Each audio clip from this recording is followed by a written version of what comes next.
The Book of Joshua, chapter 1. Now after the death of Moses, the servant of the Lord, it came to pass that the Lord spake unto Joshua the son of Nun, Moses' minister, saying, Moses my servant is dead. Now therefore arise, go over this Jordan, thou and all this people, unto the land which I do give to them, even to the children of Israel. Every place that the sole of your foot shall tread upon, that have I given unto you, as I said unto Moses, from the wilderness and this Lebanon even unto the great river, the river Euphrates, all the land of the Hittites, and unto the great sea toward the going down of the sun, shall be your coast. There shall not any man be able to stand before thee all the days of thy life. As I was with Moses, so I will be with thee. I will not fail thee nor forsake thee. Be strong, and of a good courage. For unto this people shalt thou divide for an inheritance the land which I swear unto their fathers to give them. Only be thou strong and very courageous, that thou mayest observe to do, according to all the law, which Moses my servant commanded thee.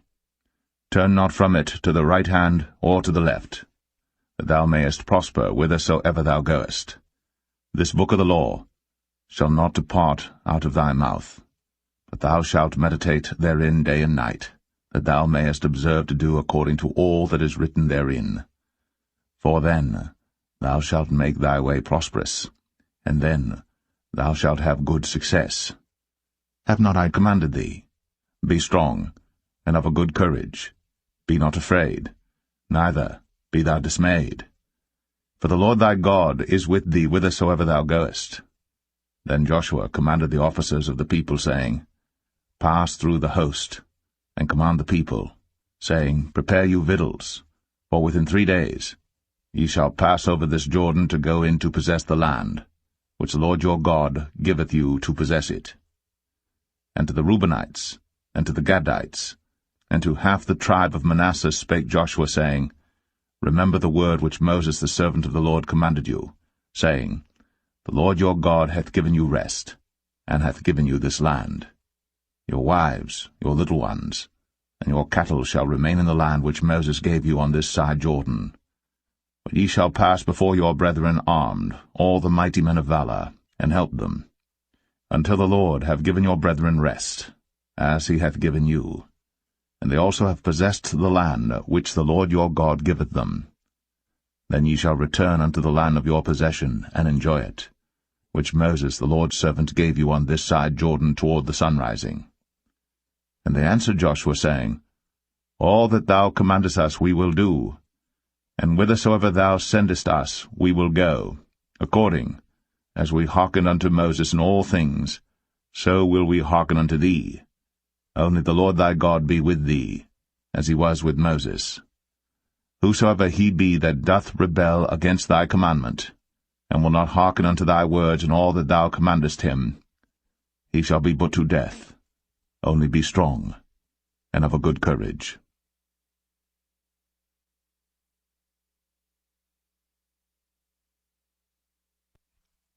Joshua 2. And Joshua the son of Nun sent out of Shittim 2 men to spy secretly, saying, Go view the land, even Jericho. And they went, and came into an harlot's house, named Rahab, and lodged there. And it was told the king of Jericho, saying, Behold, there came men in hither tonight, of the children of Israel, to search out the country. And the king of Jericho sent unto Rahab, saying, Bring forth the men that are come to thee, which are entered into thine house, for they be come to search out all the country. And the woman took the 2 men, and hid them, and said thus, There came men unto me, but I wist not whence they were. And it came to pass about the time of shutting of the gate, when it was dark, that the men went out. Whither the men went, I wot not. Pursue after them quickly, for ye shall overtake them. But she had brought them up to the roof of the house, and hid them with the stalks of flax, which she had laid in order upon the roof. And the men pursued after them the way to Jordan unto the fords. And as soon as they which pursued after them were gone out, they shut the gate. And before they were laid down, she came up unto them upon the roof.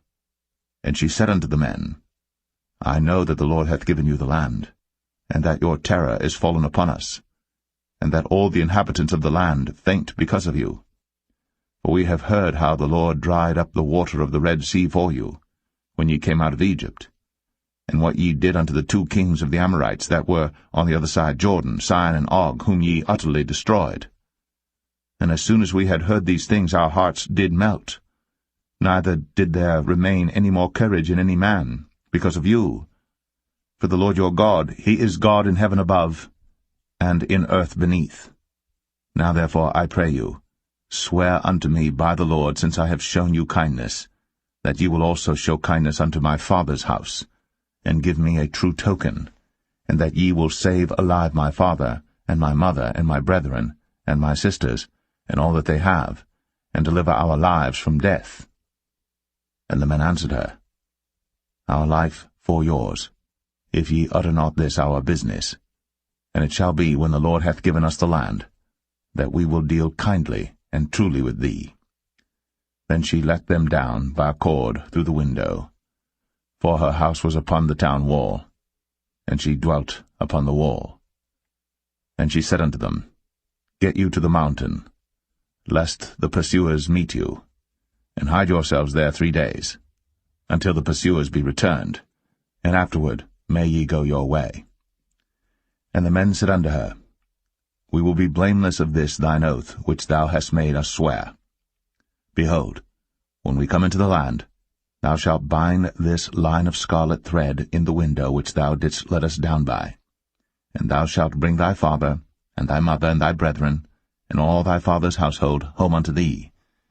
And it shall be, that whosoever shall go out of the doors of thy house into the street, his blood shall be upon his head, and we will be guiltless. And whosoever shall be with thee in the house, his blood shall be on our head, if any hand be upon him. And if thou utter this our business, then we will be quit of thine oath, which thou hast made us to swear. And she said, According unto your words, so be it. And she sent them away, and they departed. And she bound the scarlet line in the window. And they went, and came unto the mountain, and abode there 3 days, until the pursuers were returned. And the pursuers sought them throughout all the way, but found them not. So the 2 men returned, and descended from the mountain, and passed over, and came to Joshua the son of Nun, and told him all things that befell them.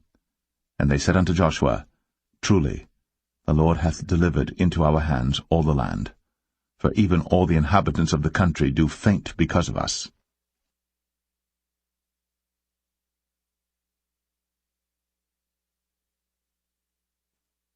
Joshua 3. And Joshua rose early in the morning, and they removed from Shittim, and came to Jordan, he and all the children of Israel, and lodged there before they passed over. And it came to pass after 3 days that the officers went through the host. And they commanded the people, saying, When ye see the ark of the covenant of the Lord your God, and the priests, the Levites, bearing it, then ye shall remove from your place, and go after it. Yet there shall be a space between you and it, about 2,000 cubits by measure. Come not near unto it, that ye may know the way by which ye must go. For ye have not passed this way heretofore. And Joshua said unto the people, Sanctify yourselves, for tomorrow the Lord will do wonders among you. And Joshua spake unto the priests, saying, Take up the ark of the covenant, and pass over before the people. And they took up the ark of the covenant, and went before the people. And the Lord said unto Joshua, This day will I begin to magnify thee in the sight of all Israel, that they may know that, as I was with Moses, so I will be with thee. And thou shalt command the priests that bear the ark of the covenant, saying, When ye are come to the brink of the water of Jordan, ye shall stand still in Jordan. And Joshua said unto the children of Israel, Come hither, and hear the words of the Lord your God. And Joshua said, Hereby ye shall know that the living God is among you, and that he will without fail drive out from before you the Canaanites, and the Hittites, and the Hivites, and the Perizzites, and the Girgashites, and the Amorites, and the Jebusites. Behold, the ark of the covenant of the Lord of all the earth passeth over before you into Jordan. Now therefore take you 12 men out of the tribes of Israel, out of every tribe a man. And it shall come to pass, as soon as the soles of the feet of the priests that bear the ark of the Lord of all the earth, shall rest in the waters of Jordan, that the waters of the Jordan shall be cut off from the waters that come down from above, and they shall stand upon an heap.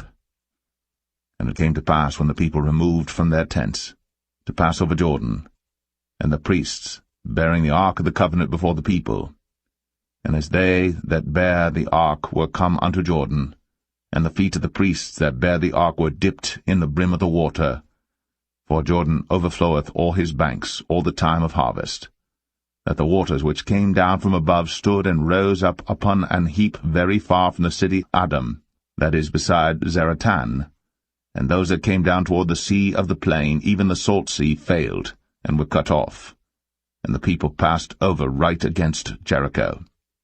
And the priests that bare the ark of the covenant of the Lord stood firm on dry ground in the midst of Jordan, and all the Israelites passed over on dry ground, until all the people were passed clean over Jordan.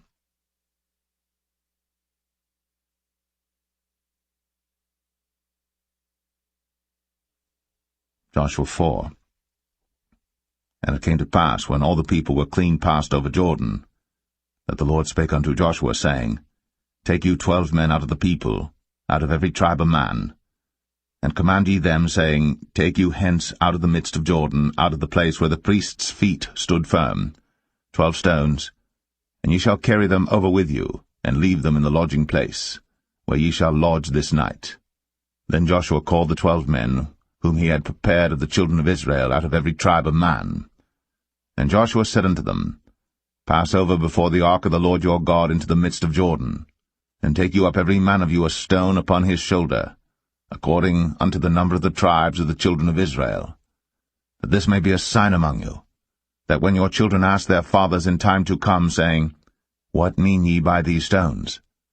Then ye shall answer them, that the waters of Jordan were cut off before the ark of the covenant of the Lord when it passed over Jordan. The waters of Jordan were cut off, and these stones shall be for a memorial unto the children of Israel for ever. And the children of Israel did so as Joshua commanded, and took up 12 stones out of the midst of Jordan, as the Lord spake unto Joshua, according to the number of the tribes of the children of Israel, and carried them over with them unto the place where they lodged, and laid them down there. And Joshua set up 12 stones in the midst of Jordan, in the place where the feet of the priests which bare the ark of the covenant stood, and they are there unto this day. For the priests which bare the ark stood in the midst of Jordan, until everything was finished, that the Lord commanded Joshua to speak unto the people according to all that Moses commanded Joshua, and the people hasted and passed over. And it came to pass, when all the people were clean passed over, that the ark of the Lord passed over, and the priests, in the presence of the people, and the children of Reuben, and the children of Gad, and half the tribe of Manasseh passed over armed before the children of Israel, as Moses spake unto them. About 40,000 prepared for war passed over before the Lord unto battle, to the plains of Jericho. On that day the Lord magnified Joshua in the sight of all Israel, and they feared him, as they feared Moses, all the days of his life. And the Lord spake unto Joshua, saying, Command the priests that bear the ark of the testimony, that they come up out of Jordan.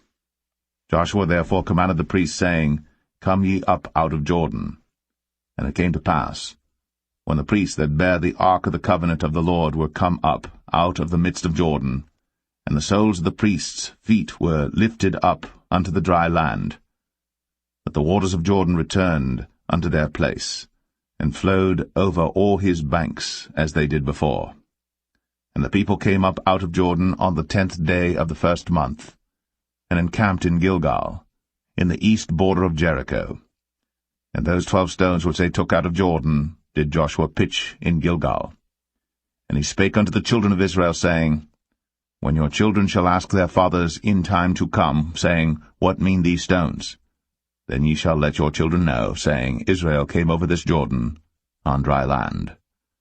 For the Lord your God dried up the waters of Jordan from before you, until you were passed over, as the Lord your God did to the Red Sea, which he dried up from before us, until we were gone over, that all the people of the earth might know the hand of the Lord, that it is mighty, that ye might fear the Lord your God for ever.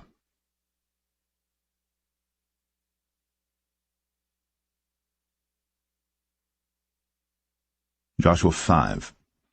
And it came to pass, when all the kings of the Amorites which were on the side of Jordan westward, and all the kings of the Canaanites which were by the sea, heard that the Lord had dried up the waters of the Jordan from before the children of Israel, until we were passed over, that their heart melted, neither was their spirit in them any more because of the children of Israel. At that time the Lord said unto Joshua, Make thee sharp knives, and circumcise again the children of Israel the second time. And Joshua made him sharp knives, and circumcised the children of Israel at the hill of the foreskins. And this is the cause why Joshua did circumcise all the people that came out of Egypt that were males, even all the men of war, died in the wilderness by the way, after they came out of Egypt. Now all the people that came out were circumcised, but all the people that were born in the wilderness by the way, as they came forth out of Egypt, them they had not circumcised. For the children of Israel walked 40 years in the wilderness, till all the people that were men of war, which came out of Egypt, were consumed, because they obeyed not the voice of the Lord, unto whom the Lord sware that he would not show them the land, which the Lord sware unto their fathers that he would give us, a land that floweth with milk and honey. And their children whom he raised up in their stead, them Joshua circumcised, but they were uncircumcised, because they had not circumcised them by the way. And it came to pass, when they had done circumcising all the people, that they abode in their places in the camp, till they were whole. And the Lord said unto Joshua, This day have I rolled away the reproach of Egypt from off you. Wherefore the name of the place is called Gilgal unto this day. And the children of Israel encamped in Gilgal, and kept the Passover on the 14th day of the month, at even in the plains of Jericho. And they did eat of the old corn of the land on the morrow after the Passover, unleavened cakes and parched corn in the selfsame day. And the manna ceased on the morrow after they had eaten of the old corn of the land. Neither had the children of Israel manna any more, but they did eat of the fruit of the land of Canaan that year. And it came to pass, when Joshua was by Jericho, that he lifted up his eyes and looked, and behold, there stood a man over against him with his sword drawn in his hand. And Joshua went unto him and said unto him, Art thou for us, or for our adversaries? And he said, Nay, but as captain of the host of the Lord am I now come. And Joshua fell on his face to the earth, and did worship, and said unto him, What saith my Lord unto his servant? And the captain of the Lord's host said unto Joshua, Loose thy shoe from off thy foot, for the place whereon thou standest is holy. And Joshua did so.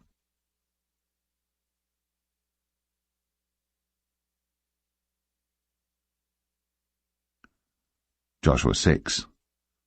Now Jericho was straitly shut up because of the children of Israel. None went out, and none came in. And the Lord said unto Joshua, See, I have given into thine hand Jericho, and the king thereof, and the mighty men of valor. And ye shall compass the city, all ye men of war, and go round about the city once. Thus shalt thou do 6 days.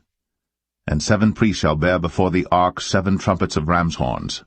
And the 7th day ye shall compass the city 7 times, and the priests shall blow with the trumpets. And it shall come to pass, that when they make a long blast with the ram's horn, and when ye hear the sound of the trumpet, all the people shall shout with a great shout, and the wall of the city shall fall down flat. And the people shall ascend up every man straight before him. And Joshua the son of Nun called the priests, and said unto them, Take up the ark of the covenant, and let 7 priests bear 7 trumpets of ram's horns before the ark of the Lord. And he said unto the people, Pass on, and compass the city, and let him that is armed pass on before the ark of the Lord.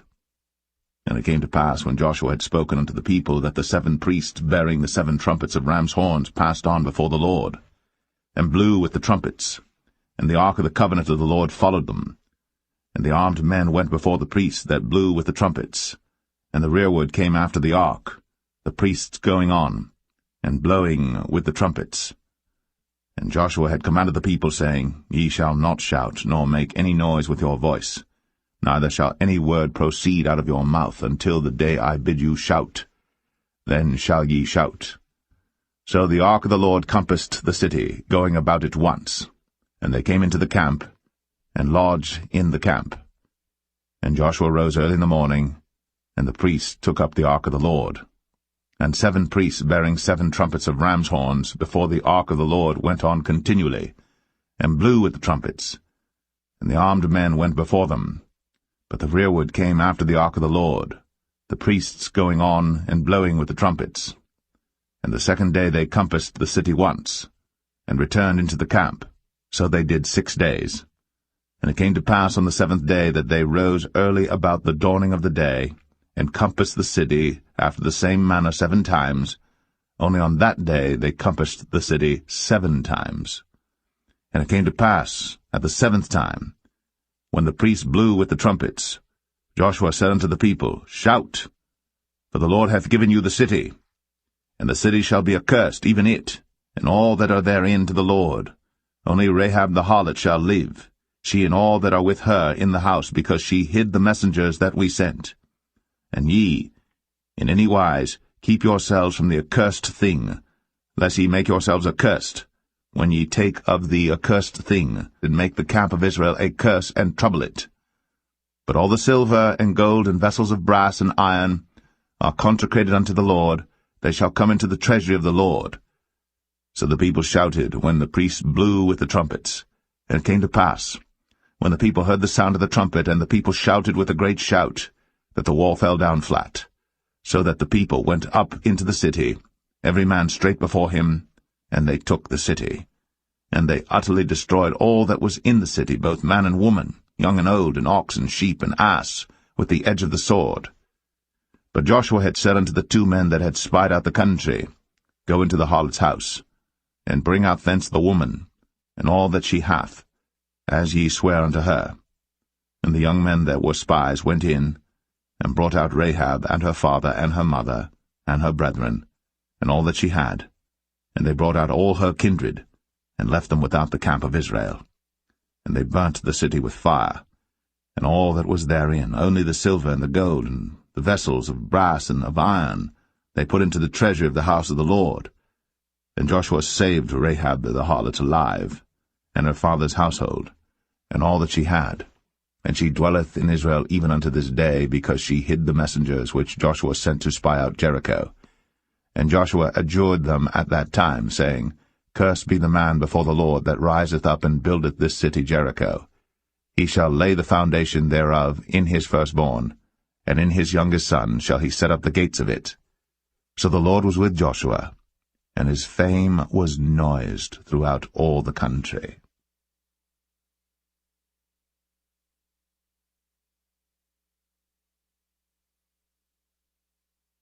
Joshua 7. But the children of Israel committed a trespass in the accursed thing.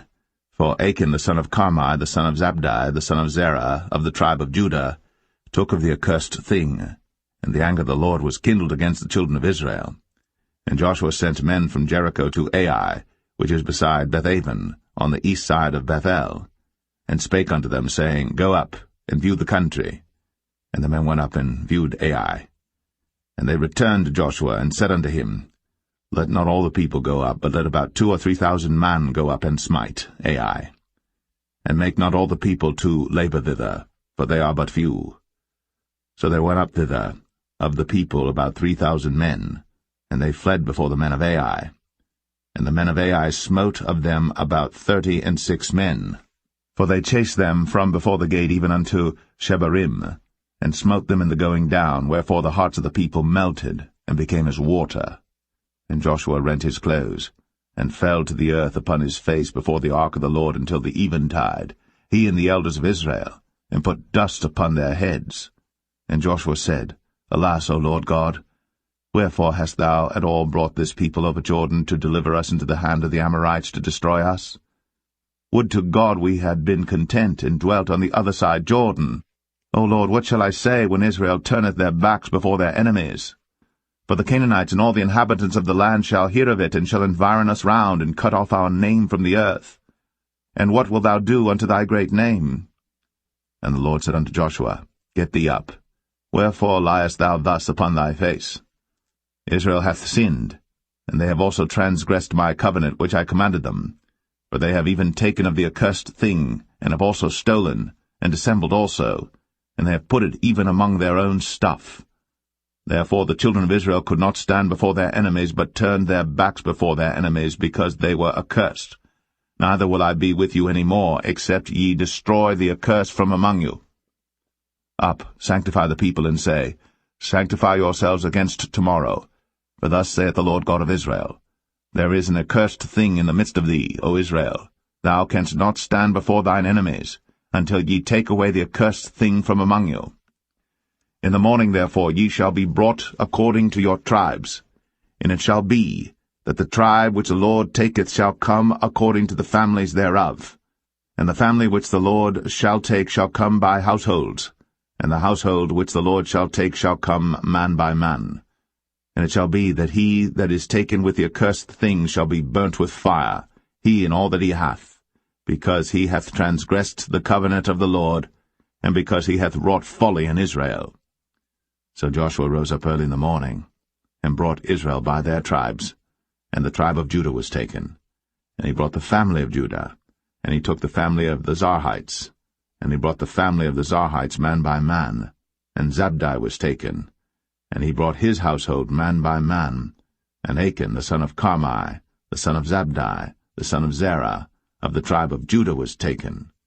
And Joshua said unto Achan, My son, give, I pray thee, glory to the Lord God of Israel, and make confession unto him, and tell me now what thou hast done, hide it not from me. And Achan answered Joshua, and said, Indeed, I have sinned against the Lord God of Israel, and thus have I done. When I saw among the spoils a goodly Babylonish garment, and 200 shekels of silver, and a wedge of gold of 50 shekels weight, then I coveted them, and took them, and behold, they are hid in the earth in the midst of my tent, and the silver under it. So Joshua sent messengers, and they ran into the tent, and behold, it was hid in his tent, and the silver under it. And they took them out of the midst of the tent, and brought them unto Joshua, and unto all the children of Israel, and laid them out before the Lord. And Joshua, and all Israel with him, took Achan, the son of Zerah, and the silver, and the garment, and the wedge of gold, and his sons, and his daughters, and his oxen, and his asses, and his sheep, and his tent, and all that he had, and they brought them unto the valley of Achor. And Joshua said, Why hast thou troubled us? The Lord shall trouble thee this day. And all Israel stoned him with stones, and burned them with fire, after they had stoned them with stones. And they raised over him a great heap of stones unto this day. So the Lord turned from the fierceness of his anger, wherefore the name of that place was called the Valley of Achor unto this day.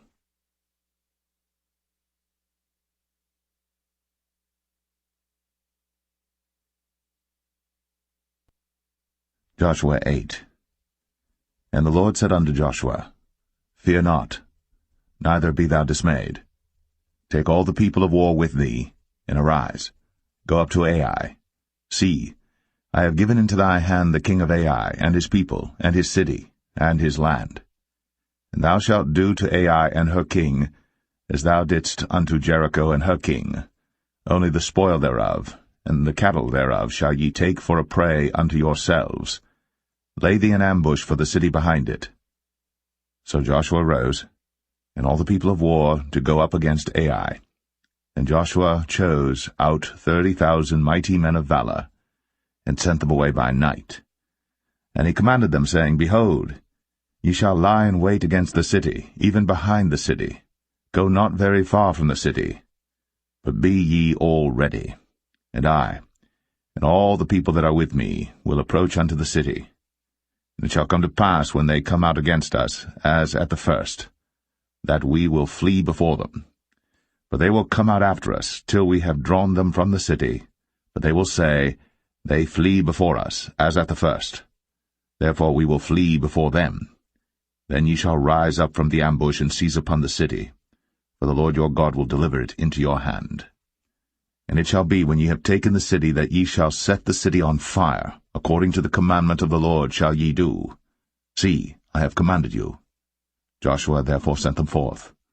And they went to lie in ambush, and abode between Bethel and Ai, on the west side of Ai. For Joshua lodged that night among the people. And Joshua rose up early in the morning, and numbered the people, and went up, he and the elders of Israel, before the people to Ai. And all the people, even the people of war that were with him, went up, and drew nigh, and came before the city, and pitched on the north side of Ai. Now there was a valley between them and Ai. And he took about 5,000 men, and set them to lie in ambush between Bethel and Ai, on the west side of the city.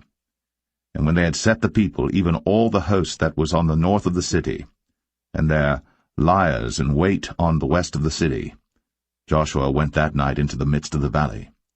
And it came to pass, when the king of Ai saw it, that they hasted and rose up early. And the men of the city went out against Israel to battle, he and all his people, at a time appointed, before the plain. But he wist not that there were liers in ambush against him behind the city.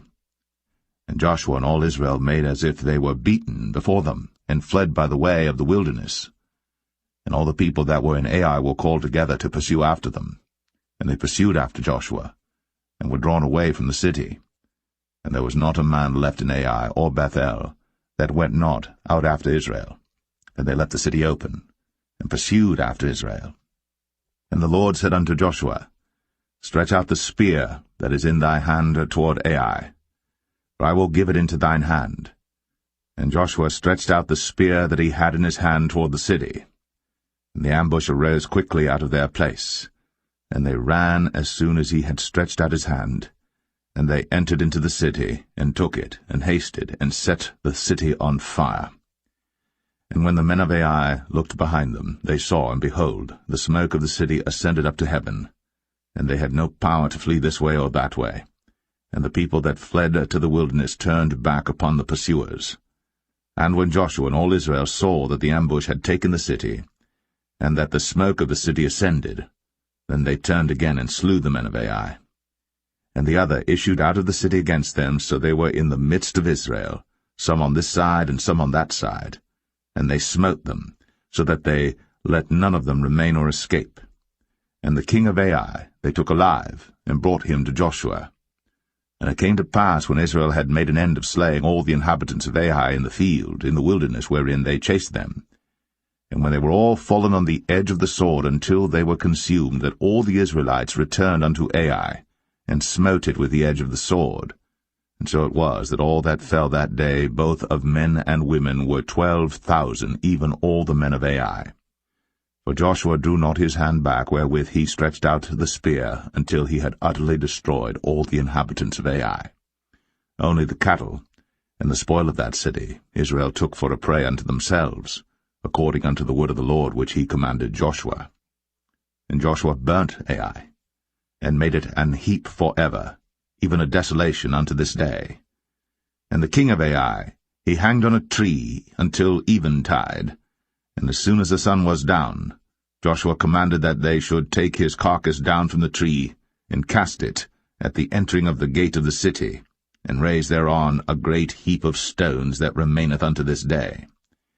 Then Joshua built an altar unto the Lord God of Israel in Mount Ebal, as Moses a servant of the Lord commanded the children of Israel, as it is written in the book of the law of Moses, an altar of whole stones, over which no man hath lifted up any iron. And they offered thereon burnt offerings unto the Lord, and sacrificed peace offerings.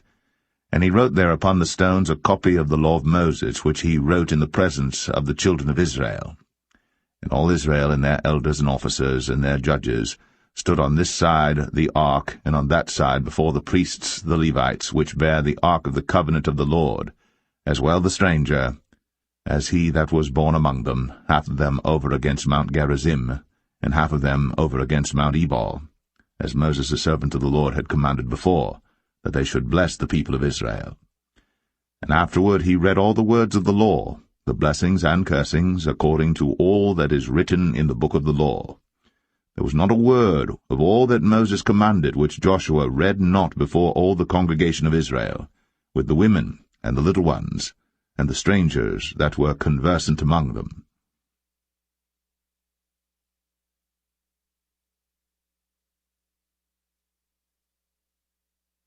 Joshua 9. And it came to pass, when all the kings which were on this side Jordan, in the hills and in the valleys, and in all the coasts of the great sea over against Lebanon, the Hittite and the Amorite, the Canaanite, the Perizzite, the Hivite, and the Jebusite, heard thereof, that they gathered themselves together to fight with Joshua and with Israel, with one accord. And when the inhabitants of Gibeon heard what Joshua had done unto Jericho and to Ai, they did work wilily, and went and made as if they had been ambassadors, and took old sacks upon their asses, and wine bottles old and rent and bound up, and old shoes, and clouted upon their feet, and old garments upon them, and all the bread of their provision was dry and mouldy. And they went to Joshua unto the camp at Gilgal, and said unto him, and to the men of Israel, We be come from a far country. Now therefore make ye a league with us. And the men of Israel said unto the Hivites, Peradventure ye dwell among us, and how shall we make a league with you? And they said unto Joshua, We are thy servants. And Joshua said unto them, Who are ye? And from whence come ye? And they said unto him, From a very far country thy servants are come because of the name of the Lord thy God. For we have heard the fame of him, and all that he did in Egypt, and all that he did to the 2 kings of the Amorites that were beyond Jordan, to Sihon king of Heshbon, and to Og king of Bashan, which was at Ashtaroth. Wherefore our elders and all the inhabitants of our country spake to us, saying, Take victuals with you for the journey, and go to meet them, and say unto them, We are your servants, therefore now make ye a league with us. This our bread we took hot for our provision out of our houses on the day we came forth to go unto you. But now, behold, it is dry, and it is mouldy. And these bottles of wine which we filled were new, and behold, they be rent, and these our garments and our shoes are become old by reason of the very long journey. And the men took of their victuals, and asked not counsel at the mouth of the Lord. And Joshua made peace with them, and made a league with them, to let them live. And the princes of the congregation sware unto them.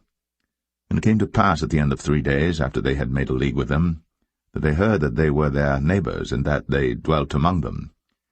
And the children of Israel journeyed, and came unto their cities on the 3rd day. Now their cities were Gibeon, and Shephirah, and Beeroth, and Kirjath-jearim. And the children of Israel smote them not, because the princes of the congregation had sworn unto them by the Lord God of Israel. And all the congregation murmured against the princes. But all the princes said unto all the congregation, We have sworn unto them by the Lord God of Israel. Now therefore we may not touch them. This we will do to them. We will even let them live, lest wrath be upon us, because of the oath which we swear unto them. And the princes said unto them, Let them live, but let them be hewers of wood and drawers of water unto all the congregation, as the princes had promised them. And Joshua called for them, and he spake unto them, saying, Wherefore have ye beguiled us, saying, We are very far from you, when ye dwell among us? Now therefore ye are cursed, and there shall none of you be freed from being bondmen, and hewers of wood and drawers of water for the house of my God.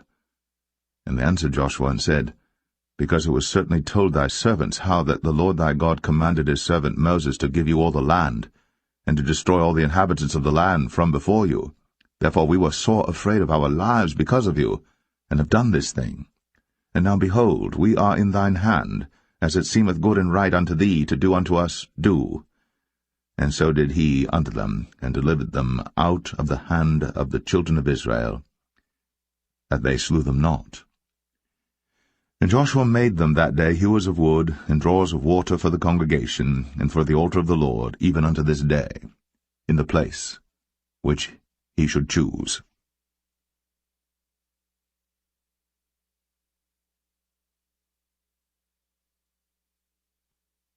Joshua 10.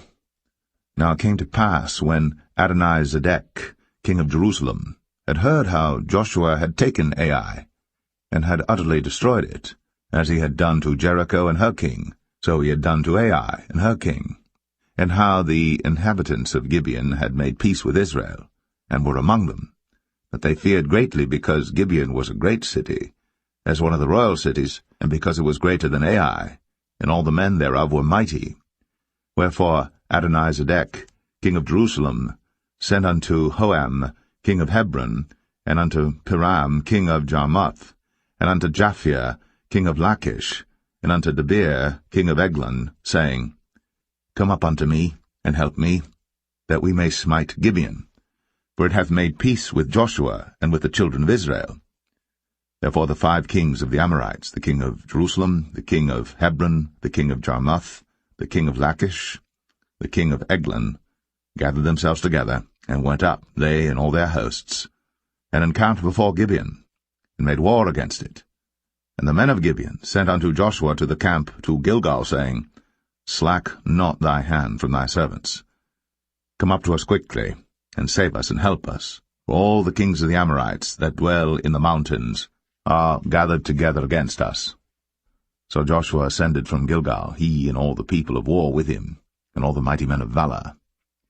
And the Lord said unto Joshua, Fear them not, for I have delivered them into thine hand. There shall not a man of them stand before thee.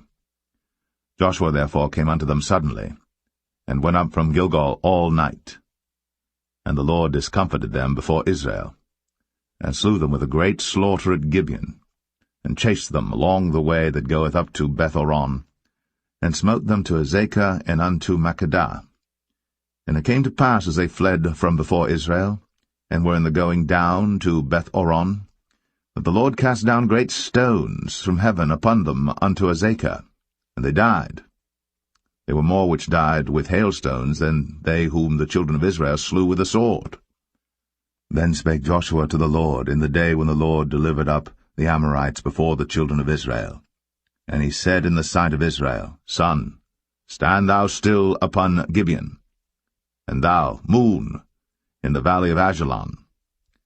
And the sun stood still, and the moon stayed, until the people had avenged themselves upon their enemies. Is not this written in the book of Jasher? So the sun stood still in the midst of heaven, and hasted not to go down about a whole day. And there was no day like that before it or after it, that the Lord hearkened unto the voice of a man, for the Lord fought for Israel. And Joshua returned, and all Israel with him, unto the camp to Gilgal. But these 5 kings fled and hid themselves in the cave at Makkedah. And it was told Joshua, saying, The 5 kings are found hid in a cave at Makkedah. And Joshua said, Roll great stones upon the mouth of the cave, and set men by it for to keep them. And stay ye not, but pursue after your enemies, and smite the hindmost of them. Suffer them not to enter into their cities, for the Lord your God hath delivered them into your hand. And it came to pass, when Joshua and the children of Israel had made an end of slaying them with a very great slaughter, till they were consumed, that the rest which remained of them entered into fenced cities. And all the people returned to the camp to Joshua at Makkedah in peace. None moved his tongue against any of the children of Israel. Then said Joshua, Open the mouth of the cave, and bring out those 5 kings unto me out of the cave. And they did so, and brought forth those 5 kings unto him out of the cave, the king of Jerusalem, the king of Hebron, the king of Jarmuth, the king of Lachish, and the king of Eglon. And it came to pass, when they brought out those kings unto Joshua, that Joshua called for all the men of Israel, and said unto the captains of the men of war which went with him, Come near, put your feet upon the necks of these kings. And they came near, and put their feet upon the necks of them. And Joshua said unto them, Fear not, nor be dismayed. Be strong and of good courage. For thus shall the Lord do to all your enemies against whom ye fight. And afterward Joshua smote them, and slew them, and hanged them on 5 trees. And they were hanging upon the trees until the evening. And it came to pass at the time of the going down of the sun, that Joshua commanded, and they took them down off the trees, and cast them into the cave wherein they had been hid, and laid great stones in the cave's mouth, which remain until this very day. And that day Joshua took Makkedah, and smote it with the edge of the sword. And the king thereof he utterly destroyed them, and all the souls that were therein. He let none remain. And he did to the king of Makkedah as he did unto the king of Jericho. Then Joshua passed from Makkedah, and all Israel with him, unto Libnah, and fought against Libnah. And the Lord delivered it also, and the king thereof, into the hand of Israel. And he smote it with the edge of the sword, and all the souls that were therein. He let none remain in it, but did unto the king thereof as he did unto the king of Jericho. And Joshua passed from Libnah, and all Israel with him, unto Lachish, and encamped against it, and fought against it.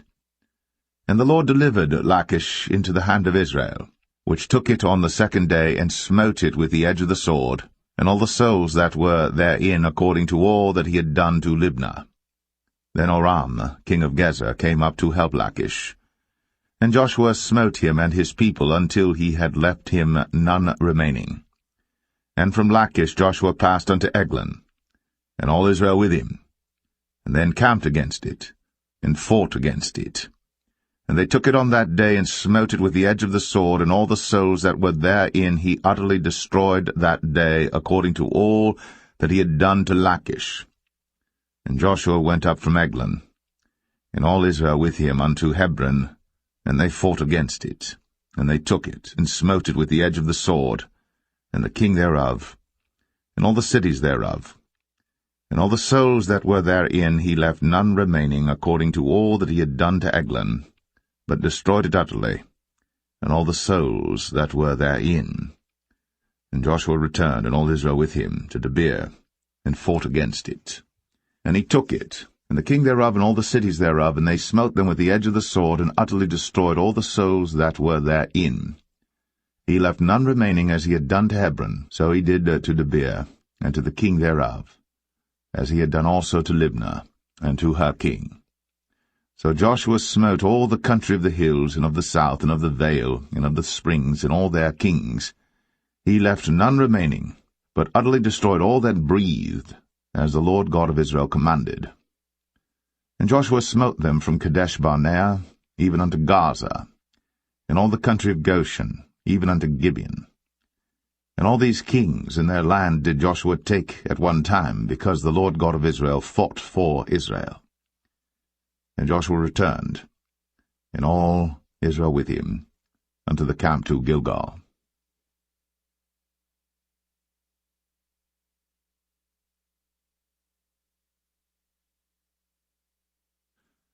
Joshua 11. And it came to pass, when Jabin, king of Hazor, had heard those things, that he sent to Jobab, king of Madon, and to the king of Shimron, and to the king of Achshaph, and to the kings that were on the north of the mountains and of the plains south of Chinneroth, and in the valley, and in the borders of Dor on the west, and to the Canaanite on the east and on the west, and to the Amorite, and the Hittite, and the Perizzite, and the Jebusite in the mountains, and to the Hivite, under Hermon, in the land of Mizpeh. And they went out, they and all their hosts with them, much people, even as the sand that is upon the seashore in multitude, with horses and chariots, very many.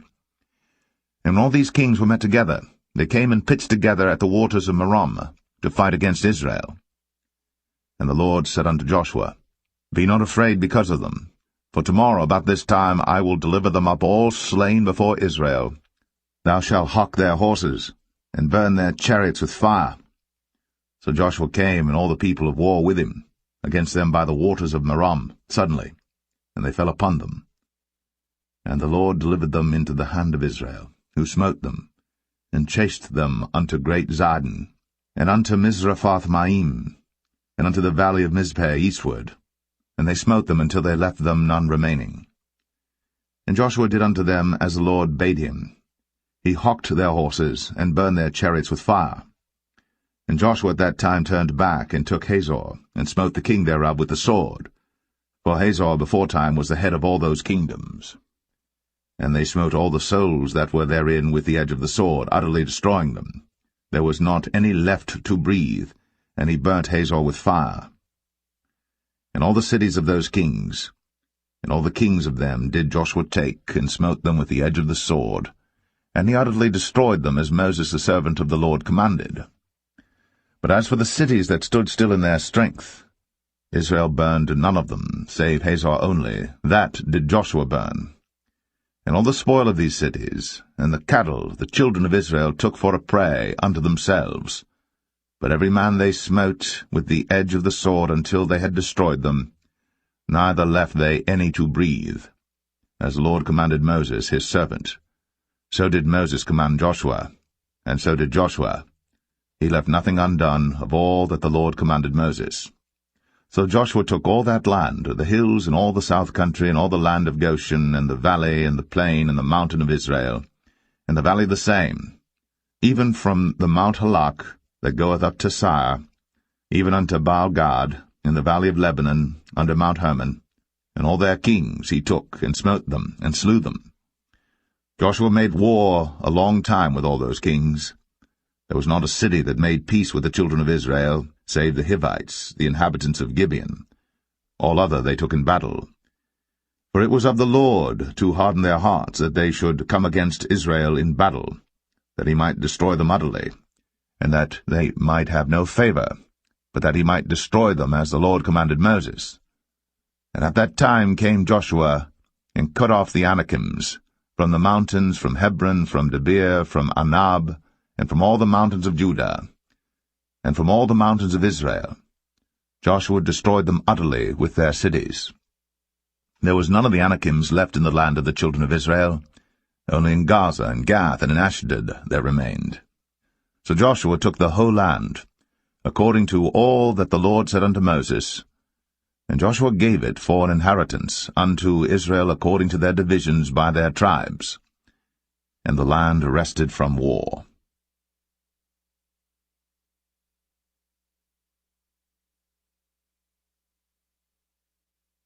Joshua 12.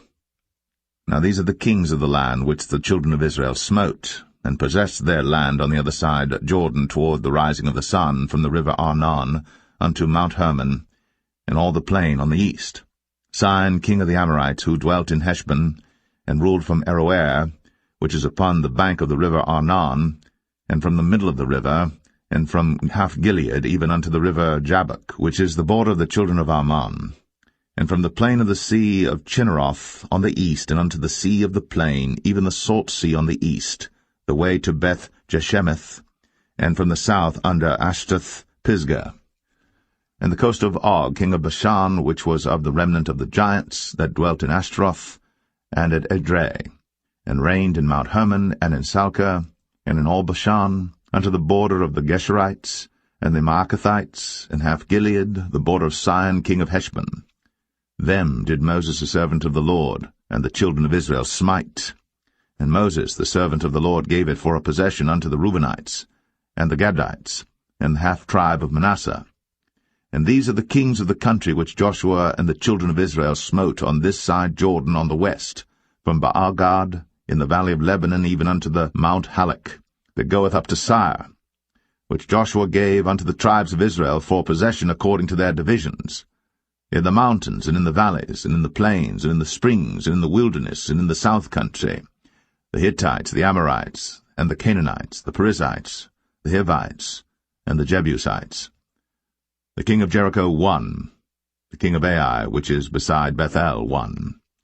The king of Jerusalem won, the king of Hebron won, the king of Jarmuth won, the king of Lachish won, the king of Eglon won, the king of Gezer won, the king of Debir won, the king of Geder won, the king of Hormah won, the king of Arad won, the king of Libnah won, the king of Adullam won, the king of Makkedah won, the king of Bethel won, the king of Tappuah won, the king of Hepher won, the king of Aphek won, the king of Lasharon won, the king of Madon won, the king of Hazor won, the king of Shimron Meron won, the king of Akshaph won, the king of Tanakh won, the king of Megiddo won, the king of Kadesh won, the king of Jokneam of Carmel won, the king of Dor in the coast of Dor won, the king of the nations of Gilgal won, the king of Tirzah won, all the kings 31.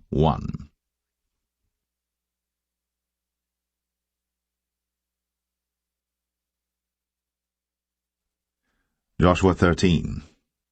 Now Joshua was old, and stricken in years. And the Lord said unto him, Thou art old and stricken in years, and there remaineth yet very much land to be possessed. This is the land that yet remaineth, all the borders of the Philistines, and all Geshuri, from Sihor, which is before Egypt, even unto the borders of Ekron northward, which is counted to the Canaanite, 5 lords of the Philistines, the Gazathites, and the Astathites, the Ashkelonites, the Gittites, and the Ekronites, also the Avites. From the south all the land of the Canaanites, and Mearah, that is beside the Sidonians, unto Aphek, to the borders of the Amorites, and the land of the Giblites in all Lebanon, toward the sunrising, from Baal-Gad, under Mount Hermon, unto the entering into Hamath. All the inhabitants of the hill country from Lebanon unto Misrephoth-Maim, and all the Sidonians, them will I drive out before the children of Israel. Only divide thou it by lot unto the Israelites for an inheritance, as I have commanded thee. Now therefore divide this land for an inheritance unto the 9 tribes, and the half-tribe of Manasseh, with whom the Reubenites and the Gadites have received their inheritance which Moses gave them, beyond Jordan eastward, even as Moses the servant of the Lord gave them, from Aroer that is upon the bank of the river Arnon, and the city that is in the midst of the river, and all the plain of Medeba, unto Dibon, and all the cities of Sion, king of the Amorites, which reigned in Heshbon, unto the border of the children of Ammon, and Gilead, and the border of the Geshurites and Maacathites, and all Mount Hermon, and all Bashan, unto Salcah, all the kingdom of Og and Bashan, which reigned in Ashtaroth and in Edrei, who remained of the remnant of the giants, for these did Moses smite and cast them out. Nevertheless the children of Israel expelled not the Geshurites, nor the Maacathites, but the Geshurites and the Maacathites dwell among the Israelites until this day. Only unto the tribe of Levi he gave none inheritance. The sacrifices of the Lord God of Israel, made by fire, are their inheritance, as he said unto them. And Moses gave unto the tribe of the children of Reuben inheritance according to their families. And their coast was from Aroer, that is on the bank of the river Arnon, and the city that is in the midst of the river, and all the plain by Medeba, Heshbon, and all her cities that are in the plain, Dibon, and Bamoth Baal, and Beth-Baal-meon, and Jahaza, and Kedemoth, and Mephath, and Kirjathaim, and Sibmah, and Zareth Shahar, in the mount of the valley, and Beth-peor, and Ashdoth-Pisgah, and Beth-Jeshimoth, in all the cities of the plain, in all the kingdom of Sion, king of the Amorites, which reigned in Heshbon, whom Moses smote with the princes of Midian, Evi, and Rechem, and Zur, and Hur, and Reba, which were dukes of Sion, dwelling in the country. Balaam also the son of Beor, the soothsayer, did the children of Israel slay with the sword among them that were slain by them. And the border of the children of Reuben was Jordan, and the border thereof. This was the inheritance of the children of Reuben, after their families, the cities and the villages thereof. And Moses gave inheritance unto the tribe of Gad, even unto the children of Gad according to their families. And their coast was Jazer, and all the cities of Gilead, and half the land of the children of Ammon unto Aroer, that is before Rabbah, and from Heshbon unto Ramath-Mizpah, and Betonim, and from Mahanaim unto the border of Debir, and in the valley Beth-aram and Beth-nimrah, and Succoth and Zaphon, the rest of the kingdom of Sion, king of Heshbon, Jordan and his border, even unto the edge of the sea of Chinnereth, on the other side Jordan eastward. This is the inheritance of the children of Gad after their families, the cities and their villages. And Moses gave inheritance unto the half-tribe of Manasseh, and this was the possession of the half-tribe of the children of Manasseh by their families. And their coast was from Mahanaim, all Bashan, all the kingdom of Og, king of Bashan, and all the towns of Jair, which are in Bashan, 80 cities, and half Gilead, and Ashtaroth, and Edrei, cities of the kingdom of Og and Bashan, were pertaining unto the children of Machir, the son of Manasseh, even to the 1/2 of the children of Machir by their families. These are the countries which Moses did distribute for inheritance in the plains of Moab, on the other side Jordan by Jericho eastward. But unto the tribe of Levi Moses gave not any inheritance. The Lord God of Israel was their inheritance, as he said unto them.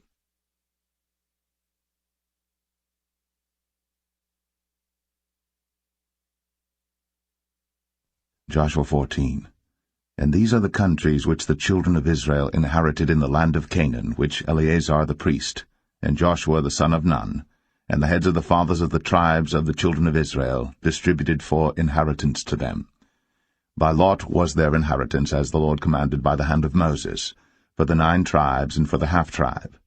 For Moses had given the inheritance of 2 tribes and an half-tribe on the other side Jordan, but unto the Levites he gave none inheritance among them. For the children of Joseph were 2 tribes, Manasseh and Ephraim. Therefore they gave no part unto the Levites in the land, save cities to dwell in, with their suburbs for their cattle and for their substance. As the Lord commanded Moses, so the children of Israel did, and they divided the land. Then the children of Judah came unto Joshua in Gilgal, and Caleb the son of Jephunneh the Kenizzite said unto him, Thou knowest the thing that the Lord said unto Moses, the man of God, concerning me and thee in Kadesh-barnea. 40 years old was I, when Moses, the servant of the Lord, sent me from Kadesh-barnea to espy out the land, and I brought him word again, as it was in mine heart. Nevertheless my brethren, that went up with me, made the heart of the people melt, but I wholly followed the Lord my God. And Moses sware on that day, saying, Surely the land whereon thy feet have trodden shall be thine inheritance, and thy children's for ever, because thou hast wholly followed the Lord my God. And now behold, the Lord hath kept me alive, as he said, these 45 years, even since the Lord spake this word unto Moses, while the children of Israel wandered in the wilderness. And now, lo, I am this day 85 years old. As yet I am as strong this day as I was in the day that Moses sent me. As my strength was then, even so is my strength now, for war, both to go out and to come in. Now therefore give me this mountain, whereof the Lord spake in that day, for thou heardest in that day how the Anakims were there, and that the cities were great and fenced. If so be the Lord will be with me, then I shall be able to drive them out, as the Lord said. And Joshua blessed him, and gave unto Caleb the son of Jephunneh Hebron for an inheritance. Hebron therefore became the inheritance of Caleb the son of Jephunneh the Kenizzite unto this day, because that he wholly followed the Lord God of Israel. And the name of Hebron before was Kirjath-Arba, which Arba was a great man among the Anakims, and the land had rest from war.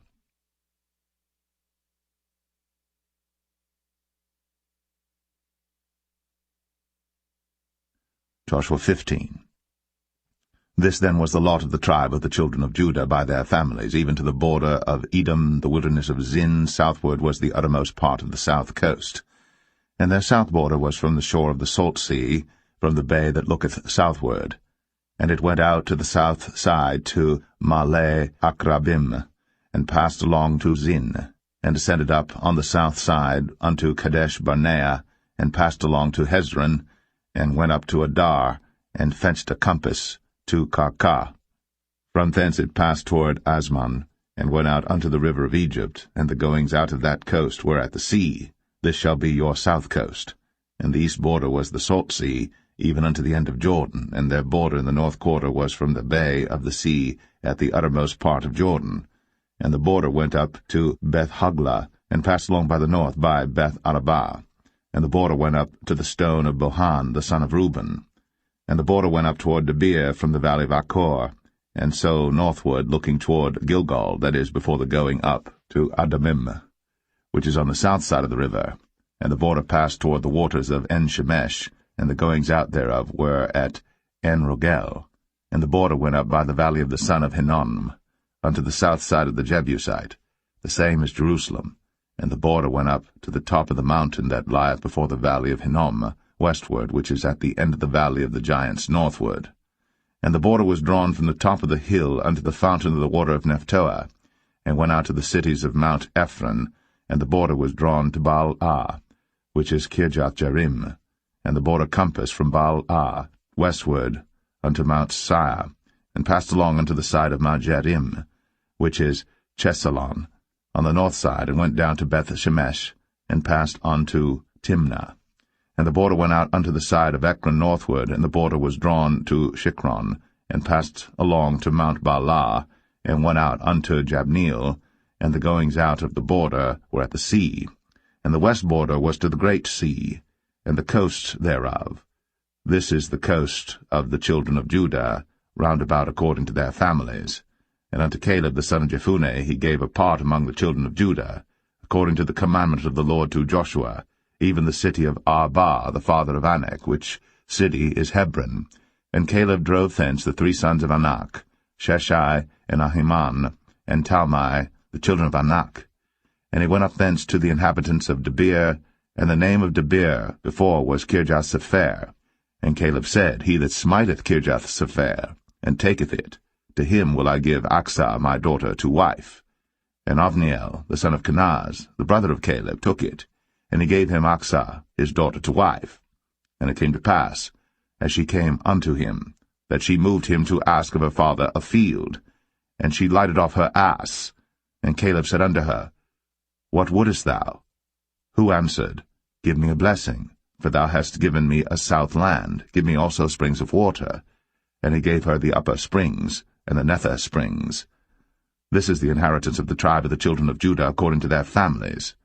And the uttermost cities of the tribe of the children of Judah toward the coast of Edom southward were Kabzeel, and Adair, and Jagur, and Kinnah, and Dimnah, and Aradah, and Kadesh, and Hazor, and Ithnan, Ziph, and Telem, and Bealoth, and Hazor, and Haratah, and Kirioth, and Hezron, which is Hazor, Amam, and Shema, and Maladah, and Hazar Gadah, and Heshmon, and Beth Paulett, and Hazar Shual, and Beersheba, and Bizjothjah, Baalah, and Aim, and Azem, and El-Tolad, and Chesil, and Hormah, and Ziklag, and Madmanah, and Sansanah, and Lebaoth, and Shilhim, and Ain, and Rimmon. All the cities are 29, with their villages. And in the valley, Eshtaol, and Zoreah, and Ashnah, and Zanoah, and Enganim, Tapua, and Anam, Jarmuth, and Adullam, Sokoh, and Azekah, and Shadaim, and Adathaim, and Gederah, and Gederothaim, 14 cities with their villages, Zenan, and Hadashah, and Migdal-Gad, and Dilian, and Mespah, and Joktheel, Lachish, and Bozkath, and Eglon, and Kabon, and Lamam, and Kitlish, and Gederoth, Beth-Dagon, and Naamah, and Makkedah, 16 cities with their villages, Libnah, and Ether, and Ashan, and Jiphthah, and Ashnah, and Nazib, and Keilah, and Akzib, and Maresha, 9 cities with their villages, Ekron with her towns and her villages. From Ekron even unto the sea all that lay near Ashdod with their villages, Ashdod with her towns and her villages, Gaza with her towns and her villages, unto the river of Egypt, and the great sea and the border thereof.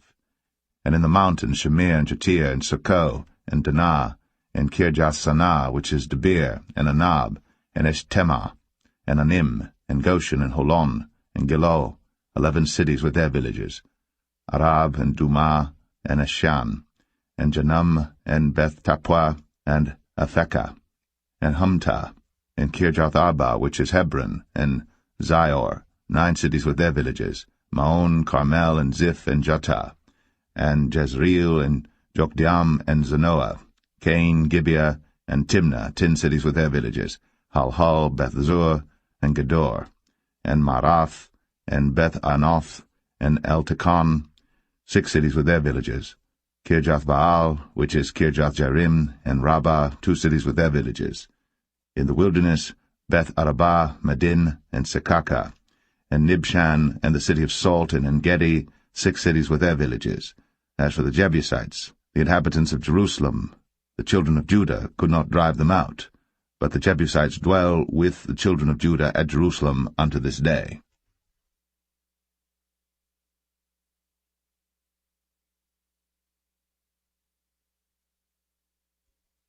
Joshua 16. And the lot of the children of Joseph fell from Jordan by Jericho unto the water of Jericho on the east, to the wilderness that goeth up from Jericho throughout Mount Bethel, and goeth out from Bethel to Luz, and passeth along unto the borders of Archai to Ataroth, and goeth down westward to the coast of Jephletai, unto the coast of Beth-horon, the Nether, and to Gezer, and the goings out thereof are at the sea. So the children of Joseph, Manasseh and Ephraim, took their inheritance. And the border of the children of Ephraim according to their families was thus. Even the border of their inheritance on the east side was Ataroth-adar, unto Beth-horon the upper, and the border went out toward the sea to Michmethah on the north side, and the border went about eastward unto Taanath-shiloh, and passed by it on the east to Janoah. And it went down from Janoah to Adaroth, and to Naarath, and came to Jericho, and went out at Jordan. The border went out from Tappuah westward unto the river Kanah, and the goings out thereof were at the sea. This is the inheritance of the tribe of the children of Ephraim by their families. And the separate cities for the children of Ephraim were among the inheritance of the children of Manasseh, all the cities with their villages. And they drave not out the Canaanites that dwelt in Gezer.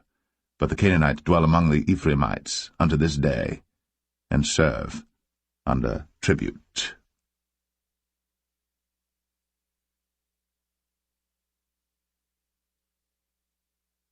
Joshua 17.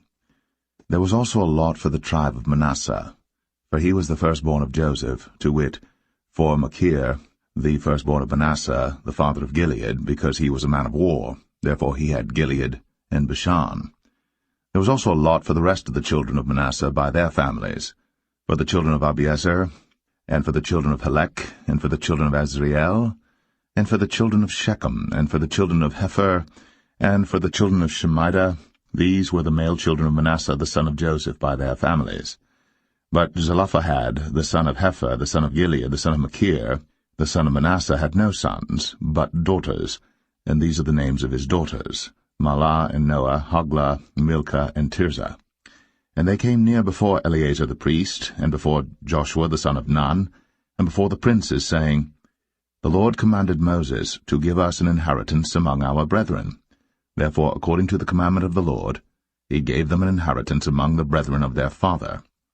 And there fell 10 portions to Manasseh, beside the land of Gilead and Bashan, which were on the other side Jordan, because the daughters of Manasseh had an inheritance among his sons, and the rest of Manasseh's sons had the land of Gilead. And the coast of Manasseh was from Asher to Michmethah, that lieth before Shechem, and the border went along on the right hand unto the inhabitants of En-Tappuah. Now Manasseh had the land of Tappuah, but Tappuah on the border of Manasseh belonged to the children of Ephraim. And the coast descended unto the river Kanah, southward of the river. These cities of Ephraim are among the cities of Manasseh.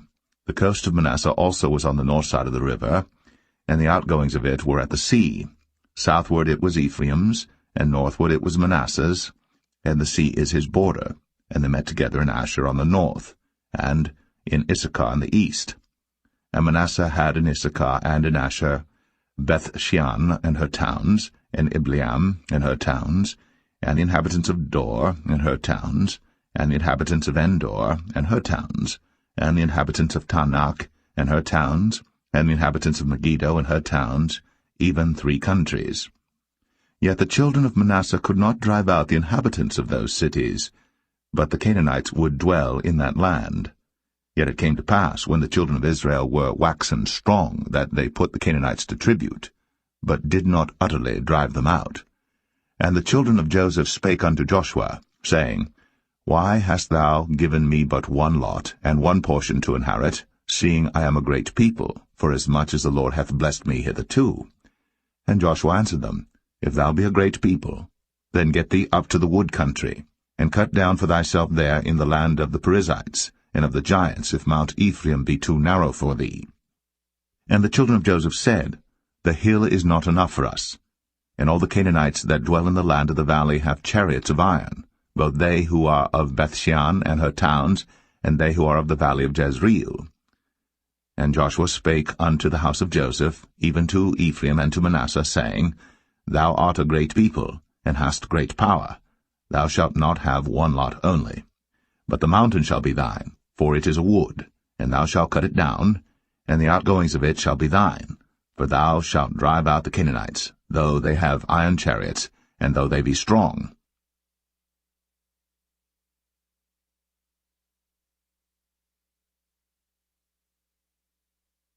Joshua 18. And the whole congregation of the children of Israel assembled together at Shiloh, and set up the tabernacle of the congregation there. And the land was subdued before them. And there remained among the children of Israel 7 tribes which had not yet received their inheritance. And Joshua said unto the children of Israel, how long are ye slack to go to possess the land which the Lord God of your fathers hath given you? Give out from among you 3 men for each tribe, and I will send them. And they shall rise, and go through the land, and describe it according to the inheritance of them, and they shall come again to me. And they shall divide it into 7 parts. Judah shall abide in their coast on the south, and the house of Joseph shall abide in their coasts on the north. Ye shall therefore describe the land into 7 parts, and bring the description hither to me, that I may cast lots for you here before the Lord our God. But the Levites have no part among you, for the priesthood of the Lord is their inheritance. And Gad and Reuben, and half the tribe of Manasseh, have received their inheritance beyond Jordan on the east, which Moses the servant of the Lord gave them. And the men arose and went away. And Joshua charged them that went to describe the land, saying, Go and walk through the land, and describe it, and come again to me, that I may here cast lots for you before the Lord in Shiloh. And the men went and passed through the land, and described it by cities into 7 parts in a book, and came again to Joshua to the host at Shiloh. And Joshua cast lots for them in Shiloh before the Lord. And there Joshua divided the land unto the children of Israel according to their divisions. And the lot of the tribe of the children of Benjamin came up according to their families, and the coast of their lot came forth between the children of Judah and the children of Joseph. And their border on the north side was from Jordan, and the border went up to the side of Jericho on the north side, and went up through the mountains westward, and the goings out thereof were at the wilderness of Bethaven. And the border went over from thence toward Luz, to the side of Luz, which is Bethel southward, and the border descended to Adarothadar, near the hill that lieth on the south side of the nether Bethoron. And the border was drawn thence, and compassed the corner of the sea southward, from the hill that lieth before Bethoron southward, and the goings out thereof were at Kirjathbaal, which is Kirjathjearim, a city of the children of Judah. This was the west quarter. And the south quarter was from the end of Kirjathjearim, and the border went out on the west, and went out to the well of waters of Nephtoah. And the border came down to the end of the mountain that lieth before the valley of the son of Hinnom, and which is in the valley of the giants on the north, and descended to the valley of Hinnom, to the side of Jebusai on the south, and descended to En-Rogel, and was drawn from the north, and went forth to En-Shemesh, and went forth toward Gilaloth, which is over against the going up of Adumim, and descended to the stone of Boan, the son of Reuben, and passed along toward the side, over against Arabah northward, and went down unto Arabah. And the border passed along to the side of Beth-Hoglah northward, and the outgoings of the border were at the north bay of the salt sea, at the south end of Jordan. This was the south coast. And Jordan was the border of it on the east side. This was the inheritance of the children of Benjamin, by the coast thereof round about, according to their families. Now the cities of the tribe of the children of Benjamin according to their families were Jericho, and Beth-Hoglah, and the valley of Keziz, and Beth-Arabah, and Zamaraim, and Bethel, and Avim, and Parah, and Ophrah, and Shephar-Hamanai, and Ophni, and Gaba, 12 cities with their villages, Gibeon, and Ramah, and Beeroth, and Mizpeh, and Shiphrah, and Moza, and Rechem, and Irpiel, and Taralah, and Zelah, Eleph, and Jebusai, which is Jerusalem, Gibeath and Kirjath, 14 cities with their villages. This is the inheritance of the children of Benjamin, according to their families.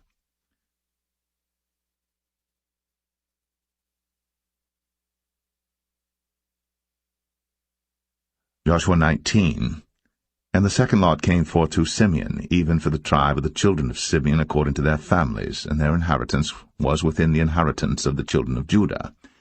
And they had in their inheritance Beersheba, or Sheba, and Moladah, and Hazar-Shual, and Bala, and Azem, and El-Talad, and Bethul, and Hormah, and Ziklag, and Beth-Makabath, and Hazar-Susah, and Beth-Lebaoth, and Sharuem, 13 cities in their villages, Ain, Rimmon, and Ether, and Ashan, 4 cities in their villages, and all the villages that were round about these cities to Balath-beer, Ramath of the south. This is the inheritance of the tribe of the children of Simeon according to their families. Out of the portion of the children of Judah was the inheritance of the children of Simeon, for the part of the children of Judah was too much for them, Therefore the children of Simeon had their inheritance within the inheritance of them. And the third lot came up for the children of Zebulun according to their families, and the border of their inheritance was unto Sarid, and their border went up toward the sea, and Maralah, and reached to Dabasheth, and reached to the river that is before Jokneam, and turned from Sarid eastward toward the sunrising unto the border of Chisloth-Tabor, and then goeth out to Daberath, and goeth up to Japhia, and from thence passeth on along on the east to Gittah-Hefer, to Ittachazin, and goeth out to Rimmon-Methoar, to Nea, and the border compasseth it, on the north side to Hanathon, and the outgoings thereof are in the valley of Jiphthah-El, and Katath, and Nahalal, and Shimron, and Idalah, and Bethlehem, 12 cities with their villages. This is the inheritance of the children of Zebulun according to their families, these cities with their villages. And the fourth lot came out to Issachar, for the children of Issachar according to their families, and their border was toward Jezreel, and Chesuloth, and Shunem, and Ephraim, and Shan, and Anaharath, and Rabith, and Kishon, and Abez, and Rameth, and Enganim, and Enhadah, and Beth-Pazez. And the coast reacheth to Tabor, and Shahazimah, and Beth-Shemesh, and the outgoings of their border were at Jordan, 16 cities with their villages. This is the inheritance of the tribe of the children of Issachar according to their families, the cities and their villages. And the fifth lot came out for the tribe of the children of Asher according to their families, and their border was Helkath, and Halai, and Beten, and Akshaph, and Alamelech, and Amad, and Mishiel, and reacheth to Carmel westward, and to Shihor-Libnath, and turneth toward the sunrising to Beth-Dagon, and reacheth to Zebulun, and to the valley of Jiphthah-El, toward the north side of Beth-Emek, and Neiel, and goeth out to Kabul on the left hand, and Hebron, and Rehob, and Hammon, and Cana, even unto great Zidon. And then the coast turneth to Ramah, and to the strong city Tyre, and the coast turneth to Hosa, and the outgoings thereof are at the sea from the coast to Akzib. Umah also, and Aphek, and Rehob, 22 cities with their villages. This is the inheritance of the tribe of the children of Asher according to their families, these cities with their villages. The sixth lot came out to the children of Naphtali, even for the children of Naphtali according to their families, and their coast was from Heleph, from Alon to Zaananim, and Adamai, Nekeb, and Jabneel, unto Lacum, and the outgoings thereof were at Jordan. And then the coast turneth westward to Aznoth-Tabor, and goeth out from thence to Hukok, and reacheth to Zebulun on the south side, and reacheth to Asher on the west side, and to Judah upon Jordan toward the sunrising. And the fenced cities are Ziddim, Zer, and Hamath, Rakath, and Chinnereth, and Adamah, and Ramah, and Hazor, and Kadesh, and Edrei, and En-Hazor, and Aran, and Migdal-El, Horem, and Bethanath, and Beth-Shemesh, 19 cities with their villages. This is the inheritance of the tribe of the children of Naphtali according to their families, the cities and their villages. And the seventh lot came out for the tribe of the children of Dan according to their families, and the coast of their inheritance was Zorah, and Eshtaol, and Ir-Shemesh, and Sha'alabim, and Ailan, and Jedlah, and Elon, and Thimnathah, and Ekron, and Eltekah, and Gibbethon, and Baalath, and Jehud, and Bene Barak, and Gath-Rimmon, and Mijarkon, and Rakon with the border before Japho. And the coast of the children of Dan went out too little for them. Therefore the children of Dan went up to fight against Leshem, and took it, and smote it with the edge of the sword, and possessed it, and dwelt therein, and called Leshem Dan, after the name of Dan their father. This is the inheritance of the tribe of the children of Dan, according to their families, these cities with their villages. When they had made an end of dividing the land for inheritance by their coasts, the children of Israel gave an inheritance to Joshua the son of Nun among them. According to the word of the Lord they gave him the city which he asked, even Timnath-Serah, in Mount Ephraim, and he built the city, and dwelt therein. These are the inheritances which Eleazar the priest, and Joshua the son of Nun, and the heads of the fathers of the tribes of the children of Israel divided for an inheritance by lot in Shiloh before the Lord, at the door of the tabernacle of the congregation. So they made an end of dividing the country.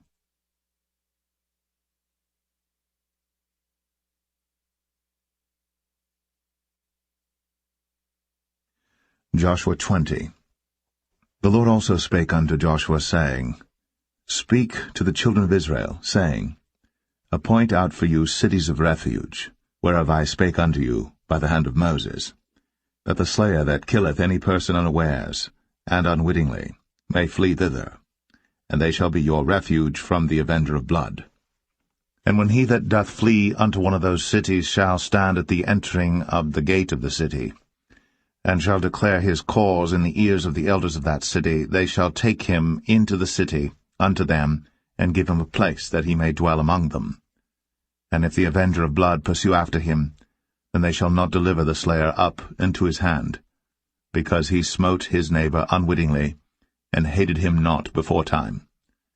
And he shall dwell in that city, until he stand before the congregation for judgment, and until the death of the high priest that shall be in those days. Then shall the slayer return, and come unto his own city, and unto his own house, unto the city from whence he fled. And they appointed Kadesh in Galilee, in Mount Naphtali, and Shechem in Mount Ephraim, and Kirjath-Arba, which is Hebron, in the mountain of Judah. And on the other side Jordan by Jericho eastward they assigned Bezer in the wilderness upon the plain, out of the tribe of Reuben, and Ramoth and Gilead, out of the tribe of Gad, and Golan and Bashan, out of the tribe of Manasseh. These were the cities appointed for all the children of Israel, and for the stranger that sojourneth among them, that whosoever killeth any person at unawares might flee thither, and not die by the hand of the avenger of blood, until he stood before the congregation.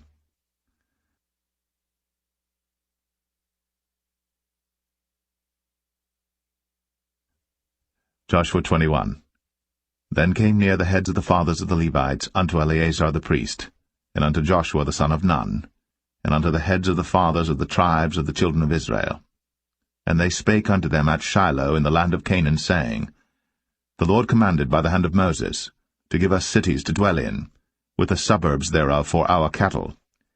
And the children of Israel gave unto the Levites out of their inheritance, at the commandment of the Lord, these cities and their suburbs.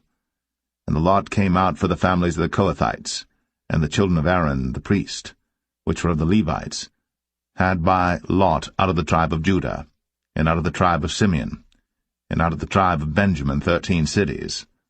And the rest of the children of Kohath had by lot out of the families of the tribe of Ephraim, and out of the tribe of Dan, and out of the half-tribe of Manasseh 10 cities.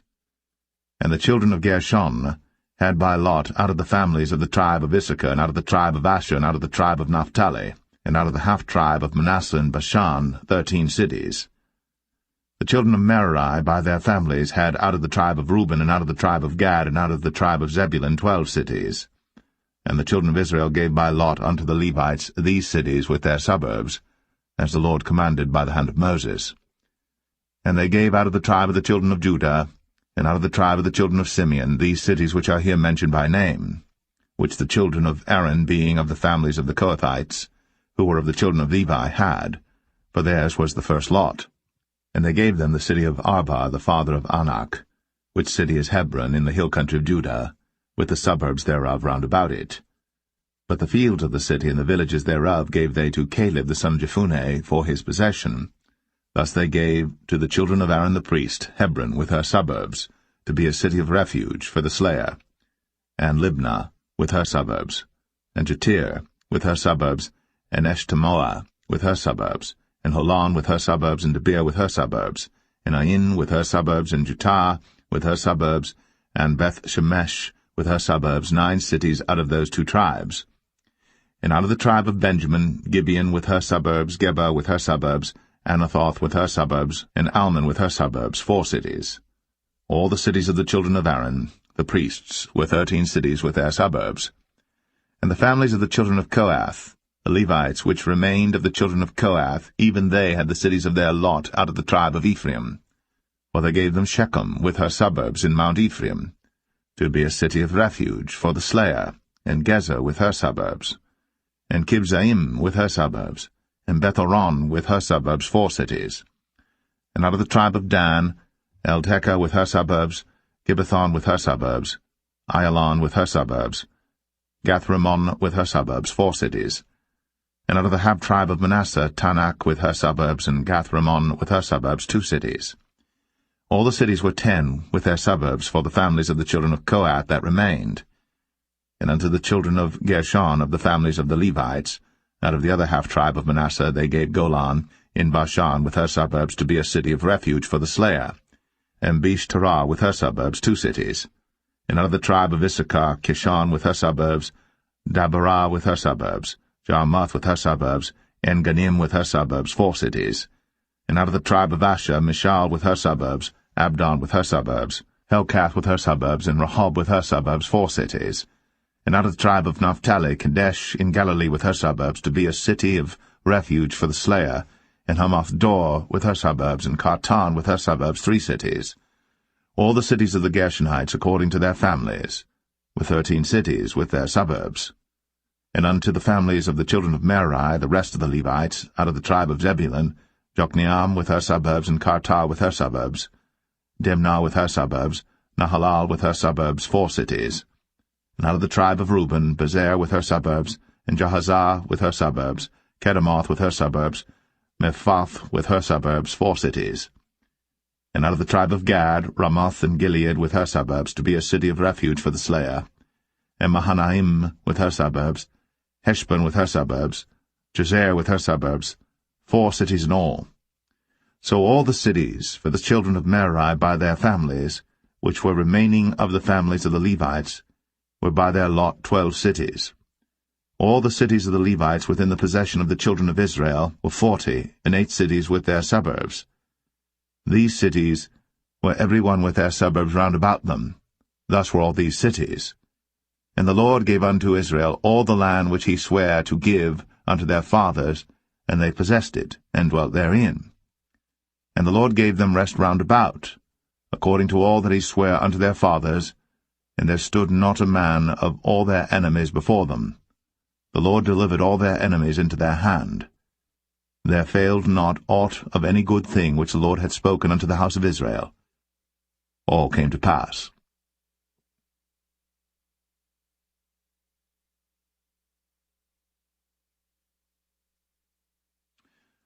Joshua 22.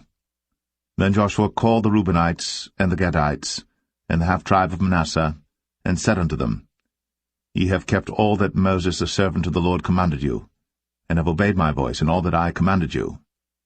Ye have not left your brethren these many days unto this day, but have kept the charge of the commandment of the Lord your God. And now the Lord your God hath given rest unto your brethren, as he promised them. Therefore now return ye, and get you unto your tents, and unto the land of your possession, which Moses the servant of the Lord gave you on the other side Jordan. But take diligent heed to do the commandment and the law, which Moses the servant of the Lord charged you, to love the Lord your God, and to walk in all his ways, and to keep his commandments, and to cleave unto him, and to serve him with all your heart and with all your soul. So Joshua blessed them, and sent them away, and they went unto their tents. Now to the 1/2 of the tribe of Manasseh Moses had given possession in Bashan, but unto the other half thereof gave Joshua among their brethren on this side Jordan westward. And when Joshua sent them away also unto their tents, then he blessed them, and he spake unto them, saying, Return with much riches unto your tents, and with very much cattle, with silver, and with gold, and with brass, and with iron, and with very much raiment. Divide the spoil of your enemies with your brethren. And the children of Reuben and the children of Gad, and the half-tribe of Manasseh returned, and departed from the children of Israel, out of Shiloh, which is in the land of Canaan, to go unto the country of Gilead, to the land of their possession, whereof they were possessed, according to the word of the Lord by the hand of Moses. And when they came unto the borders of Jordan, that are in the land of Canaan, the children of Reuben and the children of Gad, and the half-tribe of Manasseh built there an altar by Jordan, a great altar to see to.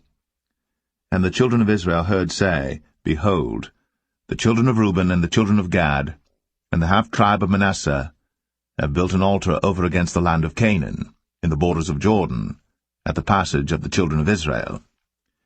And when the children of Israel heard of it, the whole congregation of the children of Israel gathered themselves together at Shiloh to go up to war against them. And the children of Israel sent unto the children of Reuben, and to the children of Gad, and to the half-tribe of Manasseh, into the land of Gilead, Phinehas the son of Eleazar the priest, and with him 10 princes, of each chief house a prince throughout all the tribes of Israel. And each one was an head of the house of their fathers among the thousands of Israel.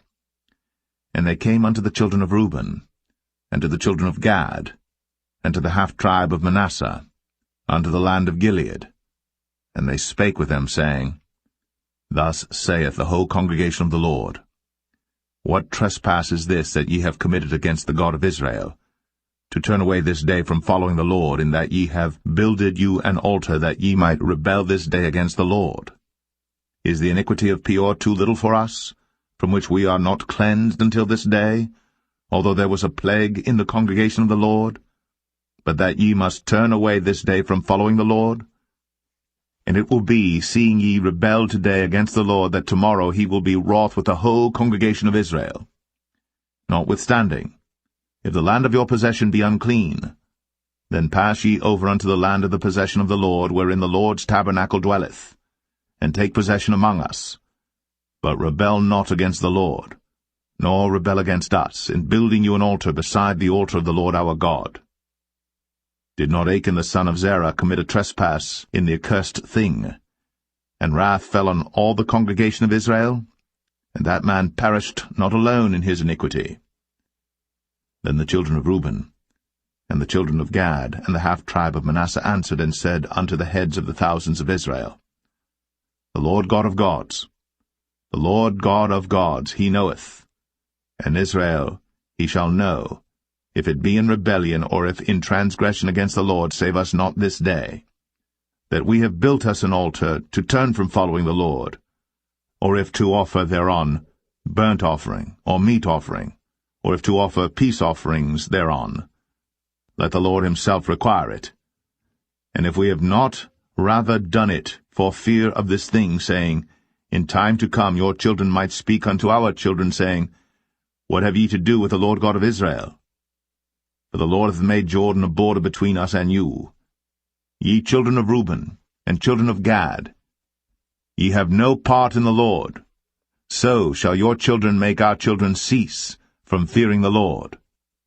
Therefore we said, Let us now prepare to build us an altar, not for burnt offering, nor for sacrifice, but that it may be a witness between us and you and our generations after us, that we might do the service of the Lord before him with our burnt offerings, and with our sacrifices, and with our peace offerings, that your children may not say to our children in time to come, Ye have no part in the Lord.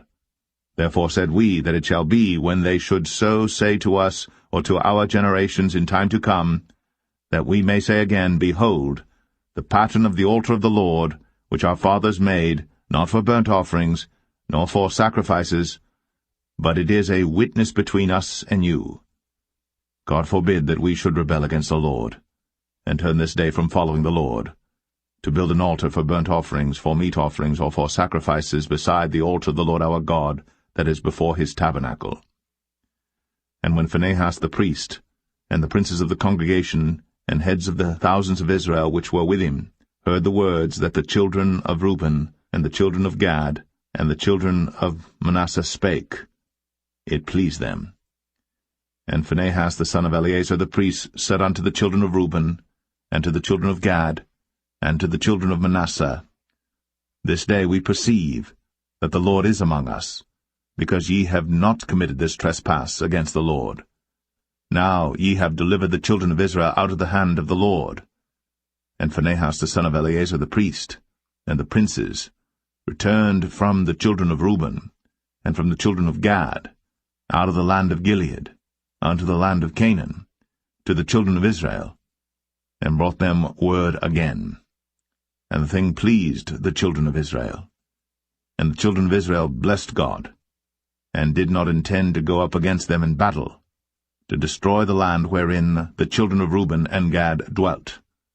And the children of Reuben and the children of Gad called the altar Ed, for it shall be a witness between us that the Lord is God.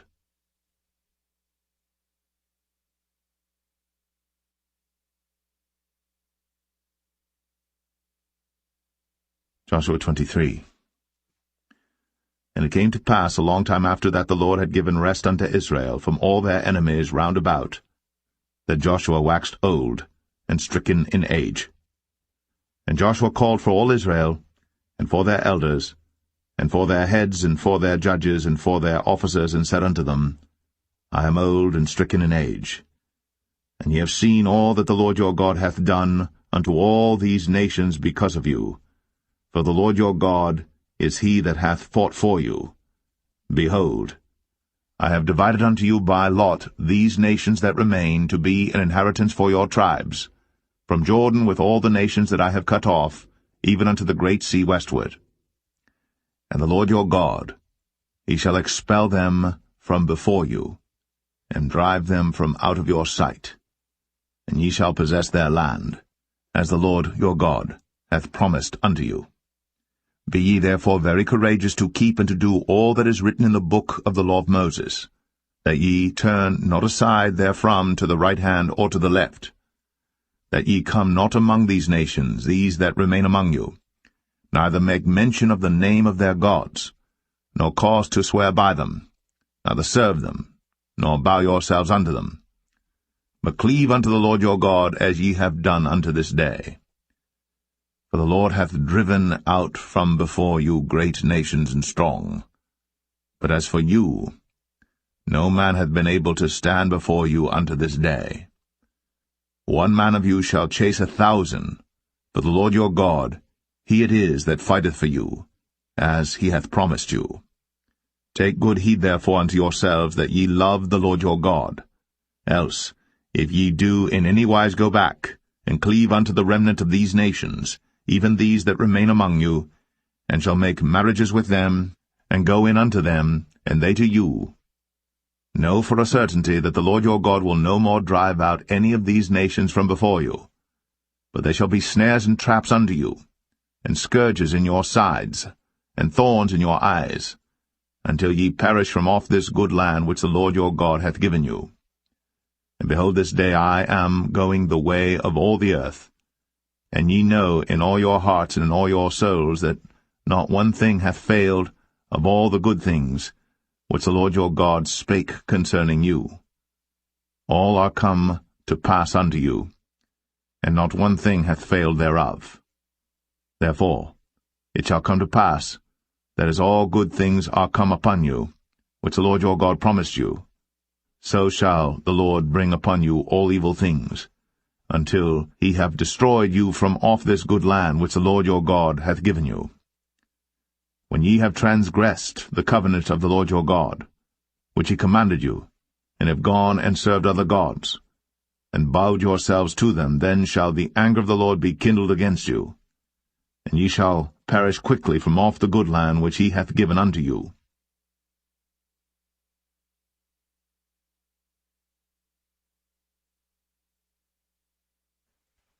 Joshua 24. And Joshua gathered all the tribes of Israel to Shechem, and called for the elders of Israel, and for their heads, and for their judges, and for their officers, and they presented themselves before God. And Joshua said unto all the people, Thus saith the Lord God of Israel, Your fathers dwelt on the other side of the flood in old time, even Terah, the father of Abraham, and the father of Nachor, and they served other gods. And I took your father Abraham from the other side of the flood, and led him throughout all the land of Canaan, and multiplied his seed, and gave him Isaac. And I gave unto Isaac Jacob and Esau. And I gave unto Esau Mount Seir to possess it. But Jacob and his children went down into Egypt. I sent Moses also, and Aaron, and I plagued Egypt, according to that which I did among them. And afterward I brought you out. And I brought your fathers out of Egypt, and ye came unto the sea. And the Egyptians pursued after your fathers with chariots and horsemen unto the Red Sea. And when they cried unto the Lord, he put darkness between you and the Egyptians, and brought the sea upon them, and covered them. And your eyes have seen what I have done in Egypt, and ye dwelt in the wilderness a long season. And I brought you into the land of the Amorites, which dwelt on the other side Jordan, and they fought with you, and I gave them into your hand, that ye might possess their land, and I destroyed them from before you. Then Balak the son of Zippor, king of Moab, arose and warred against Israel, and sent and called Balaam the son of Beor to curse you. But I would not hearken unto Balaam, therefore he blessed you still. So I delivered you out of his hand. And ye went over Jordan, and came unto Jericho, and the men of Jericho fought against you, the Amorites, and the Perizzites, and the Canaanites, and the Hittites, and the Girgashites, the Hivites, and the Jebusites, and I delivered them into your hand. And I sent the hornet before you, which drave them out from before you, even the 2 kings of the Amorites, but not with thy sword, nor with thy bow. And I have given you a land for which ye did not labor, and cities which ye built not, and ye dwell in them. Of the vineyards and oliveyards which ye planted not do ye eat. Now therefore fear the Lord, and serve him in sincerity and in truth, and put away the gods which your fathers served on the other side of the flood and in Egypt, and serve ye the Lord. And if it seem evil unto you to serve the Lord, choose you this day whom ye will serve, whether the gods which your fathers served that were on the other side of the flood, or the gods of the Amorites, in whose land ye dwell. But as for me and my house, we will serve the Lord. And the people answered and said, God forbid that we should forsake the Lord, to serve other gods. For the Lord our God, he it is that brought us up and our fathers out of the land of Egypt, from the house of bondage, and which did those great signs in our sight, and preserved us in all the way wherein we went, and among all the people through whom we passed. And the Lord drave out from before us all the people, even the Amorites which dwelt in the land. Therefore will we also serve the Lord, for he is our God. And Joshua said unto the people, Ye cannot serve the Lord, for he is an holy God. He is a jealous God. He will not forgive your transgressions nor your sins. If ye forsake the Lord, and serve strange gods, then he will turn, and do you hurt, and consume you. After that he hath done you good. And the people said unto Joshua, Nay, but we will serve the Lord. And Joshua said unto the people, Ye are witnesses against yourselves, that ye have chosen you the Lord to serve him. And they said, We are witnesses. Now therefore put away, said he, the strange gods which are among you, and incline your heart unto the Lord God of Israel. And the people said unto Joshua, The Lord our God will we serve, and his voice will we obey. So Joshua made a covenant with the people that day, and set them a statute and an ordinance in Shechem. And Joshua wrote these words in the book of the law of God, and took a great stone, and set it up there under an oak that was by the sanctuary of the Lord. And Joshua said unto all the people, Behold, this stone shall be a witness unto us, for it hath heard all the words of the Lord which he spake unto us. It shall be therefore a witness unto you, lest ye deny your God. So Joshua let the people depart, every man unto his inheritance. And it came to pass after these things that Joshua the son of Nun, the servant of the Lord, died, being 110 years old. And they buried him in the border of his inheritance in Timnath-serah, which is in Mount Ephraim, on the north side of the hill of Gaash. And Israel served the Lord all the days of Joshua, and all the days of the elders that overlived Joshua, and which had known all the works of the Lord that he had done for Israel. And the bones of Joseph, which the children of Israel brought up out of Egypt, buried they in Shechem in a parcel of ground, which Jacob bought of the sons of Hamor, the father of Shechem, for 100 pieces of silver. And it became the inheritance of the children of Joseph. And Eleazar the son of Aaron died. And they buried him in a hill that pertained to Phinehas his son, which was given him in Mount Ephraim.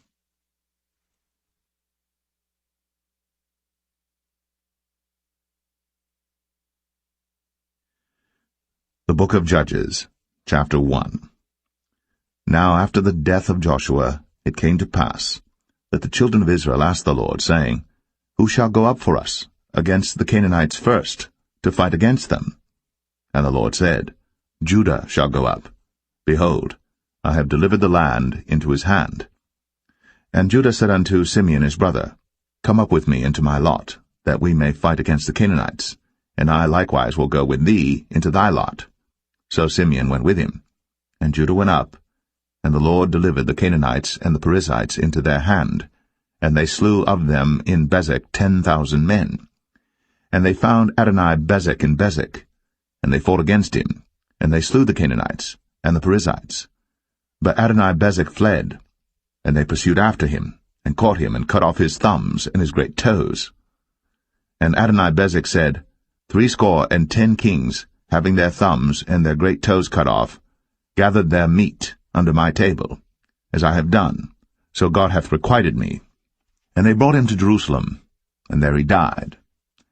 Now the children of Judah had fought against Jerusalem, and had taken it, and smitten it with the edge of the sword, and set the city on fire. And afterward the children of Judah went down to fight against the Canaanites, that dwelt in the mountain, and in the south, and in the valley. And Judah went against the Canaanites that dwelt in Hebron.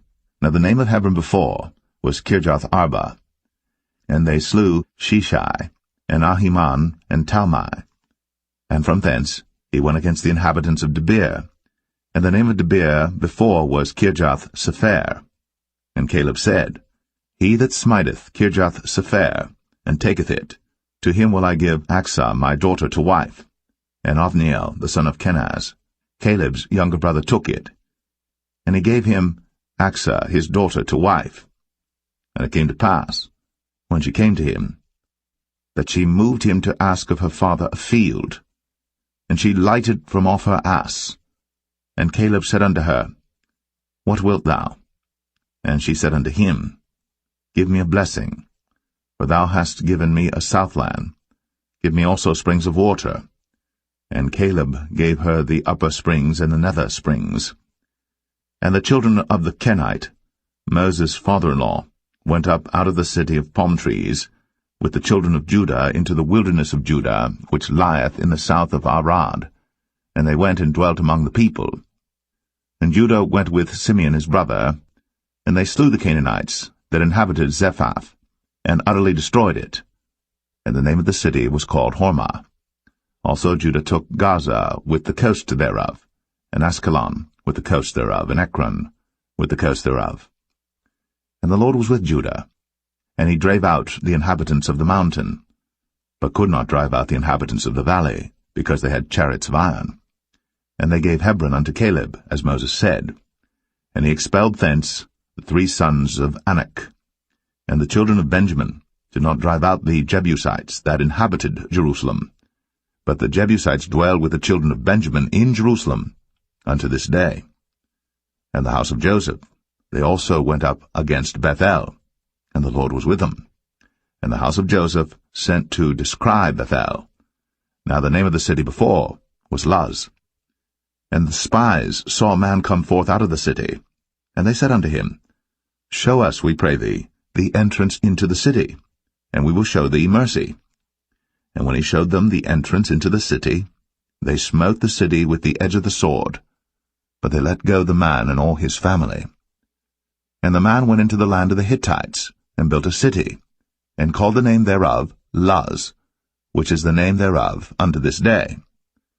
Neither did Manasseh drive out the inhabitants of Beth-shan and her towns, nor Taanach and her towns, nor the inhabitants of Dor and her towns, nor the inhabitants of Ibleam and her towns, nor the inhabitants of Megiddo and her towns, but the Canaanites would dwell in that land. And it came to pass, when Israel was strong, that they put the Canaanites to tribute, and did not utterly drive them out. Neither did Ephraim drive out the Canaanites that dwelt in Gezer, but the Canaanites dwelt in Gezer among them. Neither did Zebulun drive out the inhabitants of Kitron, nor the inhabitants of Nahalol, but the Canaanites dwelt among them, and became tributaries. Neither did Asher drive out the inhabitants of Akko, nor the inhabitants of Zidon, nor of Alab, nor of Agzib, nor of Helba, nor of Aphik, nor of Rehob. But the Asherites dwelt among the Canaanites, the inhabitants of the land, for they did not drive them out. Neither did Naphtali drive out the inhabitants of Beth-Shemesh, nor the inhabitants of Beth-Anath, but he dwelt among the Canaanites, the inhabitants of the land. Nevertheless the inhabitants of Beth-Shemesh and of Beth-Anath became tributaries unto them. And the Amorites forced the children of Dan into the mountain, for they would not suffer them to come down to the valley. But the Amorites would dwell in Mount Eres, in Ayalon, and in Shaalbim, yet the hand of the house of Joseph prevailed, so that they became tributaries. And the coast of the Amorites was from the going up to Akrabim, from the rock and upward.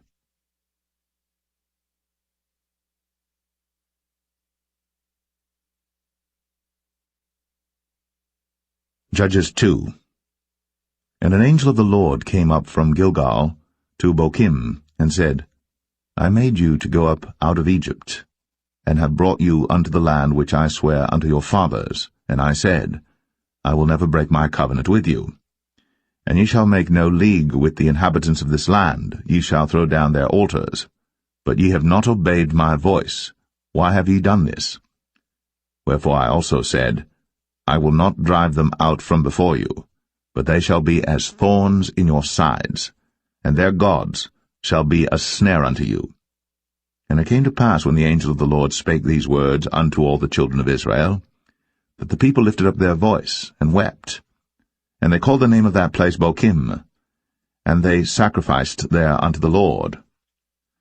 And when Joshua had let the people go, the children of Israel went every man unto his inheritance to possess the land. And the people served the Lord all the days of Joshua, and all the days of the elders that outlived Joshua, who had seen all the great works of the Lord that he did for Israel. And Joshua the son of Nun, the servant of the Lord, died, being 110 years old.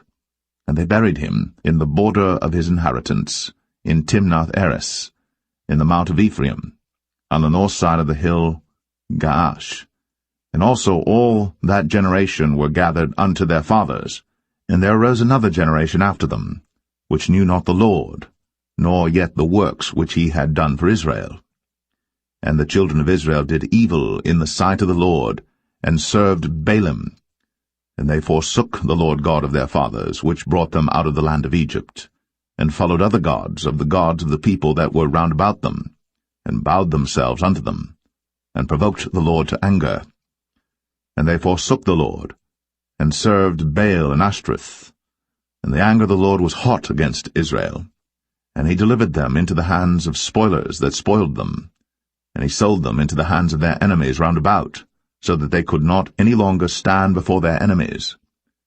Whithersoever they went out, the hand of the Lord was against them for evil, as the Lord had said, and as the Lord had sworn unto them, and they were greatly distressed. Nevertheless the Lord raised up judges, which delivered them out of the hand of those that spoiled them.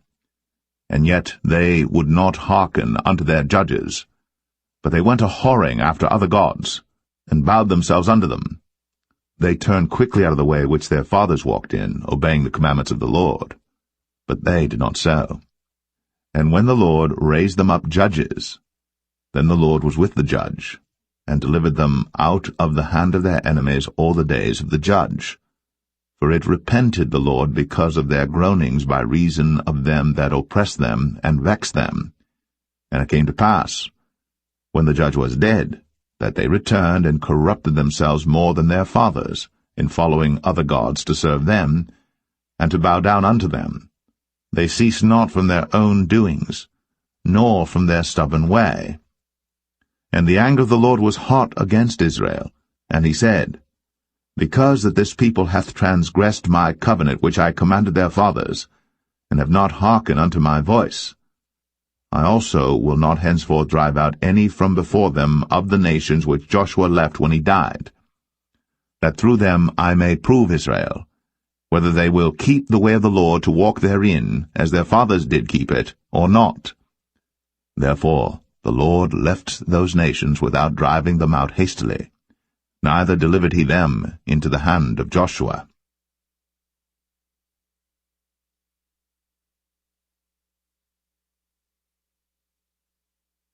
Judges 3.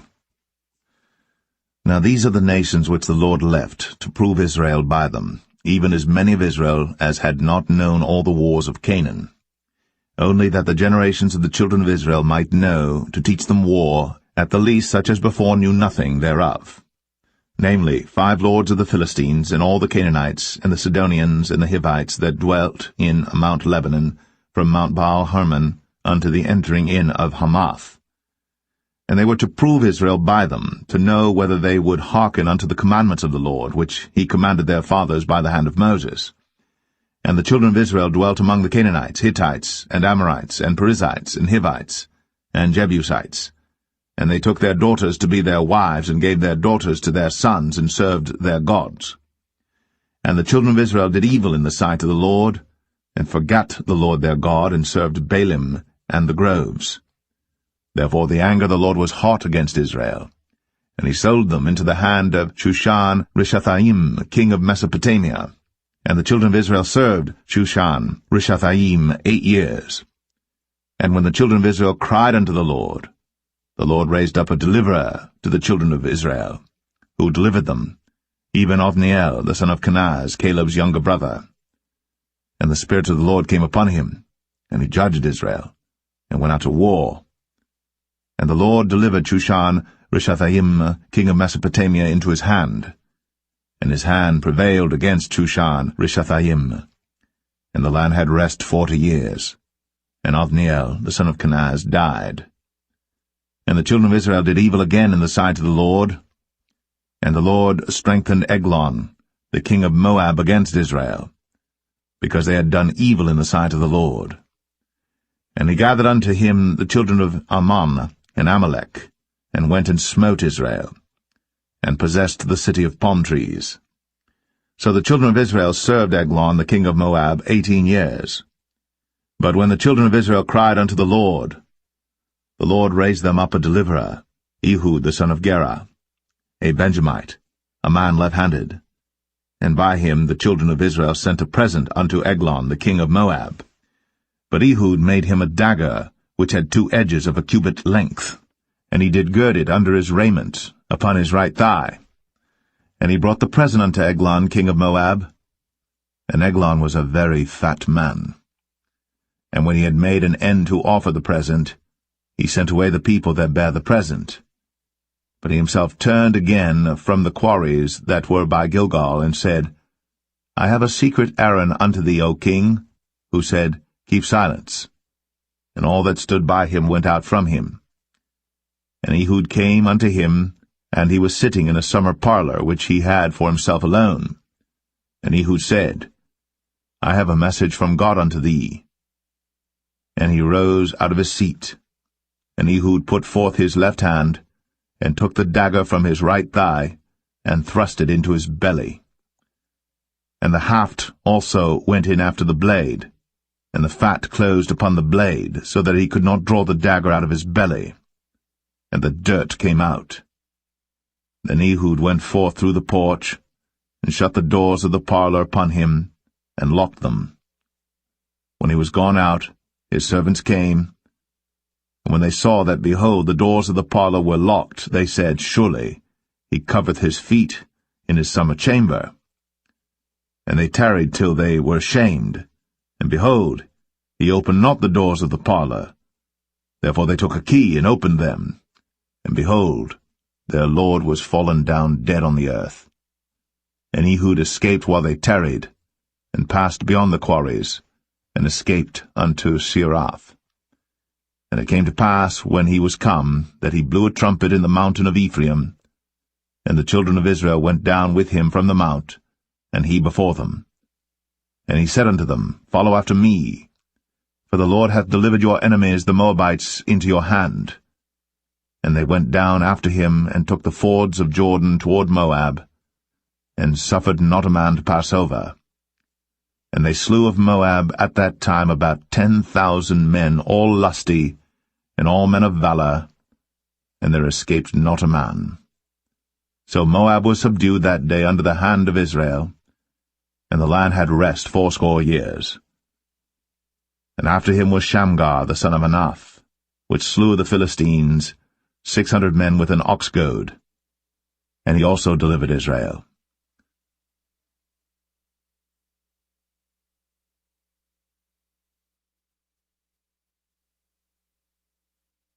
Judges 4.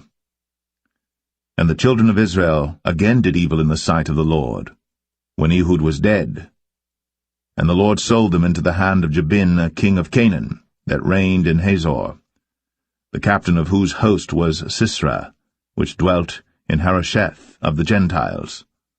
And the children of Israel cried unto the Lord, for he had 900 chariots of iron. And 20 years he mightily oppressed the children of Israel. And Deborah prophetess, the wife of Lapidoth, she judged Israel at that time. And she dwelt under the palm tree of Deborah between Ramah and Bethel in Mount Ephraim. And the children of Israel came up to her for judgment.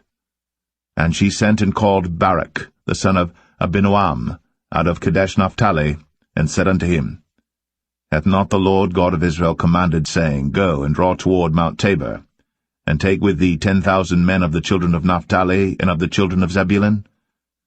And I will draw unto thee to the river Kishon Sisera, the captain of Jabin's army, with his chariots and his multitude, and I will deliver him into thine hand.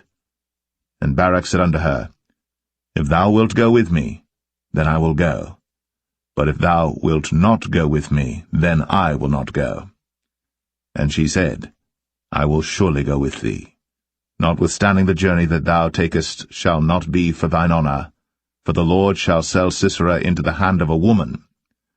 And Deborah rose, and went with Barak to Kadesh. And Barak called Zebulun and Naphtali to Kadesh. And he went up with 10,000 men at his feet, and Deborah went up with him. Now Heber the Kenite, which was of the children of Hobab, the father-in-law of Moses, had severed himself from the Kenites, and pitched his tent unto the plain of Zanaim, which is by Kadesh. And they showed Sisera that Barak the son of Abinoam was gone up to Mount Tabor. And Sisera gathered together all his chariots, even 900 chariots of iron, and all the people that were with him, from Harosheth of the Gentiles unto the river of Kishon. And Deborah said unto Barak, Up, for this is the day in which the Lord hath delivered Sisera into thine hand. Is not the Lord gone out before thee? So Barak went down from Mount Tabor, and 10,000 men after him. And the Lord discomfited Sisera, and all his chariots and all his host with the edge of the sword before Barak, so that Sisera lighted down off his chariot, and fled away on his feet. But Barak pursued after the chariots and after the host, unto Harosheth of the Gentiles, and all the host of Sisera fell upon the edge of the sword, and there was not a man left. Howbeit Sisera fled away on his feet to the tent of Jael, the wife of Heber the Kenite. For there was peace between Jabin, the king of Hazor, and the house of Heber the Kenite. And Jael went out to meet Sisera, and said unto him, Turn in, my lord, turn in to me, fear not. And when he had turned in unto her into the tent, she covered him with a mantle. And he said unto her, Give me, I pray thee, a little water to drink, for I am thirsty. And she opened a bottle of milk, and gave him drink, and covered him. Again he said to her, Stand in the door of the tent. And it shall be, when any man doth come and inquire of thee, and say, Is there any man here? That thou shalt say, No. Then Jael, Heber's wife, took a nail of the tent, and took an hammer in her hand, and went softly unto him, and smote the nail into his temples, and fastened it into the ground, for he was fast asleep and weary. So he died. And behold, as Barak pursued Sisera, Jael came out to meet him, and said unto him, Come, and I will show thee the man whom thou seekest. And when he came into her tent, behold, Sisera lay dead, and the nail was in his temples. So God subdued on that day Jabin, the king of Canaan, before the children of Israel. And the hand of the children of Israel prospered, and prevailed against Jabin, the king of Canaan, until they had destroyed Jabin, king of Canaan.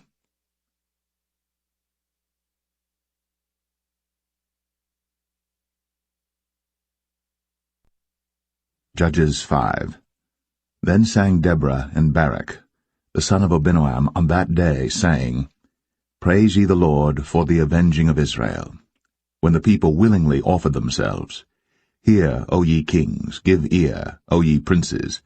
I, even I, will sing unto the Lord. I will sing praise to the Lord God of Israel. Lord, when thou wentest out of Seir, when thou marchedst out of the field of Edom, the earth trembled, and the heavens dropped. The clouds also dropped water. The mountains melted from before the Lord, even that Sinai from before the Lord God of Israel. In the days of Shamgar the son of Anath, in the days of Jael, the highways were unoccupied, and the travelers walked through byways. The inhabitants of the villages ceased. They ceased in Israel until that I, Deborah, arose, that I arose a mother in Israel. They chose new gods. Then was war in the gates. Was there a shield or spear seen among 40,000 in Israel? My heart is toward the governors of Israel, that offered themselves willingly among the people. Bless ye the Lord. Speak, ye that ride on white asses, ye that sit in judgment, and walk by the way. They that are delivered from the noise of archers in the places of drawing water. There shall they rehearse the righteous acts of the Lord, even the righteous acts toward the inhabitants of his villages in Israel. Then shall the people of the Lord go down to the gates.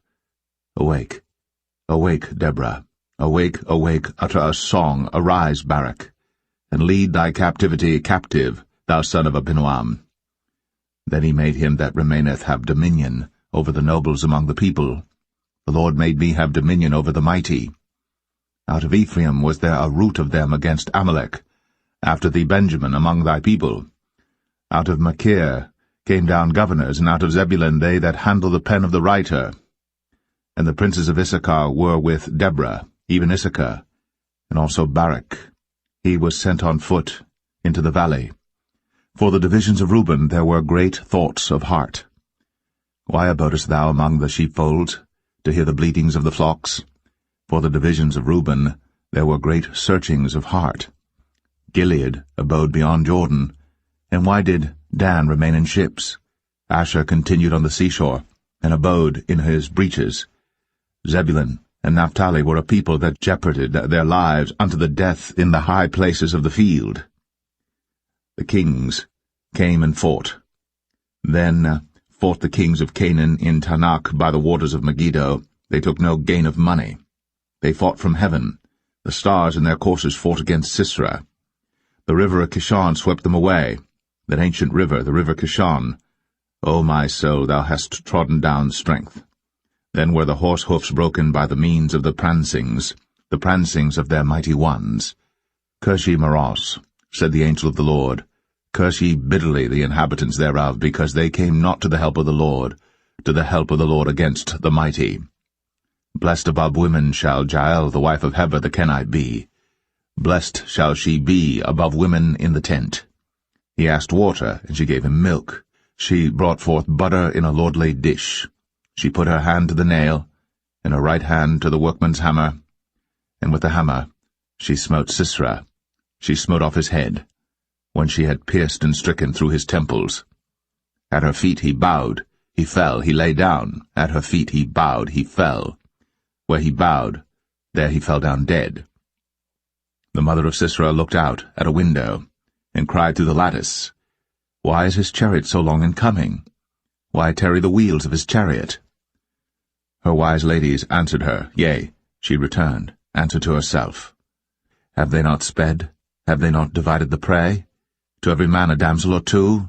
To Sisera a prey of divers colours, a prey of divers colours of needlework, of divers colours of needlework on both sides, meat for the necks of them that take the spoil? So let all thine enemies perish, O Lord, but let them that love him be as the sun when he goeth forth in his might. And the land had rest. 40 years.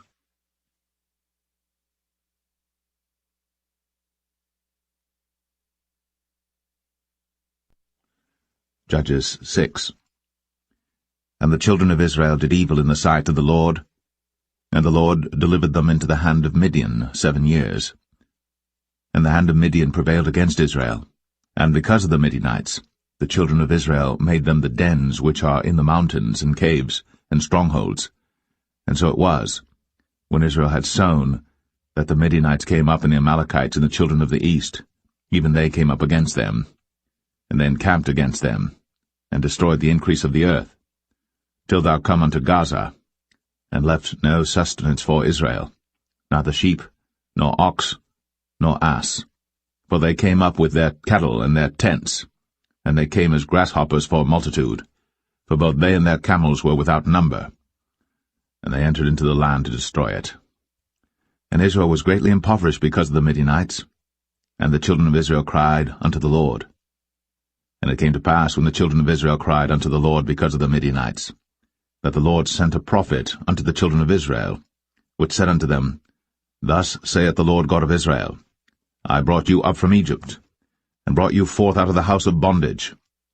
And I delivered you out of the hand of the Egyptians, and out of the hand of all that oppressed you, and drave them out from before you, and gave you their land. I said unto you, I am the Lord your God. Fear not the gods of the Amorites, in whose land ye dwell. But ye have not obeyed my voice. And there came an angel of the Lord, and sat under an oak which was in Ophrah, that pertained unto Joash the Abiezrite. And his son Gideon threshed wheat by the winepress to hide it from the Midianites. And the angel of the Lord appeared unto him, and said unto him, The Lord is with thee, thou mighty man of valour. And Gideon said unto him, O my Lord, if the Lord be with us, why then is all this befallen us? And where be all his miracles which our fathers told us of, saying, Did not the Lord bring us up from Egypt? But now the Lord hath forsaken us, and delivered us into the hands of the Midianites. And the Lord looked upon him, and said, Go in this thy might, and thou shalt save Israel from the hand of the Midianites. Have not I sent thee? And he said unto him, O my Lord, wherewith shall I save Israel? Behold, my family is poor in Manasseh, and I am the least in my father's house. And the Lord said unto him, Surely I will be with thee, and thou shalt smite the Midianites as one man. And he said unto him, If now I have found grace in thy sight, then show me a sign that thou talkest with me. Depart not hence, I pray thee, until I come unto thee, and bring forth my present, and set it before thee. And he said, I will tarry until thou come again. And Gideon went in, and made ready a kid, and unleavened cakes of an ephah flour. The flesh he put in a basket, and he put the broth in a pot, and brought it out unto him under the oak, and presented it. And the angel of God said unto him, Take the flesh and the unleavened cakes, and lay them upon this rock, and pour out the broth. And he did so. Then the angel of the Lord put forth the end of the staff that was in his hand, and touched the flesh and the unleavened cakes. And there rose up fire out of the rock, and consumed the flesh and the unleavened cakes. Then the angel of the Lord departed out of his sight. And when Gideon perceived that he was an angel of the Lord, Gideon said, Alas, O Lord God, for because I have seen an angel of the Lord face to face. And the Lord said unto him, Peace be unto thee, fear not, thou shalt not die. Then Gideon built an altar there unto the Lord, and called it Jehovah Shalom. Until this day it is yet in Ophrah of the Abiezrites. And it came to pass the same night, that the Lord said unto him, Take thy father's young bullock, even the second bullock of 7 years old, and throw down the altar of Baal that thy father hath, and cut down the grove that is by it. And build an altar unto the Lord thy God upon the top of this rock, in the ordered place, and take the second bullock, and offer a burnt sacrifice with the wood of the grove which thou shalt cut down. Then Gideon took 10 men of his servants, and did as the Lord had said unto him. And so it was, because he feared his father's household and the men of the city, that he could not do it by day, that he did it by night. And when the men of the city arose early in the morning, behold, the altar of Baal was cast down, and the grove was cut down that was by it, and the second bullock was offered upon the altar that was built. And they said one to another, Who hath done this thing? And when they inquired and asked, they said, Gideon the son of Joash hath done this thing. Then the men of the city said unto Joash, Bring out thy son, that he may die, because he hath cast down the altar of Baal, and because he hath cut down the grove that was by it. And Joash said unto all that stood against him, Will ye plead for Baal? Will ye save him? He that will plead for him, let him be put to death, whilst it is yet morning, if he be a god. Let him plead for himself, because one hath cast down his altar. Therefore on that day he called him Jerubbaal, saying, Let Baal plead against him, because he hath thrown down his altar. Then all the Midianites and the Amalekites, and the children of the east were gathered together, and went over and pitched in the valley of Jezreel. But the Spirit of the Lord came upon Gideon, and he blew a trumpet, and Abiezer was gathered after him. And he sent messengers throughout all Manasseh, who also was gathered after him. And he sent messengers unto Asher, and unto Zebulun, and unto Naphtali, and they came up to meet them. And Gideon said unto God, If thou wilt save Israel by mine hand, as thou hast said, behold, I will put a fleece of wool in the floor. And if the dew be on the fleece only, and it be dry upon all the earth beside, then shall I know that thou wilt save Israel by mine hand, as thou hast said. And it was so. For he rose up early on the morrow, and thrust the fleece together, and wring the dew out of the fleece, a bowl full of water. And Gideon said unto God, Let not thine anger be hot against me, and I will speak but this once. Let me prove, I pray thee, but this once with the fleece. Let it now be dry only upon the fleece, and upon all the ground let there be dew. And God did so that night, for it was dry upon the fleece only, and there was dew on all the ground.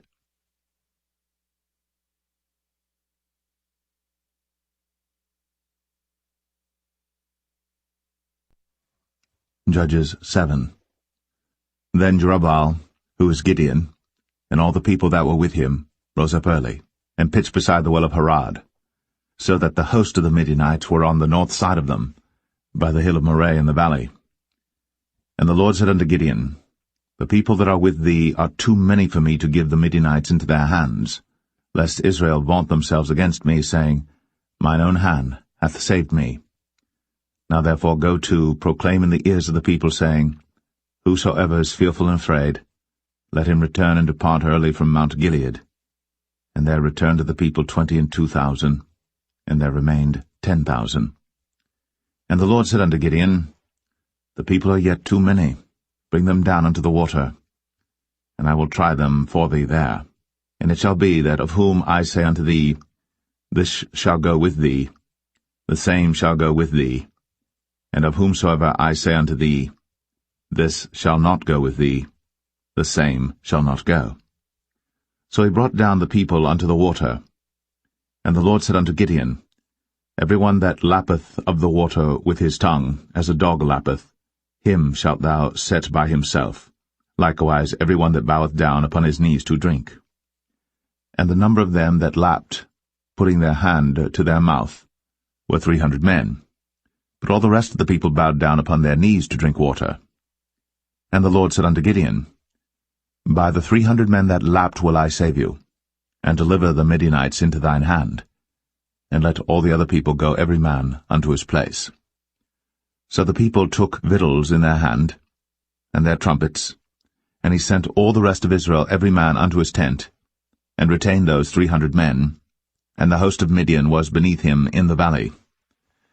And it came to pass the same night that the Lord said unto him, Arise, get thee down unto the host, for I have delivered it into thine hand. But if thou fear to go down, go thou with Phurah thy servant down to the host.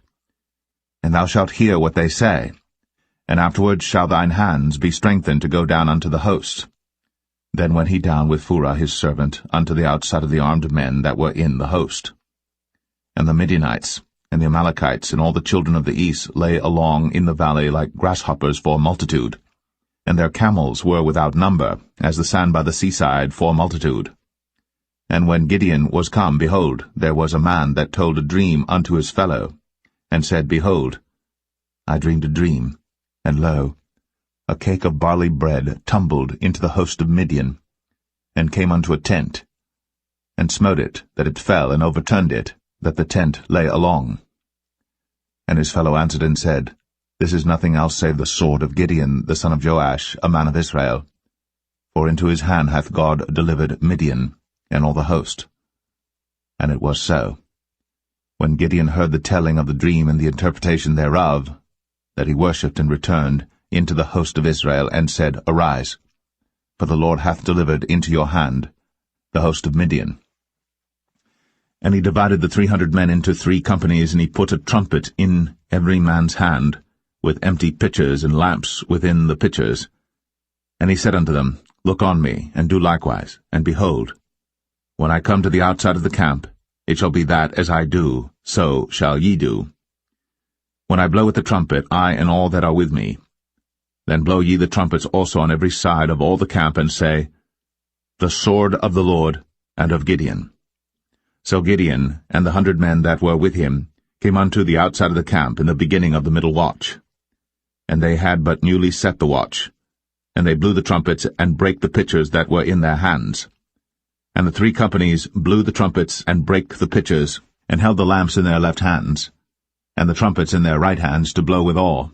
And they cried, The sword of the Lord and of Gideon. And they stood every man in his place round about the camp. And all the host ran and cried and fled. And the 300 blew the trumpets, and the Lord set every man's sword against his fellow, even throughout all the host. And the host fled to Beth-shittah in Zererath, and to the border of Abel-meholah, unto Tabbath. And the men of Israel gathered themselves together out of Naphtali, and out of Asher, and out of all Manasseh, and pursued after the Midianites. And Gideon sent messengers throughout all Mount Ephraim, saying, Come down against the Midianites, and take before them the waters unto Beth-barah and Jordan. Then all the men of Ephraim gathered themselves together, and took the waters unto Beth-barah and Jordan. And they took 2 princes of the Midianites, Oreb and Zeb. And they slew Oreb upon the rock Oreb, and Zeb they slew at the winepress of Zeb, and pursued Midian, and brought the heads of Oreb and Zeb to Gideon on the other side Jordan.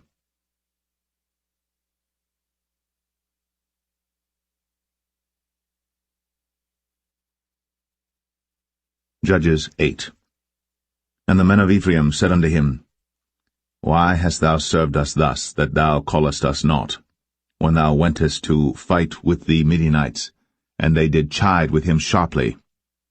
And he said unto them, What have I done now in comparison of you? Is not the gleaning of the grapes of Ephraim better than the vintage of Abiezer? God hath delivered into your hands the princes of Midian, Oreb, and Zeb. And what was I able to do in comparison of you? Then their anger was abated toward him, when he had said that. And Gideon came to Jordan and passed over, he and the 300 men that were with him, faint yet pursuing them. And he said unto the men of Succoth, Give, I pray you, loaves of bread unto the people that follow me, for they be faint, and I am pursuing after Zebah and Zalmunna, kings of Midian. And the princes of Succoth said, Are the hands of Zebah and Zalmunna now in thine hand, that we should give bread unto thine army? And Gideon said, Therefore when the Lord hath delivered Zebah and Zalmunna into mine hand, then I will tear your flesh with the thorns of the wilderness and with briars. And he went up thence to Penuel, and spake unto them likewise. And the men of Penuel answered him as the men of Succoth had answered him. And he spake also unto the men of Penuel, saying, When I come again in peace, I will break down this tower. Now Zebah and Zalmunna were in Karkor, and their hosts with them, about 15,000 men, all that were left of all the hosts of the children of the east. For there fell 120,000 men that drew sword. And Gideon went up by the way of them that dwelt in tents on the east of Nobah and Jogbeah, and smote the host, for the host was secure. And when Zebah and Zalmunna fled, he pursued after them, and took the 2 kings of Midian, Zebah and Zalmunna, and discomfited all the host. And Gideon the son of Joash returned from battle before the sun was up, and caught a young man of the men of Succoth, and inquired of him. And he described unto him the princes of Succoth and the elders thereof, even 70 men. And he came unto the men of Succoth, and said, Behold, Zebah and Zalmunna, with whom ye did upbraid me, saying, Are the hands of Zebah and Zalmunna now in thine hand, that we should give bread unto thy men that are weary? And he took the elders of the city, and thorns of the wilderness and briars, and with them he taught the men of Succoth. And he beat down the tower of Penuel, and slew the men of the city. Then said he unto Zebah and Zalmunna, What manner of men were they whom ye slew at Tabor? And they answered, As thou art, so were they. Each one resembled the children of a king. And he said, They were my brethren, even the sons of my mother. As the Lord liveth, if ye had saved them alive, I would not slay you. And he said unto Jether his firstborn, Up, and slay them. But the youth drew not his sword, for he feared, because he was yet a youth. Then Zebah and Zalmunna said, Rise thou, and fall upon us, for as the man is, so is his strength. And Gideon arose, and slew Zebah and Zalmunna, and took away the ornaments that were on their camels' necks. Then the men of Israel said unto Gideon, Rule thou over us, both thou and thy son, and thy son's son also, for thou hast delivered us from the hand of Midian. And Gideon said unto them, I will not rule over you, neither shall my son rule over you.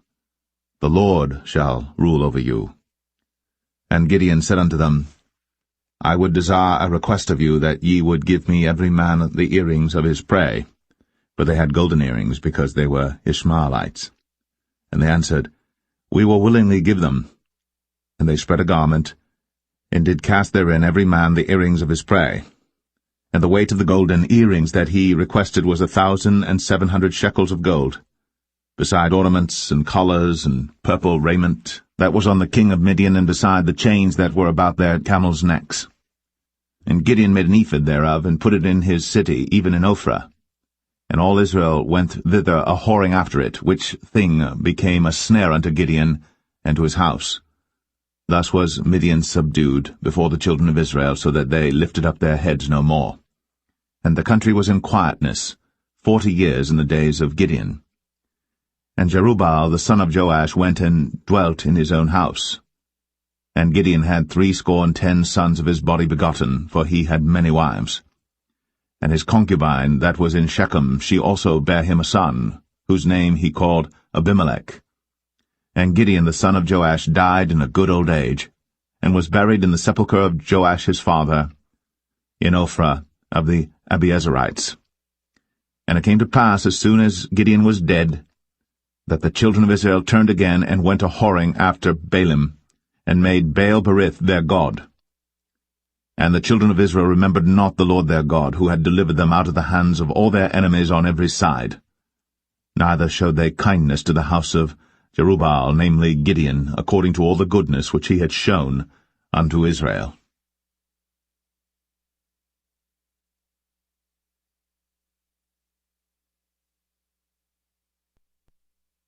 Judges 9.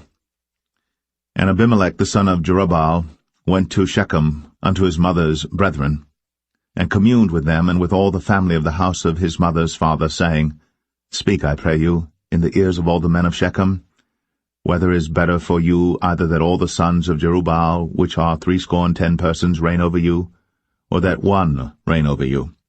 Remember also that I am your bone and your flesh. And his mother's brethren spake of him in the ears of all the men of Shechem all these words. And their hearts inclined to follow Abimelech, for they said, He is our brother. And they gave him 70 pieces of silver out of the house of Baal-berith, wherewith Abimelech hired vain and light persons which followed him. And he went unto his father's house at Ophrah, and slew his brethren the sons of Jerubbaal, being 70 persons, upon one stone. Notwithstanding yet Jotham, the youngest son of Jerubbaal, was left, for he hid himself. And all the men of Shechem gathered together, and all the house of Millo, and went, and made Abimelech king by the plain of the pillar that was in Shechem. And when they told it to Jotham, he went and stood in the top of Mount Gerizim, and lifted up his voice, and cried and said unto them, Hearken unto me, ye men of Shechem, that God may hearken unto you. The trees went forth on a time to anoint a king over them, and they said unto the olive tree, Reign thou over us. But the olive tree said unto them, Should I leave my fatness, wherewith by me they honour God and man, and go to be promoted over the trees? And the trees said to the fig tree, Come thou, and reign over us. But the fig tree said unto them, Should I forsake my sweetness and my good fruit, and go to be promoted over the trees? Then said the trees unto the vine, Come thou, and reign over us. And the vine said unto them, Should I leave my wine, which cheereth God and man, and go to be promoted over the trees? Then said all the trees unto the bramble, Come thou, and reign over us. And the bramble said unto the trees, If in truth ye anoint me king over you, then come, and put your trust in my shadow, and if not, let fire come out of the bramble, and devour the cedars of Lebanon. Now therefore, if ye have done truly and sincerely, in that ye have made Abimelech king, and if ye have dealt well with Jerubbaal and his house, and have done unto him according to the deserving of his hands, for my father fought for you, and adventured his life far, and delivered you out of the hand of Midian. And ye are risen up against my father's house this day, and have slain his sons, 70 persons, upon one stone, and have made Abimelech the son of his maidservant king over the men of Shechem, because he is your brother. If ye then have dealt truly and sincerely with Jerubbaal and with his house this day, then rejoice ye in Abimelech, and let him also rejoice in you. But if not, let fire come out from Abimelech, and devour the men of Shechem, and the house of Millo. And let fire come out from the men of Shechem, and from the house of Millo, and devour Abimelech. And Jotham ran away, and fled, and went to Beer, and dwelt there for fear of Abimelech his brother. When Abimelech had reigned 3 years over Israel, then God sent an evil spirit between Abimelech and the men of Shechem. And the men of Shechem dealt treacherously with Abimelech, that the cruelty done to the 70 sons of Jerubbaal might come, and their blood be laid upon Abimelech their brother, which slew them, and upon the men of Shechem, which aided him in the killing of his brethren. And the men of Shechem set liers in wait for him in the top of the mountains, and they robbed all that came along that way by them. And it was told Abimelech. And Gaal, the son of Ebed, came with his brethren, and went over to Shechem. And the men of Shechem put their confidence in him. And they went out into the fields, and gathered their vineyards, and trod the grapes, and made merry, and went to the house of their God, and did eat and drink, and cursed Abimelech. And Gaal the son of Ebed said, Who is Abimelech, and who is Shechem, that we should serve him? Is not he the son of Jerubbaal, and Zebul his officer? Serve the men of Hamor, the father of Shechem, for why should we serve him? And would to God this people were under my hand, then would I remove Abimelech. And he said to Abimelech, Increase thine army, and come out. And when Zebul, the ruler of the city, heard the words of Gaal the son of Ebed, his anger was kindled. And he sent messengers unto Abimelech privily, saying, Behold, Gaal the son of Ebed and his brethren be come to Shechem, and behold, they fortify the city against thee. Now therefore up by night thou and the people that is with thee, and lie in wait in the field. And it shall be that in the morning, as soon as the sun is up, thou shalt rise early, and set upon the city, and behold, when he and the people that is with him come out against thee, then mayest thou do to them as thou shalt find occasion. And Abimelech rose up, and all the people that were with him by night, and they laid wait against Shechem in 4 companies. And Gaal the son of Ebed went out and stood in the entering of the gate of the city. And Abimelech rose up, and the people that were with him, from lying in wait. And when Gaal saw the people, he said to Zebul, Behold, there come people down from the top of the mountains. And Zebul said unto him, Thou seest the shadow of the mountains, as if they were men. And Gaal spake again and said, See, there come people down by the middle of the land, and another company come along by the plain of Meonim. Then said Zebul unto him, Where is now thy mouth wherewith thou saidst, Who is Abimelech, that we should serve him? Is not this the people that thou hast despised? Go out, I pray now, and fight with them. And Gaal went out before the men of Shechem, and fought with Abimelech. And Abimelech chased him, and he fled before him, and many were overthrown and wounded, even unto the entering of the gate. And Abimelech dwelt at Arumah. And Zebul thrust out Gaal and his brethren, that they should not dwell in Shechem. And it came to pass on the morrow that the people went out into the field. And they told Abimelech. And he took the people and divided them into 3 companies, and laid wait in the field, and looked. And behold, the people were come forth out of the city. And he rose up against them, and smote them. And Abimelech and the company that was with him rushed forward, and stood in the entering of the gate of the city. And the 2 other companies ran upon all the people that were in the fields, and slew them. And Abimelech fought against the city all that day, and he took the city, and slew the people that was therein, and beat down the city, and sowed it with salt. And when all the men of the tower of Shechem heard that, they entered into an hold of the house of the god Berith. And it was told Abimelech that all the men of the tower of Shechem were gathered together. And Abimelech gat him up to Mount Zalmon, he and all the people that were with him.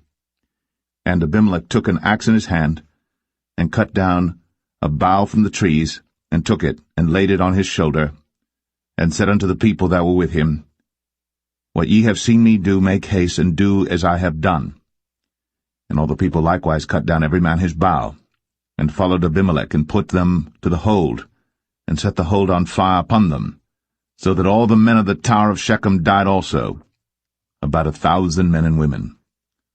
Then went Abimelech to Thebez, and encamped against Thebez, and took it.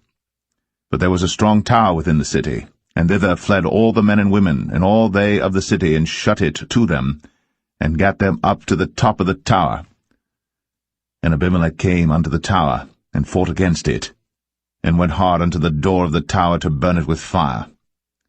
And a certain woman cast a piece of a millstone upon Abimelech's head, and all to break his skull.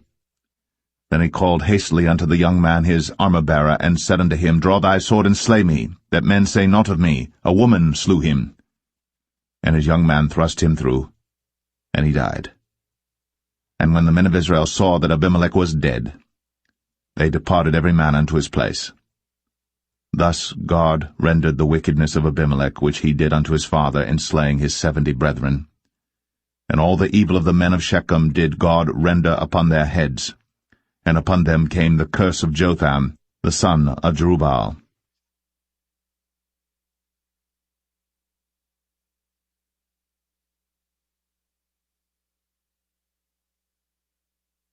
Judges 10. And after Abimelech there arose to defend Israel Tola the son of Puah, the son of Dodo, a man of Issachar. And he dwelt in Shamir in Mount Ephraim. And he judged Israel 23 years, and died, and was buried in Shamir. And after him arose Jair, a Gileadite, and judged Israel 22 years. And he had 30 sons that rode on 30 ass colts. And they had 30 cities, which are called Hovath-Jair unto this day, which are in the land of Gilead. And Jair died, and was buried in Kaman. And the children of Israel did evil again in the sight of the Lord, and served Baalim, and Ashtoreth, and the gods of Syria, and the gods of Zidon, and the gods of Moab, and the gods of the children of Ammon, and the gods of the Philistines, and forsook the Lord, and served not him. And the anger of the Lord was hot against Israel, and he sold them into the hands of the Philistines, and into the hands of the children of Ammon. And that year they vexed and oppressed the children of Israel. 18 years, all the children of Israel that were on the other side Jordan in the land of the Amorites, which is in Gilead. Moreover, the children of Ammon passed over Jordan to fight also against Judah, and against Benjamin, and against the house of Ephraim, so that Israel was sore distressed. And the children of Israel cried unto the Lord, saying, We have sinned against thee, both because we have forsaken our God, and also served Baalim. And the Lord said unto the children of Israel, Did not I deliver you from the Egyptians, and from the Amorites, from the children of Ammon, and from the Philistines? The Zidonians also, and the Amalekites, and the Maonites did oppress you, and ye cried to me, and I delivered you out of their hand. Yet ye have forsaken me, and served other gods, wherefore I will deliver you no more. Go, and cry unto the gods which ye have chosen, let them deliver you in the time of your tribulation. And the children of Israel said unto the Lord, We have sinned. Do thou unto us whatsoever seemeth good unto thee. Deliver us only, we pray thee, this day. And they put away the strange gods from among them, and served the Lord. And his soul was grieved for the misery of Israel.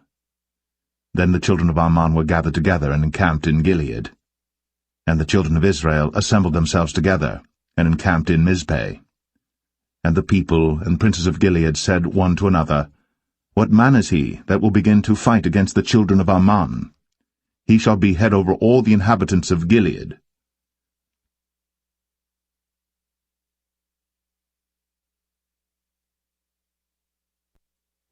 Judges 11. Now Jephthah, the Gileadite, was a mighty man of valor, and he was the son of an harlot, and Gilead begat Jephthah. And Gilead's wife bare him sons, and his wife's sons grew up. And they thrust out Jephthah, and said unto him, Thou shalt not inherit in our father's house, for thou art the son of a strange woman. Then Jephthah fled from his brethren, and dwelt in the land of Tob. And there were gathered vain men to Jephthah, and went out with him. And it came to pass in process of time, that the children of Ammon made war against Israel. And it was so that when the children of Ammon made war against Israel, the elders of Gilead went to fetch Jephthah out of the land of Tob. And they said unto Jephthah, Come, and be our captain, that we may fight with the children of Ammon. And Jephthah said unto the elders of Gilead, Did not ye hate me, and expel me out of my father's house? And why are ye come unto me now, when ye are in distress? And the elders of Gilead said unto Jephthah, Therefore we turn again to thee now, that thou mayest go with us, and fight against the children of Ammon, and be our head over all the inhabitants of Gilead. And Jephthah said unto the elders of Gilead, If ye bring me home again to fight against the children of Ammon, and the Lord deliver them before me, shall I be your head? And the elders of Gilead said unto Jephthah, The Lord be witness between us, if we do not so according to thy words. Then Jephthah went with the elders of Gilead, and the people made him head and captain over them. And Jephthah uttered all his words before the Lord in Mizpeh. And Jephthah sent messengers unto the king of the children of Ammon, saying, What hast thou to do with me, that thou art come against me to fight in my land? And the king of the children of Ammon answered unto the messengers of Jephthah, Because Israel took away my land when they came up out of Egypt, from Arnon even unto Jabbok, and unto Jordan. Now therefore restore those lands again peaceably. And Jephthah sent messengers again unto the king of the children of Ammon, and said unto him, Thus saith Jephthah, Israel took not away the land of Moab, nor the land of the children of Ammon. But when Israel came up from Egypt, and walked through the wilderness unto the Red Sea, and came to Kadesh, then Israel sent messengers unto the king of Edom, saying, Let me, I pray thee, pass through thy land. But the king of Edom would not hearken thereto. And in like manner they sent unto the king of Moab, but he would not consent. And Israel abode in Kadesh. Then they went along through the wilderness, and compassed the land of Edom, and the land of Moab, and came by the east side of the land of Moab, and pitched on the other side of Arnon, but came not within the border of Moab, for Arnon was the border of Moab.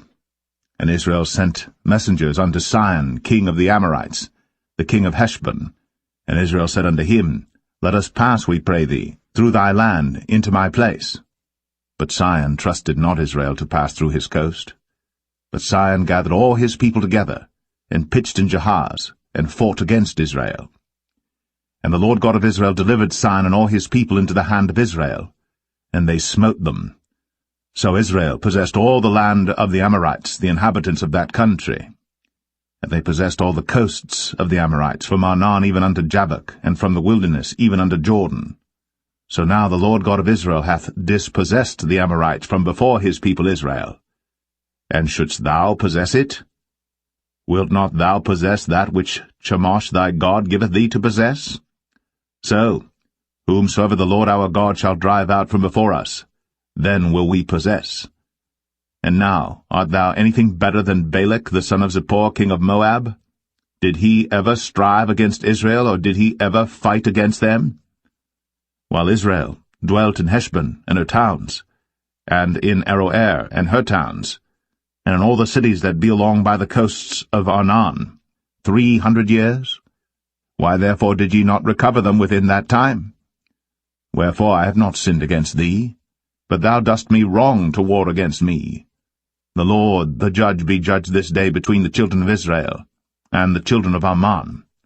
Howbeit the king of the children of Ammon hearkened not unto the words of Jephthah, which he sent him. Then the Spirit of the Lord came upon Jephthah, and he passed over Gilead and Manasseh, and passed over Mizpeh of Gilead, and from Mizpeh of Gilead he passed over unto the children of Ammon. And Jephthah vowed a vow unto the Lord, and said, If thou shalt without fail deliver the children of Ammon into mine hands, then it shall be, that whatsoever cometh forth of the doors of my house to meet me, when I return in peace from the children of Ammon, shall surely be the Lord's, and I will offer it up for a burnt offering. So Jephthah passed over unto the children of Ammon to fight against them, and the Lord delivered them into his hands. And he smote them from Aroer, even till thou come to Minnith, even 20 cities, and unto the plain of the vineyards, with a very great slaughter. Thus the children of Ammon were subdued before the children of Israel. And Jephthah came to Mizpeh unto his house, and behold, his daughter came out to meet him, with timbrels and with dances, and she was his only child. Beside her he had neither son nor daughter.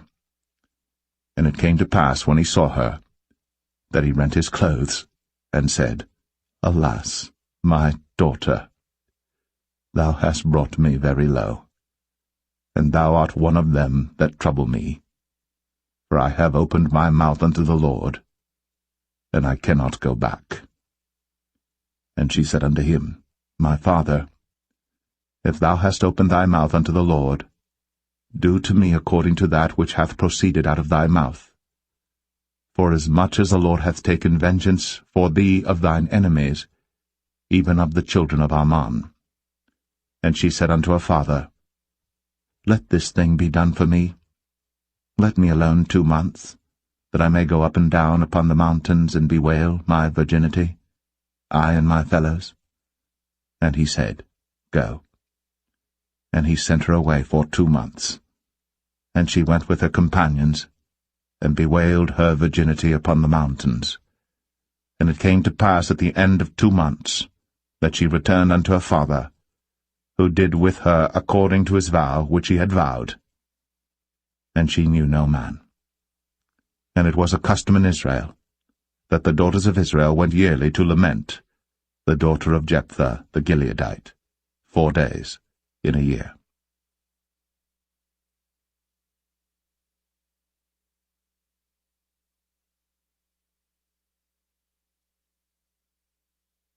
Judges 12. And the men of Ephraim gathered themselves together, and went northward, and said unto Jephthah, Wherefore passedst thou over to fight against the children of Ammon, and didst not call us to go with thee? We will burn thine house upon thee with fire. And Jephthah said unto them, I and my people were at great strife with the children of Ammon. And when I called you, ye delivered me not out of their hands. And when I saw that ye delivered me not, I put my life in my hands, and passed over against the children of Ammon. And the Lord delivered them into my hand. Wherefore then are ye come up unto me this day, to fight against me? Then Jephthah gathered together all the men of Gilead, and fought with Ephraim. And the men of Gilead smote Ephraim, because they said, Ye Gileadites are fugitives of Ephraim among the Ephraimites, and among the Manassites. And the Gileadites took the passages of Jordan before the Ephraimites, And it was so that when those Ephraimites which were escaped said, Let me go over, that the men of Gilead said unto him, Art thou an Ephraimite? If he said, Nay. Then said they unto him, Say now, Shibboleth. And he said, Sibboleth, for he could not frame to pronounce it right. Then they took him, and slew him at the passages of Jordan. And there fell at that time of the Ephraimites 42,000. And Jephthah judged Israel 6 years. Then died Jephthah the Gileadite, and was buried in one of the cities of Gilead. And after him Ibzan of Bethlehem judged Israel.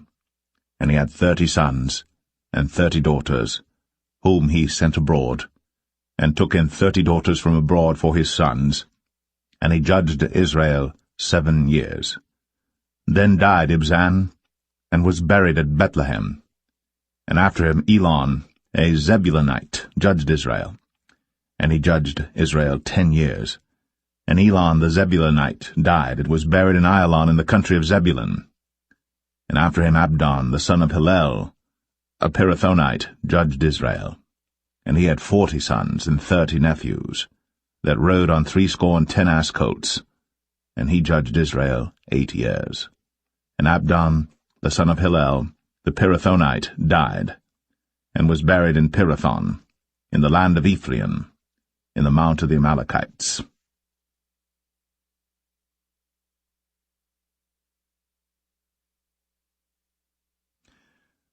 Judges 13. And the children of Israel did evil again in the sight of the Lord, and the Lord delivered them into the hand of the Philistines 40 years. And there was a certain man of Zorah, of the family of the Danites, whose name was Manoah, and his wife was barren, and bare not.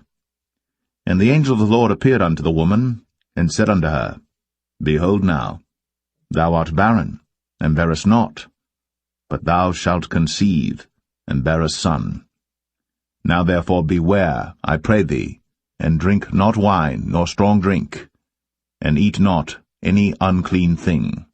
For lo, thou shalt conceive and bear a son, and no razor shall come on his head, for the child shall be a Nazarite unto God from the womb, and he shall begin to deliver Israel out of the hand of the Philistines.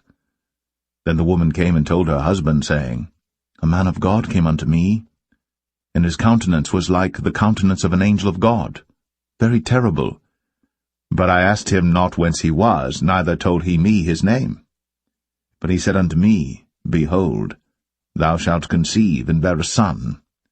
And now drink no wine nor strong drink, neither eat any unclean thing, for the child shall be a Nazarite to God from the womb to the day of his death. Then Manoah entreated the Lord, and said, O my Lord, let the man of God which thou didst send come again unto us, and teach us what we shall do unto the child that shall be born. And God hearkened to the voice of Manoah. And the angel of God came again unto the woman as she sat in the field. But Manoah, her husband, was not with her. And the woman made haste, and ran, and showed her husband, and said unto him, Behold, the man hath appeared unto me, that came unto me the other day. And Manoah arose, and went after his wife, and came to the man, and said unto him, Art thou the man that spakest unto the woman? And he said, I am. And Manoah said, Now let thy words come to pass. How shall we order the child, and how shall we do unto him? And the angel of the Lord said unto Manoah, Of all that I said unto the woman, let her beware. She may not eat of anything that cometh of the vine, neither let her drink wine or strong drink, nor eat any unclean thing. All that I commanded her let her observe. And Manoah said unto the angel of the Lord, I pray thee, let us detain thee, until we shall have made ready a kid for thee. And the angel of the Lord said unto Manoah, Though thou detain me, I will not eat of thy bread, and if thou wilt offer a burnt offering, thou must offer it unto the Lord.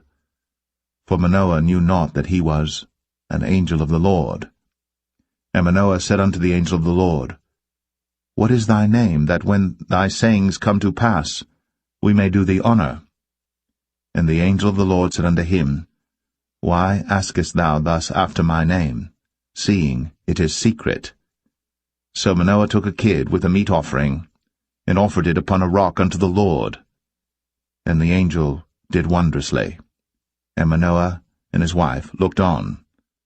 For it came to pass, when the flame went up toward heaven from off the altar, that the angel of the Lord ascended in the flame of the altar. And Manoah and his wife looked on it, and fell on their faces to the ground. But the angel of the Lord did no more appear to Manoah and to his wife.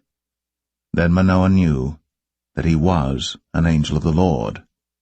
And Manoah said unto his wife, We shall surely die, because we have seen God.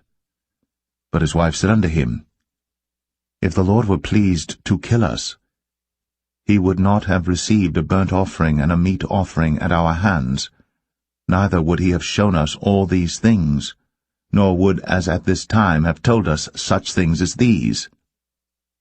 And the woman bare a son, and called his name Samson. And the child grew, and the Lord blessed him. And the Spirit of the Lord began to move him at times in the camp of Dan, between Zorah and Eshtaol.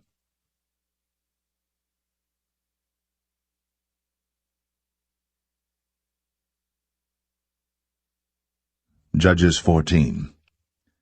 And Samson went down to Timnath, and saw a woman in Timnath of the daughters of the Philistines. And he came up and told his father and his mother, and said, I have seen a woman in Timnath of the daughters of the Philistines. Now therefore, get her for me to wife. Then his father and his mother said unto him, Is there never a woman among the daughters of thy brethren, or among all my people, that thou goest to take a wife of the uncircumcised Philistines? And Samson said unto his father, Get her for me, for she pleaseth me well. But his father and his mother knew not that it was of the Lord that he sought an occasion against the Philistines, for at that time the Philistines had dominion over Israel. Then went Samson down, and his father and his mother, to Timnath, and came to the vineyards of Timnath. And behold, a young lion roared against him. And the Spirit of the Lord came mightily upon him, and he rent him as he would have rent a kid, and he had nothing in his hand. But he told not his father or his mother what he had done. And he went down, and talked with the woman, and she pleased Samson well. And after a time he returned to take her. And he turned aside to see the carcass of the lion, and behold, there was a swarm of bees and honey in the carcass of the lion. And he took thereof in his hands, and went on eating, and came to his father and mother, and he gave them, and they did eat. But he told not them that he had taken the honey out of the carcass of the lion. So his father went down unto the woman, and Samson made there a feast, for so used the young men to do. And it came to pass, when they saw him, that they brought 30 companions to be with him. And Samson said unto them, I will now put forth a riddle unto you. If ye can certainly declare it me within the 7 days of the feast, and find it out, then I will give you 30 sheets, and 30 change of garments. But if ye cannot declare it me, then shall ye give me 30 sheets, and 30 change of garments. And they said unto him, Put forth thy riddle, that we may hear it. And he said unto them, Out of the eater came forth meat, and out of the strong came forth sweetness. And they could not in 3 days expound the riddle. And it came to pass on the 7th day, that they said unto Samson's wife, Entice thy husband, that he may declare unto us the riddle, lest we burn thee, and thy father's house with fire.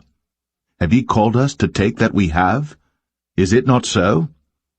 And Samson's wife wept before him, and said, Thou dost but hate me, and lovest me not. Thou hast put forth a riddle unto the children of my people, and hast not told it me. And he said unto her, Behold, I have not told it my father nor my mother. And shall I tell it thee? And she wept before him the 7 days, while their feast lasted. And it came to pass on the 7th day, that he told her, because she lay sore upon him, and she told the riddle to the children of her people. And the men of the city said unto him on the 7th day before the sun went down, What is sweeter than honey? And what is stronger than a lion? And he said unto them, If ye had not plowed with my heifer, ye had not found out my riddle. And the Spirit of the Lord came upon him, and he went down to Ashkelon, and slew 30 men of them, and took their spoil, and gave change of garments unto them which expounded the riddle. And his anger was kindled, and he went up to his father's house. But Samson's wife was given to his companion, whom he had used as his friend.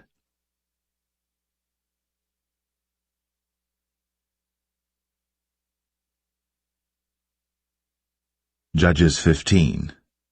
But it came to pass within a while after, in the time of wheat harvest, that Samson visited his wife with a kid, and he said, I will go in to my wife into the chamber. But her father would not suffer him to go in. And her father said, I verily thought that thou hadst utterly hated her. Therefore I gave her to thy companion. Is not her younger sister fairer than she? Take her, I pray thee, instead of her. And Samson said concerning them, Now shall I be more blameless than the Philistines, though I do them a displeasure. And Samson went, and caught 300 foxes, and took firebrands, and turned tail to tail, and put a firebrand in the midst between two tails. And when he had set the brands on fire, he let them go into the standing corn of the Philistines, and burnt up both the shocks, and also the standing corn with the vineyards and olives. Then the Philistines said, Who hath done this? And they answered, Samson, the son-in-law of the Timnite, because he had taken his wife, and given her to his companion. And the Philistines came up, and burnt her and her father with fire. And Samson said unto them, Though ye have done this, yet will I be avenged of you, and after that I will cease. And he smote them hip and thigh with a great slaughter, and he went down and dwelt in the top of the rock Etam. Then the Philistines went up, and pitched in Judah, and spread themselves in Lehi. And the men of Judah said, Why are ye come up against us? And they answered, To bind Samson are we come up, to do to him as he hath done to us. Then 3,000 men of Judah went to the top of the rock Etam, and said to Samson, Knowest thou not that the Philistines are rulers over us? What is this that thou hast done unto us? And he said unto them, As they did unto me, so have I done unto them. And they said unto him, We are come down to bind thee, that we may deliver thee into the hand of the Philistines. And Samson said unto them, Swear unto me, that ye will not fall upon me yourselves. And they spake unto him, saying, No, but we will bind thee fast, and deliver thee into their hand. But surely we will not kill thee. And they bound him with 2 new cords, and brought him up from the rock. And when he came unto Lehi, the Philistines shouted against him, and the Spirit of the Lord came mightily upon him, and the cords that were upon his arms became as flax that was burnt with fire, and his bands loosed from off his hands. And he found a new jawbone of an ass, and put forth his hand, and took it, and slew 1,000 men therewith.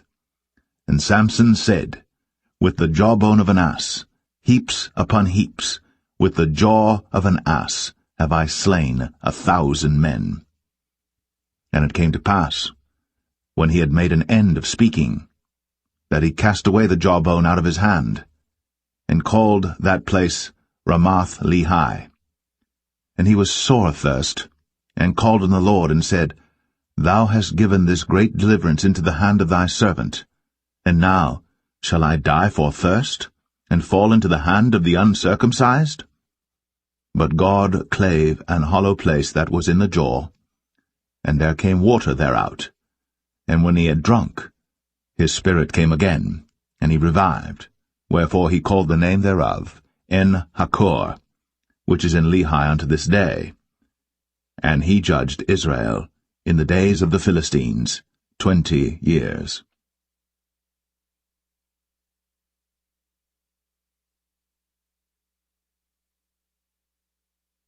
Judges 16. Then went Samson to Gaza, and saw there an harlot, and went in unto her. And it was told the Gazites, saying, Samson is come hither. And they compassed him in, and laid wait for him all night in the gate of the city, and were quiet all the night, saying, In the morning, when it is day, we shall kill him.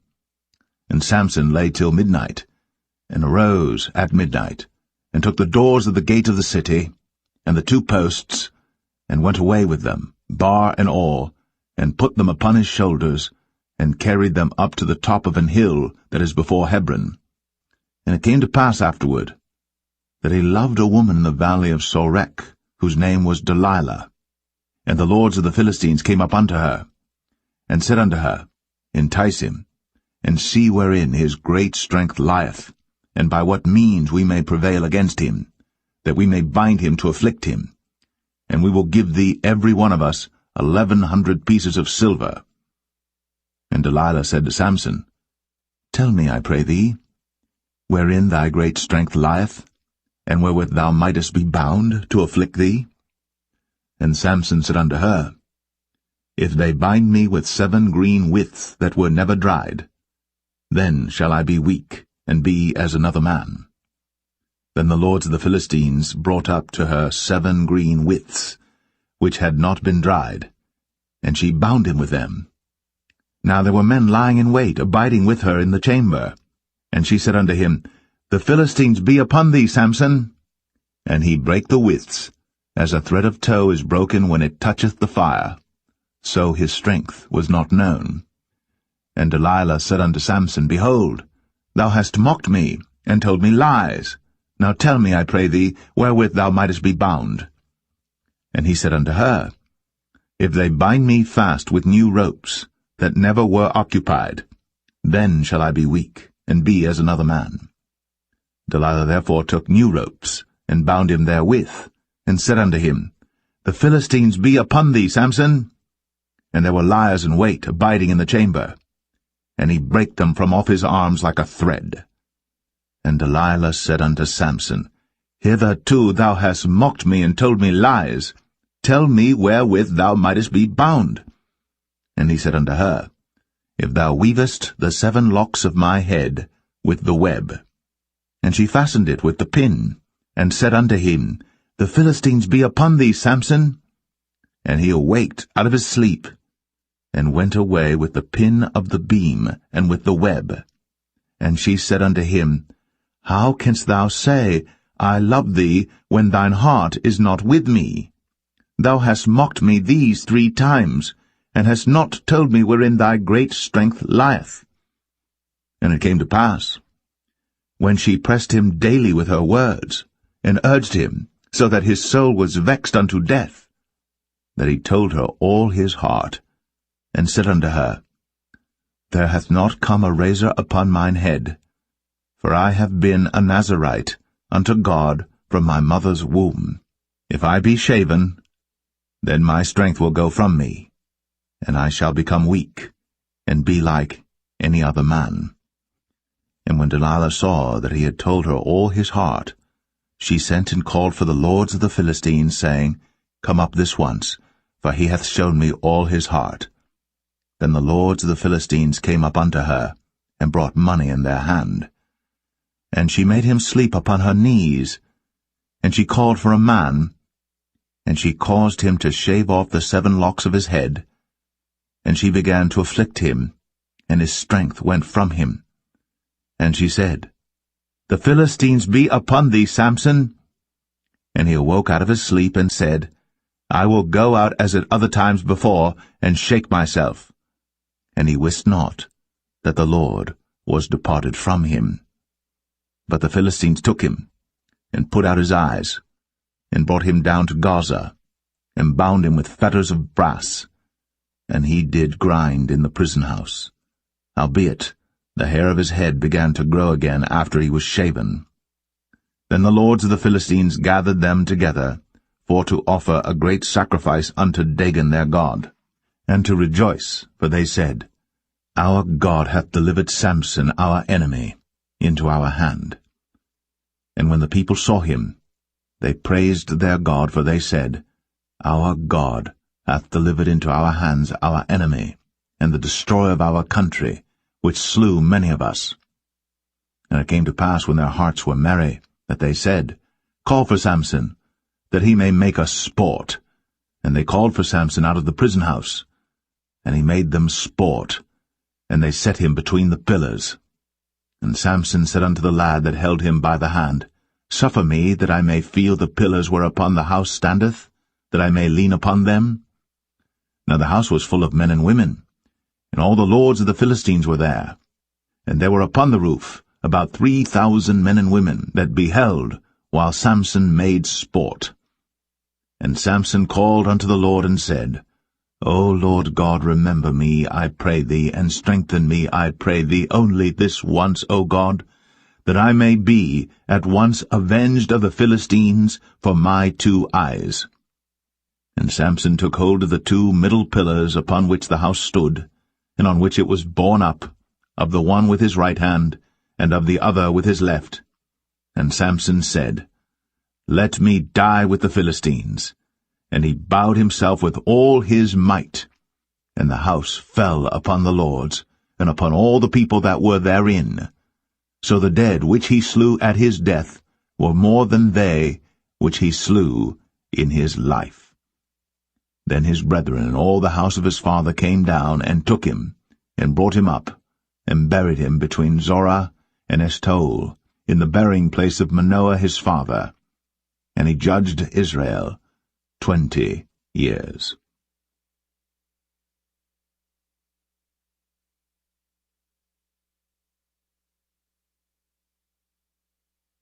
Judges 17. And there was a man of Mount Ephraim, whose name was Micah. And he said unto his mother, The 1,100 shekels of silver that were taken from thee, about which thou cursedst, and spakest of also in mine ears, behold, the silver is with me, I took it. And his mother said, Blessed be thou of the Lord, my son. And when he had restored the 1,100 shekels of silver to his mother said, I had wholly dedicated the silver unto the Lord from my hand for my son, to make a graven image and a molten image. Now therefore I will restore it unto thee. Yet he restored the money unto his mother, and his mother took 200 shekels of silver, and gave them to the founder, who made thereof a graven image and a molten image, and they were in the house of Micah. And the man Micah had an house of gods, and made an ephod, and teraphim, and consecrated one of his sons, who became his priest. In those days there was no king in Israel, but every man did that which was right in his own eyes. And there was a young man out of Bethlehem, Judah, of the family of Judah, who was a Levite, and he sojourned there. And the man departed out of the city from Bethlehem, Judah, to sojourn where he could find a place. And he came to Mount Ephraim, to the house of Micah, as he journeyed. And Micah said unto him, Whence comest thou? And he said unto him, I am a Levite of Bethlehem, Judah, and I go to sojourn where I may find a place. And Micah said unto him, Dwell with me, and be unto me a father and a priest, and I will give thee 10 shekels of silver by the year, and a suit of apparel, and thy victuals. So the Levite went in. And the Levite was content to dwell with the man, and the young man was unto him as one of his sons. And Micah consecrated the Levite, and the young man became his priest, and was in the house of Micah. Then said Micah, Now know I that the Lord will do me good, seeing I have a Levite to my priest.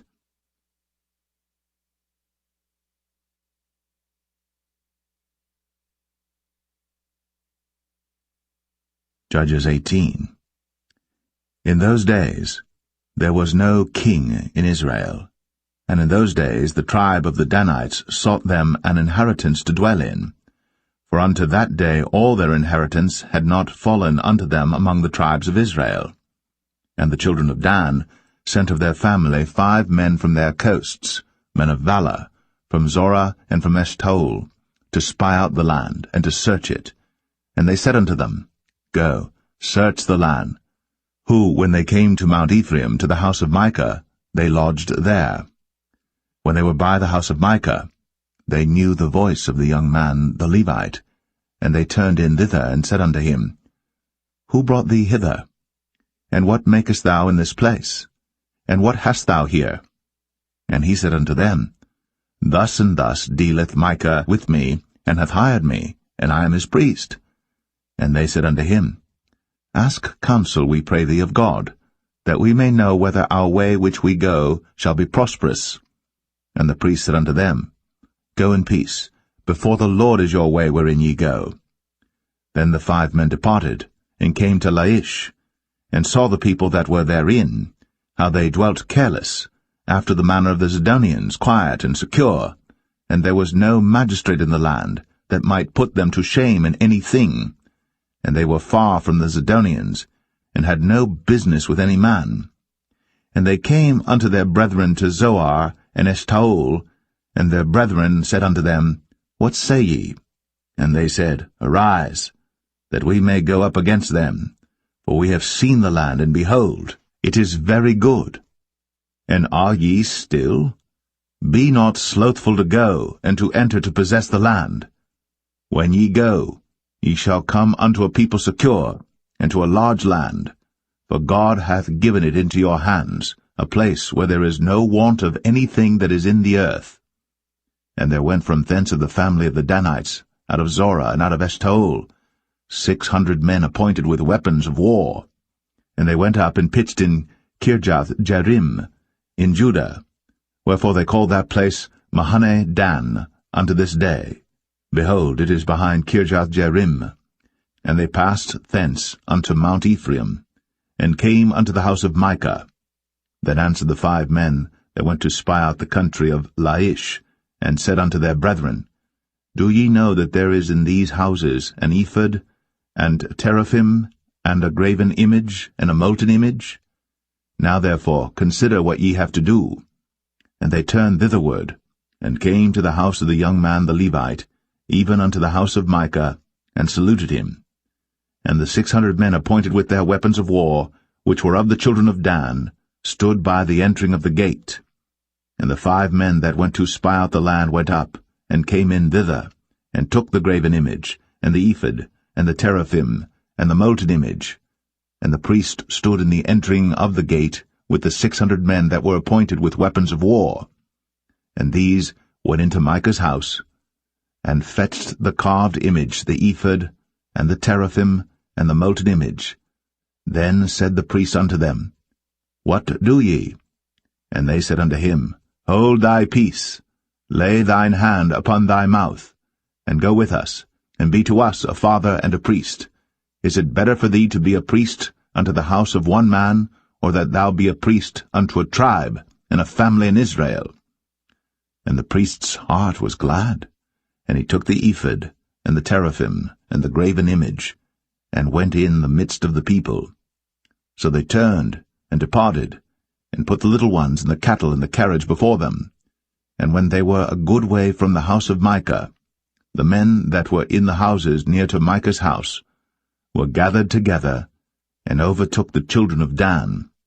And they cried unto the children of Dan, and they turned their faces, and said unto Micah, What aileth thee, that thou comest with such a company? And he said, Ye have taken away my gods which I made, and the priest and ye are gone away. And what have I more? And what is this that ye say unto me?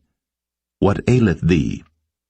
And the children of Dan said unto him, Let not thy voice be heard among us, lest angry fellows run upon thee, and thou lose thy life, with the lives of thy household.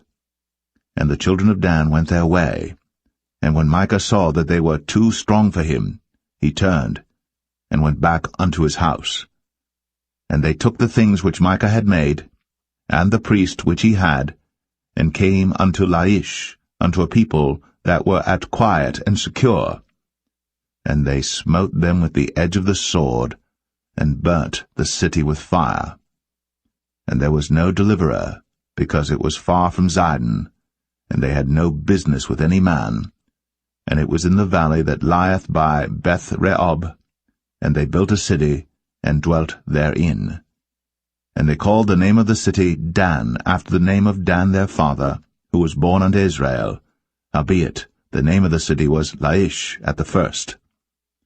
And the children of Dan set up the graven image, and Jonathan the son of Gershom, the son of Manasseh, he and his sons were priests to the tribe of Dan, until the day of the captivity of the land. And they set them up, Micah's graven image, which he made, all the time that the house of God was in Shiloh.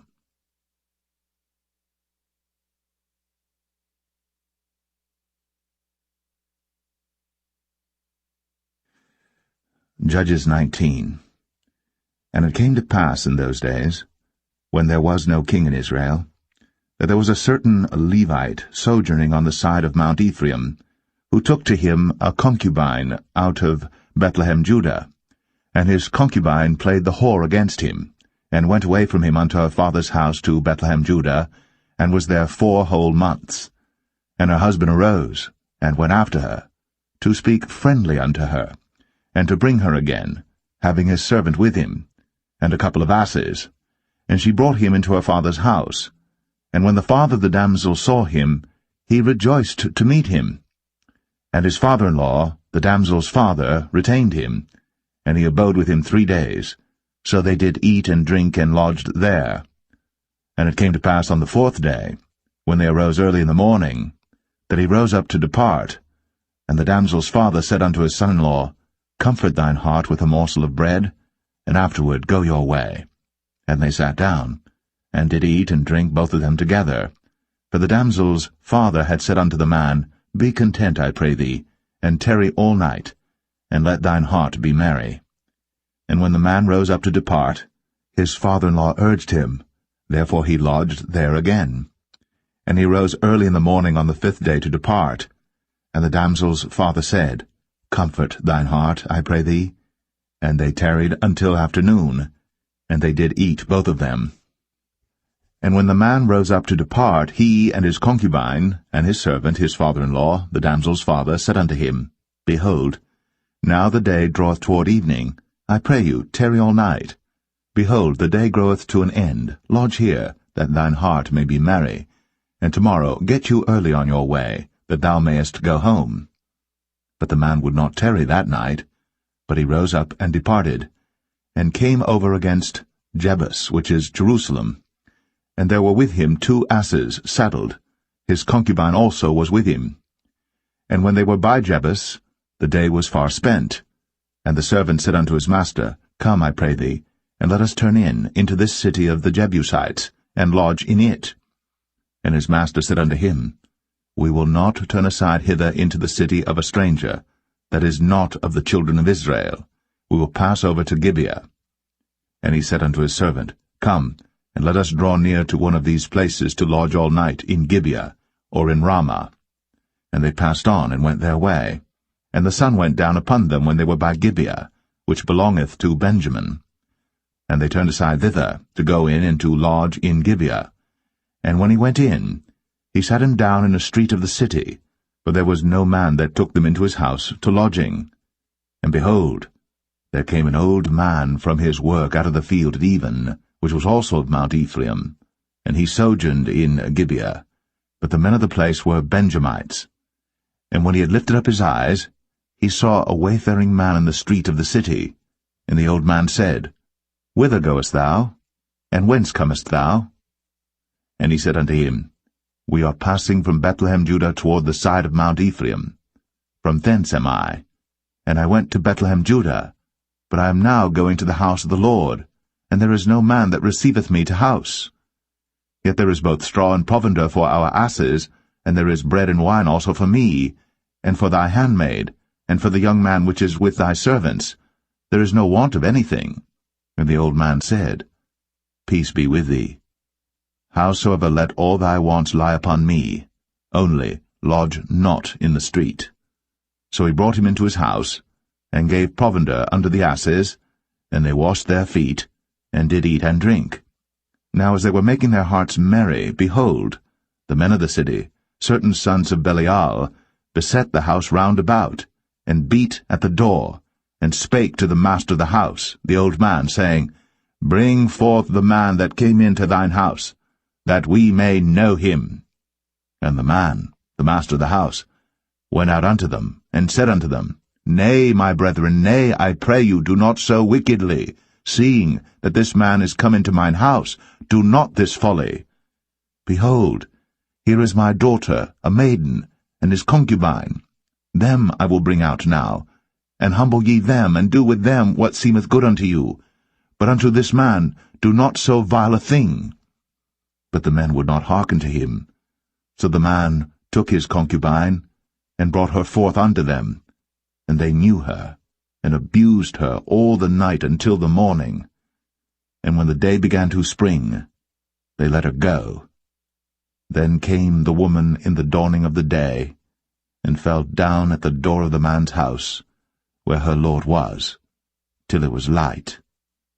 And her lord rose up in the morning, and opened the doors of the house, and went out to go his way.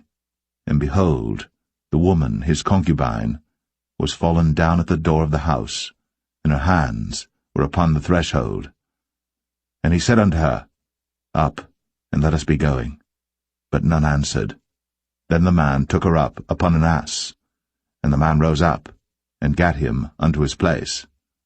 And when he was come into his house, he took a knife, and laid hold on his concubine, and divided her, together with her bones, into 12 pieces, and sent her into all the coasts of Israel. And it was so, that all that saw it said, There was no such deed done, nor seen from the day that the children of Israel came up out of the land of Egypt, unto this day. Consider of it, take advice, and speak your minds.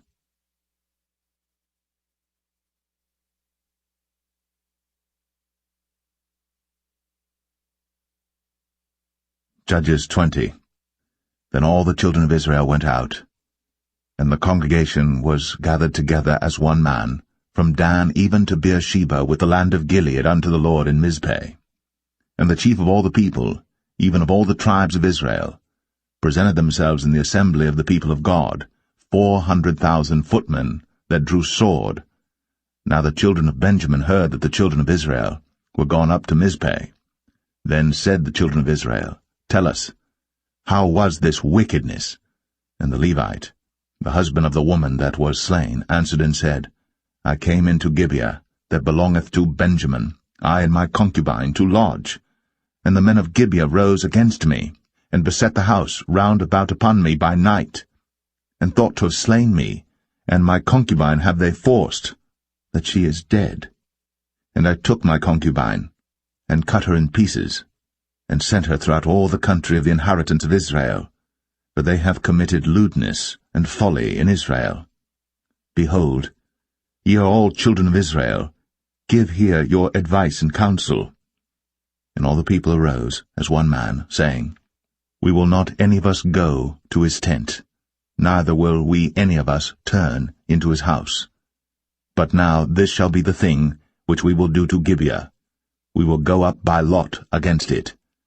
And we will take 10 men of 100 throughout all the tribes of Israel, and 100 of 1,000, and 1,000 out of 10,000, to fetch victual for the people, that they may do, when they come to Gibeah Benjamin, according to all the folly that they have wrought in Israel. So all the men of Israel were gathered against the city, knit together as one man. And the tribes of Israel sent men through all the tribe of Benjamin, saying, What wickedness is this that is done among you? Now therefore, deliver us the men, the children of Belial, which are in Gibeah, that we may put them to death, and put away evil from Israel. But the children of Benjamin would not hearken to the voice of their brethren, the children of Israel.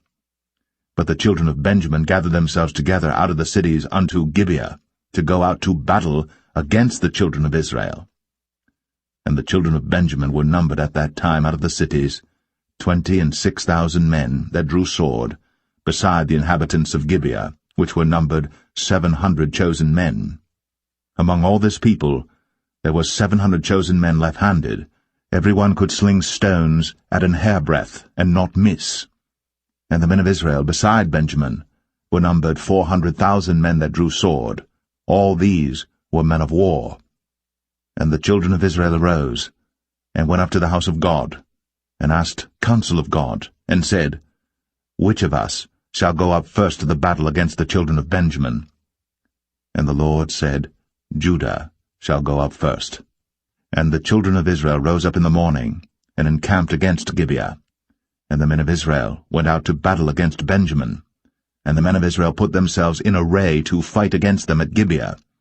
And the children of Benjamin came forth out of Gibeah, and destroyed down to the ground of the Israelites that day 22,000 men.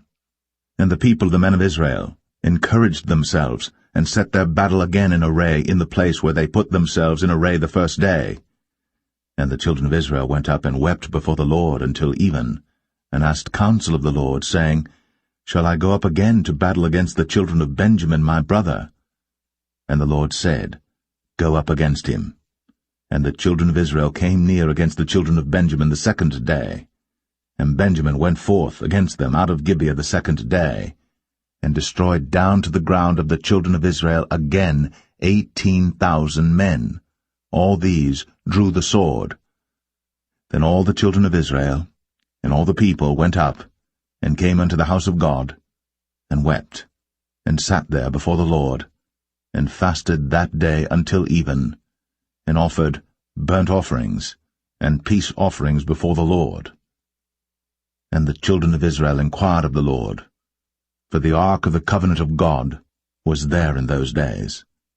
And Phinehas, the son of Eleazar, the son of Aaron, stood before it in those days, saying, Shall I yet again go out to battle against the children of Benjamin my brother? Or shall I cease? And the Lord said, Go up, for tomorrow I will deliver them into thine hand. And Israel set liers in wait round about Gibeah. And the children of Israel went up against the children of Benjamin on the third day, and put themselves in array against Gibeah, as at other times. And the children of Benjamin went out against the people, and were drawn away from the city. And they began to smite of the people, and kill, as at other times, in the highways, of which one goeth up to the house of God, and the other to Gibeah in the field, about 30 men of Israel. And the children of Benjamin said, They are smitten down before us, as at the first. But the children of Israel said, Let us flee, and draw them from the city unto the highways. And all the men of Israel rose up out of their place, and put themselves in array at Baal-Tamar.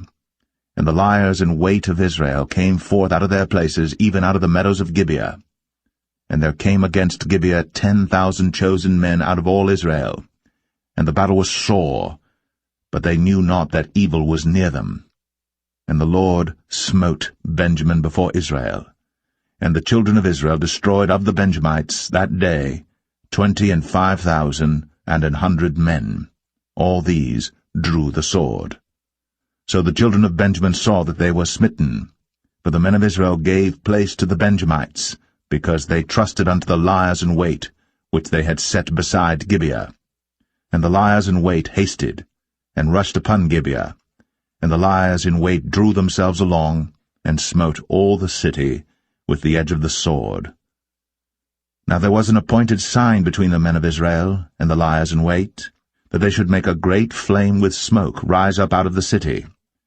And when the men of Israel retired in the battle, Benjamin began to smite and kill of the men of Israel about 30 persons, for they said, Surely they are smitten down before us, as in the first battle.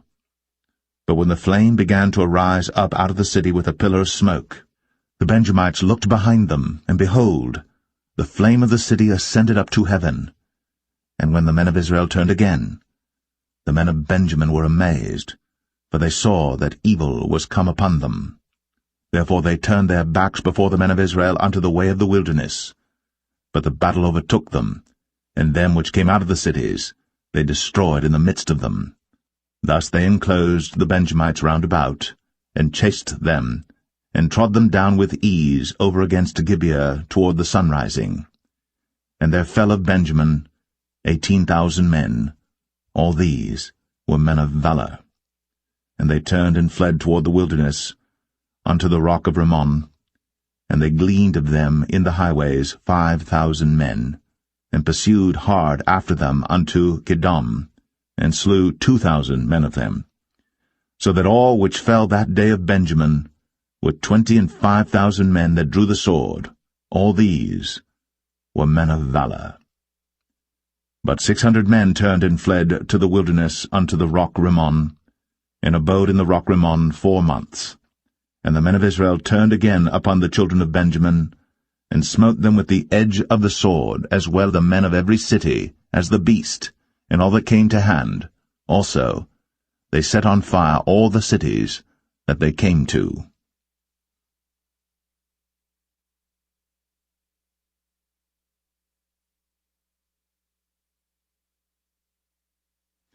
Judges 21. Now the men of Israel had sworn in Mizpeh, saying, There shall not any of us give his daughter unto Benjamin to wife. And the people came to the house of God, and abode there till even before God, and lifted up their voices, and wept sore, and said, O Lord God of Israel, why is this come to pass in Israel, that there should be today one tribe lacking in Israel? And it came to pass on the morrow, that the people rose early, and built there an altar, and offered burnt offerings, and peace offerings. And the children of Israel said, Who is there among all the tribes of Israel, that came not up with the congregation unto the Lord? For they had made a great oath concerning him that came not up to the Lord to Mizpeh, saying, He shall surely be put to death. And the children of Israel repented them for Benjamin their brother, and said, There is one tribe cut off from Israel this day. How shall we do for wives for them that remain, seeing we have sworn by the Lord, that we will not give them of our daughters to wives? And they said, What one is there of the tribes of Israel, that came not up to Mizpeh to the Lord? And behold, there came none to the camp, from Jabesh-Gilead to the assembly. For the people were numbered, and behold, there were none of the inhabitants of Jabesh-Gilead there. And the congregation sent thither 12,000 men, of the valiantest, and commanded them, saying, Go, and smite the inhabitants of Jabesh-Gilead with the edge of the sword, with the women and the children. And this is the thing that ye shall do. Ye shall utterly destroy every male, and every woman that hath lain by man. And they found among the inhabitants of Jabesh-Gilead 400 young virgins, that had known no man by lying with any male. And they brought them unto the camp to Shiloh, which is in the land of Canaan. And the whole congregation sent some to speak to the children of Benjamin that were in the rock Rimmon, and to call peaceably unto them. And Benjamin came again at that time, and they gave them wives which they had saved alive of the women of Jabesh-Gilead, and yet so they sufficed them not. And the people repented them for Benjamin, because that the Lord had made a breach in the tribes of Israel. Then the elders of the congregation said, How shall we do for wives for them that remain, seeing the women are destroyed out of Benjamin? And they said, There must be an inheritance for them that be escaped of Benjamin, that a tribe be not destroyed out of Israel. Howbeit we may not give them wives of our daughters, for the children of Israel have sworn, saying, Cursed be he that giveth a wife to Benjamin. Then they said, Behold, there is a feast of the Lord in Shiloh yearly in a place which is on the north side of Bethel, on the east side of the highway that goeth up from Bethel to Shechem, and on the south of Lebonah. Therefore they commanded the children of Benjamin, saying, Go, and lie in wait in the vineyards, and see, and behold, if the daughters of Shiloh come out to dance in dances, then come ye out of the vineyards, and catch you every man his wife of the daughters of Shiloh, and go to the land of Benjamin.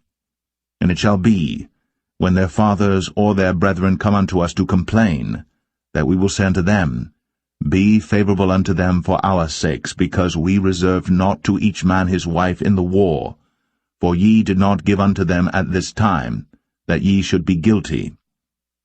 And the children of Benjamin did so, and took them wives, according to their number of them that danced, whom they caught, and they went and returned unto their inheritance, and repaired the cities, and dwelt in them. And the children of Israel departed thence at that time, every man to his tribe and to his family, and they went out from thence every man to his inheritance. In those days there was no king in Israel. Every man did that which was right in his own eyes.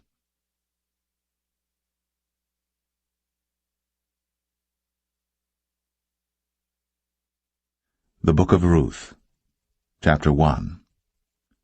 Now it came to pass in the days when the judges ruled, that there was a famine in the land, and a certain man of Bethlehem, Judah, went to sojourn in the country of Moab, he and his wife, and his 2 sons.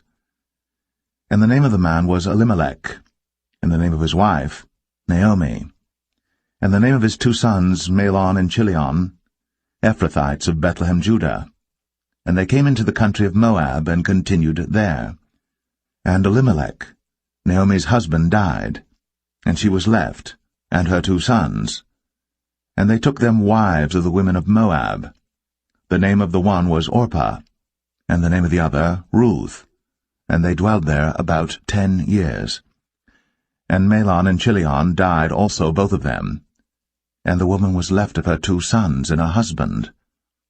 Then she arose with her daughters-in-law, that she might return from the country of Moab.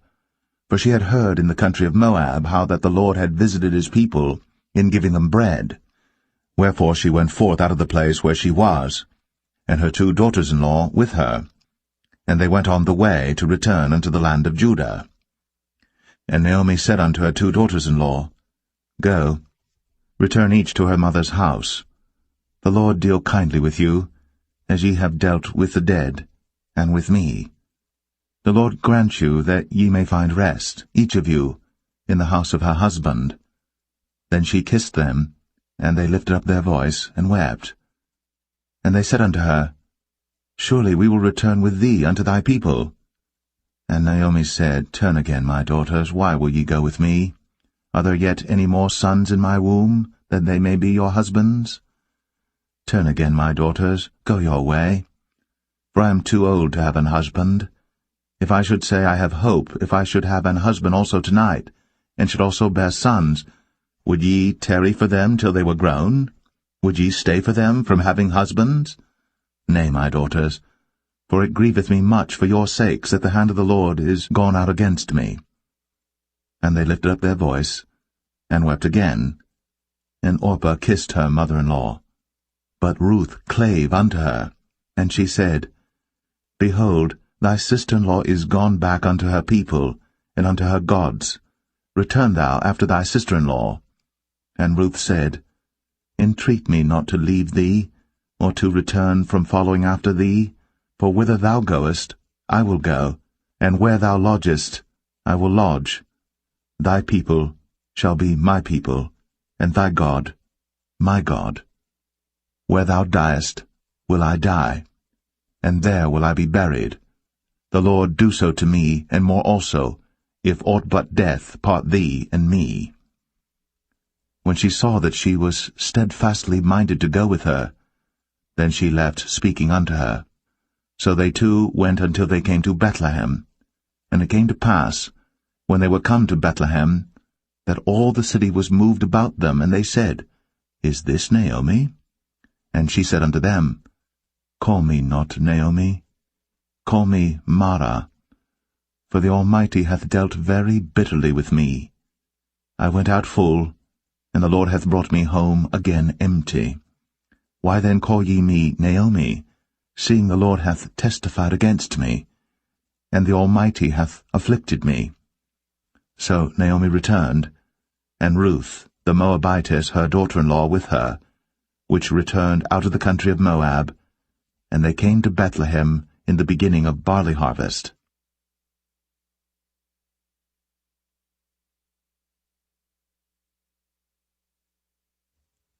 Ruth 2. And Naomi had a kinsman of her husband's, a mighty man of wealth, of the family of Elimelech, and his name was Boaz. And Ruth the Moabitess said unto Naomi, Let me now go to the field, and glean ears of corn after him in whose sight I shall find grace. And she said unto her, Go, my daughter. And she went and came and gleaned in the field after the reapers, and her hap was to light on a part of the field belonging unto Boaz, who was of the kindred of Elimelech. And behold, Boaz came from Bethlehem, and said unto the reapers, The Lord be with you. And they answered him, The Lord bless thee. Then said Boaz unto his servant that was set over the reapers, Whose damsel is this? And the servant that was set over the reapers answered and said, It is the Moabitish damsel that came back with Naomi out of the country of Moab. And she said, I pray you, let me glean and gather after the reapers among the sheaves. So she came, and hath continued even from the morning until now, that she tarried a little in the house.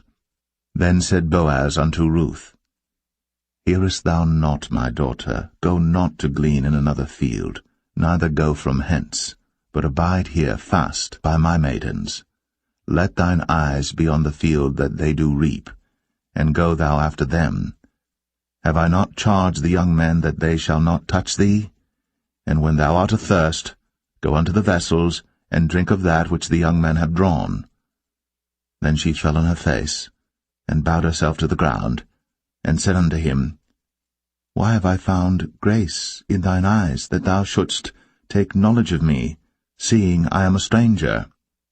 And Boaz answered and said unto her, It hath fully been shown me all that thou hast done unto thy mother-in-law since the death of thine husband, and how thou hast left thy father and thy mother, and the land of thy nativity, and art come unto a people which thou knewest not heretofore. The Lord recompense thy work, and a full reward be given thee of the Lord God of Israel, under whose wings thou art come to trust. Then she said, Let me find favor in thy sight, my Lord, for that thou hast comforted me, and for that thou hast spoken friendly unto thine handmaid, though I be not like unto one of thine handmaidens.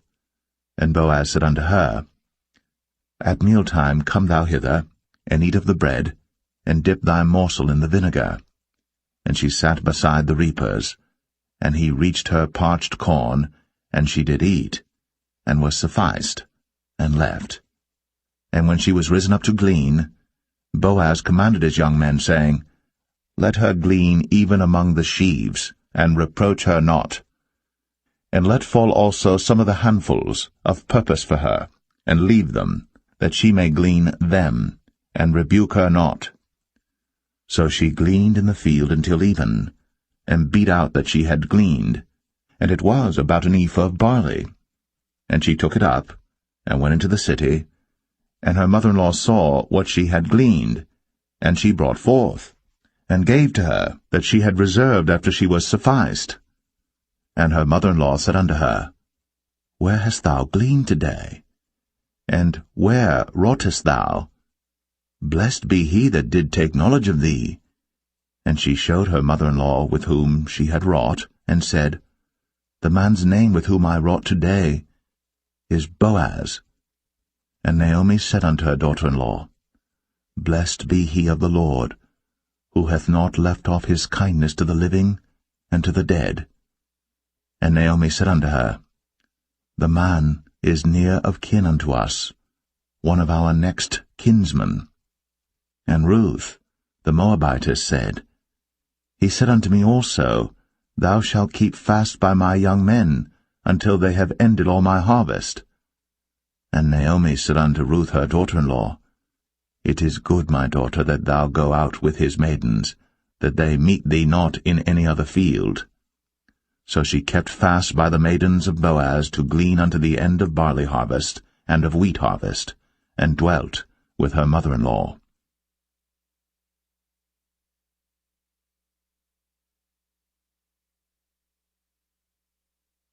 Ruth 3. Then Naomi her mother-in-law said unto her, My daughter, shall I not seek rest for thee, that it may be well with thee? And now is not Boaz of our kindred, with whose maidens thou wast? Behold, he winnoweth barley tonight in the threshing floor. Wash thyself therefore, and anoint thee, and put thy raiment upon thee, and get thee down to the floor. But make not thyself known unto the man until he shall have done eating and drinking.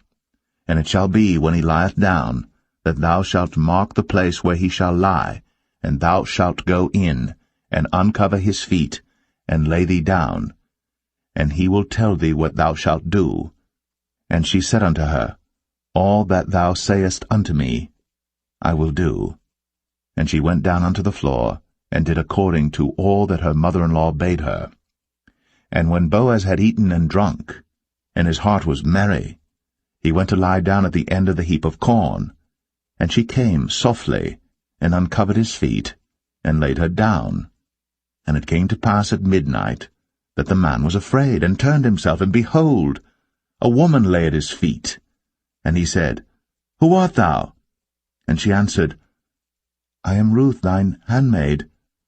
Spread therefore thy skirt over thine handmaid, for thou art a near kinsman. And he said, Blessed be thou of the Lord, my daughter, for thou hast shown more kindness in the latter end than at the beginning, inasmuch as thou followest not young men, whether poor or rich. And now, my daughter, fear not. I will do to thee all that thou requirest, for all the city of my people doth know that thou art a virtuous woman. And now it is true that I am thy near kinsman, howbeit there is a kinsman nearer than I. Tarry this night, and it shall be in the morning that if he will perform unto thee the part of a kinsman, well, let him do the kinsman's part. But if he will not do the part of a kinsman to thee, then will I do the part of a kinsman to thee, as the Lord liveth. Lie down until the morning. And she lay at his feet until the morning, and she rose up before one could know another. And he said, Let it not be known that a woman came into the floor. Also he said, Bring the veil that thou hast upon thee, and hold it. And when she held it, he measured 6 measures of barley, and laid it on her. And she went into the city. And when she came to her mother-in-law, she said, Who art thou, my daughter? And she told her all that the man had done to her. And she said, These 6 measures of barley gave he me, for he said to me, Go not empty unto thy mother-in-law. Then said she, Sit still, my daughter, until thou know how the matter will fall, for the man will not be in rest until he have finished the thing this day.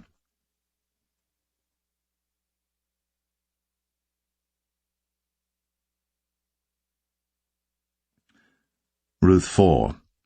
Then went Boaz up to the gate, and sat him down there, and behold, the kinsman of whom Boaz spake came by, unto whom he said, Ho, such a one, turn aside, sit down here. And he turned aside and sat down. And he took 10 men of the elders of the city, and said, Sit ye down here. And they sat down. And he said unto the kinsman, Naomi, that is come again out of the country of Moab, selleth a parcel of land, which was our brother Elimelech's. And I thought to advertise thee, saying, Buy it before the inhabitants, and before the elders of my people. If thou wilt redeem it, redeem it. But if thou wilt not redeem it, then tell me, that I may know. For there is none to redeem it beside thee, and I am after thee. And he said, I will redeem it. Then said Boaz, What day thou buyest the field of the hand of Naomi, thou must buy it also of Ruth the Moabitess, the wife of the dead, to raise up the name of the dead upon his inheritance. And the kinsman said, I cannot redeem it for myself, lest I mar mine own inheritance. Redeem thou my right to thyself, for I cannot redeem it. Now this was the manner in former time in Israel concerning redeeming and concerning changing, for to confirm all things, a man plucked off his shoe, and gave it to his neighbor, and this was a testimony in Israel. Therefore the kinsman said unto Boaz, Buy it for thee. So he drew off his shoe. And Boaz said unto the elders, and unto all the people, Ye are witnesses this day, that I have bought all that was Elimelech's, and all that was Chilion's and Mahlon's of the hand of Naomi. Moreover, Ruth the Moabitess, the wife of Mahlon, have I purchased to be my wife, to raise up the name of the dead upon his inheritance, that the name of the dead be not cut off from among his brethren, and from the gate of his place. Ye are witnesses this day. And all the people that were in the gate, and the elders said, We are witnesses. The Lord make the woman that is come into thine house like Rachel and like Leah, which two did build the house of Israel, and do thou worthily in Ephratah, and be famous in Bethlehem. And let thy house be like the house of Pharez, whom Tamar bare unto Judah, of the seed which the Lord shall give thee of this young woman. So Boaz took Ruth, and she was his wife. And when he went in unto her, the Lord gave her conception, and she bare a son. And the women said unto Naomi, Blessed be the Lord, which hath not left thee this day without a kinsman, that his name may be famous in Israel. And he shall be unto thee a restorer of thy life, and a nourisher of thine old age. For thy daughter-in-law, which loveth thee, which is better to thee than 7 sons, hath borne him. And Naomi took the child, and laid it in her bosom, and became nurse unto it. And the women her neighbors gave it a name, saying, There is a son born to Naomi. And they called his name Obed. He is the father of Jesse, the father of David. Now these are the generations of Pharez. Pharez begat Hezron, and Hezron begat Ram, and Ram begat Amminadab, and Amminadab begat Nahshon, and Nahshon begat Salmon, and Salmon begat Boaz, and Boaz begat Obed, and Obed begat Jesse, and Jesse begat David.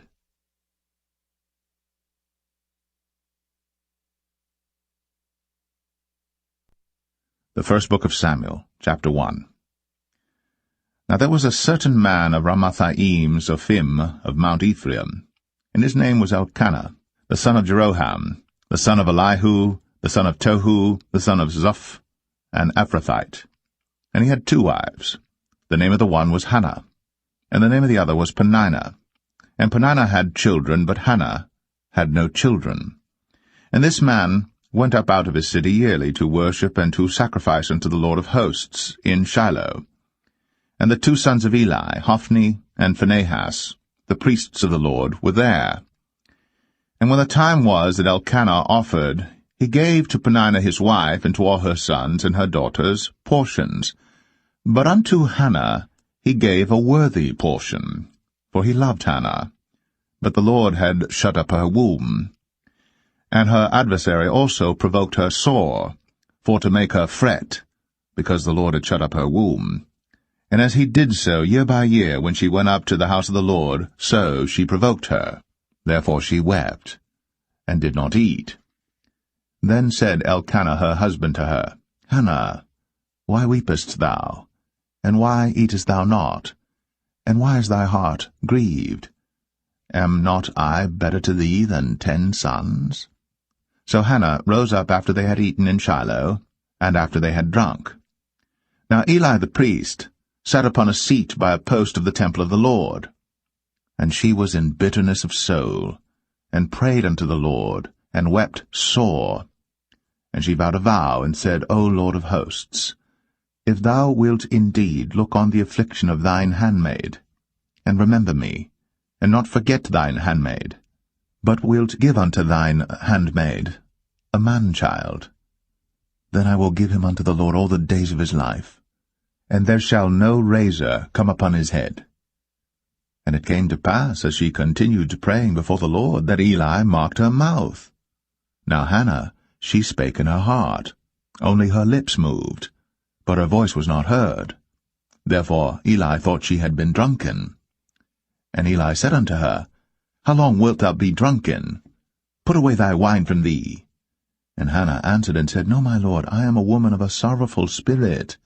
I have drunk neither wine nor strong drink, but have poured out my soul before the Lord. Count not thine handmaid for a daughter of Belial, for out of the abundance of my complaint and grief have I spoken hitherto. Then Eli answered and said, Go in peace, and the God of Israel grant thee thy petition that thou hast asked of him. And she said, Let thine handmaid find grace in thy sight. So the woman went her way, and did eat, and her countenance was no more sad. And they rose up in the morning early, and worshipped before the Lord, and returned, and came to their house to Ramah. And Elkanah knew Hannah his wife, and the Lord remembered her. Wherefore it came to pass, when the time was come about after Hannah had conceived, that she bare a son, and called his name Samuel, saying, Because I have asked him of the Lord. And the man Elkanah and all his house went up to offer unto the Lord the yearly sacrifice and his vow. But Hannah went not up. For she said unto her husband, I will not go up until the child be weaned, and then I will bring him, that he may appear before the Lord, and there abide for ever. And Elkanah her husband said unto her, Do what seemeth thee good. Tarry until thou have weaned him. Only the Lord establish his word. So the woman abode, and gave her son suck, until she weaned him. And when she had weaned him, she took him up with her, with 3 bullocks, and 1 ephah of flour, and a bottle of wine, and brought him unto the house of the Lord in Shiloh. And the child was young. And they slew a bullock, and brought the child to Eli. And she said, O my Lord, as thy soul liveth, my Lord, I am the woman that stood by thee here, praying unto the Lord. For this child I prayed, and the Lord hath given me my petition, which I asked of him. Therefore also I have lent him to the Lord. As long as he liveth, he shall be lent to the Lord. And he worshipped the Lord there.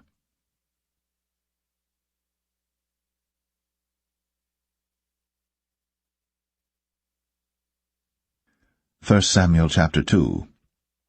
And Hannah prayed and said, My heart rejoiceth in the Lord.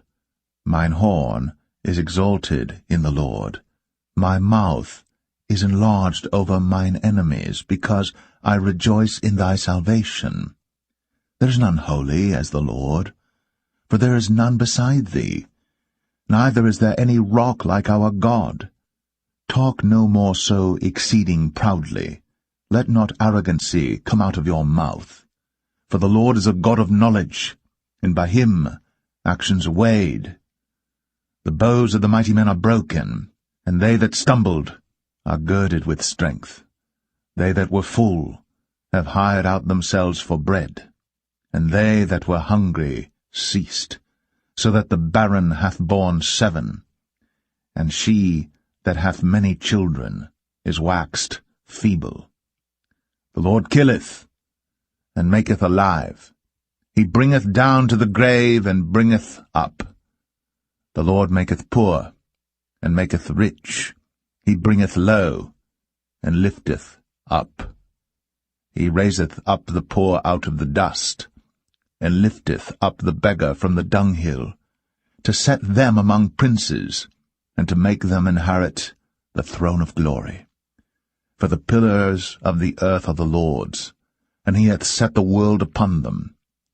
He will keep the feet of his saints, and the wicked shall be silent in darkness, for by strength shall no man prevail. The adversaries of the Lord shall be broken to pieces. Out of heaven shall he thunder upon them. The Lord shall judge the ends of the earth, and he shall give strength unto his king, and exalt the horn of his anointed. And Elkanah went to Ramah to his house, and the child did minister unto the Lord before Eli the priest. Now the sons of Eli were sons of Belial. They knew not the Lord. And the priest's custom with the people was, that when any man offered sacrifice, the priest's servant came, while the flesh was in seething, with a flesh hook of 3 teeth in his hand, and he struck it into the pan or kettle or cauldron or pot. All that the flesh hook brought up, the priest took for himself. So they did in Shiloh unto all the Israelites that came thither. Also before they burnt the fat, the priest's servant came and said to the man that sacrificed, Give flesh to roast for the priest, for he will not have sodden flesh of thee, but raw. And if any man said unto him, Let them not fail to burn the fat presently, and then take as much as thy soul desireth, then he would answer him, Nay, but thou shalt give it me now, and if not, I will take it by force. Wherefore the sin of the young men was very great before the Lord, for men abhorred the offering of the Lord. But Samuel ministered before the Lord, being a child, girded with a linen ephod. Moreover, his mother made him a little coat, and brought it to him from year to year, when she came up with her husband to offer the yearly sacrifice.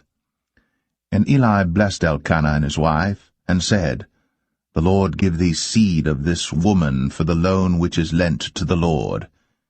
And they went unto their own home. And the Lord visited Hannah, so that she conceived, and bare 3 sons and 2 daughters. And the child Samuel grew before the Lord. Now Eli was very old, and heard all that his sons did unto all Israel, and how they lay with the women that assembled at the door of the tabernacle of the congregation. And he said unto them, Why do ye such things? For I hear of your evil dealings by all this people. Nay, my sons, for it is no good report that I hear. Ye make the Lord's people to transgress. If one man sin against another, the judge shall judge him. But if a man sin against the Lord, who shall entreat for him? Notwithstanding, they hearkened not unto the voice of their father, because the Lord would slay them. And the child Samuel grew on, and was in favor both with the Lord and also with men. And there came a man of God unto Eli, and said unto him, Thus saith the Lord, Did I plainly appear unto the house of thy father, when they were in Egypt in Pharaoh's house? And did I choose him out of all the tribes of Israel to be my priest, to offer upon mine altar, to burn incense, to wear an ephod before me? And did I give unto the house of thy father all the offerings made by fire of the children of Israel? Wherefore kick ye at my sacrifice and at mine offering, which I have commanded in my habitation, and honourest thy sons above me, to make yourselves fat with the chiefest of all the offerings of Israel my people? Wherefore the Lord God of Israel saith, I said indeed that thy house, and the house of thy father, should walk before me for ever. But now the Lord saith, Be it far from me, for them that honour me I will honour, and they that despise me shall be lightly esteemed. Behold, the days come, that I will cut off thine arm, and the arm of thy father's house, that there shall not be an old man in thine house. And thou shalt see an enemy in my habitation, in all the wealth which God shall give Israel. And there shall not be an old man in thine house for ever. And the man of thine whom I shall not cut off from mine altar shall be to consume thine eyes and to grieve thine heart, and all the increase of thine house shall die in the flower of their age. And this shall be a sign unto thee, that shall come upon thy 2 sons, on Hophni and Phinehas, in one day. They shall die, both of them. And I will raise me up a faithful priest, that shall do according to that which is in mine heart and in my mind. And I will build him a sure house, and he shall walk before mine anointed for ever. And it shall come to pass, that every one that is left in thine house shall come and crouch to him for a piece of silver and a morsel of bread, and shall say, Put me, I pray thee, into one of the priest's offices, that I may eat a piece of bread.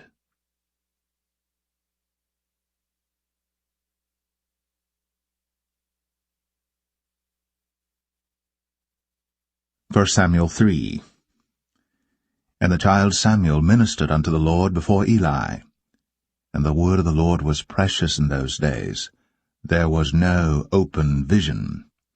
And it came to pass at that time, when Eli was laid down in his place, and his eyes began to wax dim, that he could not see, And ere the lamp of God went out in the temple of the Lord, where the ark of God was, and Samuel was laid down to sleep, that the Lord called Samuel, and he answered, Here am I. And he ran unto Eli, and said, Here am I, for thou calledst me. And he said, I called not, lie down again. And he went and lay down. And the Lord called yet again, Samuel. And Samuel arose and went to Eli, and said, Here am I, for thou didst call me. And he answered, I called not, my son, lie down again. Now Samuel did not yet know the Lord, neither was the word of the Lord yet revealed unto him. And the Lord called Samuel again the third time, and he arose, and went to Eli, and said, Here am I, for thou didst call me. And Eli perceived that the Lord had called the child. Therefore Eli said unto Samuel, Go, lie down, and it shall be, if he call thee, that thou shalt say, Speak, Lord, for thy servant heareth. So Samuel went, and lay down in his place. And the Lord came, and stood, and called, as at other times, Samuel, Samuel. Then Samuel answered, Speak, for thy servant heareth. And the Lord said to Samuel, Behold, I will do a thing in Israel, at which both the ears of every one that heareth it shall tingle. In that day I will perform against Eli all things which I have spoken concerning his house. When I begin, I will also make an end. For I have told him that I will judge his house for ever for the iniquity which he knoweth, because his sons made themselves vile, and he restrained them not. And therefore I have sworn unto the house of Eli, that the iniquity of Eli's house shall not be purged with sacrifice nor offering for ever. And Samuel lay until the morning, and opened the doors of the house of the Lord. And Samuel feared to show Eli the vision. Then Eli called Samuel, and said, Samuel, my son. And he answered, Here am I. And he said, What is the thing that the Lord hath said unto thee? I pray thee, hide it not from me. God do so to thee, and more also, if thou hide anything from me of all the things that he said unto thee. And Samuel told him every whit, and hid nothing from him. And he said, It is the Lord. Let him do what seemeth him good. And Samuel grew, and the Lord was with him, and did let none of his words fall to the ground. And all Israel from Dan even to Beersheba knew that Samuel was established to be a prophet of the Lord. And the Lord appeared again in Shiloh. For the Lord revealed himself to Samuel in Shiloh by the word of the Lord.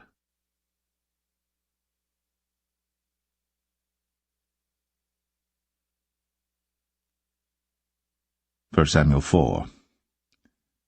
And the word of Samuel came to all Israel. Now Israel went out against the Philistines to battle, and pitched beside Ebenezer. And the Philistines pitched in Aphek. And the Philistines put themselves in array against Israel.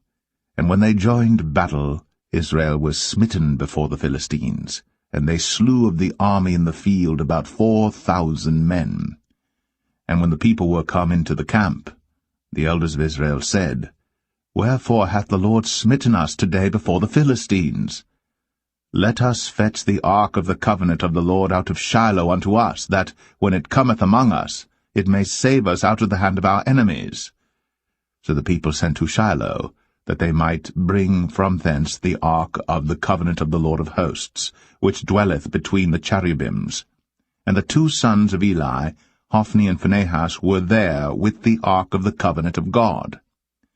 And when the ark of the covenant of the Lord came into the camp, all Israel shouted with a great shout, so that the earth rang again. And when the Philistines heard the noise of the shout, they said, What meaneth the noise of this great shout in the camp of the Hebrews? And they understood that the ark of the Lord was come into the camp. And the Philistines were afraid, for they said, God is come into the camp. And they said, Woe unto us! For there hath not been such a thing heretofore. Woe unto us! Who shall deliver us out of the hand of these mighty gods? These are the gods that smote the Egyptians with all the plagues in the wilderness. Be strong, and quit yourselves like men, O ye Philistines, that ye be not servants unto the Hebrews, as they have been to you. Quit yourselves like men, and fight. And the Philistines fought, and Israel was smitten, and they fled every man into his tent. And there was a very great slaughter, for there fell of Israel 30,000 footmen. And the ark of God was taken, and the two sons of Eli, Hophni and Phinehas, were slain. And there ran a man of Benjamin out of the army, and came to Shiloh the same day with his clothes rent, and with earth upon his head.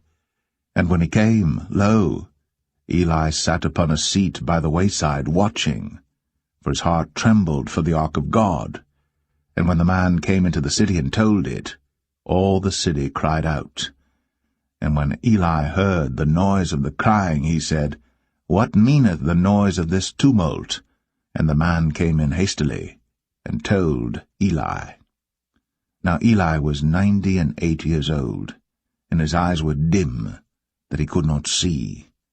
And the man said unto Eli, I am he that came out of the army, and I fled today out of the army. And he said, What hast thou done, my son? And the messenger answered and said, Israel is fled before the Philistines, and there hath been also a great slaughter among the people. And thy two sons also, Hophni and Phinehas, are dead, and the ark of God is taken. And it came to pass, when he made mention of the ark of God, that he fell from off the seat backward by the side of the gate, and his neck brake, and he died. For he was an old man and heavy, and he had judged Israel 40 years. And his daughter-in-law Phinehas' wife was with child, near to be delivered. And when she heard the tidings that the ark of God was taken, and that her father-in-law and her husband were dead, she bowed herself and travailed, for her pains came upon her. And about the time of her death the women that stood by her said unto her, Fear not, for thou hast borne a son. But she answered not, neither did she regard it. And she named the child Ichabod, saying, The glory is departed from Israel, because the ark of God was taken, and because of her father-in-law and her husband. And she said, The glory is departed from Israel, for the ark of God is taken.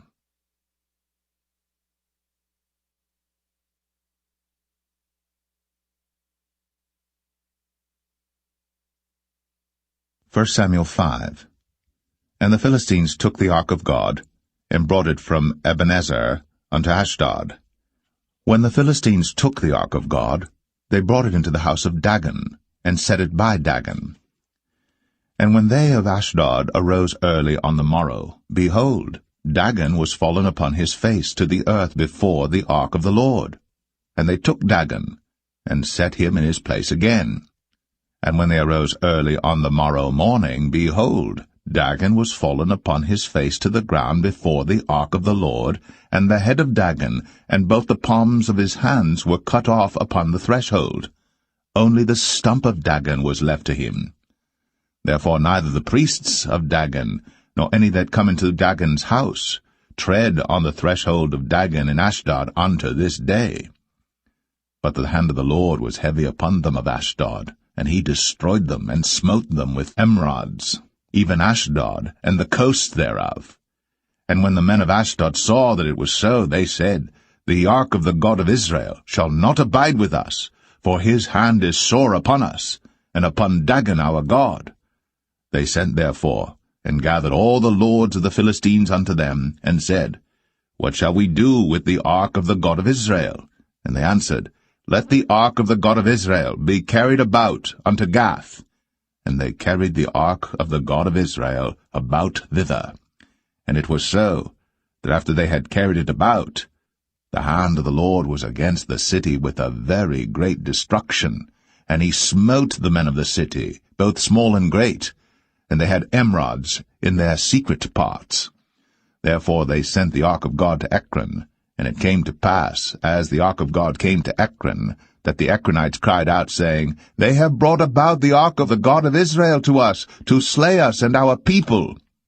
So they sent and gathered together all the lords of the Philistines, and said, Send away the ark of the God of Israel, and let it go again to his own place, that it slay us not and our people.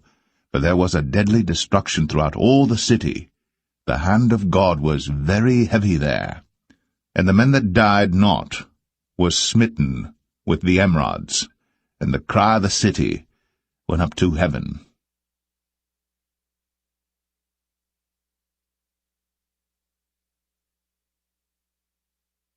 1 Samuel 6. And the ark of the Lord was in the country of the Philistines 7 months. And the Philistines called for the priests and the diviners, saying, What shall we do to the ark of the Lord? Tell us wherewith we shall send it to his place. And they said, If ye send away the ark of the God of Israel, send it not empty, but in any wise return him a trespass offering. Then ye shall be healed, and it shall be known to you why his hand is not removed from you. Then said they, What shall be the trespass offering which we shall return to him? They answered, 5 golden emerods, and 5 golden mice, according to the number of the lords of the Philistines. For 1 plague was on you all, and on your lords. Wherefore ye shall make images of your emerods, and images of your mice that mar the land, and ye shall give glory unto the God of Israel. Peradventure he will lighten his hand from off you, and from off your gods, and from off your land. Wherefore then do ye harden your hearts, as the Egyptians and Pharaoh hardened their hearts, when he had wrought wonderfully among them? Did they not let the people go, and they departed? Now therefore make a new cart, and take 2 milch kine, on which there hath come no yoke, and tie the kine to the cart, and bring their calves home from them. And take the ark of the Lord, and lay it upon the cart, and put the jewels of gold, which ye return him for a trespass offering, in a coffer by the side thereof, and send it away, that it may go. And see, if it goeth up by the way of his own coast, to Bethshemesh, then he hath done us this great evil. But if not, then we shall know that it is not his hand that smote us. It was a chance that happened to us. And the men did so, and took 2 milch kine, and tied them to the cart, and shut up their calves at home. And they laid the ark of the Lord upon the cart, and the coffer with the mice of gold, and the images of their emerods. And the kine took the straight way to the way of Bethshemesh, and went along the highway, lowing as they went, and turned not aside to the right hand or to the left.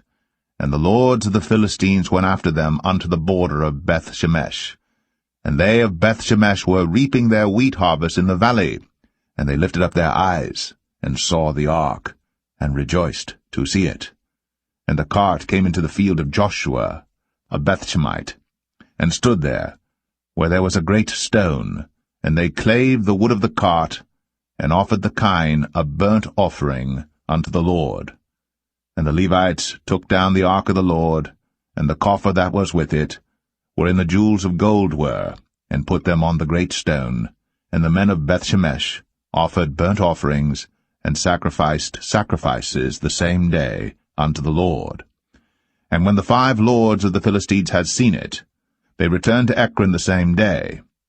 And these are the golden emerods, which the Philistines returned for a trespass offering unto the Lord: for Ashdod 1, for Gaza 1, for Ashkelon 1, for Gath 1, for Ekron 1.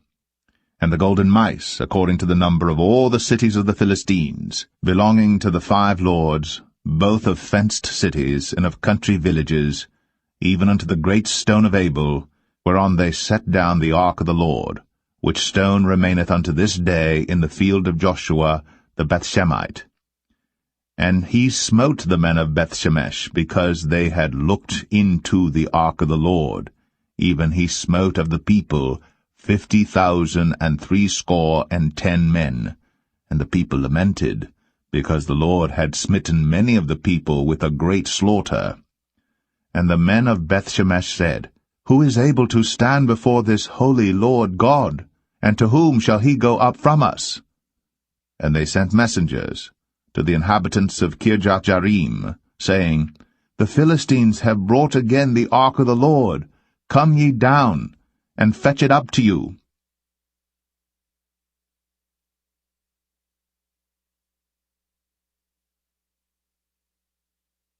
First Samuel 7. And the men of Kirjath-jearim came and fetched up the ark of the Lord, and brought it into the house of Abinadab in the hill, and sanctified Eleazar his son to keep the ark of the Lord. And it came to pass, while the ark abode in Kirjath-jearim, that the time was long, for it was 20 years. And all the house of Israel lamented after the Lord. And Samuel spake unto all the house of Israel, saying, If ye do return unto the Lord with all your hearts, then put away the strange gods and Ashtoreth from among you, and prepare your hearts unto the Lord, and serve him only, and he will deliver you out of the hand of the Philistines. Then the children of Israel did put away Baalim and Ashtoreth, and served the Lord only. And Samuel said, Gather all Israel to Mizpeh, and I will pray for you unto the Lord. And they gathered together to Mizpeh, and drew water, and poured it out before the Lord, and fasted on that day, and said there, We have sinned against the Lord. And Samuel judged the children of Israel in Mizpeh. And when the Philistines heard that the children of Israel were gathered together to Mizpeh, the lords of the Philistines went up against Israel. And when the children of Israel heard it, they were afraid of the Philistines. And the children of Israel said to Samuel, Cease not to cry unto the Lord our God for us, that he will save us out of the hand of the Philistines. And Samuel took a sucking lamb, and offered it for a burnt offering holy unto the Lord. And Samuel cried unto the Lord for Israel. And the Lord heard him. And as Samuel was offering up the burnt offering, the Philistines drew near to battle against Israel. But the Lord thundered with a great thunder on that day upon the Philistines, and discomfited them, and they were smitten before Israel. And the men of Israel went out of Mizpeh, and pursued the Philistines, and smote them until they came unto Bethkar. Then Samuel took a stone, and set it between Mizpeh and Shen, and called the name of it Ebenezer, saying, Hitherto hath the Lord helped us. So the Philistines were subdued, and they came no more into the coast of Israel. And the hand of the Lord was against the Philistines all the days of Samuel. And the cities which the Philistines had taken from Israel were restored to Israel, from Ekron even unto Gath. And the coasts thereof did Israel deliver out of the hands of the Philistines. And there was peace between Israel and the Amorites. And Samuel judged Israel all the days of his life.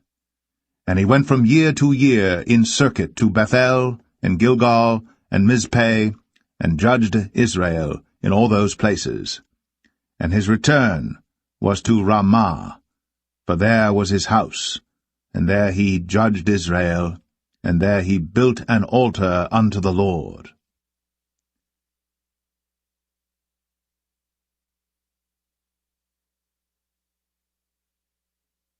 First Samuel 8.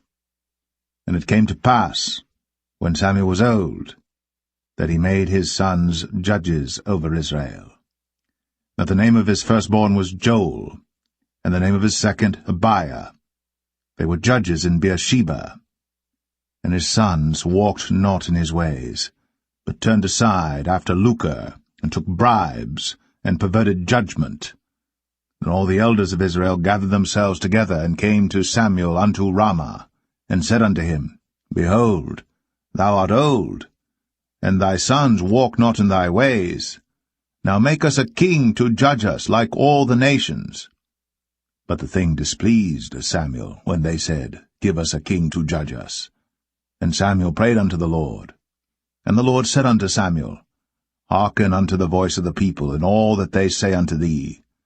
For they have not rejected thee, but they have rejected me, that I should not reign over them. According to all the works which they have done since the day that I brought them up out of Egypt, even unto this day, wherewith they have forsaken me, and served other gods, so do they also unto thee. Now therefore hearken unto their voice, howbeit yet protest solemnly unto them, and show them the manner of the king that shall reign over them. And Samuel told all the words of the Lord unto the people that asked of him a king. And he said, This will be the manner of the king that shall reign over you. He will take your sons, and appoint them for himself, for his chariots, and to be his horsemen, and some shall run before his chariots. And he will appoint him captains over thousands, and captains over 50s, and will set them to ear his ground, and to reap his harvest, and to make his instruments of war, and instruments of his chariots. And he will take your daughters to be confectionaries, and to be cooks, and to be bakers. And he will take your fields, and your vineyards, and your oliveyards, even the best of them, and give them to his servants. And he will take the tenth of your seed, and of your vineyards, and give to his officers, and to his servants. And he will take your men-servants, and your maid-servants, and your goodliest young men, and your asses, and put them to his work. He will take the tenth of your sheep, and ye shall be his servants. And ye shall cry out in that day because of your king which ye shall have chosen you. And the Lord will not hear you in that day. Nevertheless, the people refused to obey the voice of Samuel, and they said, Nay, but we will have a king over us, that we also may be like all the nations, and that our king may judge us, and go out before us, and fight our battles. And Samuel heard all the words of the people, and he rehearsed them in the ears of the Lord. And the Lord said to Samuel, Hearken unto their voice, and make them a king. And Samuel said unto the men of Israel, Go ye every man unto his city.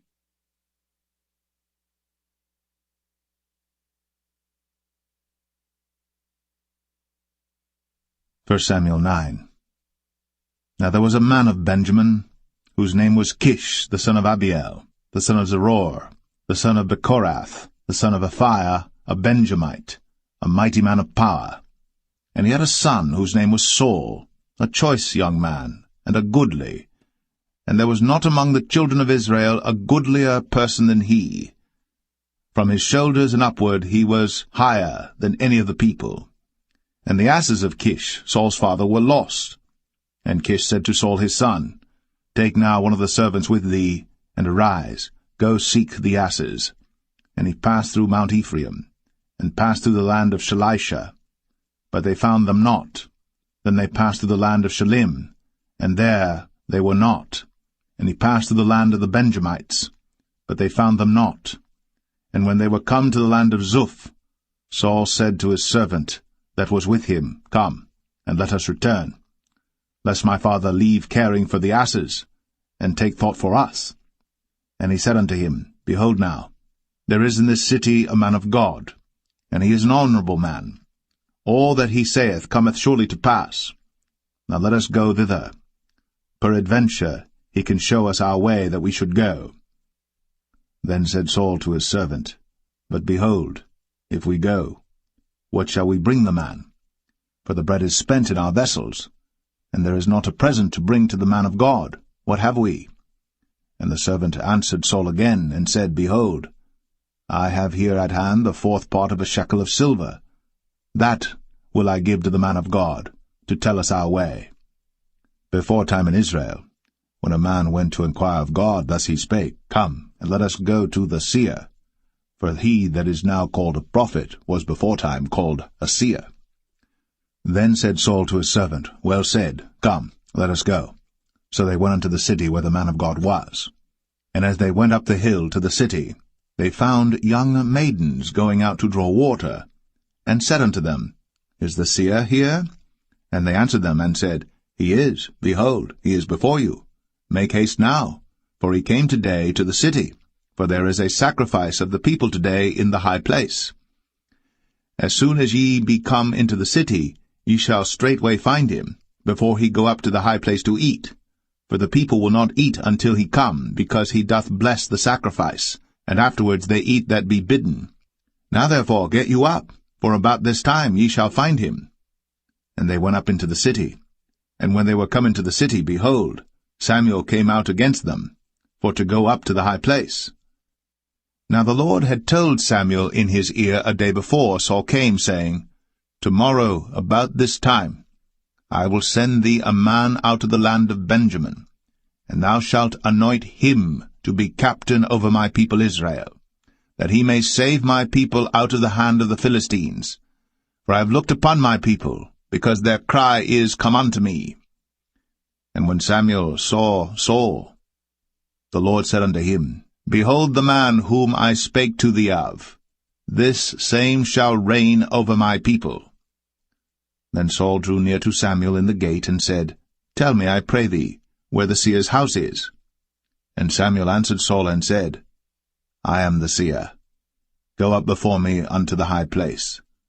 For ye shall eat with me today, and tomorrow I will let thee go, and will tell thee all that is in thine heart. And as for thine asses that were lost 3 days ago, set not thy mind on them, for they are found. And on whom is all the desire of Israel? Is it not on thee, and on all thy father's house?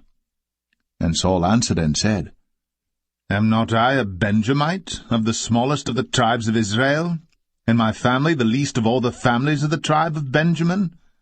Wherefore then speakest thou so to me?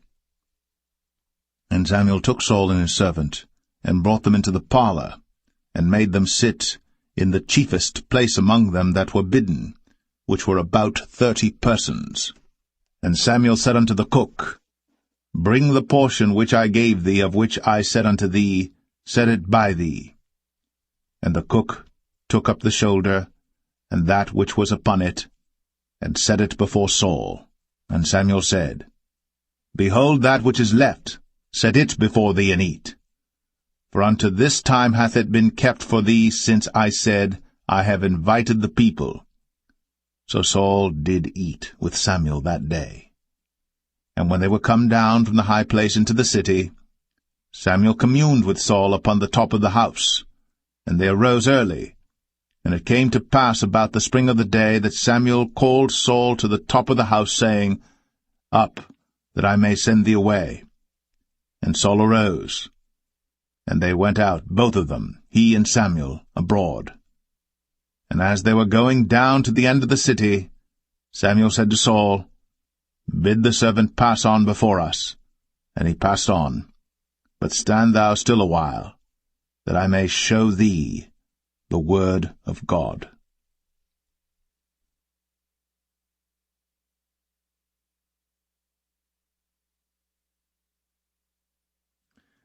1 Samuel 10.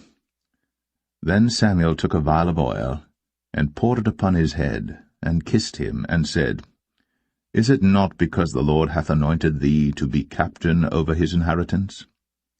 When thou art departed from me today, then thou shalt find 2 men by Rachel's sepulchre, in the border of Benjamin at Zelzah. And they will say unto thee, The asses which thou wentest to seek are found, and lo, thy father hath left the care of the asses, and sorroweth for you, saying, What shall I do for my son? Then shalt thou go on forward from thence, and thou shalt come to the plain of Tabor.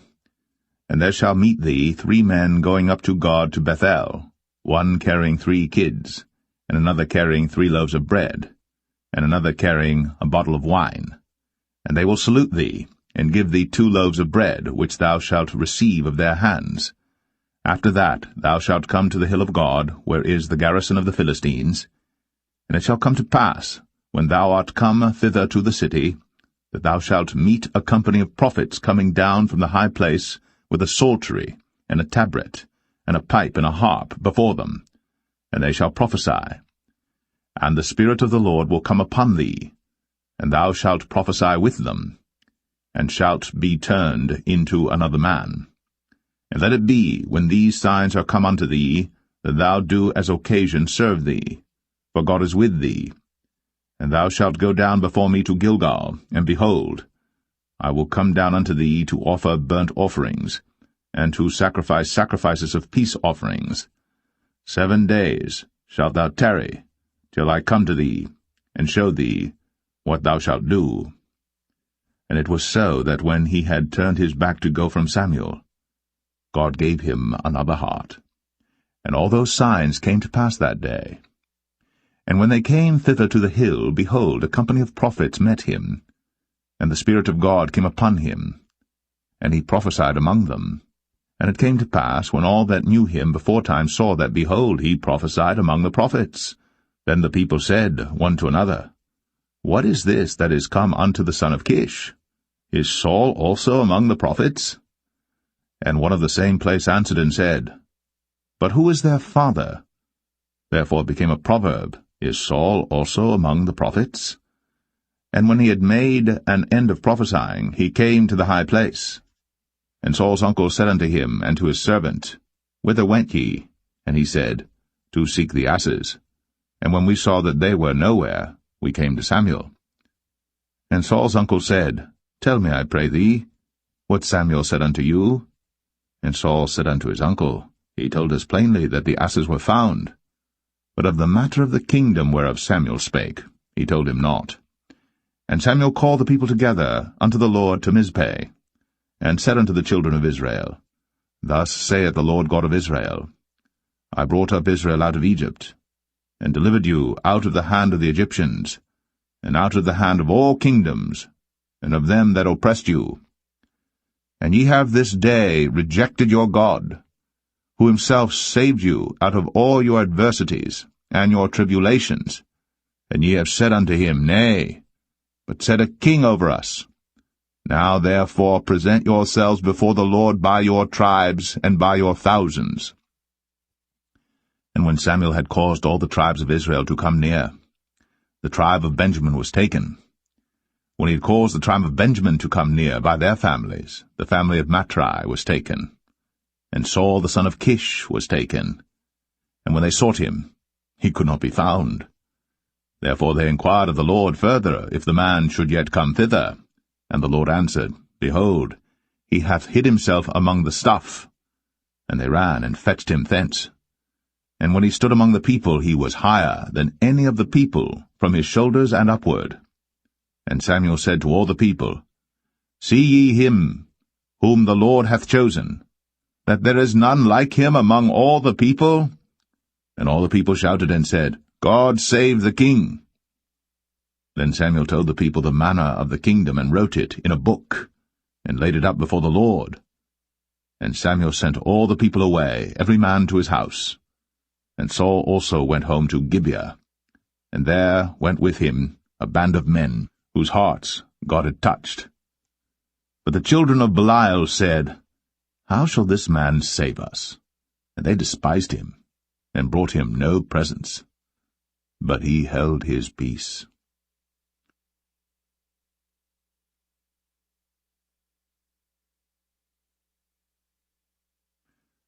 1 Samuel 11. Then Nahash the Ammonite came up, and encamped against Jabesh-Gilead. And all the men of Jabesh said unto Nahash, Make a covenant with us, and we will serve thee. And Nahash the Ammonite answered them, On this condition will I make a covenant with you, that I may thrust out all your right eyes, and lay it for a reproach upon all Israel. And the elders of Jabesh said unto him, Give us 7 days' respite, that we may send messengers unto all the coasts of Israel, and then, if there be no man to save us, we will come out to thee. Then came the messengers to Gibeah of Saul, and told the tidings in the ears of the people.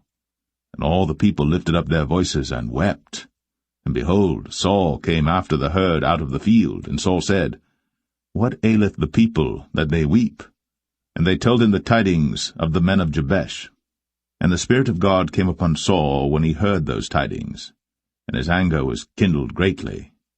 And he took a yoke of oxen, and hewed them in pieces, and sent them throughout all the coasts of Israel by the hands of messengers, saying, Whosoever cometh not forth after Saul and after Samuel, so shall it be done unto his oxen. And the fear of the Lord fell on the people, and they came out with one consent. And when he numbered them in Bezek, the children of Israel were 300,000, and the men of Judah 30,000.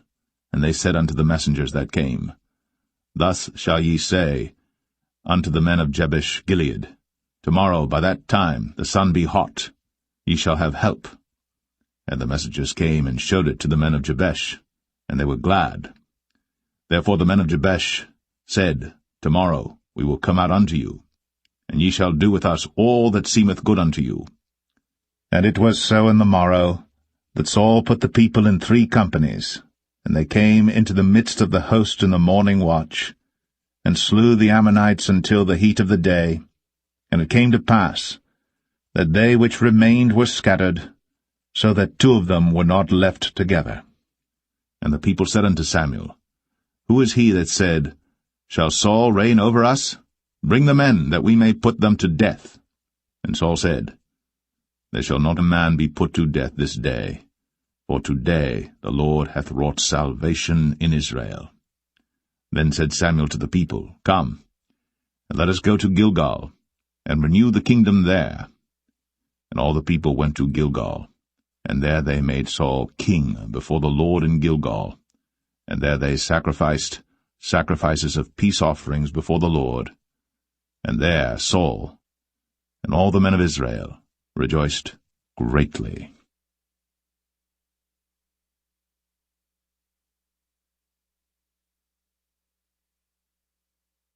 1 Samuel 12. And Samuel said unto all Israel, Behold, I have hearkened unto your voice in all that ye said unto me, and have made a king over you. And now, behold, the king walketh before you, and I am old and grey-headed, and behold, my sons are with you. And I have walked before you from my childhood unto this day. Behold, here I am. Witness against me before the Lord and before his anointed, whose ox have I taken? Or whose ass have I taken? Or whom have I defrauded? Whom have I oppressed? Or of whose hand have I received any bribe to blind mine eyes therewith? And I will restore it you. And they said, Thou hast not defrauded us, nor oppressed us, neither hast thou taken aught of any man's hand. And he said unto them, The Lord is witness against you, and his anointed is witness this day, that ye have not found aught in my hand. And they answered, He is witness. And Samuel said unto the people, It is the Lord that advanced Moses and Aaron, and that brought your fathers up out of the land of Egypt. Now therefore stand still, that I may reason with you before the Lord of all the righteous acts of the Lord which he did to you and to your fathers. When Jacob was come into Egypt, and your fathers cried unto the Lord, then the Lord sent Moses and Aaron, which brought forth your fathers out of Egypt, and made them dwell in this place. And when they forgat the Lord their God, he sold them into the hand of Sisera, captain of the host of Hazor, and into the hand of the Philistines, and into the hand of the king of Moab. And they fought against them. And they cried unto the Lord, and said, We have sinned, because we have forsaken the Lord, and have served Balaam and Ashtoreth. But now deliver us out of the hand of our enemies, and we will serve thee. And the Lord sent Jerubbaal, and Bedan, and Jephthah, and Samuel, and delivered you out of the hand of your enemies on every side, and ye dwelled safe. And when ye saw that Nahash the king of the children of Ammon came against you, ye said unto me, Nay, but a king shall reign over us, when the Lord your God was your king. Now therefore, behold, the king whom ye have chosen, and whom ye have desired, and behold, the Lord hath set a king over you. If ye will fear the Lord, and serve him, and obey his voice, and not rebel against the commandment of the Lord, then shall both ye and also the king that reigneth over you continue following the Lord your God. But if ye will not obey the voice of the Lord, but rebel against the commandment of the Lord, then shall the hand of the Lord be against you, as it was against your fathers. Now therefore stand and see this great thing which the Lord will do before your eyes. Is it not wheat harvest today? I will call unto the Lord, And he shall send thunder and rain, that ye may perceive and see that your wickedness is great, which ye have done in the sight of the Lord in asking you a king. So Samuel called unto the Lord, and the Lord sent thunder and rain that day. And all the people greatly feared the Lord and Samuel.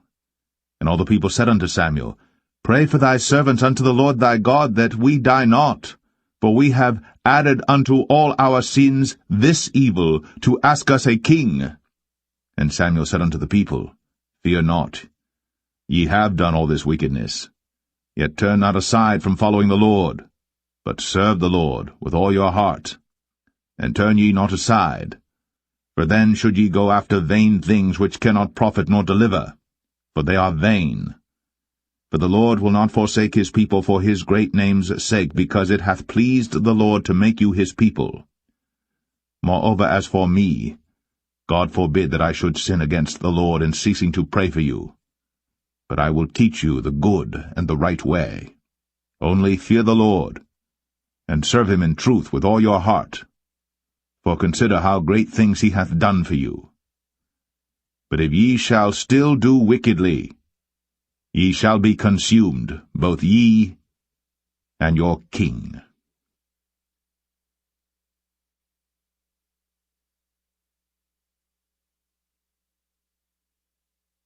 1 Samuel 13. Saul reigned 1 year. And when he had reigned 2 years over Israel, Saul chose him 3,000 men of Israel, whereof 2,000 were with Saul in Michmash and in Mount Bethel, and 1,000 were with Jonathan in Gibeah of Benjamin. And the rest of the people he sent every man to his tent.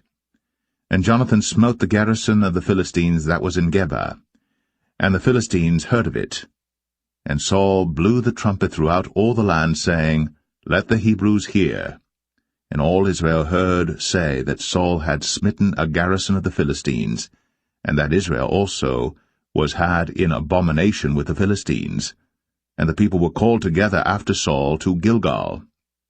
And the Philistines gathered themselves together to fight with Israel, 30,000 chariots and 6,000 horsemen, and people as the sand which is on the seashore in multitude. And they came up, and pitched in Michmash, eastward from Bethaven. When the men of Israel saw that they were in a strait, for the people were distressed, then the people did hide themselves in caves, and in thickets, and in rocks, and in high places, and in pits. And some of the Hebrews went over Jordan to the land of Gad and Gilead. As for Saul, he was yet in Gilgal, and all the people followed him, trembling. And he tarried 7 days according to the set time that Samuel had appointed. But Samuel came not to Gilgal, and the people were scattered from him. And Saul said, Bring hither a burnt offering to me, and peace offerings. And he offered the burnt offering. And it came to pass that as soon as he had made an end of offering the burnt offering, behold, Samuel came. And Saul went out to meet him, that he might salute him. And Samuel said, What hast thou done? And Saul said, Because I saw that the people were scattered from me, and that thou camest not within the days appointed, and that the Philistines gathered themselves together at Michmash. Therefore said I, The Philistines will come down now upon me to Gilgal, and I have not made supplication unto the Lord. I forced myself therefore, and offered a burnt offering. And Samuel said to Saul, Thou hast done foolishly. Thou hast not kept the commandment of the Lord thy God, which he commanded thee. For now would the Lord have established thy kingdom upon Israel forever. But now thy kingdom shall not continue. The Lord hath sought him a man after his own heart. And the Lord hath commanded him to be captain over his people, because thou hast not kept that which the Lord commanded thee. And Samuel arose, and gat him up from Gilgal unto Gibeah of Benjamin. And Saul numbered the people that were present with him about 600 men. And Saul and Jonathan his son, and the people that were present with him, abode in Gibeah of Benjamin. But the Philistines encamped in Michmash. And the spoilers came out of the camp of the Philistines in 3 companies. 1 company turned unto the way that leadeth to Ophrah, unto the land of Shual. And another company turned the way to Bethhoron. And another company turned to the way of the border that looketh to the valley of Zeboim, toward the wilderness. Now there was no smith found throughout all the land of Israel, For the Philistines said, Lest the Hebrews make them swords or spears. But all the Israelites went down to the Philistines to sharpen every man his share, and his coulter, and his axe, and his mattock. Yet they had a file for the mattocks, and for the coulters, and for the forks, and for the axes, and to sharpen the goads. So it came to pass in the day of battle that there was neither sword nor spear found in the hand of any of the people that were with Saul and Jonathan. But with Saul and with Jonathan his son was there found. And the garrison of the Philistines went out to the passage of Michmash.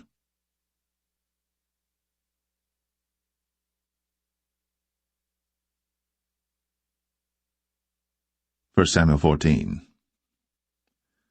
Now it came to pass upon a day that Jonathan the son of Saul said unto the young man that bare his armor, Come, and let us go over to the Philistines' garrison that is on the other side. But he told not his father. And Saul tarried in the uttermost part of Gibeah, under a pomegranate tree which is in Migron, and the people that were with him were about 600 men. And Ahiah, the son of Ahitub, Ichabod's brother, the son of Phinehas, the son of Eli, the Lord's priest in Shiloh, wearing an ephod. And the people knew not that Jonathan was gone. And between the passages, by which Jonathan sought to go over unto the Philistines' garrison, there was a sharp rock on the one side, and a sharp rock on the other side. And the name of the one was Bozez, and the name of the other Sinai. The forefront of the one was situate northward over against Michmash, and the other southward over against Gibeah. And Jonathan said to the young men that bare his armor, Come, and let us go over unto the garrison of these uncircumcised. It may be that the Lord will work for us, for there is no restraint to the Lord to save by many or by few. And his armor-bearer said unto him, Do all that is in thine heart, turn thee, behold, I am with thee according to thy heart. Then said Jonathan, Behold, we will pass over unto these men, and we will discover ourselves unto them. If they say thus unto us, Tarry until we come to you, then we will stand still in our place, and will not go up unto them. But if they say thus, Come up unto us, then we will go up. For the Lord hath delivered them into our hand, and this shall be a sign unto us. And both of them discovered themselves unto the garrison of the Philistines. And the Philistines said, Behold, the Hebrews come forth out of the holes where they had hid themselves. And the men of the garrison answered Jonathan and his armor-bearer, and said, Come up to us, and we will show you a thing. And Jonathan said unto his armor-bearer, Come up after me, for the Lord hath delivered them into the hand of Israel. And Jonathan climbed up upon his hands and upon his feet, and his armor-bearer after him, and they fell before Jonathan, and his armor-bearer slew after him. And that first slaughter which Jonathan and his armor-bearer made was about 20 men, within as it were an half-acre of land, which a yoke of oxen might plough. And there was trembling in the host, in the field, and among all the people. The garrison and the spoilers, they also trembled, and the earth quaked. So it was a very great trembling. And the watchmen of Saul and Gibeah of Benjamin looked, and behold, the multitude melted away, and they went on beating down one another. Then said Saul unto the people that were with him, Number now, and see who is gone from us. And when they had numbered, behold, Jonathan and his armor-bearer were not there. And Saul said unto Ahiah, Bring hither the ark of God. For the ark of God was at that time with the children of Israel.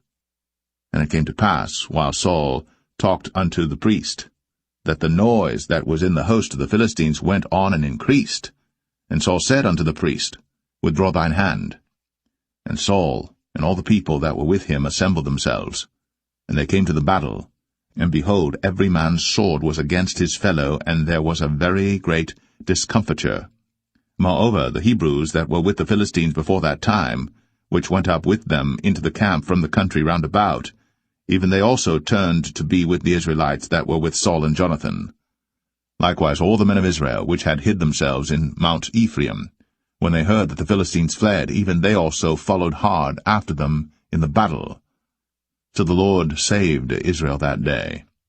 And the battle passed over unto Bethaven. And the men of Israel were distressed that day.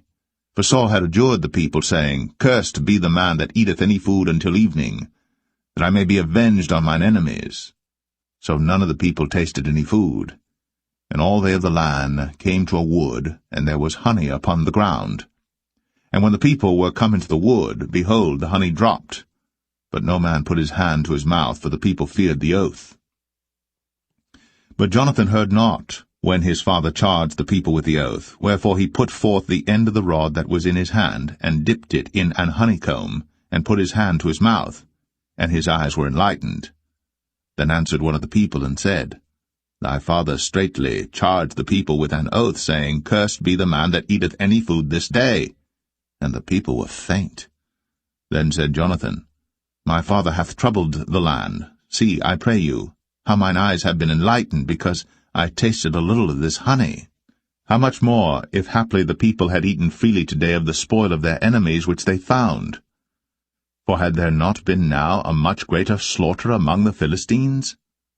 And they smote the Philistines that day, from Michmash to Ailon. And the people were very faint. And the people flew upon the spoil, and took sheep and oxen and calves, and slew them on the ground. And the people did eat them with the blood. Then they told Saul, saying, Behold, the people sin against the Lord, in that they eat with the blood. And he said, Ye have transgressed. Roll a great stone unto me this day. And Saul said, Disperse yourselves among the people, and say unto them, Bring me hither every man his ox, and every man his sheep, and slay them here, and eat, and sin not against the Lord in eating with the blood. And all the people brought every man his ox with him that night, and slew them there.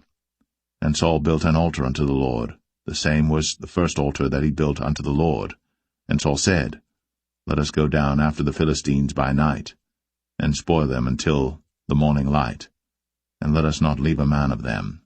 And they said, Do whatsoever seemeth good unto thee. Then said the priest, Let us draw near hither unto God. And Saul asked counsel of God, Shall I go down after the Philistines? Wilt thou deliver them into the hand of Israel? But he answered him not that day. And Saul said, Draw ye near hither, all the chief of the people, and know and see wherein this sin hath been this day. For as the Lord liveth, which saveth Israel, though it be in Jonathan my son, he shall surely die. But there was not a man among all the people that answered him. Then said he unto all Israel, Be ye on one side, and I and Jonathan my son will be on the other side. And the people said unto Saul, Do what seemeth good unto thee. Therefore Saul said unto the Lord God of Israel, Give a perfect lot. And Saul and Jonathan were taken, but the people escaped. And Saul said, Cast lots between me and Jonathan my son. And Jonathan was taken. Then Saul said to Jonathan, Tell me what thou hast done. And Jonathan told him, and said, I did but taste a little honey with the end of the rod that was in mine hand, and lo, I must die.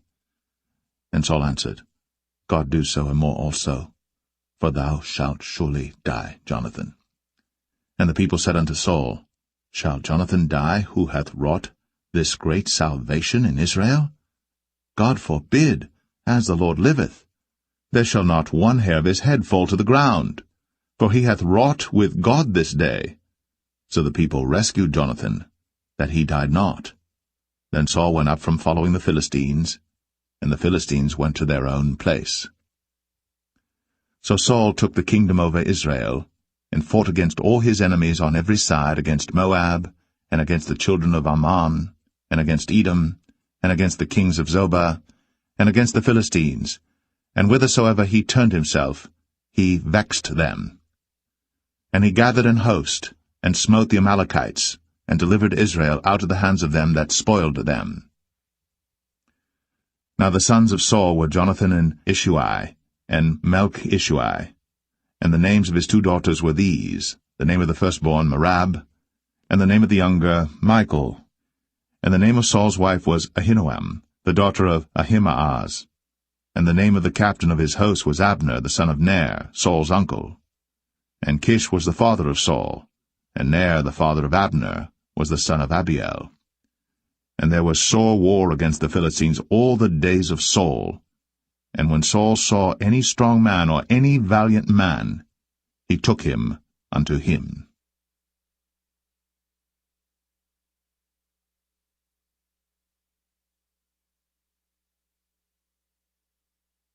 1 Samuel 15. Samuel also said unto Saul, The Lord sent me to anoint thee to be king over his people, over Israel. Now therefore hearken thou unto the voice of the words of the Lord. Thus saith the Lord of hosts, I remember that which Amalek did to Israel, how he laid wait for him in the way when he came up from Egypt.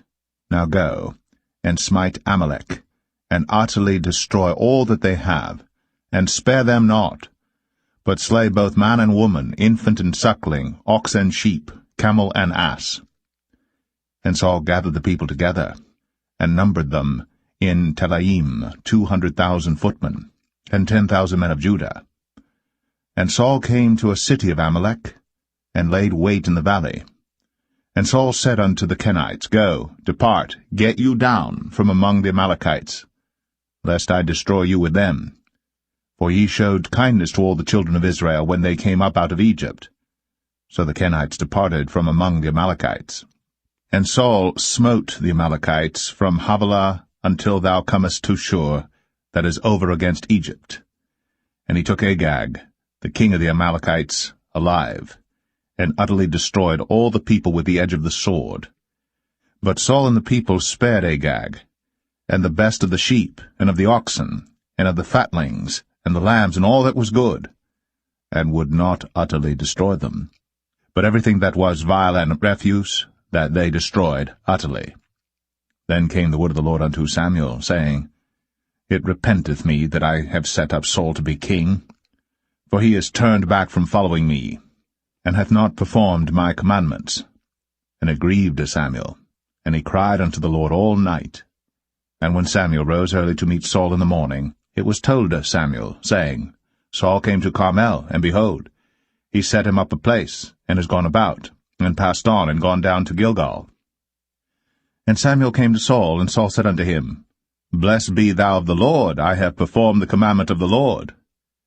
And Samuel said, What meaneth then this bleating of the sheep in mine ears, and the lowing of the oxen which I hear? And Saul said, They have brought them from the Amalekites, for the people spared the best of the sheep and of the oxen to sacrifice unto the Lord thy God, and the rest we have utterly destroyed. Then Samuel said unto Saul, Stay, and I will tell thee what the Lord hath said to me this night. And he said unto him, Say on. And Samuel said, When thou wast little in thine own sight, wast thou not made the head of the tribes of Israel? And the Lord anointed thee king over Israel?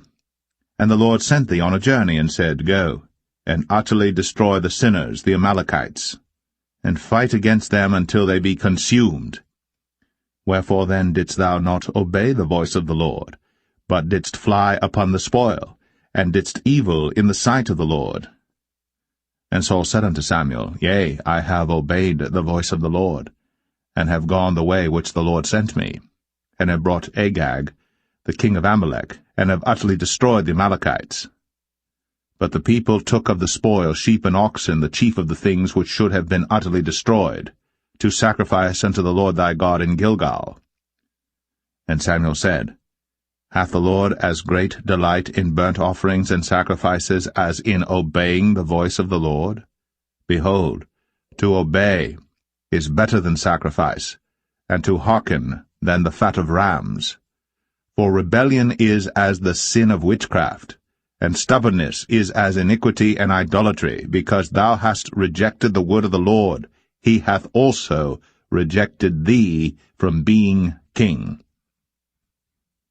And Saul said unto Samuel, I have sinned, for I have transgressed the commandment of the Lord, and thy words, because I feared the people, and obeyed their voice. Now therefore, I pray thee, pardon my sin, and turn again with me, that I may worship the Lord. And Samuel said unto Saul, I will not return with thee, for thou hast rejected the word of the Lord, and the Lord hath rejected thee from being king over Israel. And as Samuel turned about to go away, he laid hold upon the skirt of his mantle, and it rent. And Samuel said unto him, The Lord hath rent the kingdom of Israel from thee this day, and hath given it to a neighbor of thine, that is better than thou. And also the strength of Israel will not lie nor repent, for he is not a man that he should repent. Then he said, I have sinned. Yet honor me now, I pray thee, before the elders of my people, and before Israel, and turn again with me, that I may worship the Lord thy God. So Samuel turned again after Saul, and Saul worshipped the Lord. Then said Samuel, Bring ye hither to me Agag the king of the Amalekites. And Agag came unto him delicately, and Agag said, Surely the bitterness of death is past. And Samuel said, As thy sword hath made women childless, so shall thy mother be childless among women. And Samuel hewed Agag in pieces before the Lord in Gilgal. Then Samuel went to Ramah, and Saul went up to his house to Gibeah of Saul. And Samuel came no more to see Saul until the day of his death. Nevertheless Samuel mourned for Saul, and the Lord repented that he had made Saul king over Israel.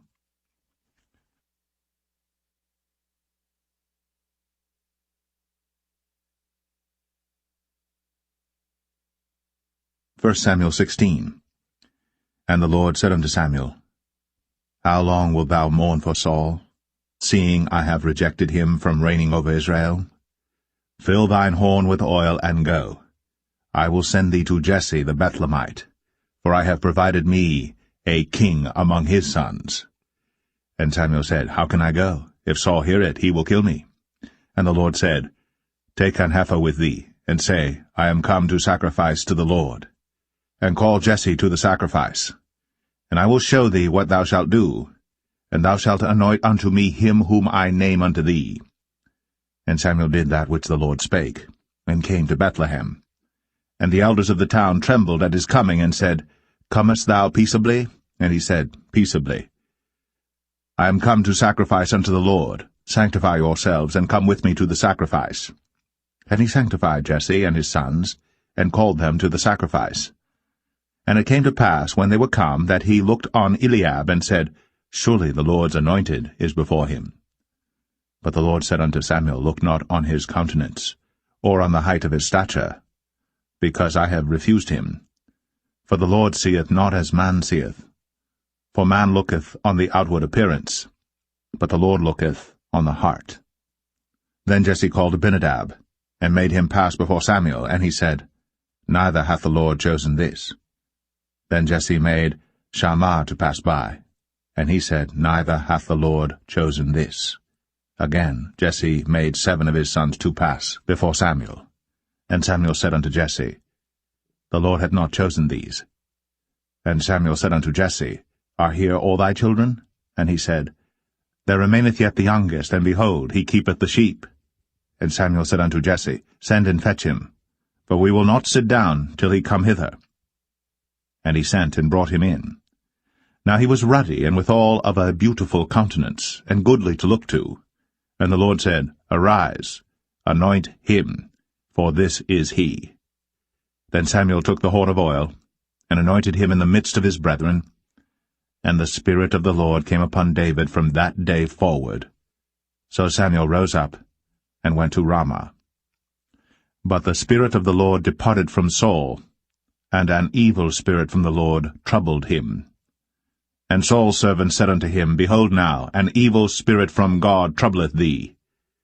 Let our Lord now command thy servants, which are before thee, to seek out a man who is a cunning player on an harp. And it shall come to pass, when the evil spirit from God is upon thee, that he shall play with his hand, and thou shalt be well.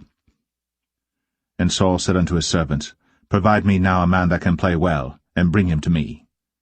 Then answered one of the servants, and said, Behold, I have seen a son of Jesse the Bethlehemite, that is cunning in playing, and a mighty valiant man, and a man of war, and prudent in matters, and a comely person. And the Lord is with him. Wherefore Saul sent messengers unto Jesse, and said, Send me David thy son, which is with the sheep. And Jesse took an ass laden with bread, and a bottle of wine, and a kid, and sent them by David his son unto Saul. And David came to Saul, and stood before him. And he loved him greatly, and he became his armor-bearer. And Saul sent to Jesse, saying, Let David, I pray thee, stand before me, for he hath found favour in my sight. And it came to pass, when the evil spirit from God was upon Saul, that David took an harp, and played with his hand. So Saul was refreshed, and was well, and the evil spirit departed from him.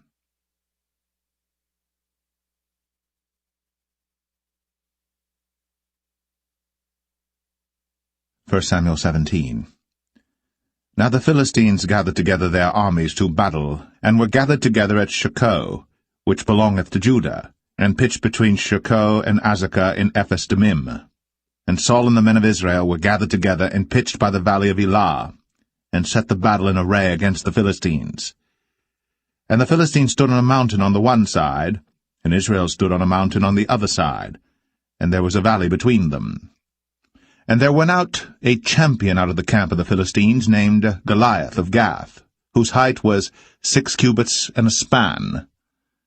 And he had an helmet of brass upon his head, and he was armed with a coat of mail, and the weight of the coat was 5,000 shekels of brass. And he had greaves of brass upon his legs, and a target of brass between his shoulders. And the staff of his spear was like a weaver's beam, and his spear's head weighed 600 shekels of iron, and one bearing a shield went before him. And he stood and cried unto the armies of Israel, and said unto them, Why are ye come out to set your battle in array? Am not I a Philistine, and ye servants to Saul? Choose you a man for you, and let him come down to me. If he be able to fight with me and to kill me, then will we be your servants.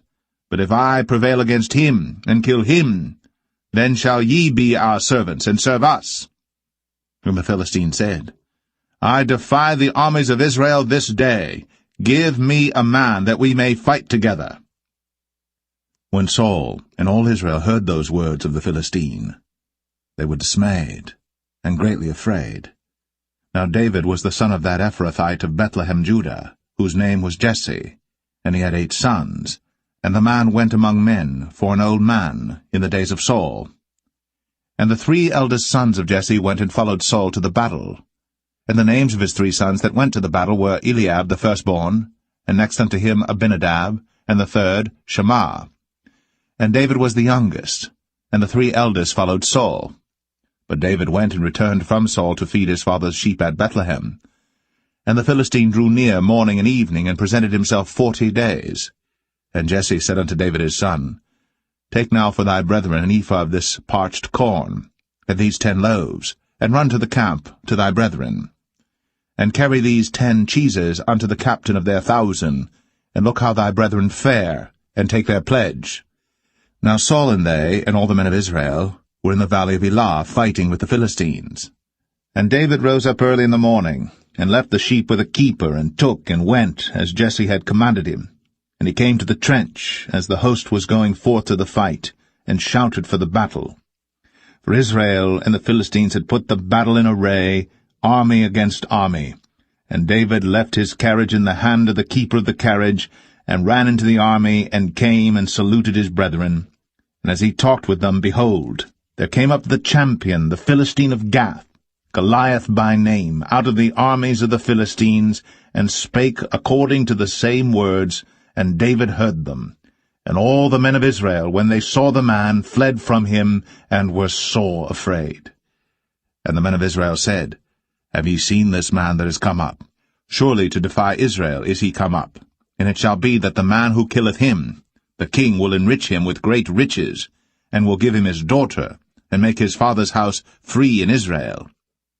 And David spake to the men that stood by him, saying, What shall be done to the man that killeth this Philistine, and taketh away the reproach from Israel? For who is this uncircumcised Philistine, that he should defy the armies of the living God?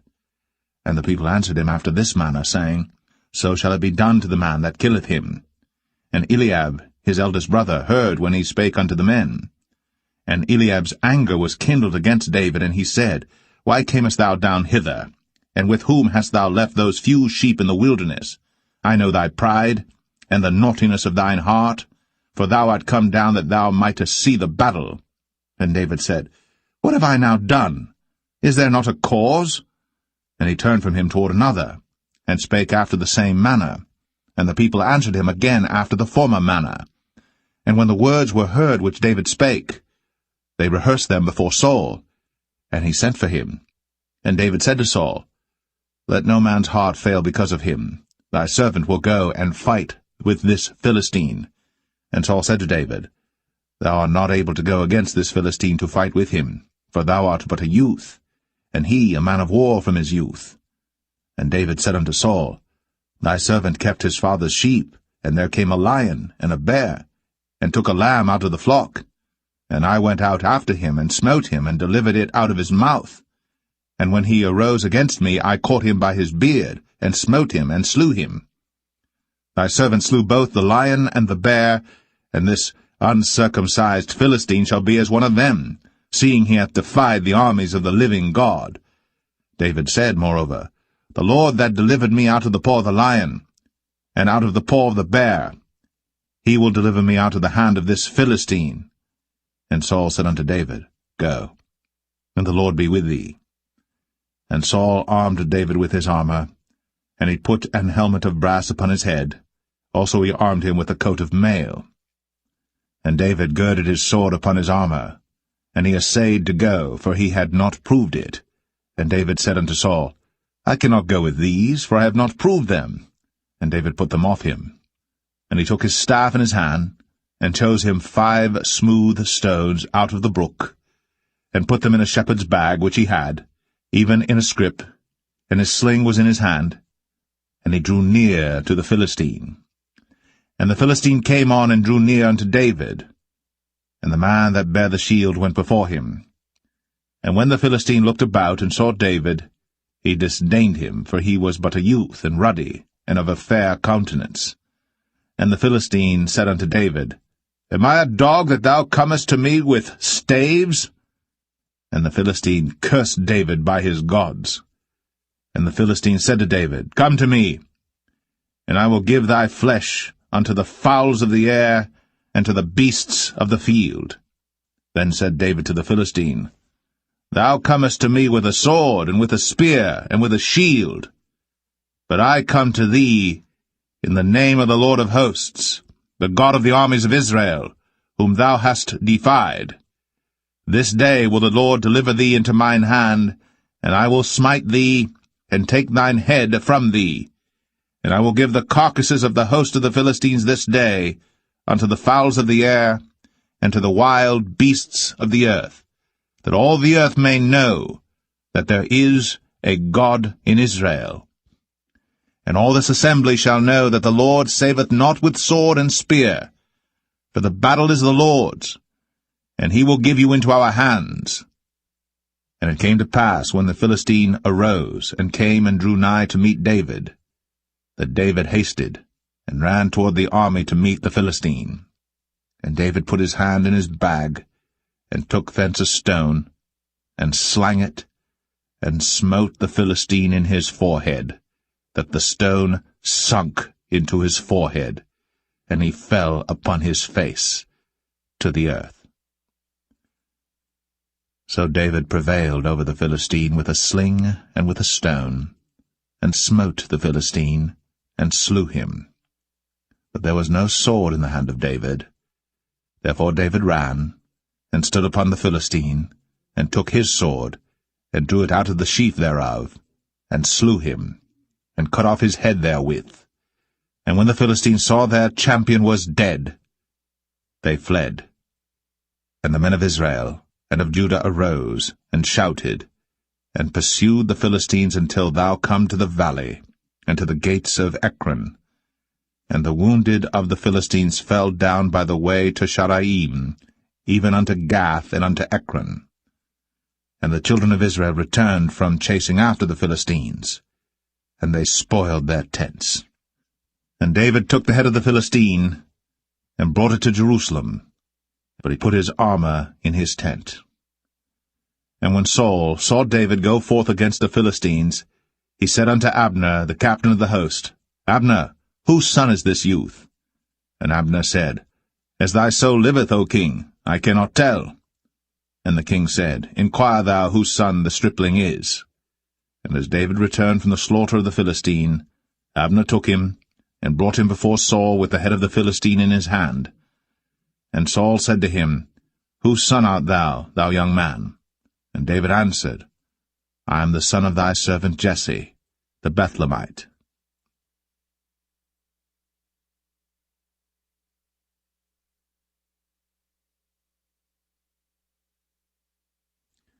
1 Samuel 18.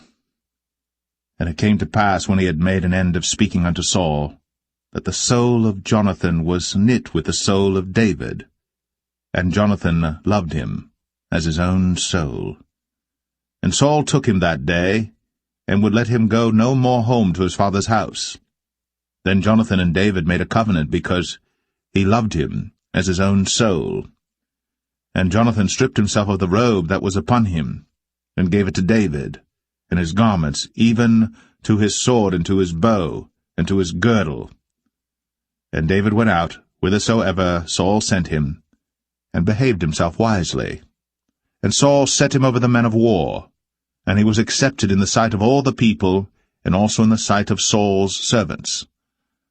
And it came to pass, as they came, when David was returned from the slaughter of the Philistine, that women came out of all cities of Israel, singing and dancing to meet King Saul, with tabrets, with joy, and with instruments of music. And the women answered one another as they played, and said, Saul hath slain his thousands, and David his 10,000s. And Saul was very wroth. And the saying displeased him, and he said, They have ascribed unto David 10,000s, and to me they have ascribed but thousands. And what can he have more but the kingdom? And Saul eyed David from that day and forward. And it came to pass on the morrow that the evil spirit from God came upon Saul, and he prophesied in the midst of the house. And David played with his hand, as at other times. And there was a javelin in Saul's hand. And Saul cast the javelin, for he said, I will smite David even to the wall with it. And David avoided out of his presence twice. And Saul was afraid of David, because the Lord was with him, and was departed from Saul. Therefore Saul removed him from him, and made him his captain over 1,000, and he went out and came in before the people. And David behaved himself wisely in all his ways, and the Lord was with him. Wherefore when Saul saw that he behaved himself very wisely, he was afraid of him. But all Israel and Judah loved David, because he went out and came in before them. And Saul said to David, Behold my elder daughter Merab, her will I give thee to wife. Only be thou valiant for me, and fight the Lord's battles. For Saul said, Let not mine hand be upon him, but let the hand of the Philistines be upon him. And David said unto Saul, Who am I, and what is my life, or my father's family in Israel, that I should be son-in-law to the king? But it came to pass at the time when Merab, Saul's daughter, should have been given to David, that she was given unto Adriel, the Maholathite, to wife. And Michal, Saul's daughter, loved David. And they told Saul, and the thing pleased him. And Saul said, I will give him her, that she may be a snare to him, and that the hand of the Philistines may be against him. Wherefore Saul said to David, Thou shalt this day be my son-in-law in the one of the twain. And Saul commanded his servants, saying, Commune with David secretly, and say, Behold, the king hath delight in thee, and all his servants love thee. Now therefore be the king's son-in-law. And Saul's servants spake those words in the ears of David. And David said, Seemeth it to you a light thing to be a king's son-in-law, seeing that I am a poor man, and lightly esteemed? And the servants of Saul told him, saying, On this manner spake David. And Saul said, Thus shall ye say to David, The king desireth not any dowry, but 100 foreskins of the Philistines to be avenged of the king's enemies. But Saul thought to make David fall by the hand of the Philistines. And when his servants told David these words, it pleased David well to be the king's son-in-law, and the days were not expired. Wherefore David arose, and went, he and his men, and slew of the Philistines 200 men. And David brought their foreskins, and they gave them in full tale to the king, that he might be the king's son-in-law. And Saul gave him Michal his daughter to wife. And Saul saw and knew that the Lord was with David, and that Michal, Saul's daughter, loved him. And Saul was yet the more afraid of David, and Saul became David's enemy continually. Then the princes of the Philistines went forth, and it came to pass after they went forth that David behaved himself more wisely than all the servants of Saul, so that his name was much set by.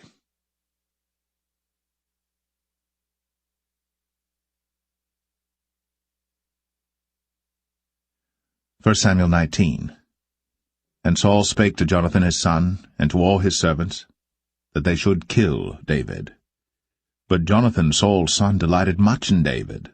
And Jonathan told David, saying, Saul my father seeketh to kill thee. Now therefore I pray thee, take heed to thyself until the morning, and abide in a secret place, and hide thyself. And I will go out and stand beside my father in the field where thou art.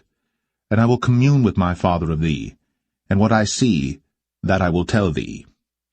And Jonathan spake good of David unto Saul his father, and said unto him, Let not the king sin against his servant, against David, because he hath not sinned against thee, and because his works have been to thee ward very good. For he did put his life in his hand, and slew the Philistine. And the Lord wrought a great salvation for all Israel. Thou sawest it, and didst rejoice. Wherefore then wilt thou sin against innocent blood, to slay David without a cause? And Saul hearkened unto the voice of Jonathan. And Saul sware, As the Lord liveth, he shall not be slain. And Jonathan called David. And Jonathan showed him all those things. And Jonathan brought David to Saul, and he was in his presence, as in times past. And there was war again. And David went out, and fought with the Philistines, and slew them with a great slaughter, and they fled from him. And the evil spirit from the Lord was upon Saul, as he sat in his house with his javelin in his hand. And David played with his hand. And Saul sought to smite David even to the wall with the javelin, but he slipped away out of Saul's presence. And he smote the javelin to the wall, and David fled, and escaped that night. Saul also sent messengers unto David's house, to watch him, and to slay him in the morning. And Michal, David's wife, told him, saying, If thou save not thy life tonight, tomorrow thou shalt be slain. So Michal let David down through a window, and he went and fled, and escaped. And Michal took an image, and laid it in the bed, and put a pillow of goat's hair for his bolster, and covered it with a cloth. And when Saul sent messengers to take David, she said, He is sick. And Saul sent the messengers again to see David, saying, Bring him up to me in the bed, that I may slay him. And when the messengers were come in, behold, there was an image in the bed, with a pillow of goat's hair for his bolster. And Saul said unto Michal, Why hast thou deceived me so, and sent away mine enemy, that he is escaped? And Michal answered Saul, He said unto me, Let me go, why should I kill thee? So David fled, and escaped, and came to Samuel to Ramah, and told him all that Saul had done to him. And he and Samuel went, and dwelt in Naueth. And it was told Saul, saying, Behold, David is at Naueth in Ramah. And Saul sent messengers to take David. And when they saw the company of the prophets prophesying, and Samuel standing as appointed over them, the Spirit of God was upon the messengers of Saul, and they also prophesied. And when it was told Saul, he sent other messengers, and they prophesied likewise. And Saul sent messengers again the third time, and they prophesied also. Then went he also to Ramah, and came to a great well that is in Sechu. And he asked and said, Where are Samuel and David? And one said, Behold, they be at Naueth in Ramah. And he went thither to Naueth in Ramah. And the Spirit of God was upon him also. And he went on, and prophesied, until he came to Naueth in Ramah. And he stripped off his clothes also, and prophesied before Samuel in like manner, and lay down naked all that day, and all that night. Wherefore they say, Is Saul also among the prophets?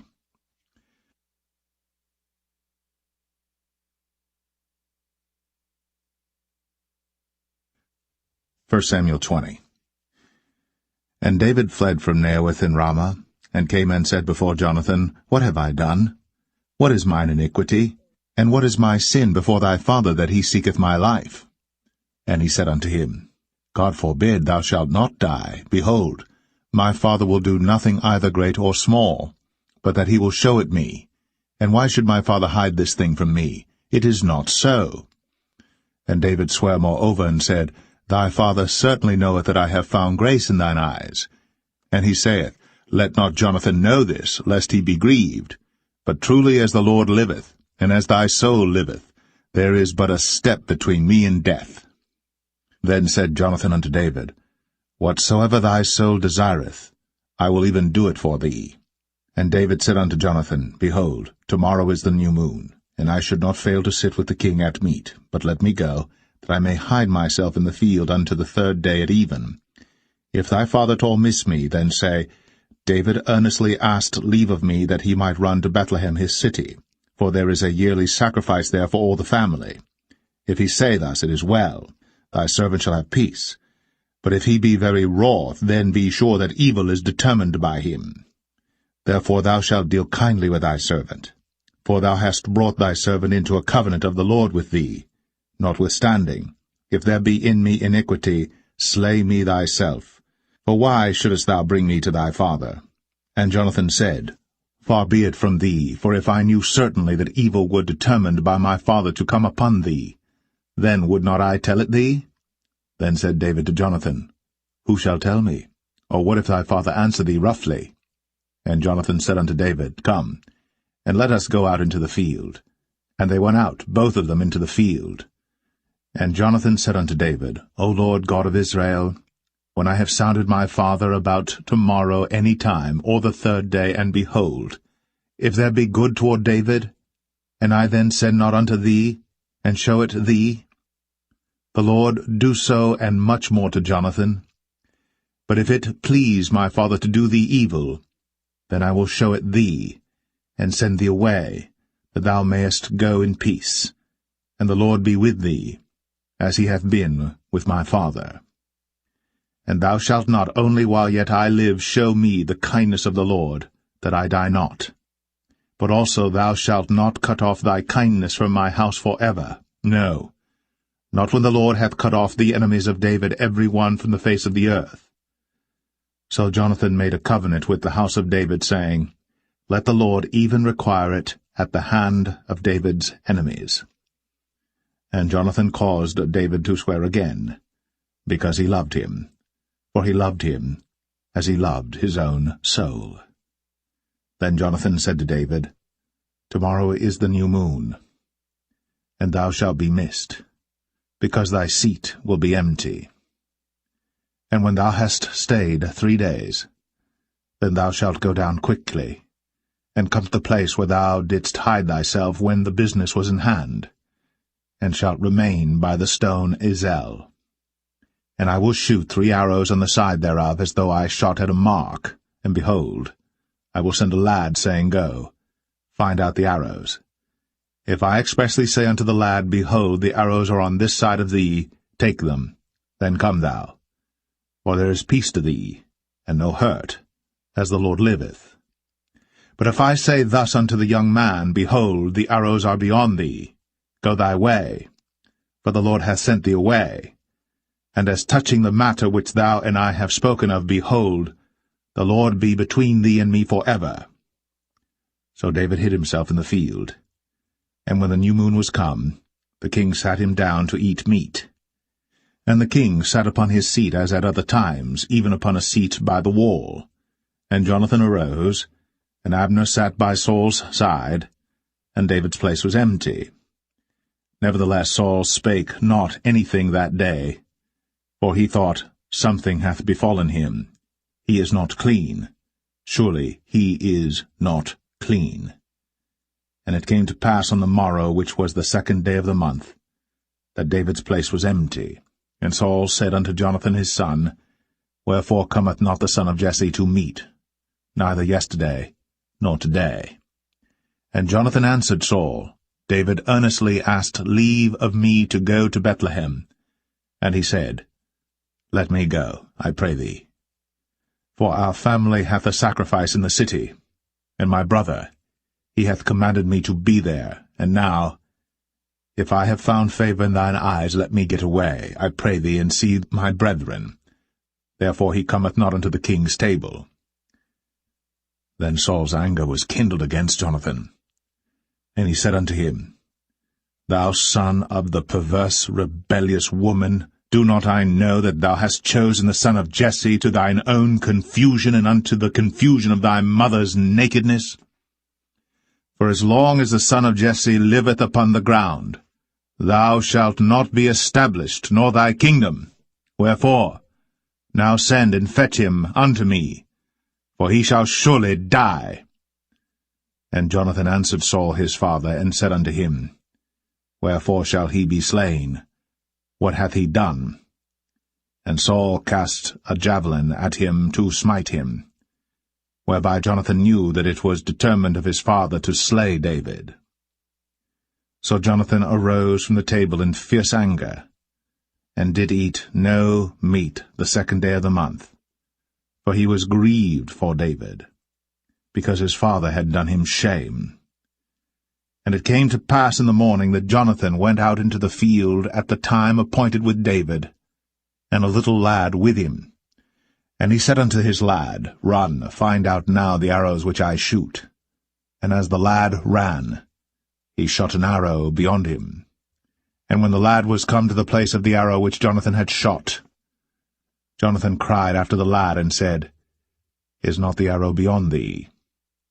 And Jonathan cried after the lad, Make speed, haste, stay not. And Jonathan's lad gathered up the arrows, and came to his master. But the lad knew not anything, only Jonathan and David knew the matter. And Jonathan gave his artillery unto his lad, and said unto him, Go, carry them to the city. And as soon as the lad was gone, David arose out of a place toward the south, and fell on his face to the ground, and bowed himself 3 times. And they kissed one another, and wept one with another, until David exceeded. And Jonathan said to David, Go in peace, forasmuch as we have sworn both of us in the name of the Lord, saying, The Lord be between me and thee, and between my seed and thy seed forever. And he arose, and departed. And Jonathan went into the city.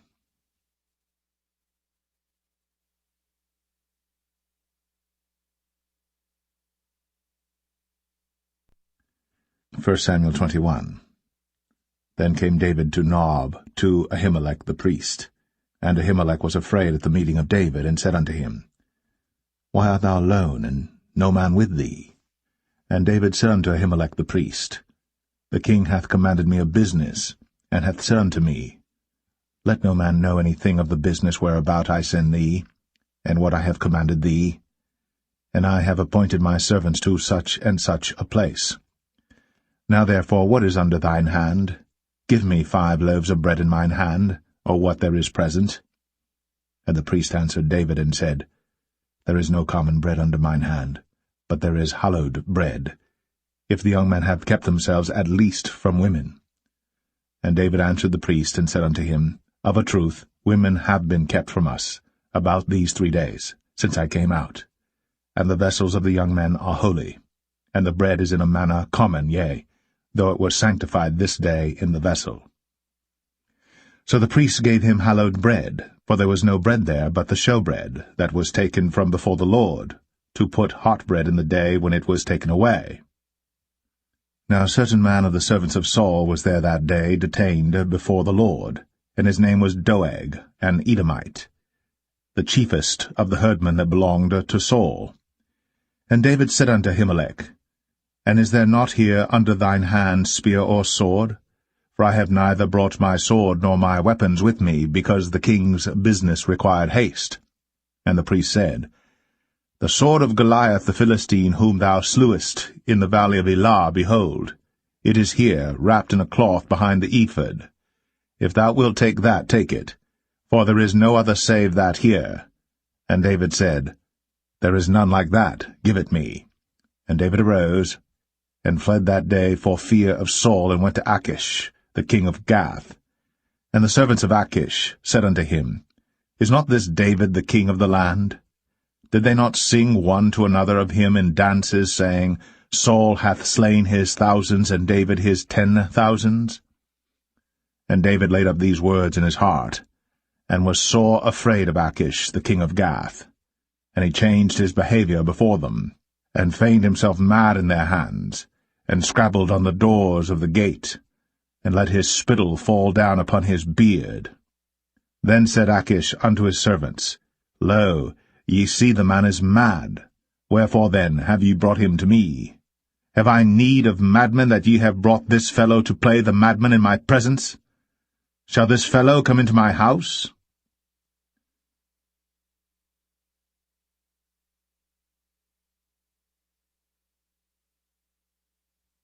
First Samuel 22. David therefore departed thence, and escaped to the cave Adullam.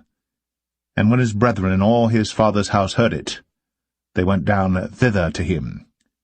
And every one that was in distress, and every one that was in debt, and every one that was discontented gathered themselves unto him. And he became a captain over them. And there were with him about 400 men. And David went thence to Mizpeh of Moab. And he said unto the king of Moab, Let my father and my mother, I pray thee, come forth, and be with you, till I know what God will do for me. And he brought them before the king of Moab, and they dwelt with him all the while that David was in the hold. And the prophet Gad said unto David, Abide not in the hold, depart, and get thee into the land of Judah. Then David departed, and came into the forest of Hareth. When Saul heard that David was discovered, and the men that were with him. Now Saul abode in Gibeah under a tree in Ramah, having his spear in his hand, and all his servants were standing about him. Then Saul said unto his servants that stood about him, Hear now, ye Benjamites. Will the son of Jesse give every one of you fields and vineyards, and make you all captains of thousands and captains of hundreds, that all of you have conspired against me? And there is none that showeth me that my son hath made a league with the son of Jesse. And there is none of you that is sorry for me, or showeth unto me that my son hath stirred up my servant against me, to lie in wait, as at this day. Then answered Doeg the Edomite, which was set over the servants of Saul, and said, I saw the son of Jesse coming to Nob, to Ahimelech, the son of Ahitub. And he inquired of the Lord for him, and gave him victuals, and gave him the sword of Goliath the Philistine. Then the king sent to call Ahimelech the priest, the son of Ahitub, and all his father's house, the priests that were in Nob, and they came all of them to the king. And Saul said, Hear now, thou son of Ahitub. And he answered, Here I am, my lord. And Saul said unto him, Why have ye conspired against me, thou and the son of Jesse, in that thou hast given him bread and a sword, and hast inquired of God for him, that he should rise against me to lie in wait, as at this day? Then Ahimelech answered the king, and said, And who is so faithful among all thy servants as David, which is the king's son-in-law, and goeth at thy bidding, and is honourable in thine house? Did I then begin to inquire of God for him? Be it far from me. Let not the king impute anything unto his servant, nor to all the house of my father, for thy servant knew nothing of all this, less or more. And the king said, Thou shalt surely die, Ahimelech, thou, and all thy father's house. And the king said unto the footmen that stood about him, Turn, and slay the priests of the Lord, because their hand also is with David, and because they knew when he fled, and did not show it to me. But the servants of the king would not put forth their hand to fall upon the priests of the Lord. And the king said to Doeg, Turn thou, and fall upon the priests. And Doeg the Edomite turned, and he fell upon the priests, and slew on that day 75 persons that did wear a linen ephod. And Nob, the city of the priests, smote he with the edge of the sword both men and women, children and sucklings, and oxen and asses, and sheep, with the edge of the sword. And one of the sons of Ahimelech the son of Ahitub, named Abiathar, escaped, and fled after David. And Abiathar showed David that Saul had slain the Lord's priests. And David said unto Abiathar, I knew it that day when Doeg the Edomite was there, that he would surely tell Saul, I have occasioned the death of all the persons of thy father's house. Abide thou with me.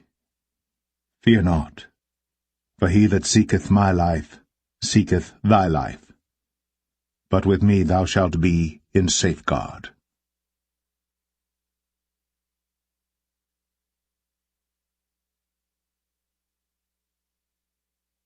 1 Samuel 23.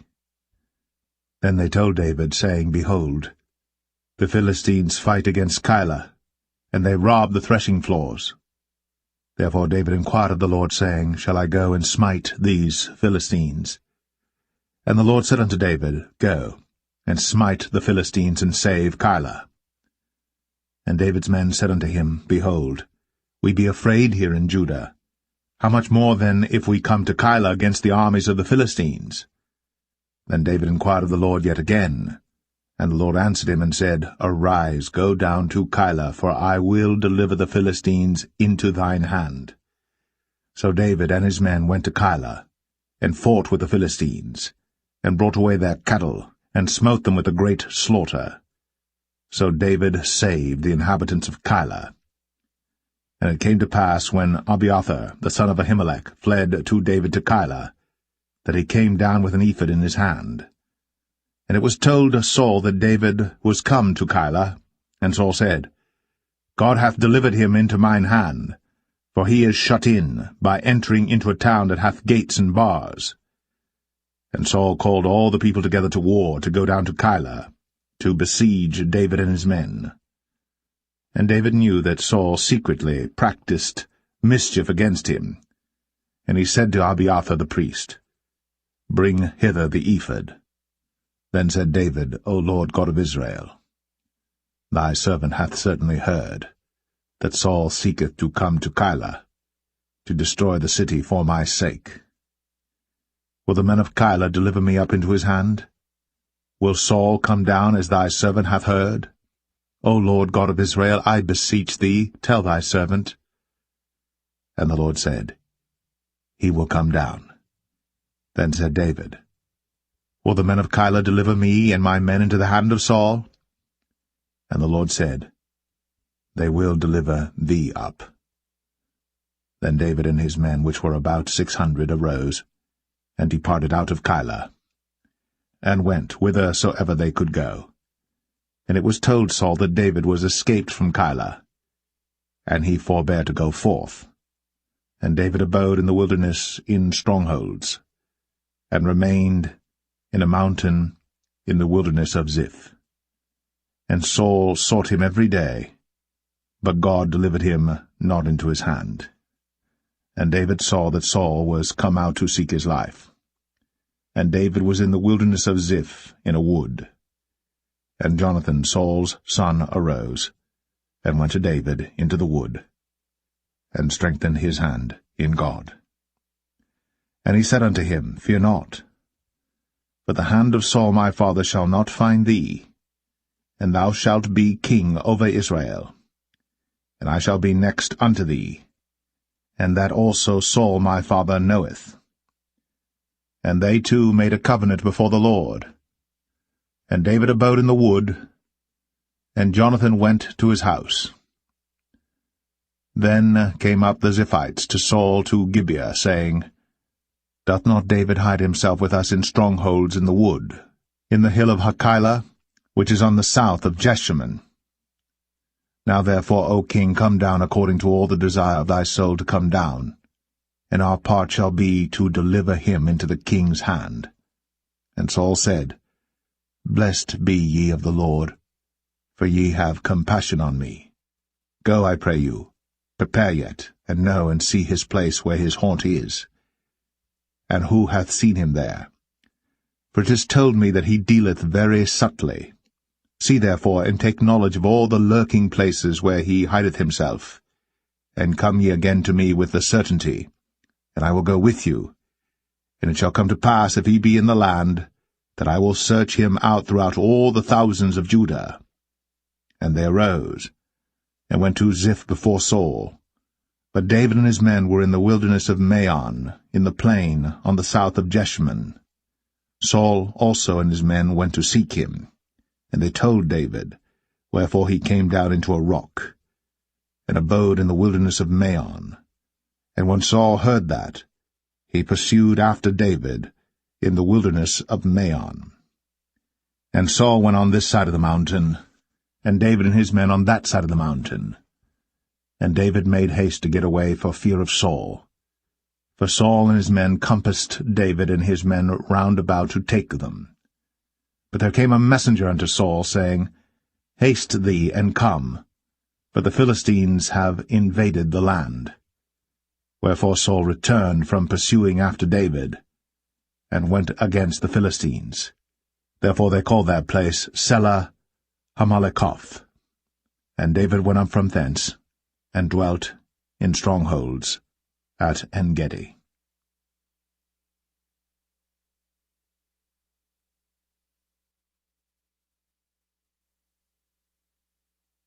1 Samuel 24. And it came to pass, when Saul was returned from following the Philistines, that it was told him, saying, Behold, David is in the wilderness of En-gedi. Then Saul took 3,000 chosen men out of all Israel, and went to seek David and his men upon the rocks of the wild goats. And he came to the sheepcots by the way, where was a cave, and Saul went in to cover his feet, and David and his men remained in the sides of the cave. And the men of David said unto him, Behold the day of which the Lord said unto thee, Behold, I will deliver thine enemy into thine hand, that thou mayest do to him as it shall seem good unto thee. Then David arose, and cut off the skirt of Saul's robe privily. And it came to pass afterward that David's heart smote him, because he had cut off Saul's skirt. And he said unto his men, The Lord forbid that I should do this thing unto my master, the Lord's anointed, to stretch forth mine hand against him, seeing he is the anointed of the Lord. So David stayed his servants with these words, and suffered them not to rise against Saul. But Saul rose up out of the cave, and went on his way. David also rose afterward, and went out of the cave, and cried after Saul, saying, My lord the king. And when Saul looked behind him, David stooped with his face to the earth, and bowed himself. And David said to Saul, Wherefore hearest thou men's words, saying, Behold, David seeketh thy hurt? Behold, this day thine eyes have seen how that the Lord had delivered thee today into mine hand in the cave, and some bade me kill thee. But mine eyes spared thee, and I said, I will not put forth mine hand against my Lord, for he is the Lord's anointed. Moreover, my father, see the skirt of thy robe in my hand. For in that I cut off the skirt of thy robe, and killed thee not. Know thou, and see that there is neither evil nor transgression in mine hand. And I have not sinned against thee, yet thou huntest my soul to take it. The Lord judge between me and thee, and the Lord avenge me of thee, but mine hand shall not be upon thee. As saith the proverb of the ancients, Wickedness proceedeth from the wicked, but mine hand shall not be upon thee. After whom is the king of Israel come out? After whom dost thou pursue? After a dead dog, after a flea? The Lord therefore be judge, and judge between me and thee, and see, and plead my cause, and deliver me out of thine hand. And it came to pass, when David had made an end of speaking these words unto Saul, that Saul said, Is this thy voice, my son David? And Saul lifted up his voice, and wept. And he said to David, Thou art more righteous than I, for thou hast rewarded me good, whereas I have rewarded thee evil. And thou hast shown this day how that thou hast dealt well with me, forasmuch as when the Lord had delivered me into thine hand, thou killedst me not. For if a man find his enemy, will he let him go well away?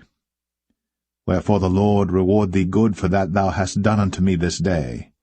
And now behold, I know well that thou shalt surely be king, and that the kingdom of Israel shall be established in thine hand. Swear now therefore unto me by the Lord, that thou wilt not cut off my seed after me, and that thou wilt not destroy my name out of my father's house. And David sware unto Saul. And Saul went home, but David and his men gat them up unto the hold.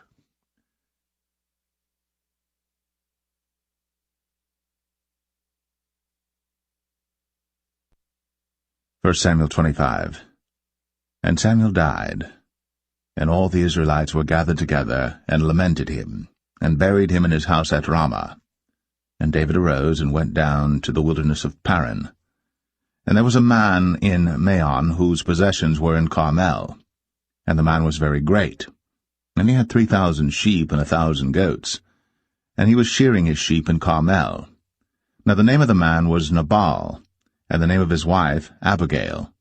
And she was a woman of good understanding, and of a beautiful countenance. But the man was churlish, and evil in his doings, and he was of the house of Caleb. And David heard in the wilderness that Nabal did shear his sheep. And David sent out 10 young men, and David said unto the young men, Get you up to Carmel, and go to Nabal, and greet him in my name. And thus shall ye say to him that liveth in prosperity, Peace be both to thee, and peace be to thine house, and peace be unto all that thou hast. And now I have heard that thou hast shearers. Now thy shepherds which were with us, we hurt them not, neither was there aught missing unto them all the while they were in Carmel. Ask thy young men, and they will show thee. Wherefore let the young men find favour in thine eyes. For we come in a good day. Give, I pray thee, whatsoever cometh to thine hand unto thy servants, and to thy son David. And when David's young men came, they spake to Nabal according to all those words in the name of David, and ceased. And Nabal answered David's servants, and said, Who is David? And who is the son of Jesse? There be many servants nowadays that break away every man from his master. Shall I then take my bread and my water and my flesh that I have killed for my shearers, and give it unto men whom I know not whence they be? So David's young men turned their way, and went again, and came and told him all those sayings. And David said unto his men, Gird ye on every man his sword. And they girded on every man his sword. And David also girded on his sword. And there went up after David about 400 men, and 200 abode by the stuff. But one of the young men told Abigail, Nabal's wife, saying, Behold, David sent messengers out of the wilderness to salute our master, and he railed on them. But the men were very good unto us, and we were not hurt, neither missed we any thing as long as we were conversant with them when we were in the fields. They were a wall unto us both by night and day. All the while we were with them keeping the sheep. Now therefore know and consider what thou wilt do, for evil is determined against our master, and against all his household. For he is such a son of Belial, that a man cannot speak to him. Then Abigail made haste, and took 200 loaves and 2 bottles of wine, and 5 sheep ready dressed, and 5 measures of parched corn, and 100 clusters of raisins, and 200 cakes of figs, and laid them on asses. And she said unto her servants, Go on before me, behold, I come after you. But she told not her husband Nabal. And it was so, as she rode on the ass, that she came down by the covert of the hill, and behold, David and his men came down against her, and she met them. Now David had said, Surely in vain have I kept all that this fellow hath in the wilderness, so that nothing was missed of all that pertained unto him, and he hath requited me evil for good. So, and more also do God unto the enemies of David, if I leave of all that pertain to him by the morning light any that pisseth against the wall. And when Abigail saw David, she hasted, and lighted off the ass, and fell before David on her face, and bowed herself to the ground, and fell at his feet, and said, Upon me, my lord, upon me let this iniquity be, and let thine handmaid, I pray thee, speak in thine audience, and hear the words of thine handmaid. Let not, my lord, I pray thee, regard this man of Belial, even Nabal. For as his name is, so is he. Nabal is his name, and folly is with him. But I, thine handmaid, saw not the young men of my lord whom thou didst send. Now therefore, my lord, as the Lord liveth, and as thy soul liveth, seeing the Lord hath withholden thee from coming to shed blood, and from avenging thyself with thine own hand, now let thine enemies, and they that seek evil to my lord, be as Nabal. And now this blessing which thine handmaid hath brought unto my lord, let it even be given unto the young men that follow my lord. I pray thee, forgive the trespass of thine handmaid, for the Lord will certainly make my lord a sure house, because my lord fighteth the battles of the Lord, and evil hath not been found in thee all thy days. Yet a man is risen to pursue thee, and to seek thy soul. But the soul of my lord shall be bound in the bundle of life with the Lord thy God, and the souls of thine enemies. Them shall he sling out, as out of the middle of a sling. And it shall come to pass, when the Lord shall have done to my lord according to all the good that he hath spoken concerning thee, and shall have appointed thee ruler over Israel, that this shall be no grief unto thee, nor offence of heart unto my lord, either that thou hast shed blood causeless, or that my lord hath avenged himself. But when the Lord shall have dealt well with my lord, then remember thine handmaid. And David said to Abigail, Blessed be the Lord God of Israel, which sent thee this day to meet me. And blessed be thy advice, and blessed be thou, which hast kept me this day from coming to shed blood, and from avenging myself with mine own hand. For in very deed, as the Lord God of Israel liveth, which hath kept me back from hurting thee, except thou hadst hasted and come to meet me, surely there had not been left unto Nabal by the morning light any that pisseth against the wall. So David received of her hand that which she had brought him, and said unto her, Go up in peace to thine house. See, I have hearkened to thy voice, and have accepted thy person. And Abigail came to Nabal, and behold, he held a feast in his house, like the feast of a king. And Nabal's heart was merry within him, for he was very drunken.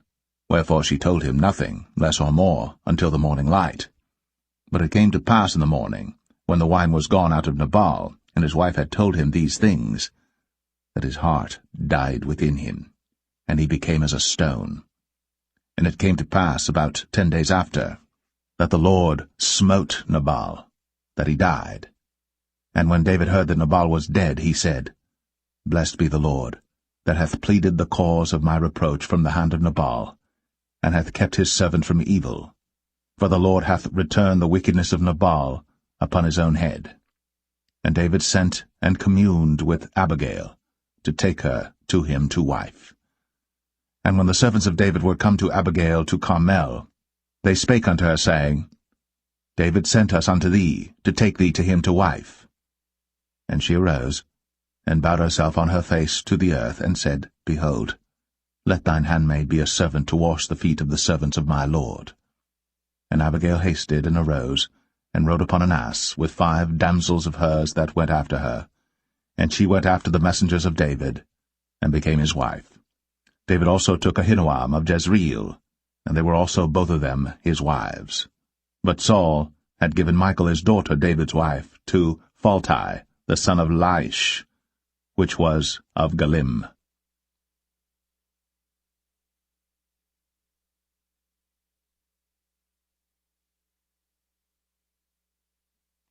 1 Samuel 26. And the Ziphites came unto Saul to Gibeah, saying, Doth not David hide himself in the hill of Hachilah, which is before Jeshimon? Then Saul arose, and went down to the wilderness of Ziph, having 3,000 chosen men of Israel with him to seek David in the wilderness of Ziph. And Saul pitched in the hill of Hachilah, which is before Jeshimon, by the way. But David abode in the wilderness, and he saw that Saul came after him into the wilderness. David therefore sent out spies, and understood that Saul was come in very deed. And David arose, and came to the place where Saul had pitched. And David beheld the place where Saul lay, and Abner the son of Ner, the captain of his host. And Saul lay in the trench, and the people pitched round about him. Then answered David, and said to Ahimelech the Hittite, and to Abishai, the son of Zeruiah, brother to Joab, saying, Who will go down with me to Saul to the camp? And Abishai said, I will go down with thee. So David and Abishai came to the people by night, and behold, Saul lay sleeping within the trench, and his spear stuck in the ground at his bolster. But Abner and the people lay round about him. Then said Abishai to David, God hath delivered thine enemy into thine hand this day. Now therefore let me smite him, I pray thee, with the spear even to the earth at once, and I will not smite him the second time. And David said to Abishai, Destroy him not, for who can stretch forth his hand against the Lord's anointed, and be guiltless? David said furthermore, As the Lord liveth, the Lord shall smite him, or his day shall come to die, or he shall descend into battle and perish. The Lord forbid that I should stretch forth mine hand against the Lord's anointed. But I pray thee, take thou now the spear that is at his bolster, and the cruse of water, and let us go. So David took the spear and the cruse of water from Saul's bolster, and they gat them away, and no man saw it, nor knew it, neither awaked, for they were all asleep, because a deep sleep from the Lord was fallen upon them. Then David went over to the other side, and stood on the top of an hill afar off, a great space being between them. And David cried to the people, and to Abner the son of Ner, saying, Answerest thou not, Abner? Then Abner answered and said, Who art thou that criest to the king? And David said to Abner, Art not thou a valiant man? And who is like to thee in Israel? Wherefore then hast thou not kept thy lord the king? For there came one of the people in to destroy the king thy lord. This thing is not good that thou hast done. As the Lord liveth, ye are worthy to die, because ye have not kept your master the Lord's anointed. And now see where the king's spear is, and the cruse of water that was at his bolster. And Saul knew David's voice, and said, Is this thy voice, my son, David? And David said, It is my voice, my lord, O king. And he said, Wherefore doth my lord thus pursue after his servant? For what have I done, or what evil is in mine hand? Now therefore, I pray thee, let my lord the king hear the words of his servant. If the Lord have stirred thee up against me, let him accept an offering. But if they be the children of men, cursed be they before the Lord, for they have driven me out this day from abiding in the inheritance of the Lord, saying, Go serve other gods. Now therefore, let not my blood fall to the earth before the face of the Lord. For the king of Israel is come out to seek a flea, as when one doth hunt a partridge in the mountains. Then said Saul, I have sinned. Return, my son David. For I will no more do thee harm, because my soul was precious in thine eyes this day. Behold, I have played the fool, and have erred exceedingly. And David answered and said, Behold the king's spear, and let one of the young men come over and fetch it. The Lord render to every man his righteousness and his faithfulness. For the Lord delivered thee into my hand today. But I would not stretch forth mine hand against the Lord's anointed. And behold, as thy life was much set by this day in mine eyes, so let my life be much set by in the eyes of the Lord, and let him deliver me out of all tribulation. Then Saul said to David, Blessed be thou, my son David. Thou shalt both do great things, and also shalt still prevail. So David went on his way, and Saul returned to his place.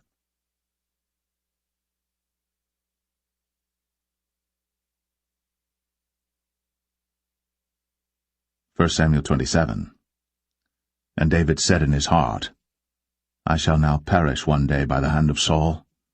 There is nothing better for me than that I should speedily escape into the land of the Philistines, and Saul shall despair of me, to seek me any more in any coast of Israel. So shall I escape out of his hand. And David arose, and he passed over with the 600 men that were with him unto Achish, the son of Maoch, king of Gath. And David dwelt with Achish at Gath, he and his men, every man with his household, even David with his 2 wives, Ahinoam the Jezreelitess, and Abigail the Carmelitess, Nabal's wife. And it was told Saul that David was fled to Gath, and he sought no more again for him. And David said unto Achish, If I have now found grace in thine eyes, let them give me a place in some town in the country, that I may dwell there. For why should thy servant dwell in the royal city with thee? Then Achish gave him Ziklag that day. Wherefore Ziklag pertaineth unto the kings of Judah unto this day. And the time that David dwelt in the country of the Philistines was a full year and 4 months.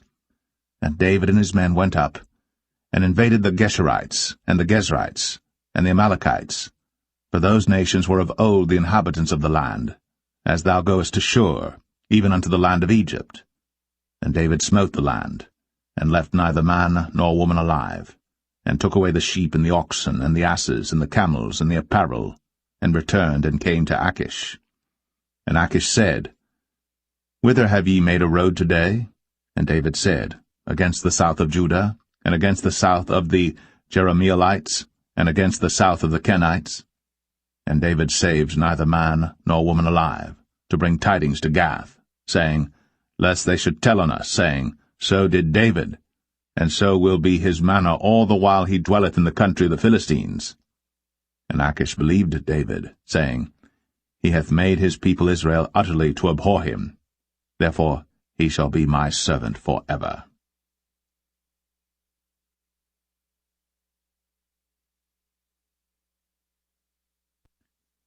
1 Samuel 28. And it came to pass in those days that the Philistines gathered their armies together for warfare, to fight with Israel. And Achish said unto David, Know thou assuredly that thou shalt go out with me to battle, thou and thy men. And David said to Achish, Surely thou shalt know what thy servant can do? And Achish said to David, Therefore will I make thee keeper of mine head for ever. Now Samuel was dead, and all Israel had lamented him and buried him in Ramah, even in his own city. And Saul had put away those that had familiar spirits, and the wizards out of the land. And the Philistines gathered themselves together, and came and pitched in Shunem. And Saul gathered all Israel together, and they pitched in Gilboa. And when Saul saw the host of the Philistines, he was afraid, and his heart greatly trembled. And when Saul inquired of the Lord answered him not, neither by dreams, nor by Urim, nor by prophets. Then said Saul unto his servants, Seek me a woman that hath a familiar spirit, that I may go to her, and inquire of her. And his servants said to him, Behold, there is a woman that hath a familiar spirit at Endor. And Saul disguised himself, and put on other raiment, and he went, and 2 men with him. And they came to the woman by night. And he said, I pray thee, divine unto me by the familiar spirit, and bring me him up, whom I shall name unto thee. And the woman said unto him, Behold, thou knowest what Saul hath done, how he hath cut off those that have familiar spirits and the wizards out of the land? Wherefore then layest thou a snare for my life, to cause me to die? And Saul sware to her by the Lord, saying, As the Lord liveth, there shall no punishment happen to thee for this thing. Then said the woman, Whom shall I bring up unto thee? And he said, Bring me up Samuel. And when the woman saw Samuel, she cried with a loud voice, and the woman spake to Saul, saying, Why hast thou deceived me, for thou art Saul? And the king said unto her, Be not afraid. For what sawest thou? And the woman said unto Saul, I saw gods ascending out of the earth. And he said unto her, What form is he of? And she said, An old man cometh up, and he is covered with a mantle. And Saul perceived that it was Samuel, and he stooped with his face to the ground, and bowed himself. And Samuel said to Saul, Why hast thou disquieted me to bring me up? And Saul answered, I am sore distressed, for the Philistines make war against me, and God is departed from me, and answereth me no more, neither by prophets nor by dreams. Therefore I have called thee, that thou mayest make known unto me what I shall do. Then said Samuel, Wherefore then dost thou ask of me, seeing the Lord is departed from thee, and is become thine enemy? And the Lord hath done to him as he spake by me. For the Lord hath rent the kingdom out of thine hand, and given it to thy neighbor, even to David, because thou obeyest not the voice of the Lord, nor executest his fierce wrath upon Amalek, Therefore hath the Lord done this thing unto thee this day. Moreover the Lord will also deliver Israel with thee into the hand of the Philistines, and tomorrow shalt thou and thy sons be with me. The Lord also shall deliver the host of Israel into the hand of the Philistines. Then Saul fell straightway all along on the earth, and was sore afraid because of the words of Samuel. And there was no strength in him, for he had eaten no bread all the day, nor all the night. And the woman came unto Saul, and saw that he was sore troubled, and said unto him, Behold, thine handmaid hath obeyed thy voice, and I have put my life in my hand, and have hearkened unto thy words which thou spakest unto me. Now therefore, I pray thee, hearken thou also unto the voice of thine handmaid, and let me set a morsel of bread before thee, and eat, that thou mayest have strength, when thou goest on thy way. But he refused, and said, I will not eat. But his servants, together with the woman, compelled him, and he hearkened unto their voice. So he arose from the earth, and sat upon the bed. And the woman had a fat calf in the house, and she hasted and killed it, and took flour and kneaded it, and did bake unleavened bread thereof. And she brought it before Saul, and before his servants, and they did eat. Then they rose up, and went away that night.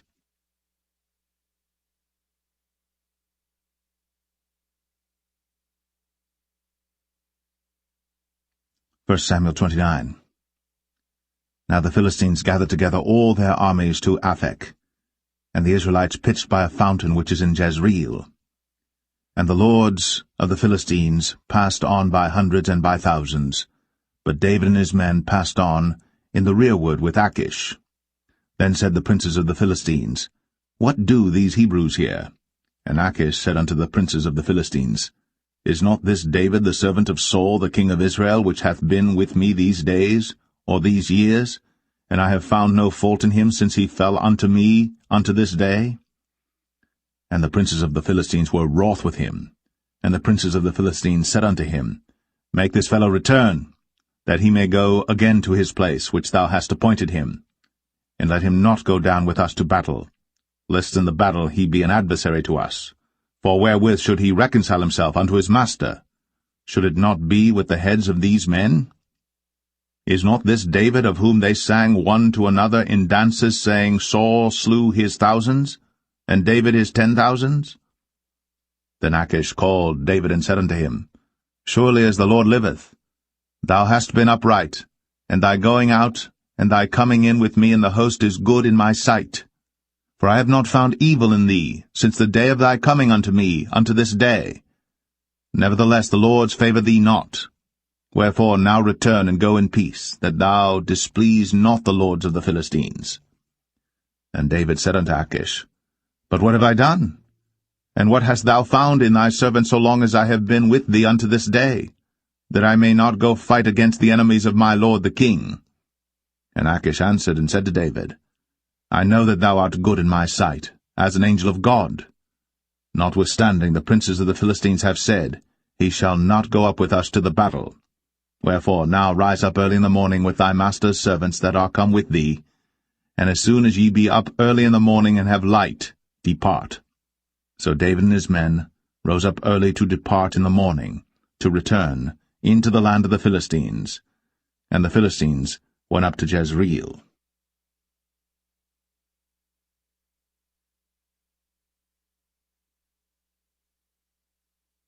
1 Samuel 30. And it came to pass, when David and his men were come to Ziklag on the 3rd day, that the Amalekites had invaded the south and Ziklag, and smitten Ziklag, and burned it with fire, and had taken the women captives that were therein. They slew not any, either great or small, but carried them away, and went on their way. So David and his men came to the city, and behold, it was burned with fire, and their wives and their sons and their daughters were taken captives. Then David and the people that were with him lifted up their voice and wept until they had no more power to weep. And David's 2 wives were taken captives, Ahinoam the Jezreelitess, and Abigail the wife of Nabal the Carmelite. And David was greatly distressed, for the people spake of stoning him, because the soul of all the people was grieved, every man for his sons and for his daughters. But David encouraged himself, in the Lord his God. And David said to Abiathar the priest, Ahimelech's son, I pray thee, bring me hither the ephod. And Abiathar brought thither the ephod to David. And David inquired at the Lord, saying, Shall I pursue after this troop? Shall I overtake them? And he answered him, Pursue, for thou shalt surely overtake them, and without fail recover all. So David went, he and the 600 men that were with him, and came to the brook Besor, where those that were left behind stayed. But David pursued, he and 400 men, for 200 abode behind, which were so faint that they could not go over the brook Besor. And they found an Egyptian in the field, and brought him to David, and gave him bread, and he did eat, and they made him drink water. And they gave him a piece of a cake of figs, and 2 clusters of raisins. And when he had eaten, his spirit came again to him, for he had eaten no bread, nor drunk any water 3 days and 3 nights. And David said unto him, To whom belongest thou, and whence art thou? And he said, I am a young man of Egypt, servant to an Amalekite, and my master left me because 3 days agone I fell sick. We made an invasion upon the south of the Cherethites, and upon the coast which belongeth to Judah, and upon the south of Caleb, and we burned Ziklag with fire. And David said to him, Canst thou bring me down to this company? And he said, Swear unto me by God, that thou wilt neither kill me, nor deliver me into the hands of my master, and I will bring thee down to this company. And when he had brought him down, behold, they were spread abroad upon all the earth, eating and drinking and dancing, because of all the great spoil that they had taken out of the land of the Philistines, and out of the land of Judah. And David smote them from the twilight even unto the evening of the next day. And there escaped not a man of them, save 400 young men which rode upon camels and fled. And David recovered all that the Amalekites had carried away. And David rescued his 2 wives. And there was nothing lacking to them, neither small nor great, neither sons nor daughters, neither spoil nor anything that they had taken to them. David recovered all. And David took all the flocks and the herds, which they drave before those other cattle, and said, This is David's spoil. And David came to the 200 men, which were so faint that they could not follow David, whom they had made also to abide at the brook Besor. And they went forth to meet David, and to meet the people that were with him. And when David came near to the people, he saluted them. Then answered all the wicked men and men of Belial, of those that went with David, and said, Because they went not with us, we will not give them aught of the spoil that we have recovered, save to every man his wife and his children, that they may lead them away and depart. Then said David, Ye shall not do so, my brethren, with that which the Lord hath given us, who hath preserved us, and delivered the company that came against us into our hand. For who will hearken unto you in this matter? But as his part is that goeth down to the battle, so shall his part be that tarrieth by the stuff. They shall part alike. And it was so from that day forward that he made it a statute and an ordinance for Israel unto this day. And when David came to Ziklag, he sent of the spoil unto the elders of Judah, even to his friends, saying, Behold, a present for you of the spoil of the enemies of the Lord, to them which were in Bethel, and to them which were in South Ramoth, and to them which were in Jatir, and to them which were in Aroer, and to them which were in Siphmoth, and to them which were in Eshtemoa, and to them which were in Rakal, and to them which were in the cities of the Jerahmeelites, and to them which were in the cities of the Kenites, and to them which were in Hormah, and to them which were in Chor-Ashan, and to them which were in Athak, and to them which were in Hebron, and to all the places where David himself and his men were wont to haunt.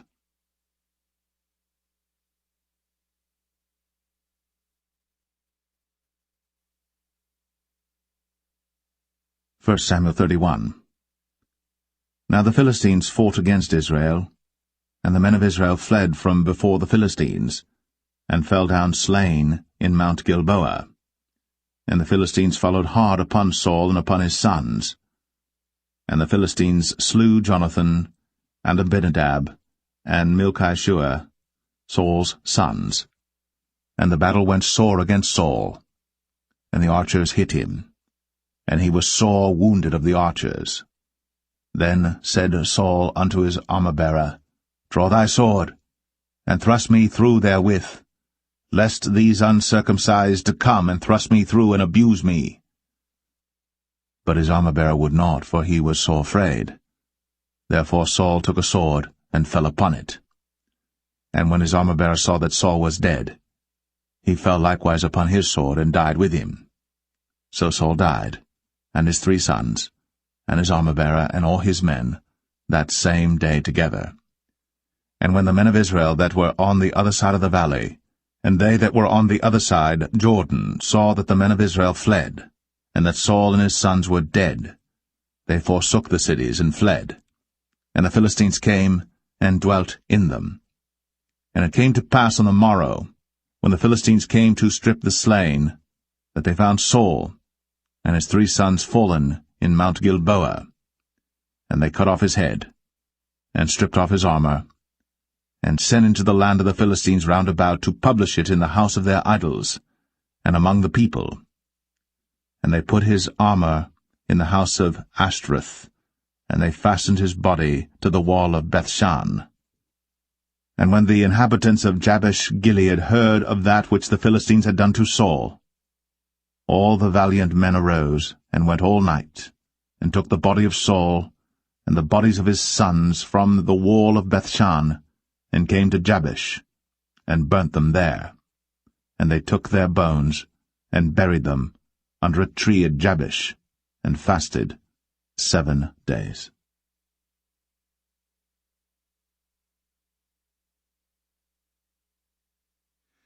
The second book of Samuel, chapter 1. Now it came to pass after the death of Saul, when David was returned from the slaughter of the Amalekites, and David had abode 2 days in Ziklag, it came even to pass on the 3rd day that, behold, a man came out of the camp from Saul with his clothes rent, and earth upon his head. And so it was when he came to David, that he fell to the earth, and did obeisance. And David said unto him, From whence comest thou? And he said unto him, Out of the camp of Israel am I escaped. And David said unto him, How went the matter? I pray thee, tell me. And he answered, That the people are fled from the battle, and many of the people also are fallen and dead. And Saul and Jonathan his son are dead also. Then David said unto the young man that told him, How knowest thou that Saul and Jonathan his son be dead? And the young man that told him said, As I happened by chance upon Mount Gilboa, behold, Saul leaned upon his spear, and lo, the chariots and horsemen followed hard after him. And when he looked behind him, he saw me, and called unto me, and I answered, Here am I. And he said unto me, Who art thou? And I answered him, I am an Amalekite. He said unto me again, Stand, I pray thee, upon me, and slay me, for anguish is come upon me, because my life is yet whole in me. So I stood upon him, and slew him, because I was sure that he could not live after that he was fallen. And I took the crown that was upon his head, and the bracelet that was on his arm, and have brought them hither unto my lord. Then David took hold on his clothes, and rent them, and likewise all the men that were with him. And they mourned, and wept, and fasted until even, for Saul and for Jonathan his son, and for the people of the Lord, and for the house of Israel, because they were fallen by the sword. And David said unto the young man that told him, Whence art thou? And he answered, I am the son of a stranger, an Amalekite. And David said unto him, How wast thou not afraid to stretch forth thine hand to destroy the Lord's anointed? And David called one of the young men and said, Go near, and fall upon him. And he smote him that he died. And David said unto him, Thy blood be upon thy head. For thy mouth hath testified against thee, saying, I have slain the Lord's anointed. And David lamented with this lamentation over Saul and over Jonathan his son. Also he bade them teach the children of Judah the use of the bow. Behold, it is written in the book of Jasher, The beauty of Israel is slain upon thy high places. How are the mighty fallen! Tell it not in Gath. Publish it not in the streets of Ashkelon. lest the daughters of the Philistines rejoice, lest the daughters of the uncircumcised triumph. Ye mountains of Gilboa, let there be no dew, neither let there be rain upon you, nor fields of offerings. For there the shield of the mighty is vilely cast away, the shield of Saul, as though he had not been anointed with oil. From the blood of the slain, from the fat of the mighty, the bow of Jonathan turned not back, and the sword of Saul returned not empty.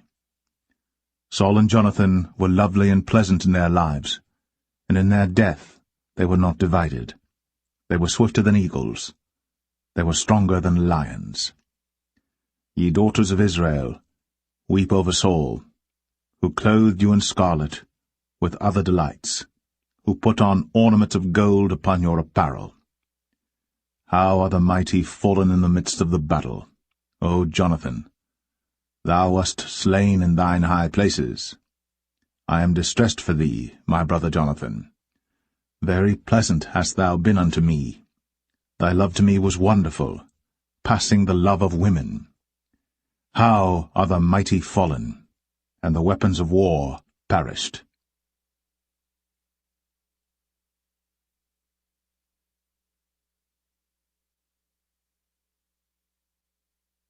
2 Samuel 2. And it came to pass after this that David inquired of the Lord, saying, Shall I go up into any of the cities of Judah? And the Lord said unto him, Go up. And David said, Whither shall I go up? And he said, Unto Hebron. So David went up thither, and his 2 wives also, Ahinoam the Jezreelitess, and Abigail Nabal's wife, the Carmelite. And his men that were with him did David bring up, every man with his household, and they dwelt in the cities of Hebron. And the men of Judah came, and there they anointed David king over the house of Judah. And they told David, saying, that the men of Jabesh-Gilead were they that buried Saul.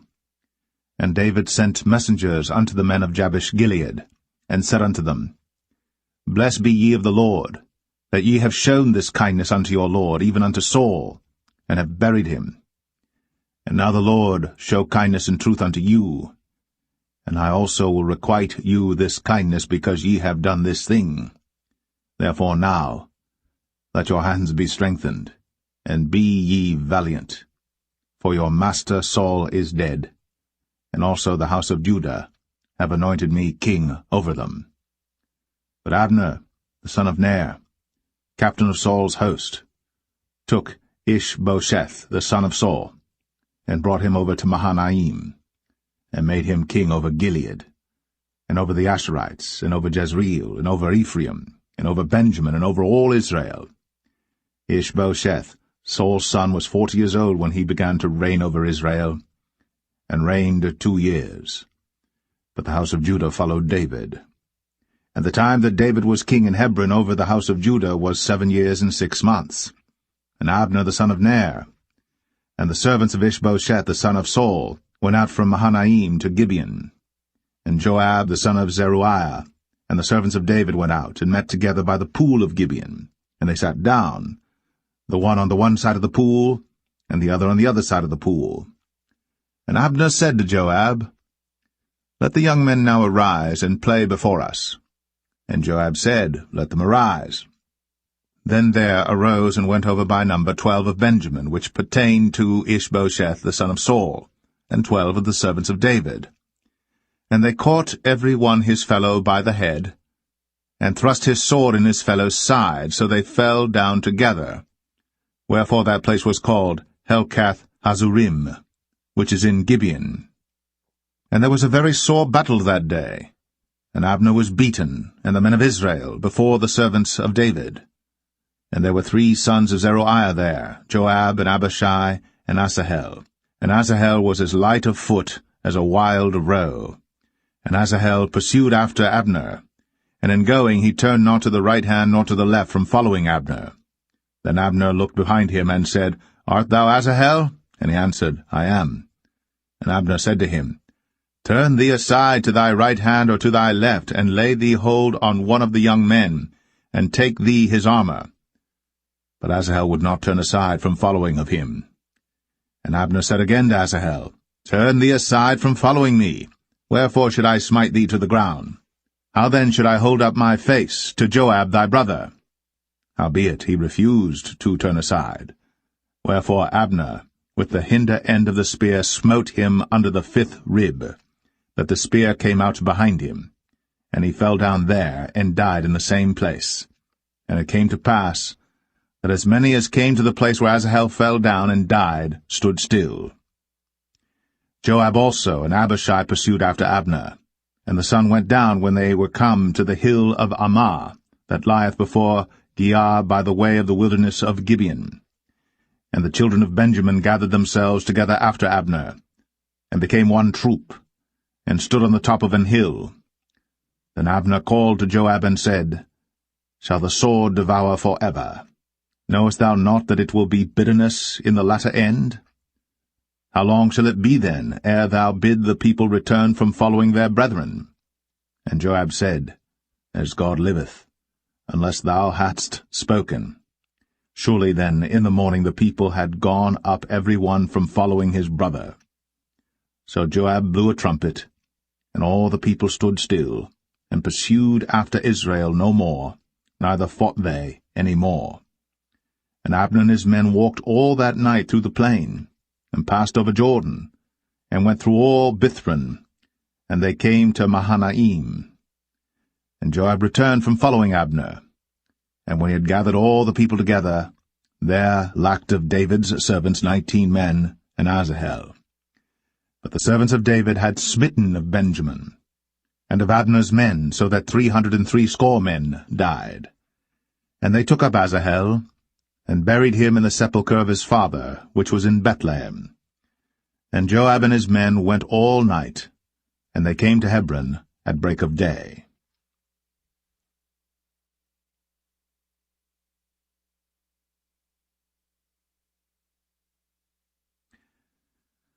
2 Samuel 3. Now there was long war between the house of Saul and the house of David. But David waxed stronger and stronger, and the house of Saul waxed weaker and weaker.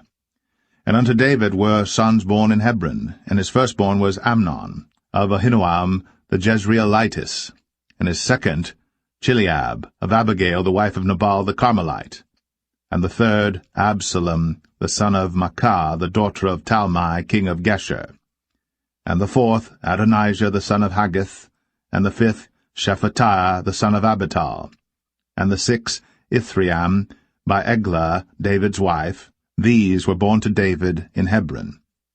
And it came to pass, while there was war between the house of Saul and the house of David, that Abner made himself strong for the house of Saul. And Saul had a concubine, whose name was Rizpah, the daughter of Ai. And Ishbosheth said to Abner, Wherefore hast thou gone in unto my father's concubine? Then was Abner very wroth for the words of Ishbosheth, and said, Am I a dog's head, which against Judah do show kindness this day unto the house of Saul thy father, to his brethren, and to his friends, and have not delivered thee into the hand of David, that thou chargest me today with a fault concerning this woman? So do God to Abner, and more also, except as the Lord hath sworn to David, even so I do to him, to translate the kingdom from the house of Saul, and to set up the throne of David over Israel and over Judah, from Dan even to Beersheba. And he could not answer Abner a word again, because he feared him. And Abner sent messengers to David on his behalf, saying, Whose is the land? Saying also, Make thy league with me, and behold, my hand shall be with thee, to bring about all Israel unto thee. And he said, Well, I will make a league with thee. But one thing I require of thee, that is, thou shalt not see my face, except thou first bring Michal, Saul's daughter, when thou comest to see my face. And David sent messengers to Ishbosheth, Saul's son, saying, Deliver me my wife Michal, which I espoused to me, for 100 foreskins of the Philistines. And Ishbosheth sent and took her from her husband, even from Phaltiel, the son of Laish. And her husband went with her, along weeping, behind her to Bahurim. Then said Abner unto him, Go, return, And he returned. And Abner had communication with the elders of Israel, saying, Ye sought for David in times past to be king over you. Now then do it. For the Lord hath spoken of David, saying, By the hand of my servant David, I will save my people Israel out of the hand of the Philistines, and out of the hand of all their enemies. And Abner also spake in the ears of Benjamin. And Abner went also to speak in the ears of David in Hebron all that seemed good to Israel, and that seemed good to the whole house of Benjamin. So Abner came to David to Hebron, and 20 men with him. And David made Abner and the men that were with him a feast. And Abner said unto David, I will arise and go, and will gather all Israel unto my lord the king, that they may make a league with thee, and that thou mayest reign over all that thine heart desireth. And David sent Abner away, and he went in peace. And behold, the servants of David and Joab came from pursuing a troop, and brought in a great spoil with them. But Abner was not with David in Hebron, for he had sent him away, and he was gone in peace. When Joab and all the host that was with him were come, they told Joab, saying, Abner the son of Ner came to the king, and he hath sent him away, and he is gone in peace. Then Joab came to the king and said, What hast thou done? Behold, Abner came unto thee. Why is it that thou hast sent him away, and he is quite gone? Thou knowest Abner the son of Ner, that he came to deceive thee, and to know thy going out and thy coming in, and to know all that thou doest. And when Joab was come out from David, he sent messengers after Abner, which brought him again from the well of Sirah. But David knew it not. And when Abner was returned to Hebron, Joab took him aside in the gate to speak with him quietly, and smote him there, under the 5th rib, that he died, for the blood of Asahel, his brother. And afterward, when David heard it, he said, I and my kingdom are guiltless before the Lord, for ever, from the blood of Abner the son of Ner. Let it rest on the head of Joab, and on all his father's house. And let there not fail from the house of Joab one that hath an issue, or that is a leper, or that leaneth on a staff, or that falleth on the sword, or that lacketh bread. So Joab and Abishai his brother slew Abner, because he had slain their brother Asahel at Gibeon in the battle. And David said to Joab and to all the people that were with him, Rend your clothes, and gird you with sackcloth, and mourn before Abner. And King David himself followed the bier. And they buried Abner in Hebron. And the king lifted up his voice, and wept at the grave of Abner. And all the people wept. And the king lamented over Abner, and said, Died Abner as a fool dieth. Thy hands were not bound, nor thy feet put into fetters. As a man falleth before wicked men, so fellest thou. And all the people wept again over him. And when all the people came to cause David to eat meat while it was yet day, David sware, saying, So do God to me, and more also, if I taste bread or aught else, till the sun be down. And all the people took notice of it, and it pleased them, as whatsoever the king did pleased all the people. For all the people and all Israel understood that day that it was not of the king to slay Abner the son of Ner. And the king said unto his servants, Know ye not that there is a prince and a great man fallen this day in Israel? And I am this day weak, though anointed king. And these men, the sons of Zeruiah, be too hard for me. The Lord shall reward the doer of evil according to his wickedness.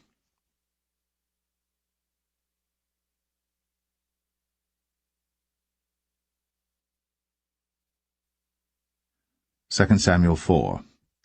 And when Saul's son heard that Abner was dead in Hebron, his hands were feeble, and all the Israelites were troubled. And Saul's son had 2 men that were captains of bands. The name of the one was Baanah, and the name of the other Rechab, the sons of Rimmon, a Beerothite, of the children of Benjamin. For Beeroth also was reckoned to Benjamin. And the Beerothites fled to Gittaim, and were sojourners there until this day. And Jonathan, Saul's son, had a son that was lame of his feet.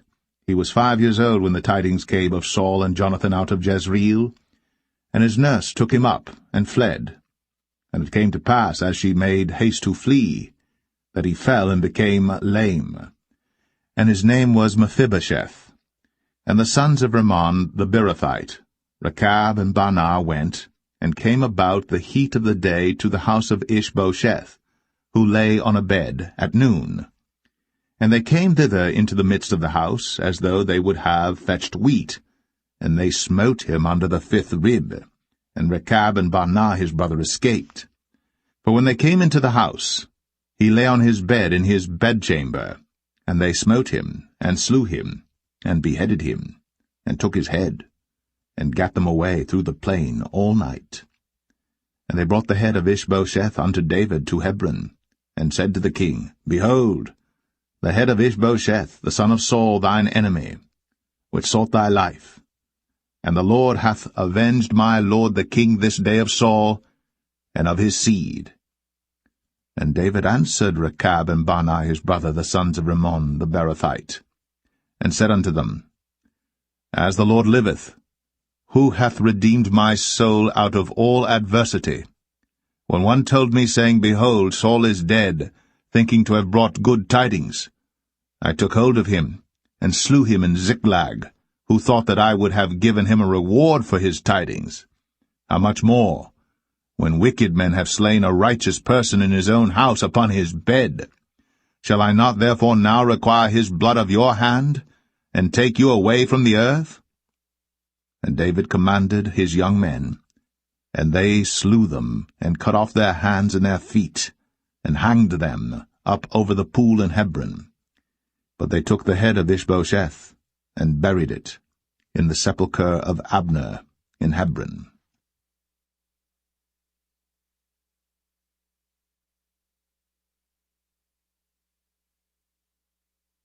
2 Samuel 5. Then came all the tribes of Israel to David unto Hebron, and spake, saying, Behold, we are thy bone and thy flesh. Also in time past, when Saul was king over us, thou wast he that leddest out and broughtest in Israel. And the Lord said to thee, Thou shalt feed my people Israel, and thou shalt be a captain over Israel. So all the elders of Israel came to the king to Hebron, and King David made a league with them in Hebron before the Lord, and they anointed David king over Israel.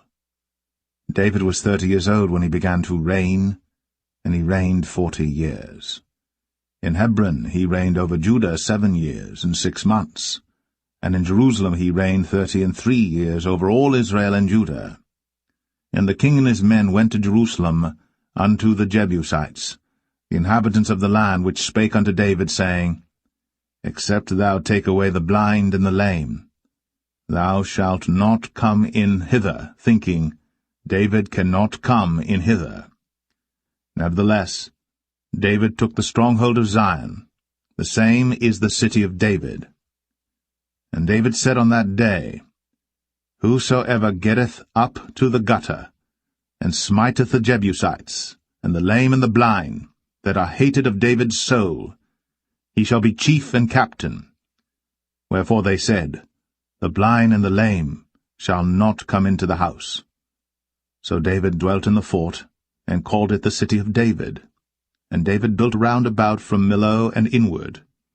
And David went on, and grew great, and the Lord God of hosts was with him.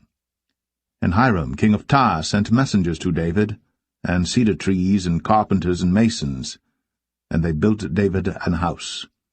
And David perceived that the Lord had established him king over Israel, and that he had exalted his kingdom for his people Israel's sake. And David took him more concubines and wives out of Jerusalem, after he was come from Hebron, and there were yet sons and daughters born to David. And these be the names of those that were born unto him in Jerusalem, Shammua, and Shobab, and Nathan, and Solomon, Ibhar also, and Elishua, and Nepheg, and Japhia, and Elishama, and Eliada, and Eliphalet. But when the Philistines heard that they had anointed David king over Israel, all the Philistines came up to seek David, and David heard of it, and went down to the hold. The Philistines also came and spread themselves in the valley of Rephaim. And David inquired of the Lord, saying, Shall I go up to the Philistines? Wilt thou deliver them into mine hand? And the Lord said unto David, Go up, for I will doubtless deliver the Philistines into thine hand. And David came to Baal Perazim, and David smote them there, and said, The Lord hath broken forth upon mine enemies before me, as the breach of waters. Therefore he called the name of that place Baal Perazim. And there they left their images, and David and his men burned them. And the Philistines came up yet again, and spread themselves in the valley of Rephaim. And when David inquired of the Lord, he said, Thou shalt not go up, but fetch a compass behind them, and come upon them over against the mulberry trees. And let it be, when thou hearest the sound of a going in the tops of the mulberry trees, that then thou shalt bestir thyself, for then shall the Lord go out before thee to smite the host of the Philistines. And David did so, as the Lord had commanded him, and smote the Philistines from Geba until thou come to Gazer.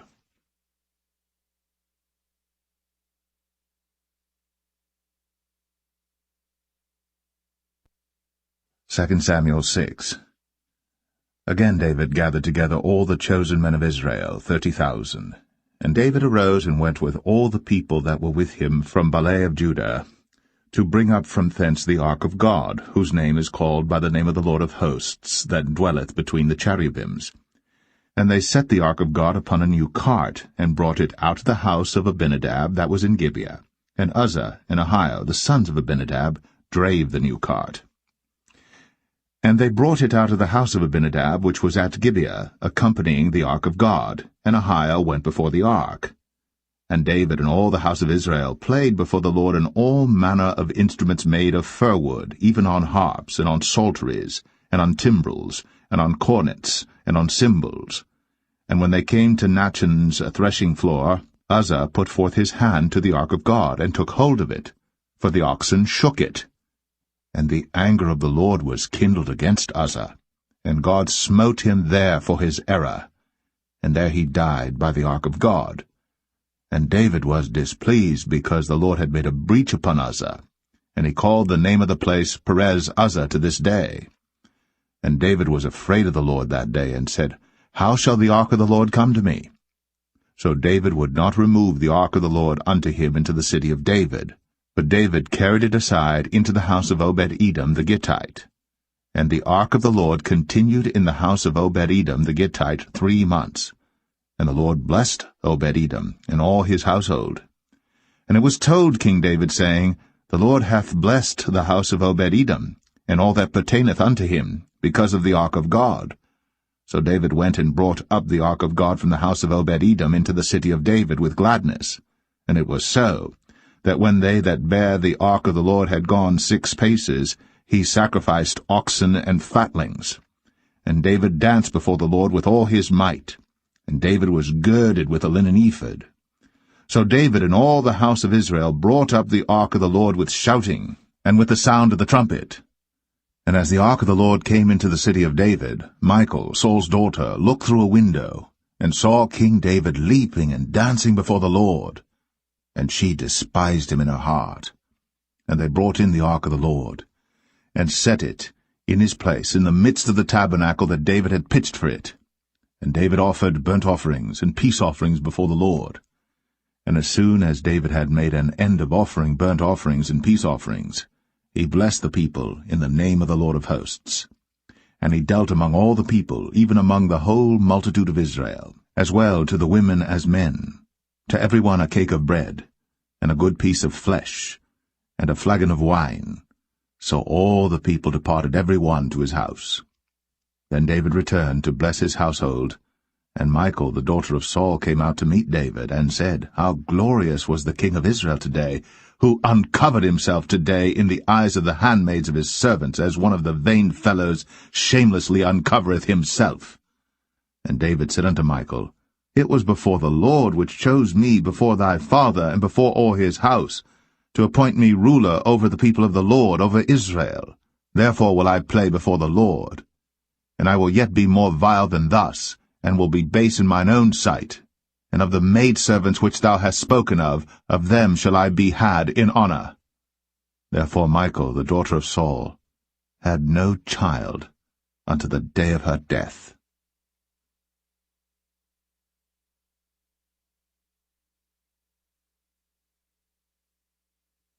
2 Samuel 7. And it came to pass, when the king sat in his house, and the Lord had given him rest round about from all his enemies, that the king said unto Nathan the prophet, See now, I dwell in an house of cedar, but the ark of God dwelleth within curtains.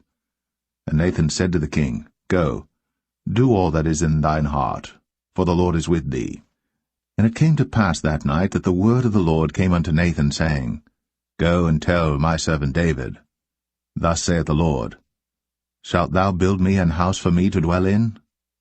Whereas I have not dwelt in any house since the time that I brought up the children of Israel out of Egypt, even to this day, but have walked in a tent and in a tabernacle. In all the places wherein I have walked with all the children of Israel spake I a word with any of the tribes of Israel, whom I commanded to feed my people Israel, saying, Why build ye not me an house of cedar? Now therefore, so shalt thou say unto my servant David, Thus saith the Lord of hosts, I took thee from the sheepcot, from following the sheep, to be ruler over my people, over Israel. And I was with thee whithersoever thou wentest, and have cut off all thine enemies out of thy sight, and have made thee a great name, like unto the name of the great men that are in the earth. Moreover, I will appoint a place for my people Israel, and will plant them, that they may dwell in a place of their own, and move no more, neither shall the children of wickedness afflict them any more as beforetime. And as since the time that I commanded judges to be over my people Israel, and have caused thee to rest from all thine enemies, also the Lord telleth thee, that he will make thee an house. And when thy days be fulfilled, and thou shalt sleep with thy fathers, I will set up thy seed after thee, which shall proceed out of thy bowels, and I will establish his kingdom. He shall build an house for my name, and I will establish the throne of his kingdom for ever. I will be his father, and he shall be my son. If he commit iniquity, I will chasten him with the rod of men, and with the stripes of the children of men. But my mercy shall not depart away from him, as I took it from Saul, whom I put away before thee. And thine house, and thy kingdom shall be established for ever before thee. Thy throne shall be established for ever. According to all these words, and according to all this vision, so did Nathan speak unto David. Then went King David in, and sat before the Lord, and he said, Who am I, O Lord God? And what is my house that thou hast brought me hitherto? And this was yet a small thing in thy sight, O Lord God. But thou hast spoken also of thy servant's house for a great while to come. And is this the manner of man, O Lord God? And what can David say more unto thee? For thou, Lord God, knowest thy servant. For thy word's sake, and according to thine own heart, hast thou done all these great things, to make thy servant know them. Wherefore thou art great, O Lord God, for there is none like thee, neither is there any God beside thee, according to all that we have heard with our ears. And what one nation in the earth is like thy people, even like Israel, whom God went to redeem for a people to himself, and to make him a name, and to do for you great things and terrible for thy land, before thy people, which thou redeemedst to thee from Egypt, from the nations and their gods. For thou hast confirmed to thyself thy people Israel to be a people unto thee for ever, and thou, Lord, art become their God. And now, O Lord God, The word that thou hast spoken concerning thy servant, and concerning his house, establish it for ever, and do as thou hast said. And let thy name be magnified for ever, saying, The Lord of hosts is the God of Israel. And let the house of thy servant David be established before thee. For thou, O Lord of hosts, God of Israel, hast revealed to thy servant, saying, I will build thee an house. Therefore hath thy servant found in his heart to pray this prayer unto thee. And now, O Lord God, thou art that God, and thy words be true, and thou hast promised this goodness unto thy servant. Therefore now, let it please thee to bless the house of thy servant, that it may continue for ever before thee. For thou, O Lord God, hast spoken it, and with thy blessing let the house of thy servant be blessed for ever.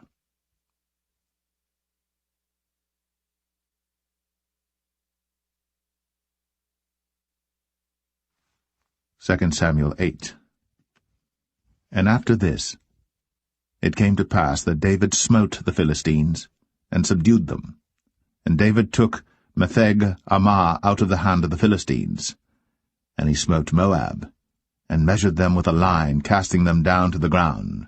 Even with 2 lines measured he, to put to death, and with 1 full line to keep alive. And so the Moabites became David's servants, and brought gifts. David smote also Hadadezer, the son of Rehob, king of Zobah, as he went to recover his border at the river Euphrates. And David took from him 1,000 chariots, and 700 horsemen, and 20,000 footmen. And David houghed all the chariot horses, but reserved of them 400 chariots. And when the Syrians of Damascus came to succor Hadadezer, king of Zobah, David slew of the Syrians 22,000 men. Then David put garrisons in Syria of Damascus, and the Syrians became servants to David and brought gifts. And the Lord preserved David whithersoever he went.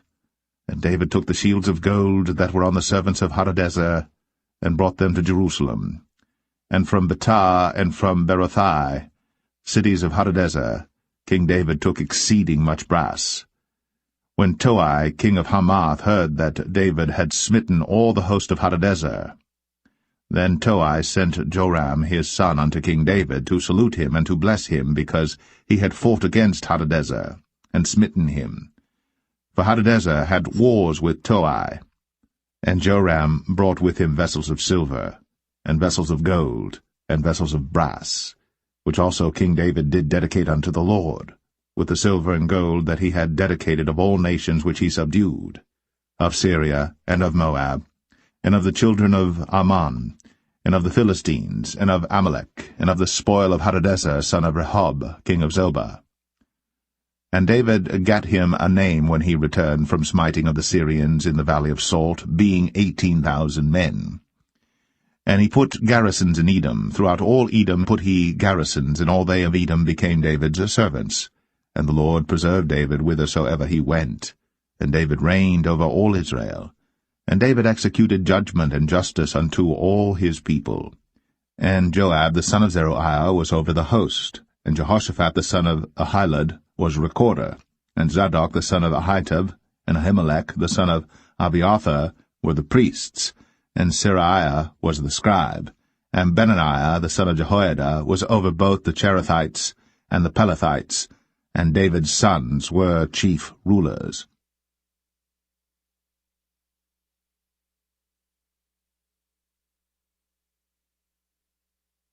Samuel 9. And David said, Is there yet any that is left of the house of Saul, that I may show him kindness for Jonathan's sake? And there was of the house of Saul a servant whose name was Ziba. And when they had called him unto David, the king said unto him, Art thou Ziba? And he said, Thy servant is he. And the king said, Is there not yet any of the house of Saul, that I may show the kindness of God unto him? And Ziba said unto the king, Jonathan hath yet a son which is lame on his feet. And the king said unto him, Where is he? And Ziba said unto the king, Behold, he is in the house of Machir, the son of Ammiel, in Lo-debar. Then King David sent and fetched him out of the house of Machir, the son of Ammiel, from Lodebar. Now when Mephibosheth, the son of Jonathan, the son of Saul, was come unto David, he fell on his face and did reverence. And David said, Mephibosheth. And he answered, Behold, thy servant. And David said unto him, Fear not, for I will surely show thee kindness for Jonathan thy father's sake, and will restore thee all the land of Saul thy father, and thou shalt eat bread at my table continually. And he bowed himself and said, What is thy servant, that thou shouldst look upon such a dead dog as I am? Then the king called to Ziba, Saul's servant, and said unto him, I have given unto thy master's son all that pertained to Saul, and to all his house. Thou therefore, and thy sons and thy servants, shall till the land for him, and thou shalt bring in the fruits, that thy master's son may have food to eat. But Mephibosheth, thy master's son, shall eat bread always at my table. Now Ziba had 15 sons and 20 servants. Then said Ziba unto the king, According to all that my lord the king hath commanded his servant, so shall thy servant do. As for Mephibosheth, said the king, he shall eat at my table as one of the king's sons. And Mephibosheth had a young son whose name was Micah. And all that dwelt in the house of Ziba were servants unto Mephibosheth. So Mephibosheth dwelt in Jerusalem, for he did eat continually at the king's table, and was lame on both his feet.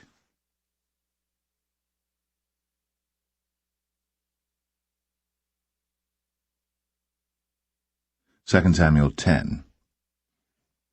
And it came to pass after this, that the king of the children of Ammon died, and Hanan his son reigned in his stead. Then said David, I will show kindness unto Hanan the son of Nahash, as his father showed kindness unto me. And David sent to comfort him by the hand of his servants for his father. And David's servants came into the land of the children of Ammon. And the princes of the children of Ammon said unto Hanan their lord, Thinkest thou that David doth honour thy father, that he hath sent comforters unto thee? Hath not David rather sent his servants unto thee to search the city, and to spy it out, and to overthrow it? Wherefore Hanan took David's servants, and shaved off the one half of their beards, and cut off their garments in the middle, even to their buttocks, and sent them away. When they told it unto David, he sent to meet them, because the men were greatly ashamed. And the king said, Tarry at Jericho until your beards be grown, and then return. And when the children of Ammon saw that they stank before David, the children of Ammon sent and hired the Syrians of Beth-rehob, and the Syrians of Zobah, 20,000 footmen, and of King Maachah 1,000 men, and of Ishtab 12,000 men. And when David heard of it, he sent Joab and all the host of the mighty men. And the children of Ammon came out and put the battle in array at the entering in of the gate. And the Syrians of Zobah, and of Rehob, and Ishtab, and Maachah were by themselves in the field. When Joab saw that the front of the battle was against him before and behind, he chose of all the choice men of Israel, and put them in array against the Syrians. And the rest of the people he delivered into the hand of Abishai his brother, that he might put them in array against the children of Ammon. And he said, If the Syrians be too strong for me, then thou shalt help me. But if the children of Ammon be too strong for thee, then I will come and help thee. Be of good courage. Let us play the men for our people, and for the cities of our God. And the Lord do that which seemeth him good. And Joab drew nigh, and the people that were with him, unto the battle against the Syrians. And they fled before him. And when the children of Ammon saw that the Syrians were fled, then fled they also before Abishai, and entered into the city. So Joab returned from the children of Ammon, and came to Jerusalem. And when the Syrians saw that they were smitten before Israel, they gathered themselves together. And Hadarezer sent, and brought out the Syrians that were beyond the river, and they came to Helam. And Shobach, the captain of the host of Hadarezer, went before them. And when it was told David, he gathered all Israel together, and passed over Jordan, and came to Helam. And the Syrians set themselves in array against David, and fought with him. And the Syrians fled before Israel. And David slew the men of 700 chariots of the Syrians, and 40,000 horsemen, and smote Shobach, the captain of their host, who died there. And when all the kings that were servants to Hadarezer saw that they were smitten before Israel, they made peace with Israel, and served them. So the Syrians feared to help the children of Ammon any more.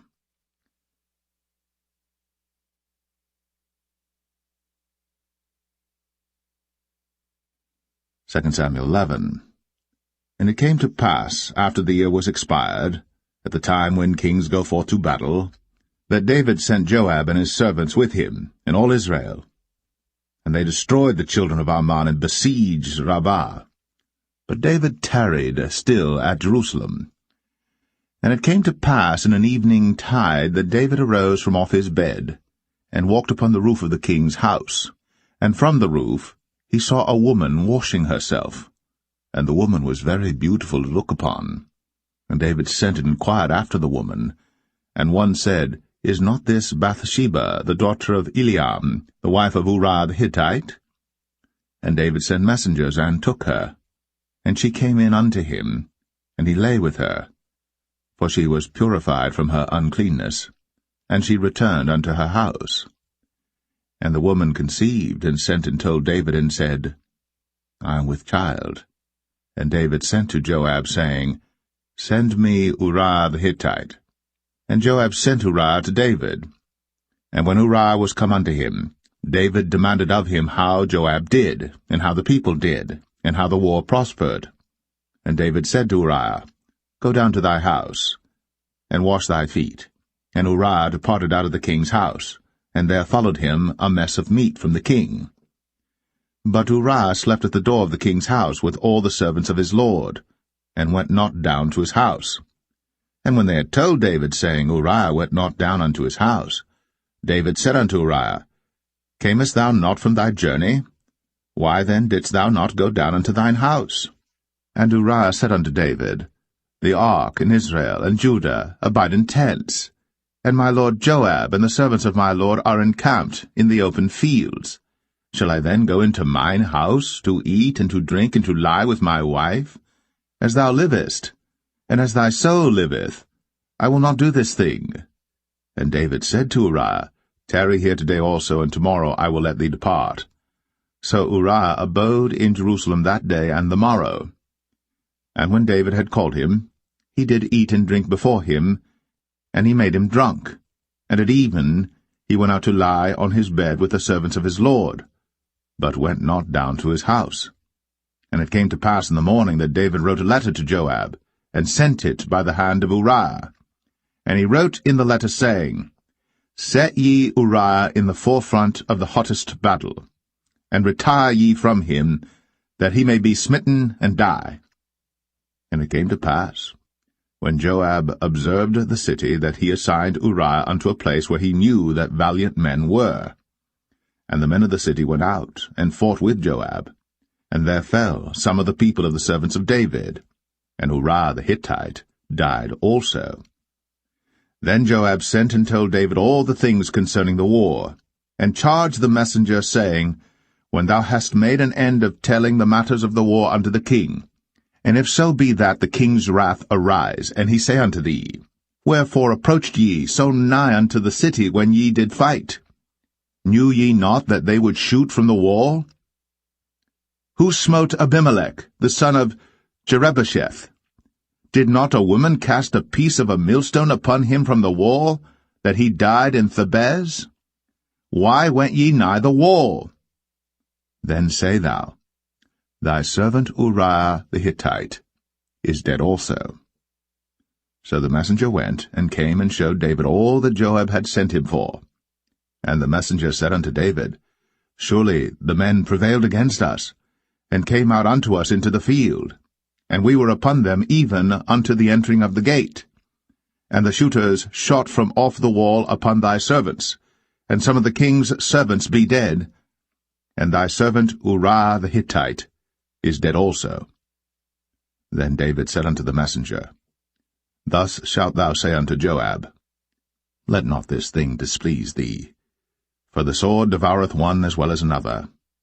Make thy battle more strong against the city, and overthrow it, and encourage thou him. And when the wife of Uriah heard that Uriah her husband was dead, she mourned for her husband.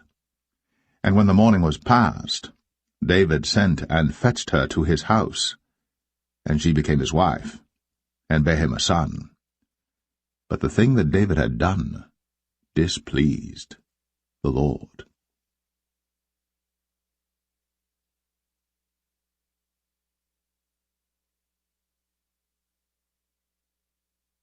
2 Samuel 12. And the Lord sent Nathan unto David. And he came unto him, and said unto him, There were 2 men in one city, the one rich and the other poor. The rich man had exceeding many flocks and herds, but the poor man had nothing save one little ewe lamb, which he had bought and nourished up. And it grew up together with him, and with his children. It did eat of his own meat, and drank of his own cup, and lay in his bosom, and was unto him as a daughter. And there came a traveller unto the rich man, and he spared to take of his own flock and of his own herd to dress for the wayfaring man that was come unto him, but took the poor man's lamb, and dressed it for the man that was come to him. And David's anger was greatly kindled against the man, and he said to Nathan, As the Lord liveth, the man that hath done this thing shall surely die, and he shall restore the lamb 4-fold, because he did this thing, and because he had no pity. And Nathan said to David, Thou art the man. Thus saith the Lord God of Israel, I anointed thee king over Israel, and I delivered thee out of the hand of Saul. And I gave thee thy master's house, and thy master's wives into thy bosom, and gave thee the house of Israel and of Judah. And if that had been too little, I would moreover have given unto thee such and such things. Wherefore hast thou despised the commandment of the Lord to do evil in his sight? Thou hast killed Uriah the Hittite with the sword, and hast taken his wife to be thy wife, and hast slain him with the sword of the children of Ammon. Now, therefore, the sword shall never depart from thine house, because thou hast despised me, and hast taken the wife of Uriah the Hittite to be thy wife. Thus saith the Lord, Behold, I will raise up evil against thee out of thine own house, and I will take thy wives before thine eyes, and give them unto thy neighbor, and he shall lie with thy wives in the sight of this sun. For thou didst it secretly, but I will do this thing before all Israel, and before the sun. And David said unto Nathan, I have sinned against the Lord. And Nathan said unto David, The Lord also hath put away thy sin. Thou shalt not die. Howbeit, because by this deed thou hast given great occasion to the enemies of the Lord to blaspheme, the child also that is born unto thee shall surely die. And Nathan departed unto his house. And the Lord struck the child that Uriah's wife bare unto David, and it was very sick.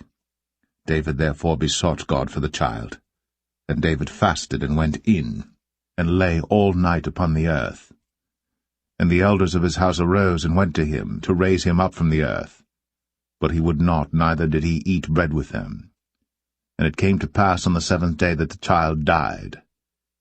And the servants of David feared to tell him that the child was dead, for they said, Behold, while the child was yet alive, we spake unto him, and he would not hearken unto our voice. How will he then vex himself, if we tell him that the child is dead? But when David saw that his servants whispered, David perceived that the child was dead. Therefore David said unto his servants, Is the child dead? And they said, He is dead. Then David arose from the earth, and washed, and anointed himself, and changed his apparel, and came into the house of the Lord, and worshipped. Then he came to his own house, and when he required, they set bread before him, and he did eat. Then said his servants unto him, What thing is this that thou hast done? Thou didst fast and weep for the child while it was alive, but when the child was dead thou didst rise and eat bread. And he said, While the child was yet alive, I fasted and wept, for I said, Who can tell whether God will be gracious to me, that the child may live? But now he is dead. Wherefore should I fast? Can I bring him back again? I shall go to him, but he shall not return to me. And David comforted Bathsheba his wife, and went in unto her, and lay with her. And she bare a son, and he called his name Solomon. And the Lord loved him. And he sent by the hand of Nathan the prophet, and he called his name Jedediah, because of the Lord. And Joab fought against Rabbah of the children of Ammon, and took the royal city. And Joab sent messengers to David, and said, I have fought against Rabbah, and have taken the city of waters. Now therefore, gather the rest of the people together, and encamp against the city, and take it, lest I take the city, and it be called after my name. And David gathered all the people together, and went to Rabbah, and fought against it, and took it. And he took their king's crown from off his head, the weight whereof was a talent of gold, with the precious stones, and it was set on David's head. And he brought forth the spoil of the city in great abundance. And he brought forth the people that were therein, and put them under saws, and under harrows of iron, and under axes of iron, and made them pass through the brick kiln. And thus did he unto all the cities of the children of Ammon. So David and all the people returned unto Jerusalem.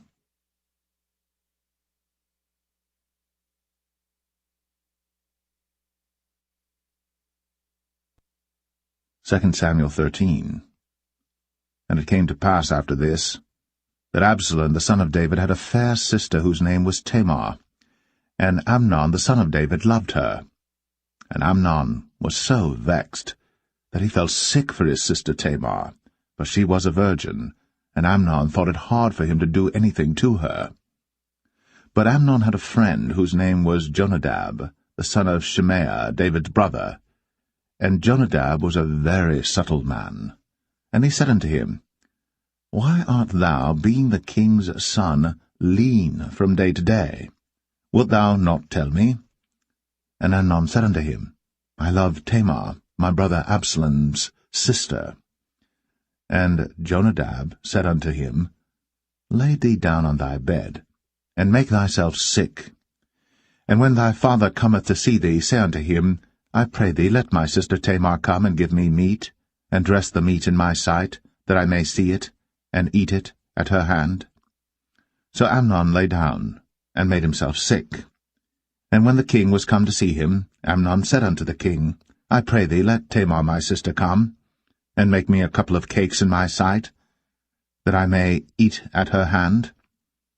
Then David sent home to Tamar, saying, Go now to thy brother Amnon's house, and dress him meat.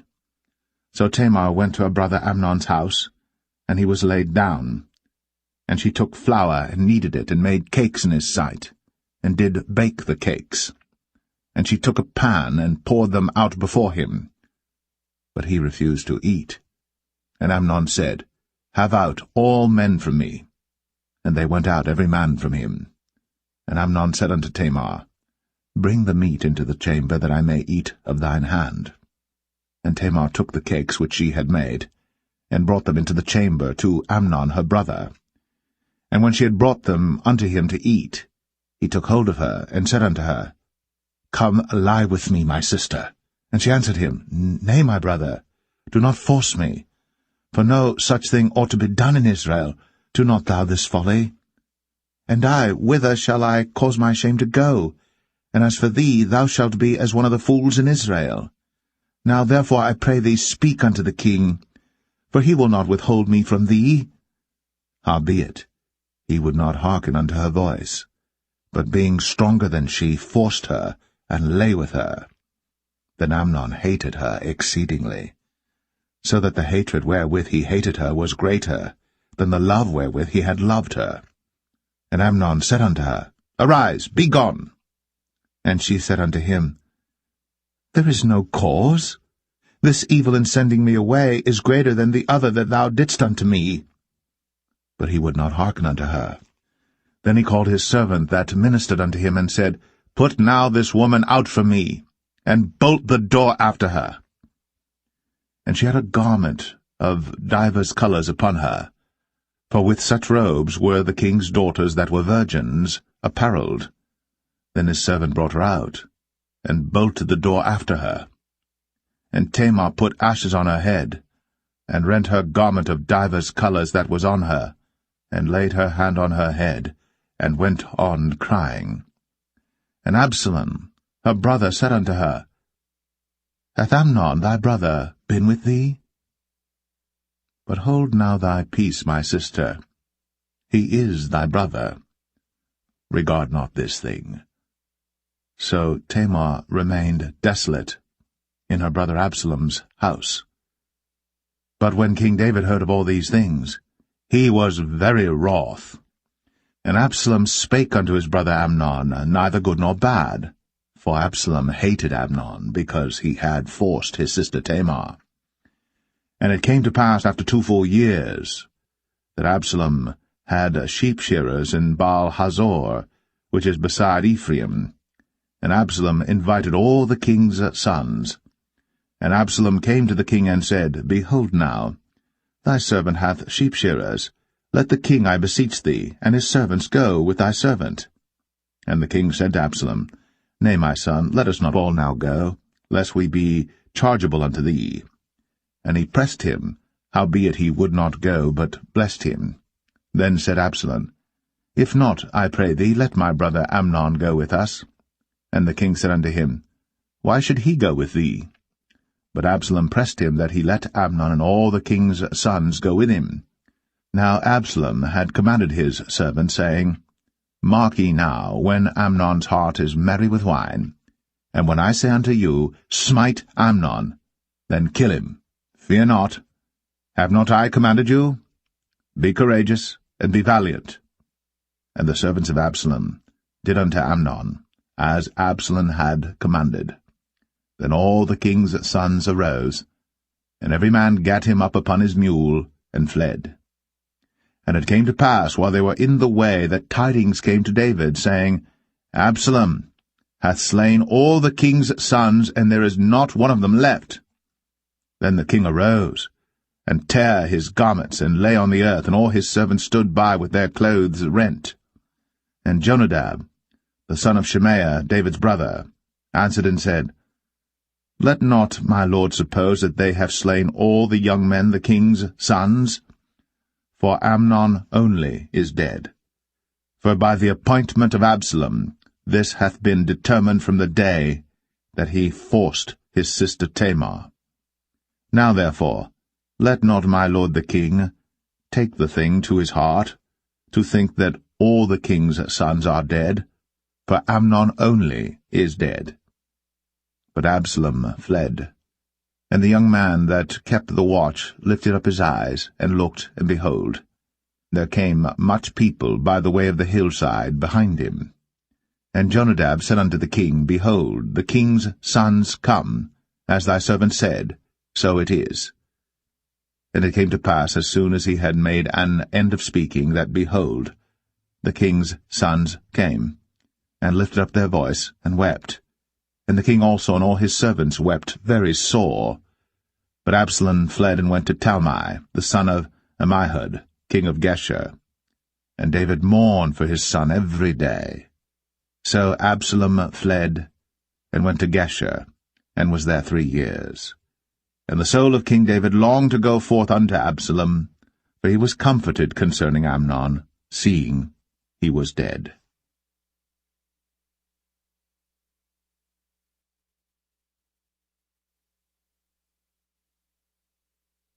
2 Samuel 14. Now Joab the son of Zeruiah perceived that the king's heart was toward Absalom. And Joab sent to Tekoa, and fetched thence a wise woman, and said unto her, I pray thee, feign thyself to be a mourner, and put on now mourning apparel, and anoint not thyself with oil, but be as a woman that had a long time mourned for the dead. And come to the king, and speak on this manner unto him. So Joab put the words in her mouth. And when the woman of Tekoa spake to the king, she fell on her face to the ground, and did obeisance, and said, Help, O king. And the king said unto her, What aileth thee? And she answered, I am indeed a widow woman, and mine husband is dead. And thy handmaid had 2 sons, and they 2 strove together in the field, and there was none to part them. But the one smote the other, and slew him. And behold, the whole family is risen against thine handmaid. And they said, Deliver him that smote his brother, that we may kill him for the life of his brother whom he slew. And we will destroy the heir also. And so they shall quench my coal which is left, and shall not leave to my husband neither name nor remainder upon the earth. And the king said unto the woman, Go to thine house, and I will give charge concerning thee. And the woman of Tekoa said unto the king, My lord, O king, the iniquity be on me, and on my father's house, and the king and his throne be guiltless. And the king said, Whosoever saith aught unto thee, bring him to me, and he shall not touch thee any more. Then said she, I pray thee, let the king remember the Lord thy God, that thou wouldst not suffer the revengers of blood to destroy any more, lest they destroy my son. And he said, As the Lord liveth, there shall not one hair of thy son fall to the earth. Then the woman said, Let thine handmaid, I pray thee, speak one word unto my lord the king. And he said, Say on. And the woman said, Wherefore then hast thou thought such a thing against the people of God? For the king doth speak this thing as one which is faulty, in that the king doth not fetch home again his banished. For we must needs die, and are as water spilt on the ground, which cannot be gathered up again. Neither doth God respect any person, yet doth he devise means that his banished be not expelled from him. Now therefore that I am come to speak of this thing unto my lord the king, it is because the people have made me afraid. And thy handmaid said, I will now speak unto the king. It may be that the king will perform the request of his handmaid. For the king will hear to deliver his handmaid out of the hand of the man that would destroy me and my son together out of the inheritance of God. Then thine handmaid said, The word of my lord the king shall now be comfortable. For as an angel of God, so is my lord the king to discern good and bad. Therefore the Lord thy God will be with thee. Then the king answered and said unto the woman, Hide not from me, I pray thee, the thing that I shall ask thee. And the woman said, Let my lord the king now speak. And the king said, Is not the hand of Joab with thee in all this? And the woman answered and said, As thy soul liveth, my lord the king, none can turn to the right hand or to the left from aught that my lord the king hath spoken.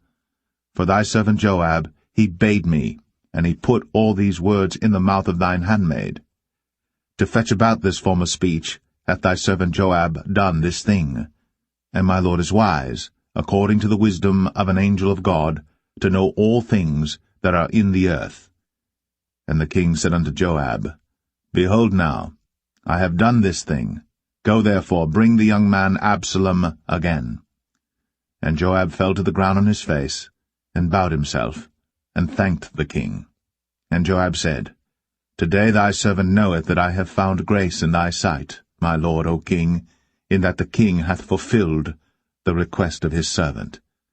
So Joab arose and went to Geshur, and brought Absalom to Jerusalem. And the king said, Let him turn to his own house, and let him not see my face. So Absalom returned to his own house, and saw not the king's face. But in all Israel there was none to be so much praised as Absalom for his beauty. From the sole of his foot even to the crown of his head, there was no blemish in him.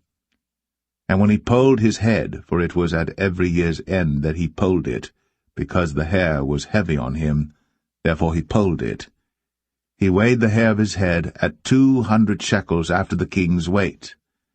And unto Absalom there were born 3 sons, and 1 daughter, whose name was Tamar. She was a woman of a fair countenance. So Absalom dwelt 2 full years in Jerusalem, and saw not the king's face. Therefore Absalom sent for Joab to have sent him to the king. But he would not come to him. And when he sent again the second time, he would not come. Therefore he said unto his servants, See, Joab's field is near mine, and he hath barley there. Go and set it on fire. And Absalom's servants set the field on fire. Then Joab arose, and came to Absalom unto his house, and said unto him, Wherefore have thy servants set my field on fire? And Absalom answered Joab, Behold, I sent unto thee, saying, Come hither, that I may send thee to the king, to say, Wherefore am I come from Geshur? It had been good for me to have been there still. Now therefore let me see the king's face, and if there be any iniquity in me, let him kill me. So Joab came to the king, and told him. And when he had called for Absalom, he came to the king, and bowed himself on his face to the ground before the king. And the king kissed Absalom.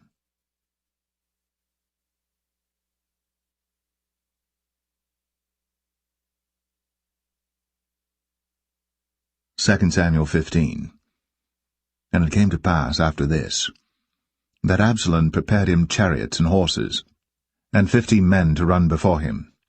And Absalom rose up early, and stood beside the way of the gate. And it was so, that when any man that had a controversy came to the king for judgment, then Absalom called unto him, and said, Of what city art thou?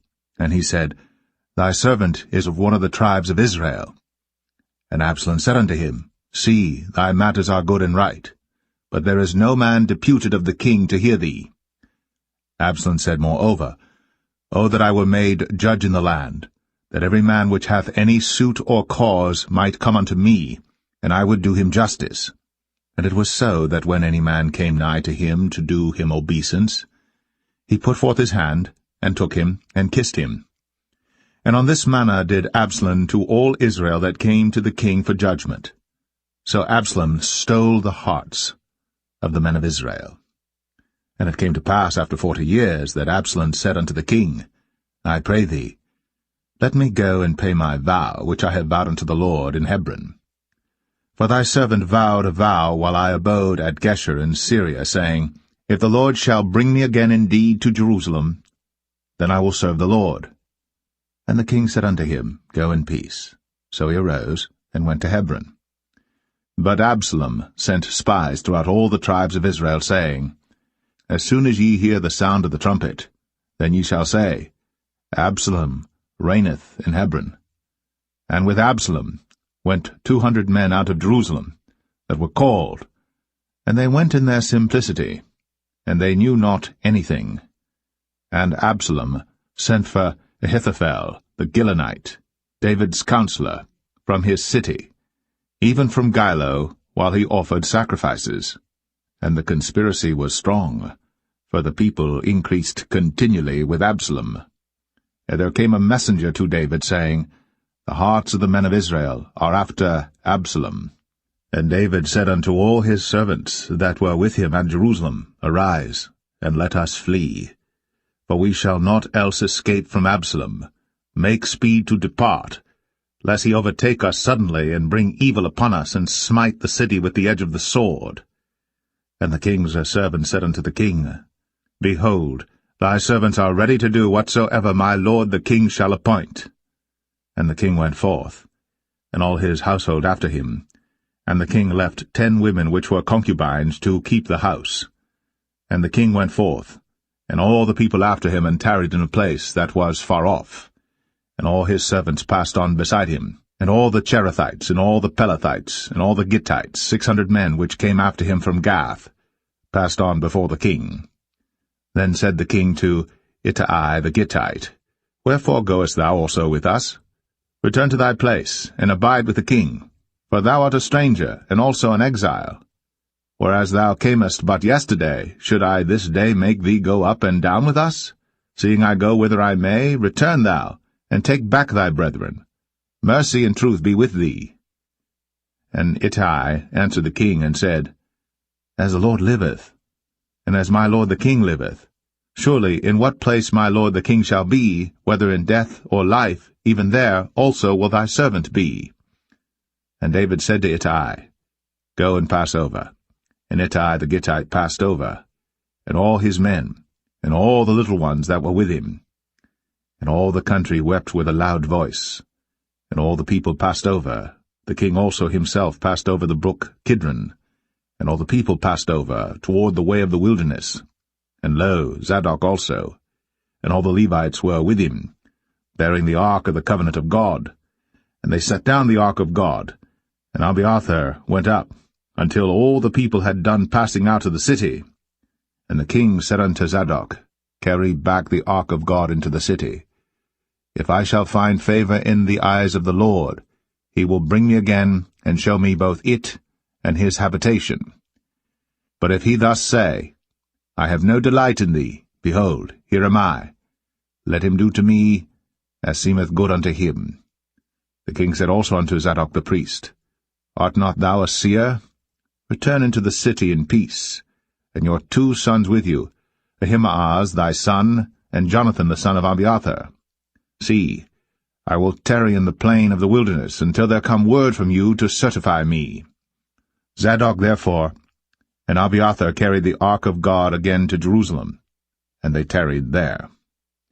And David went up by the ascent of Mount Olivet, and wept as he went up, and had his head covered, and he went barefoot, and all the people that was with him covered every man his head, and they went up, weeping as they went up. And one told David, saying, Ahithophel is among the conspirators with Absalom. And David said, O Lord, I pray thee, turn the counsel of Ahithophel into foolishness. And it came to pass that when David was come to the top of the mount, where he worshipped God, behold, Hushai the Archite came to meet him with his coat rent, and earth upon his head. Unto whom David said, If thou passest on with me, then thou shalt be a burden unto me. But if thou return to the city, and say unto Absalom, I will be thy servant, O king, as I have been thy father's servant hitherto, so will I now also be thy servant. Then mayest thou for me defeat the counsel of Ahithophel. And hast thou not there with thee Zadok and Abiathar the priests? Therefore it shall be that what thing soever thou shalt hear out of the king's house, thou shalt tell it to Zadok and Abiathar the priests. Behold, they have there with them their 2 sons, Ahimaaz Zadok's son, and Jonathan Abiathar's son. And by them ye shall send unto me everything that ye can hear. So Hushai, David's friend, came into the city, and Absalom came into Jerusalem.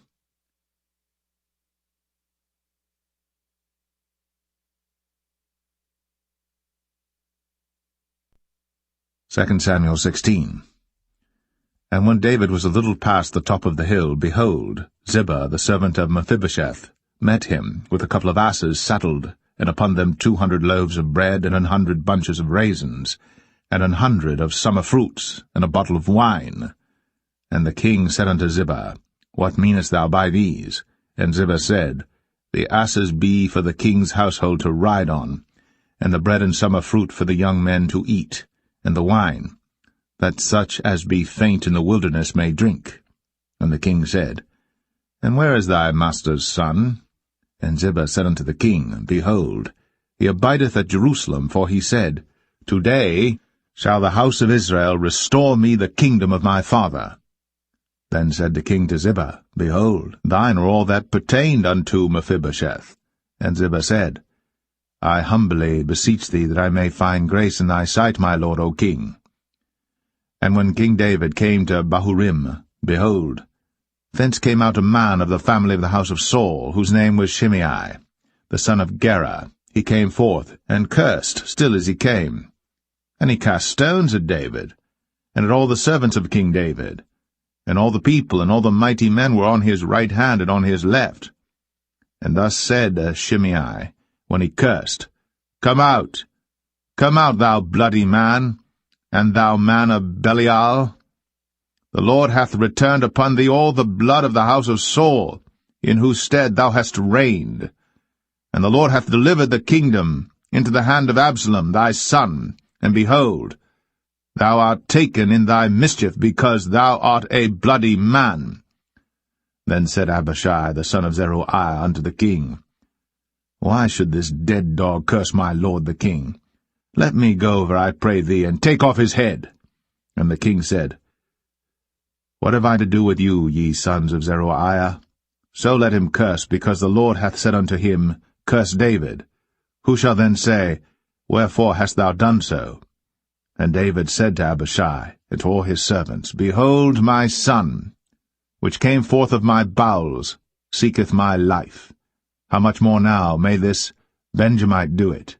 Let him alone, and let him curse. For the Lord hath bidden him.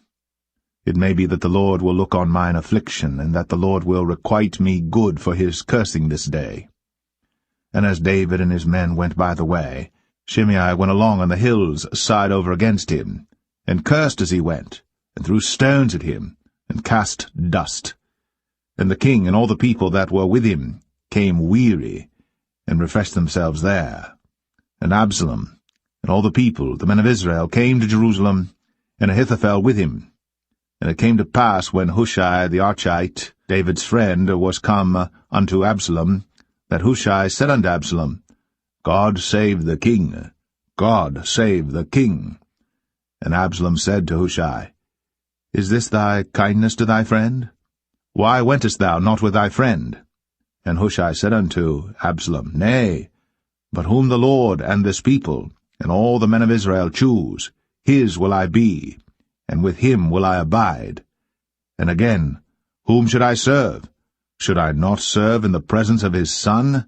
As I have served in thy father's presence, so will I be in thy presence. Then said Absalom to Ahithophel, Give counsel among you what we shall do. And Ahithophel said unto Absalom, Go in unto thy father's concubines, which he hath left to keep the house. And all Israel shall hear that thou art abhorred of thy father. Then shall the hands of all that are with thee be strong. So they spread Absalom a tent upon the top of the house. And Absalom went in unto his father's concubines in the sight of all Israel. And the counsel of Ahithophel, which he counselled in those days, was as if a man had inquired at the oracle of God. So was all the counsel of Ahithophel, both with David and with Absalom.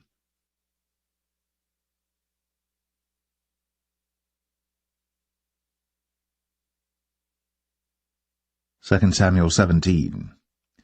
Moreover Ahithophel said unto Absalom, Let me now choose out 12,000 men, and I will arise and pursue after David this night.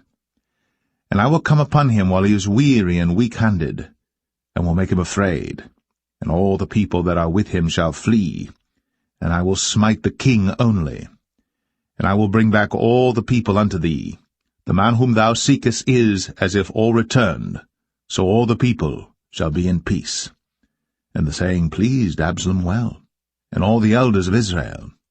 Then said Absalom, Call now Hushai the Archite also, and let us hear likewise what he saith.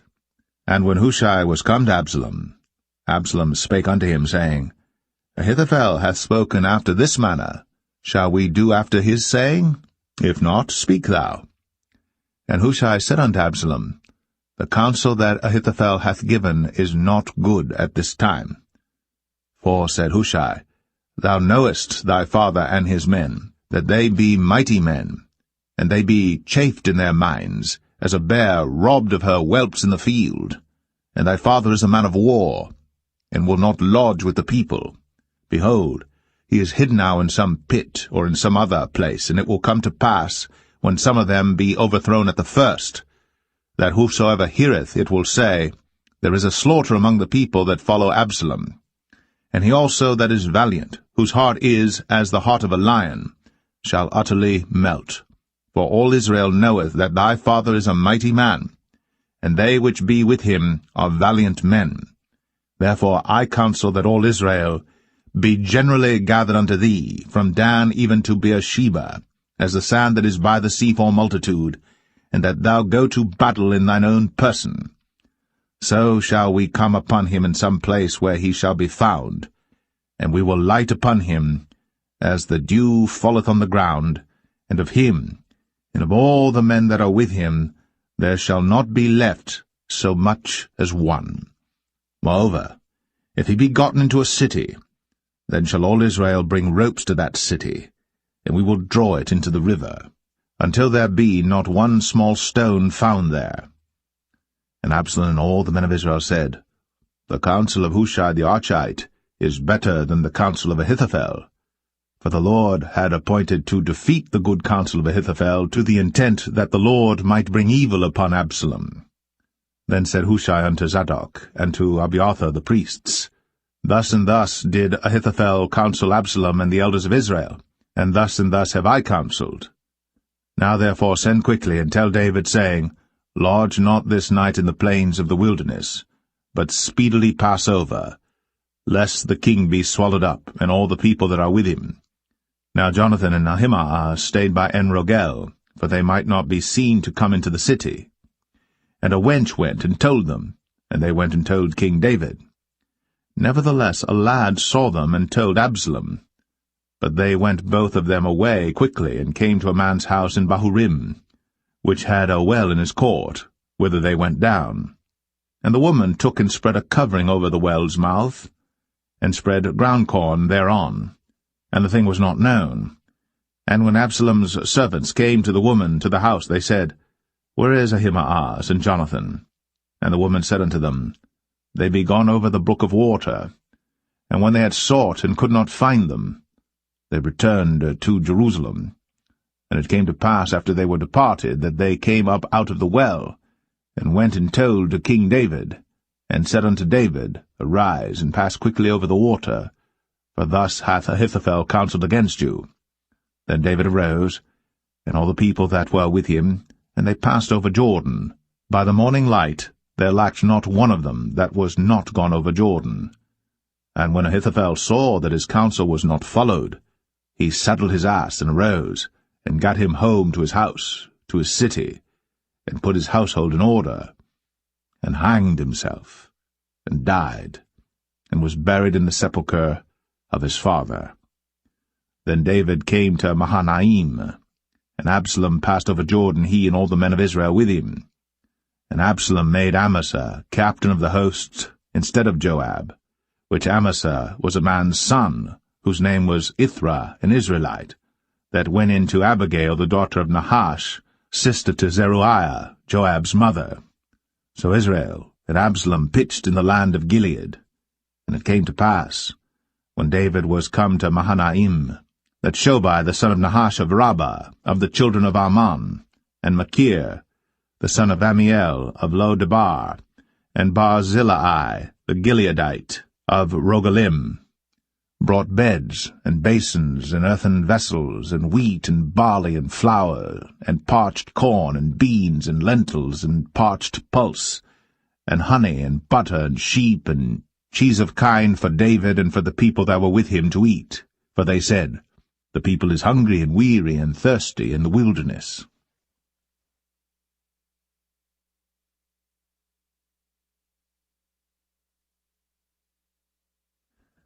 2 Samuel 18. And David numbered the people that were with him, and set captains of thousands and captains of hundreds over them.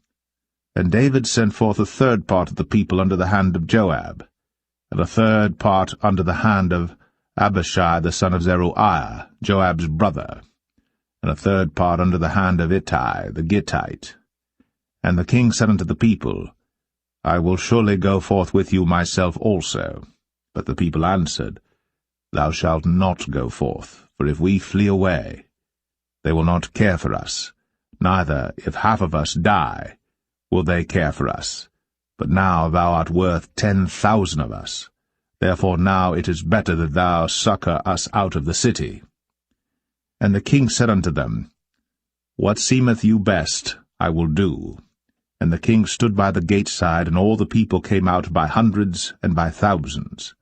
And the king commanded Joab and Abishai and Ittai, saying, Deal gently for my sake with the young man, even with Absalom. And all the people heard when the king gave all the captains charge concerning Absalom. So the people went out into the field against Israel, and the battle was in the wood of Ephraim, where the people of Israel were slain before the servants of David, and there was there a great slaughter that day of 20,000 men. For the battle was there scattered over the face of all the country, and the wood devoured more people that day than the sword devoured. And Absalom met the servants of David, and Absalom rode upon a mule, and the mule went under the thick boughs of a great oak, and his head caught hold of the oak. And he was taken up between the heaven and the earth, and the mule that was under him went away. And a certain man saw it, and told Joab, and said, Behold, I saw Absalom hanged in an oak. And Joab said unto the man that told him, And behold, thou sawest him, and why didst thou not smite him there to the ground? And I would have given thee 10 shekels of silver and a girdle. And the man said unto Joab, Though I should receive 1,000 shekels of silver in mine hand, yet would I not put forth mine hand against the king's son. For in our hearing the king charged thee and Abishai and Ittai, saying, Beware that none touch the young man Absalom. Otherwise I should have wrought falsehood against mine own life. For there is no matter hid from the king, and thou thyself wouldest have set thyself against me. Then said Joab, I may not tarry thus with thee. And he took 3 darts in his hand, and thrust them through the heart of Absalom, while he was yet alive, in the midst of the oak. And 10 young men that bare Joab's armor compassed about, and smote Absalom, and slew him. And Joab blew the trumpet, and the people returned from pursuing after Israel. For Joab held back the people.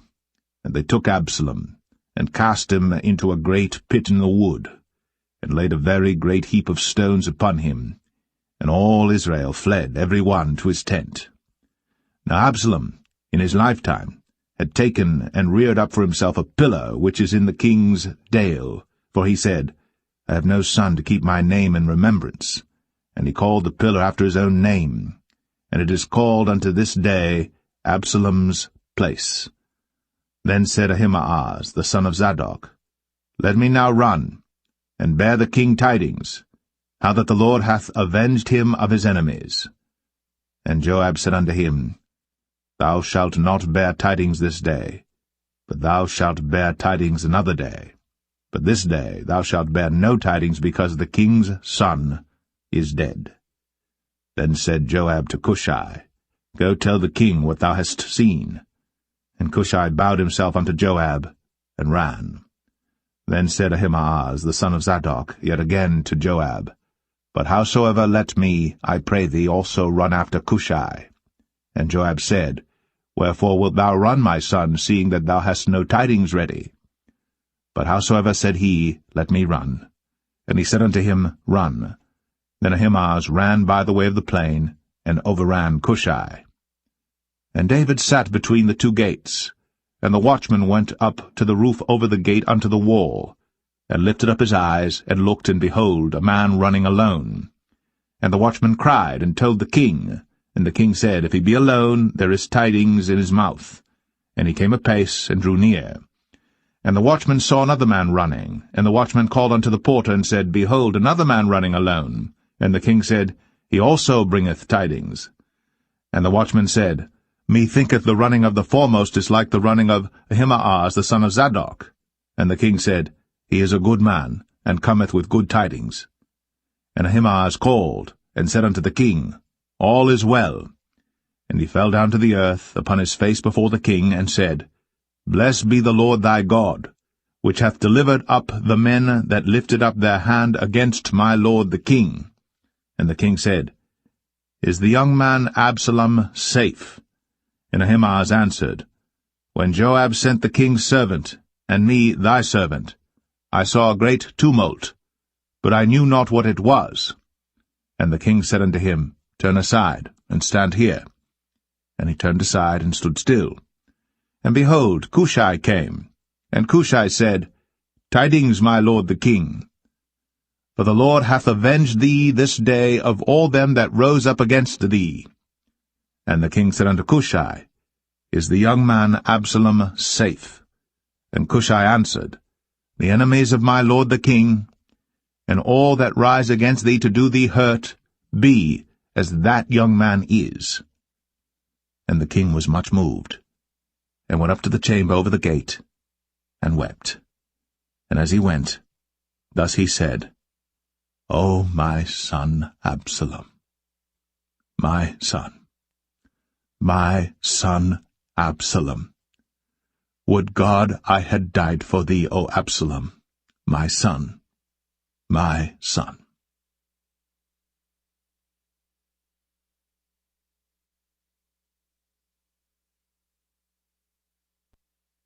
Second Samuel 19. And it was told Joab, Behold, the king weepeth and mourneth for Absalom. And the victory that day was turned into mourning unto all the people, for the people heard say that day how the king was grieved for his son. And the people gat them by stealth that day into the city, as people being ashamed steal away when they flee in battle. But the king covered his face. And the king cried with a loud voice, O my son Absalom! O Absalom, my son, my son! And Joab came into the house to the king, and said, Thou hast shamed this day the faces of all thy servants, which this day have saved thy life and the lives of thy sons and of thy daughters, and the lives of thy wives and the lives of thy concubines, in that thou lovest thine enemies and hatest thy friends. For thou hast declared this day that thou regardest neither princes nor servants. For this day I perceive that if Absalom had lived, and all we had died this day, then it had pleased thee well. Now therefore arise, go forth, and speak comfortably unto thy servants. For I swear by the Lord, if thou go not forth, there will not tarry one with thee this night. And that will be worse unto thee than all the evil that befell thee from thy youth until now. Then the king arose and sat in the gate. And they told unto all the people, saying, Behold, the king doth sit in the gate. And all the people came before the king, for Israel had fled every man to his tent. And all the people were at strife throughout all the tribes of Israel, saying, The king saved us out of the hand of our enemies, and he delivered us out of the hand of the Philistines, and now he is fled out of the land for Absalom. And Absalom, whom we anointed over us, is dead in battle. Now therefore why speak ye not a word of bringing the king back? And King David sent to Zadok and to Abiathar the priests, saying, Speak unto the elders of Judah, saying, Why are ye the last to bring the king back to his house, seeing the speech of all Israel is come to the king, even to his house? Ye are my brethren, ye are my bones and my flesh, wherefore then are ye the last to bring back the king? And say ye to Amasa, Art thou not of my bone and of my flesh? God do so to me, and more also, if thou be not captain of the host before me continually in the room of Joab. And he bowed the heart of all the men of Judah, even as the heart of one man, so that they sent this word unto the king, Return thou, and all thy servants. So the king returned, and came to Jordan, and Judah came to Gilgal, to go to meet the king, to conduct the king over Jordan. And Shimei the son of Gera, a Benjamite, which was of Bahurim, hasted and came down with the men of Judah to meet King David. And there were 1,000 men of Benjamin with him, and Ziba the servant of the house of Saul, and his 15 sons and his 20 servants with him. And they went over Jordan before the king. And there went over a ferry boat to carry over the king's household, and to do what he thought good. And Shimei the son of Gera fell down before the king, as he was come over Jordan, and said unto the king, Let not my lord impute iniquity unto me, neither do thou remember that which thy servant did perversely the day that my lord the king went out of Jerusalem, that the king should take it to his heart. For thy servant doth know that I have sinned, therefore behold, I am come the first this day of all the house of Joseph, to go down to meet my lord the king. But Abishai the son of Zeruiah answered and said, Shall not Shimei be put to death for this, because he cursed the Lord's anointed? And David said, What have I to do with you, ye sons of Zeruiah, that ye should this day be adversaries unto me? Shall there any man be put to death this day in Israel? For do not I know that I am this day king over Israel? Therefore the king said unto Shimei, Thou shalt not die. And the king swear unto him. And Mephibosheth, the son of Saul, came down to meet the king, and had neither dressed his feet, nor trimmed his beard, nor washed his clothes, from the day the king departed until the day he came again in peace. And it came to pass, when he was come to Jerusalem to meet the king, that the king said unto him, Wherefore wentest not thou with me, Mephibosheth? And he answered, My lord, O king, my servant deceived me.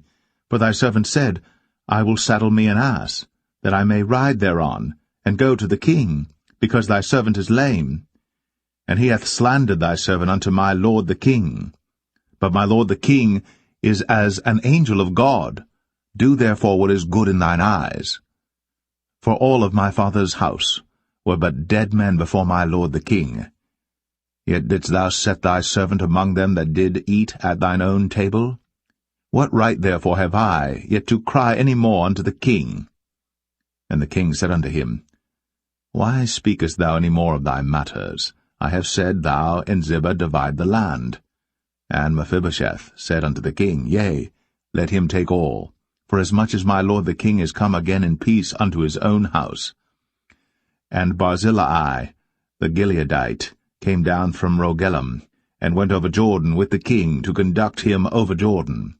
Now Barzillai was a very aged man, even 80 years old, and he had provided the king of sustenance while he lay at Mahanaim, for he was a very great man. And the king said unto Barzillai, Come thou over with me, and I will feed thee with me in Jerusalem. And Barzillai said unto the king, How long have I to live, that I should go up with the king unto Jerusalem? I am this day 80 years old, and can I discern between good and evil? Can thy servant taste what I eat or what I drink? Can I hear any more the voice of singing men and singing women? Wherefore then should thy servant be yet a burden unto my lord the king? Thy servant will go a little way over Jordan with the king, and why should the king recompense it me with such a reward? Let thy servant, I pray thee, turn back again, that I may die in mine own city, and be buried by the grave of my father and of my mother. But behold thy servant, Chimham, let him go over with my lord the king, and do to him what shall seem good unto thee. And the king answered, Chimham shall go over with me, and I will do to him that which shall seem good unto thee. And whatsoever thou shalt require of me, that will I do for thee. And all the people went over Jordan. And when the king was come over, the king kissed Barzillai, and blessed him, and he returned unto his own place. Then the king went on to Gilgal, and Chimham went on with him. And all the people of Judah conducted the king, and also half the people of Israel. And behold, all the men of Israel came to the king, and said unto the king, Why have our brethren the men of Judah stolen thee away, and have brought the king and his household and all David's men with him over Jordan? And all the men of Judah answered the men of Israel, Because the king is near of kin to us. Wherefore then be ye angry for this matter? Have we eaten at all of the king's cost, or hath he given us any gift? And the men of Israel answered the men of Judah, and said, We have 10 parts in the king, and we have also more right in David than ye.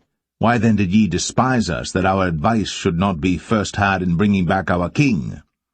And the words of the men of Judah were fiercer than the words of the men of Israel.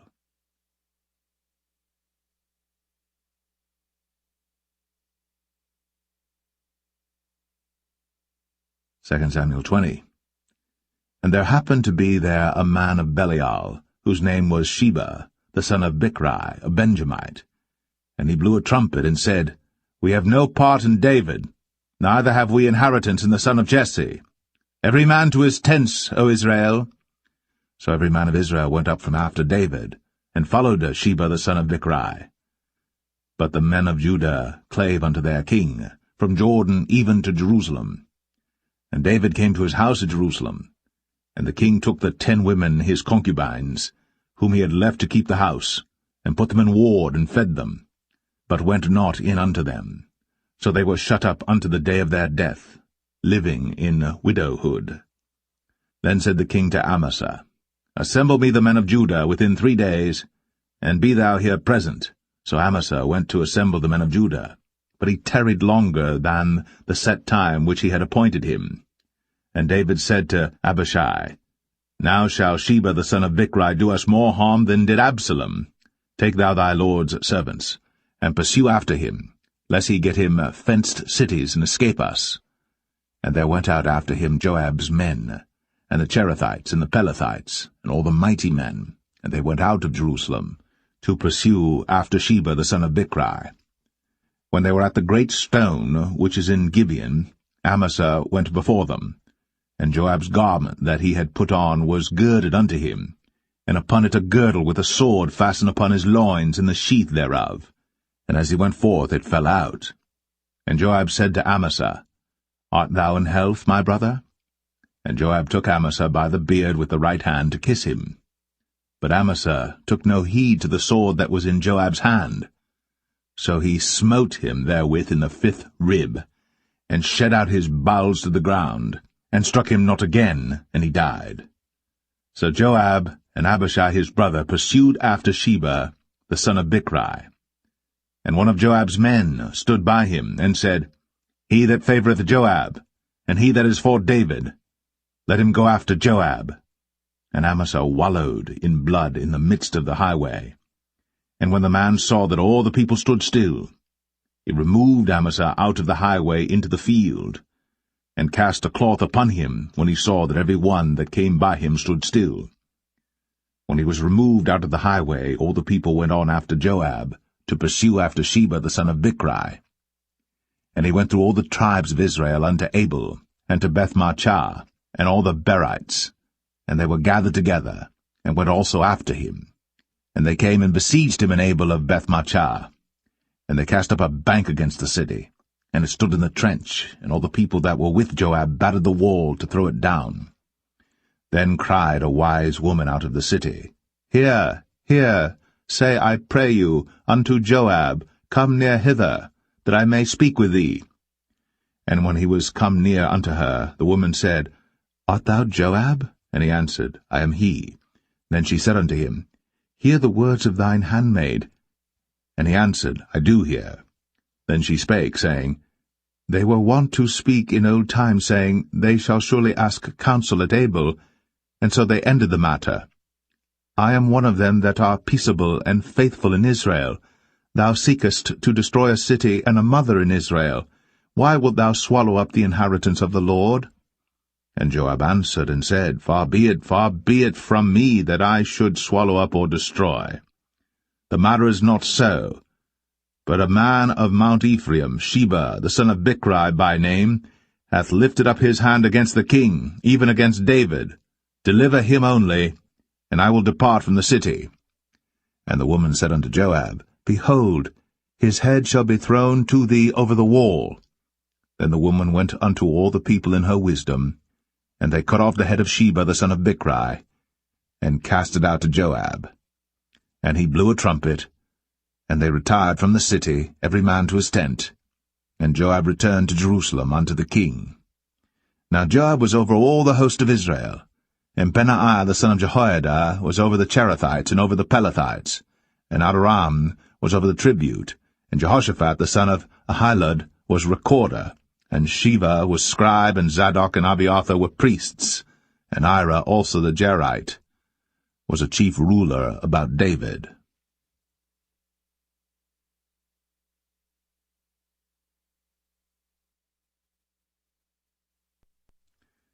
2 Samuel 21. Then there was a famine in the days of David 3 years, year after year. And David inquired of the Lord. And the Lord answered, It is for Saul and for his bloody house, because he slew the Gibeonites. And the king called the Gibeonites, and said unto them, Now the Gibeonites were not of the children of Israel, but of the remnant of the Amorites, and the children of Israel had sworn unto them. And Saul sought to slay them in his zeal to the children of Israel and Judah. Wherefore David said unto the Gibeonites, What shall I do for you? And wherewith shall I make the atonement, that ye may bless the inheritance of the Lord? And the Gibeonites said unto him, We will have no silver nor gold of Saul, nor of his house, neither for us shalt thou kill any man in Israel. And he said, What ye shall say, that will I do for you.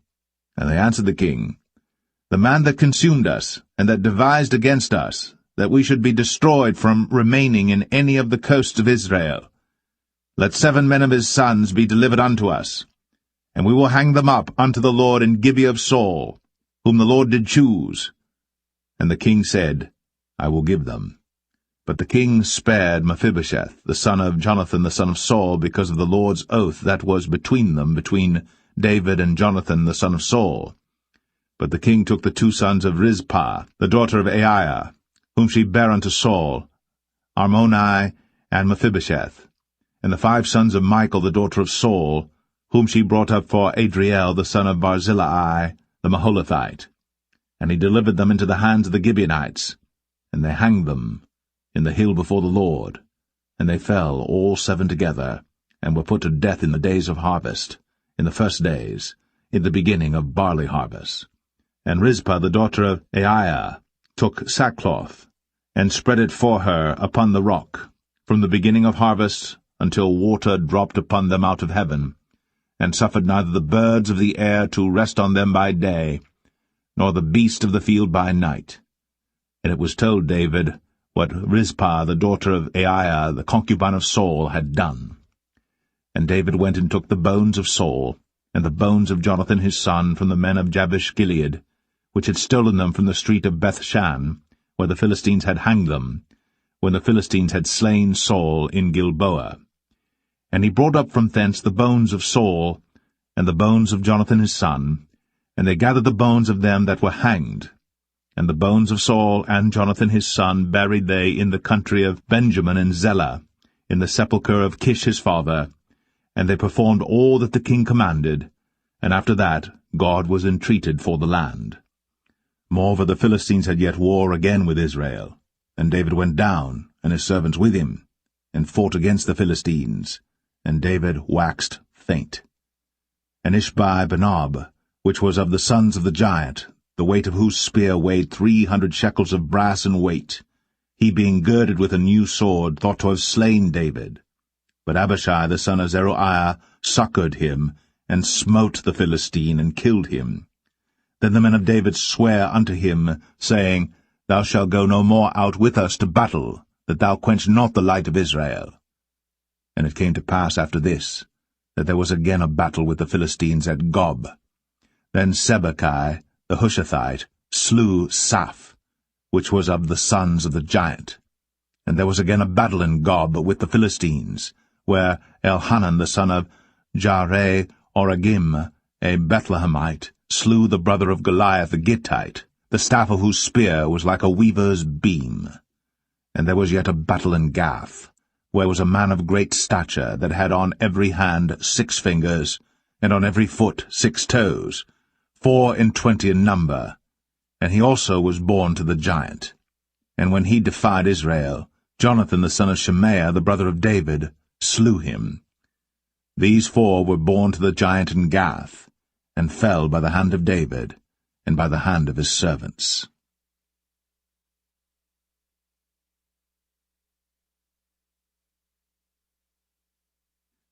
2 Samuel 22.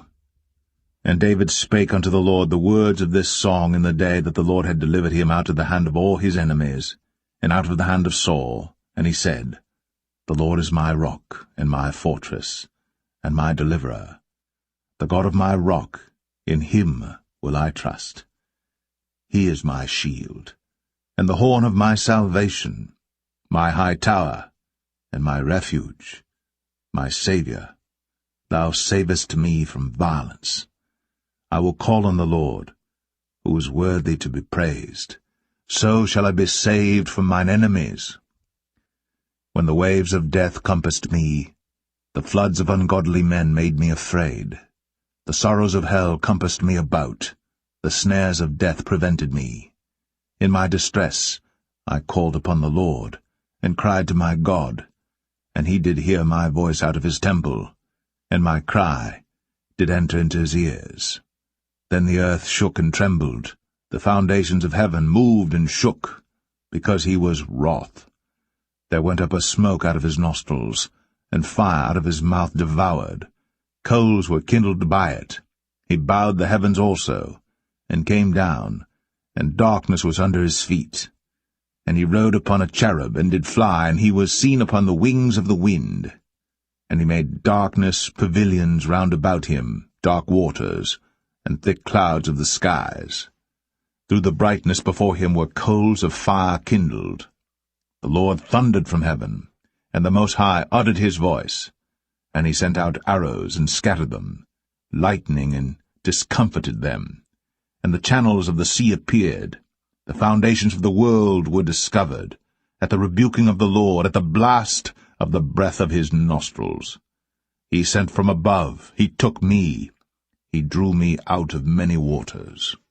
He delivered me from my strong enemy, and from them that hated me, for they were too strong for me. They prevented me in the day of my calamity. But the Lord was my stay. He brought me forth also into a large place. He delivered me because he delighted in me. The Lord rewarded me according to my righteousness, according to the cleanness of my hands hath he recompensed me. For I have kept the ways of the Lord, and have not wickedly departed from my God. For his judgments were before me, and as for his statutes, I did not depart from them. I was also upright before him, and have kept myself from mine iniquity. Therefore the Lord hath recompensed me according to my righteousness, according to my cleanness in his eyesight. With the merciful thou wilt show thyself merciful, and with the upright man thou wilt show thyself upright. With the pure thou wilt show thyself pure, and with the froward thou wilt show thyself unsavoury. And the afflicted people thou wilt save, but thine eyes are upon the haughty, that thou mayest bring them down. For thou art my lamp, O Lord, and the Lord will lighten my darkness. For by thee I have run through a troop, by my God have I leaped over a wall. As for God, his way is perfect. The word of the Lord is tried. He is a buckler to all them that trust in him. For who is God save the Lord? And who is a rock save our God? God is my strength and power, and he maketh my way perfect.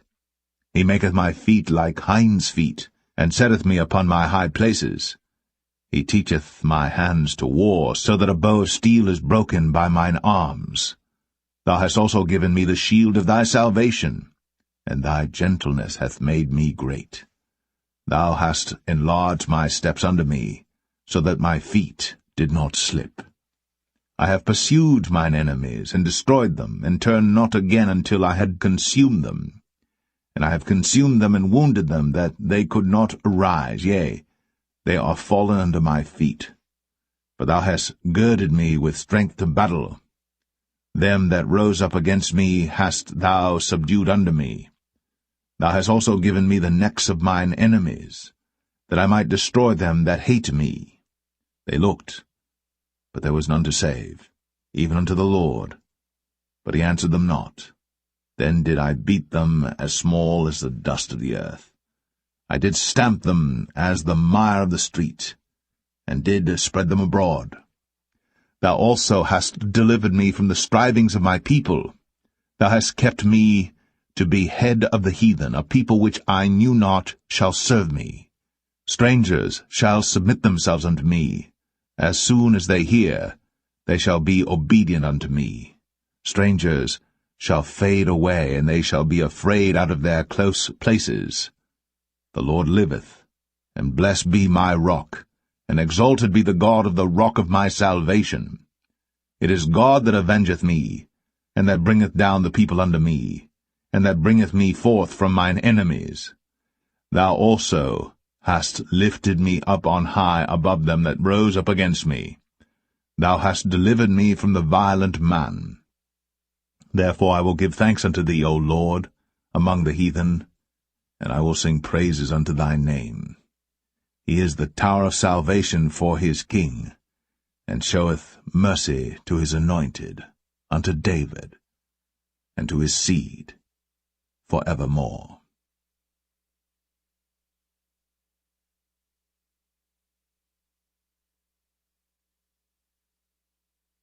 Second Samuel 23.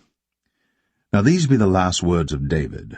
David the son of Jesse said, and the man who was raised up on high, the anointed of the God of Jacob, and the sweet psalmist of Israel, said, The Spirit of the Lord spake by me, and his word was in my tongue. The God of Israel said, The rock of Israel spake to me. He that ruleth over men must be just, ruling in the fear of God.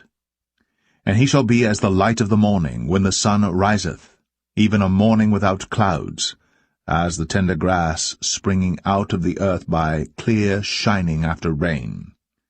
Although my house be not so with God, yet he hath made with me an everlasting covenant, ordered in all things and sure. For this is all my salvation and all my desire, although he make it not to grow. But the sons of Belial shall be all of them as thorns thrust away, because they cannot be taken with hands.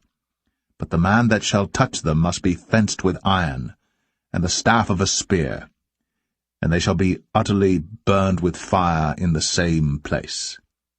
These be the names of the mighty men whom David had. The Tachmonite, that sat in the seat, chief among the captains. The same was Adino, the Esnite. He lift up his spear against 800, whom he slew at one time.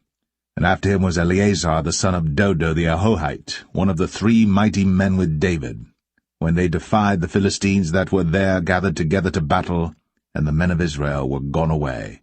He arose, and smote the Philistines until his hand was weary, and his hand clave unto the sword. And the Lord wrought a great victory that day, and the people returned after him only to spoil. And after him was Shammah the son of Agi, the Harahite. And the Philistines were gathered together into a troop, where was a piece of ground full of lentils, and the people fled from the Philistines. But he stood in the midst of the ground, and defended it, and slew the Philistines, and the Lord wrought a great victory. And 3 of the 30 chief went down, and came to David, in the harvest time, unto the cave of Adullam. And the troop of the Philistines pitched in the valley of Rephaim. And David was then in an hold, and the garrison of the Philistines was then in Bethlehem. And David longed, and said, O that one would give me drink of the water of the well of Bethlehem, which is by the gate. And the 3 mighty men brake through the host of the Philistines, and drew water out of the well of Bethlehem that was by the gate, and took it, and brought it to David. Nevertheless he would not drink thereof, but poured it out unto the Lord. And he said, Be it far from me, O Lord, that I should do this. Is not this the blood of the men that went in jeopardy of their lives? Therefore he would not drink it. These things did these 3 mighty men. And Abishai the brother of Joab, the son of Zeruiah, was chief among 3. And he lifted up his spear against 300, and slew them, and had the name among 3. Was he not most honorable of 3? Therefore he was their captain, howbeit he attained not unto the first 3. And Benaiah the son of Jehoiada, the son of a valiant man of Kabzeel, who had done many acts, he slew 2 lion-like men of Moab. He went down also and slew a lion in the midst of a pit in time of snow. And he slew an Egyptian, a goodly man. And the Egyptian had a spear in his hand. But he went down to him with a staff, and plucked the spear out of the Egyptian's hand, and slew him with his own spear. These things did Benaiah the son of Jehoiada, and had the name among 3 mighty men. He was more honorable than the 30, but he attained not to the first 3. And David set him over his guard. Asahel the brother of Joab was one of the 30, Elhanan the son of Dodo of Bethlehem, Shammah the Harodite, Elika the Harodite, Helez the Paltite, Ira the son of Ikesh the Tekoite, Abiezer the Anethathite, Mebunai the Hushathite, Zalman the Ahohite, Maharai the Netophathite, Heleb the son of Baanah a Netophathite, Ittai the son of Ribai, out of Gibeah of the children of Benjamin, Benaiah the Parathonite, Hiddai of the brooks of Gaash, Abialbon the Arbathite, Asmaveth the Bahamite, Eliabah the Shaalbanite, of the sons of Jashan, Jonathan, Shammah the Hararite, Ahiam the son of Sharar, the Hararite, Eliphalet the son of Ahasbai, the son of the Maacathite, Eliam the son of Ahithophel the Gelonite, Hezrai the Carmelite, Parai the Arbite, Igal the son of Nathan of Zobah, Bani the Gadite, Zelek the Ammonite, Naharai the Barathite, armor-bearer to Joab the son of Zeruiah, Ira an Ithrite, Gareb an Ithrite, Uriah the Hittite, 37 in all.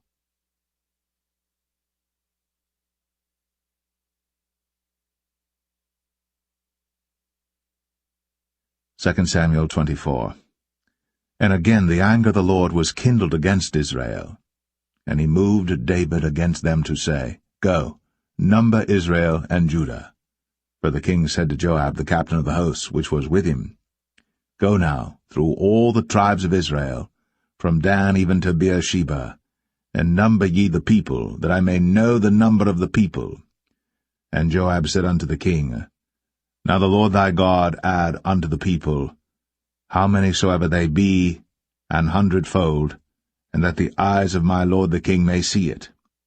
But why doth my lord the king delight in this thing? Notwithstanding the king's word prevailed against Joab and against the captains of the host.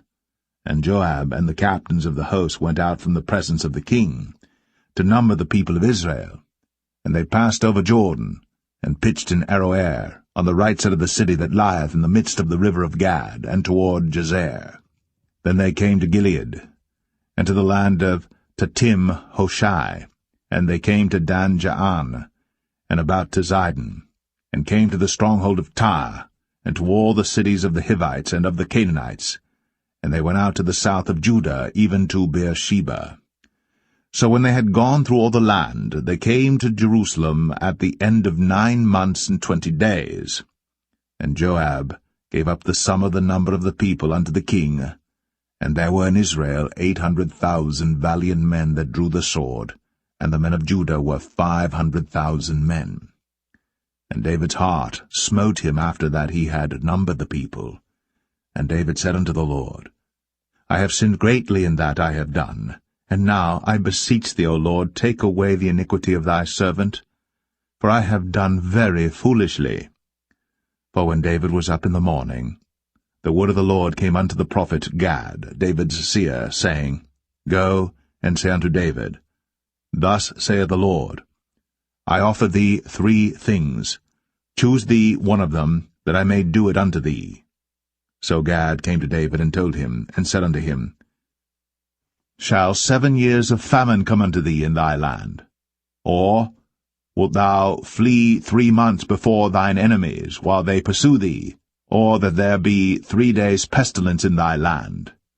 Now advise, and see what answer I shall return to him that sent me.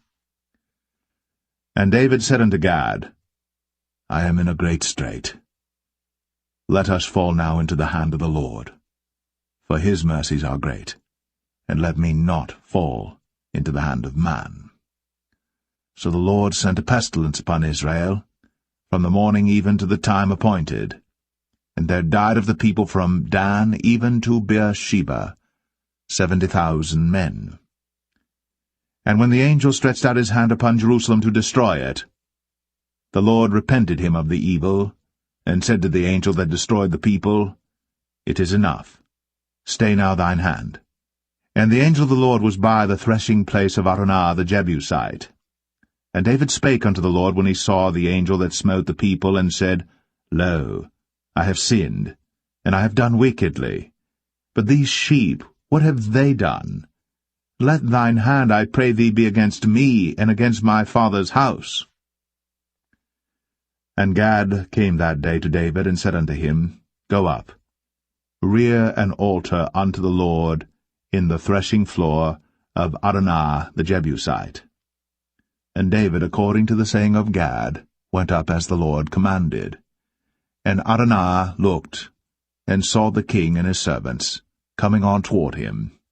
And Araunah went out, and bowed himself before the king on his face upon the ground. And Araunah said, Wherefore is my lord the king come to his servant? And David said, To buy the threshing floor of thee, to build an altar unto the Lord, that the plague may be stayed from the people. And Araunah said unto David, Let my lord the king take and offer up what seemeth good unto him. Behold, here be oxen for burnt sacrifice, and threshing instruments, and other instruments of the oxen for wood. All these things did Araunah as a king give unto the king. And Araunah said unto the king, The Lord thy God accept thee. And the king said unto Araunah, Nay, but I will surely buy it of thee at a price. Neither will I offer burnt offerings unto the Lord my God of that which doth cost me nothing. So David bought the threshing floor and the oxen for 50 shekels of silver.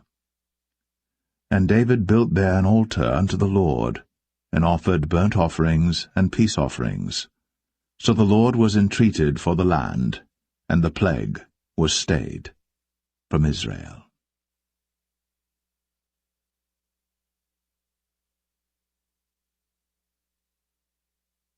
The First Book of Kings, chapter 1.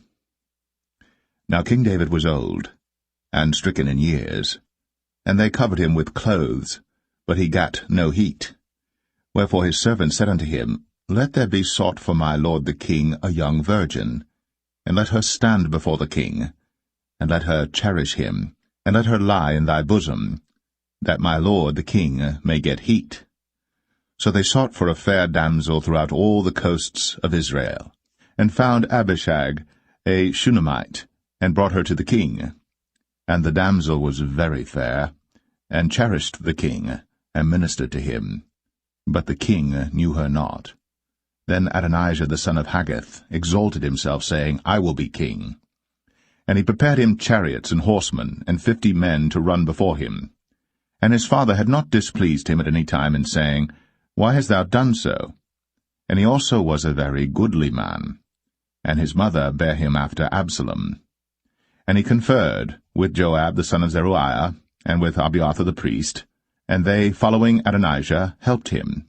But Zadok the priest, and Benaiah the son of Jehoiada, and Nathan the prophet, and Shimei, and Rei, and the mighty men which belonged to David, were not with Adonijah.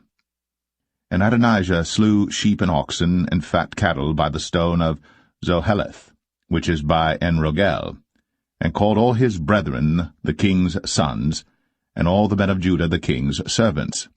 But Nathan the prophet, and Benaiah, and the mighty men, and Solomon his brother, he called not. Wherefore Nathan spake unto Bathsheba, the mother of Solomon, saying, Hast thou not heard that Adonijah the son of Haggith doth reign, and David our Lord knoweth it not? Now therefore come, let me, I pray thee, give thee counsel, that thou mayest save thine own life, and the life of thy son Solomon. Go and get thee in unto King David, and say unto him, Didst not thou, my lord, O king, swear unto thine handmaid, saying, Assuredly Solomon thy son shall reign after me, and he shall sit upon my throne. Why then doth Adonijah reign? Behold, while thou yet talkest there with the king, I also will come in after thee, and confirm thy words. And Bathsheba went in unto the king into the chamber, and the king was very old, and Abishag the Shunammite ministered unto the king. And Bathsheba bowed, and did obeisance unto the king. And the king said, What wouldst thou? And she said unto him, My lord, thou swearest by the Lord thy God unto thine handmaid, saying, Assuredly Solomon thy son shall reign after me, and he shall sit upon my throne. And now, behold, Adonijah reigneth, and now, my lord the king, thou knowest it not. And he hath slain oxen and fat cattle, and sheep in abundance, and hath called all the sons of the king, and Abiathar the priest, and Joab the captain of the host. But Solomon thy servant hath he not called. And thou, my lord, O king, the eyes of all Israel are upon thee, that thou shouldst tell them who shall sit on the throne of my lord the king after him. Otherwise it shall come to pass, when my lord the king shall sleep with his fathers, that I and my son Solomon shall be counted offenders. And lo, while she yet talked with the king, Nathan the prophet also came in. And they told the king, saying, Behold, Nathan the prophet.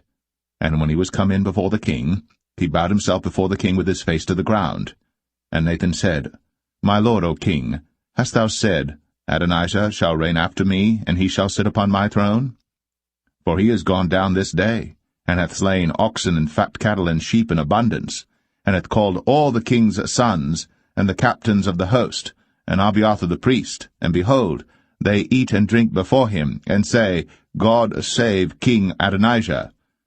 but me, even me thy servant, and Zadok the priest, and Benaiah the son of Jehoiada, and thy servant Solomon hath he not called. Is this thing done by my lord the king, and thou hast not showed it unto thy servant, who should sit on the throne of my lord the king after him? Then King David answered and said, Call me Bathsheba. And she came into the king's presence, and stood before the king. And the king sware, and said, As the Lord liveth, that hath redeemed my soul out of all distress, even as I swear unto thee by the Lord God of Israel, saying, Assuredly Solomon thy son shall reign after me, and he shall sit upon my throne in my stead, even so will I certainly do this day. Then Bathsheba bowed with her face to the earth, and did reverence to the king, and said, Let my lord King David live for ever. And King David said, Call me Zadok the priest, and Nathan the prophet, and Benaiah the son of Jehoiada. And they came before the king. The king also said unto them, Take with you the servants of your lord, and cause Solomon my son to ride upon mine own mule, and bring him down to Gihon. And let Zadok the priest, and Nathan the prophet, anoint him there king over Israel. And blow ye with the trumpet, and say, God save King Solomon. Then ye shall come up after him, that he may come and sit upon my throne, for he shall be king in my stead. And I have appointed him to be ruler over Israel and over Judah. And Benaiah the son of Jehoiada answered the king, and said, Amen. The Lord God of my lord the king say so too. As the Lord hath been with my lord the king, even so be he with Solomon, and make his throne greater than the throne of my lord, King David. So Zadok the priest, and Nathan the prophet, and Benaiah the son of Jehoiada, and the Cherethites, and the Pelethites, went down, and caused Solomon to ride upon King David's mule, and brought him to Gihon. And Zadok the priest took an horn of oil out of the tabernacle, and anointed Solomon, and they blew the trumpet. And all the people said, God save King Solomon. And all the people came up after him, and the people piped with pipes, and rejoiced with great joy, so that the earth rent with the sound of them. And Adonijah and all the guests that were with him heard it as they had made an end of eating. And when Joab heard the sound of the trumpet, he said, Wherefore is this noise of the city being in an uproar? And while he yet spake, behold, Jonathan the son of Abiathar the priest came. And Adonijah said unto him, Come in, for thou art a valiant man, and bringest good tidings. And Jonathan answered and said to Adonijah, Verily, our lord King David hath made Solomon king. And the king hath sent with him Zadok the priest, and Nathan the prophet, and Benaiah the son of Jehoiada, and the Cherethites and the Pelethites, and they have caused him to ride upon the king's mule. And Zadok the priest, and Nathan the prophet, have anointed him king in Gihon, and they are come up from thence, rejoicing, so that the city rang again. This is the noise that ye have heard. And also Solomon sitteth on the throne of the kingdom. And moreover, the king's servants came to bless our lord King David, saying, God make the name of Solomon better than thy name, and make his throne greater than thy throne. And the king bowed himself upon the bed.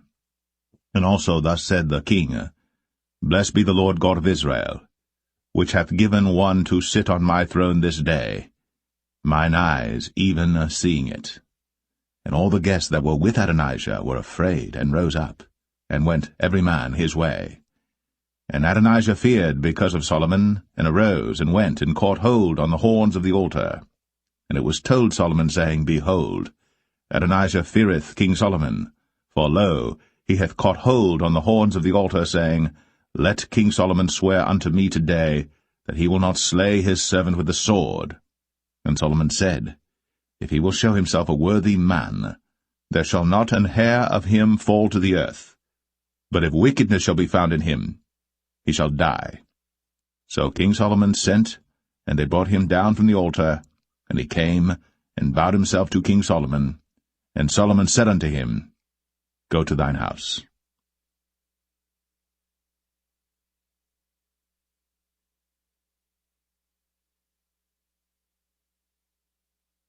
1 Kings 2.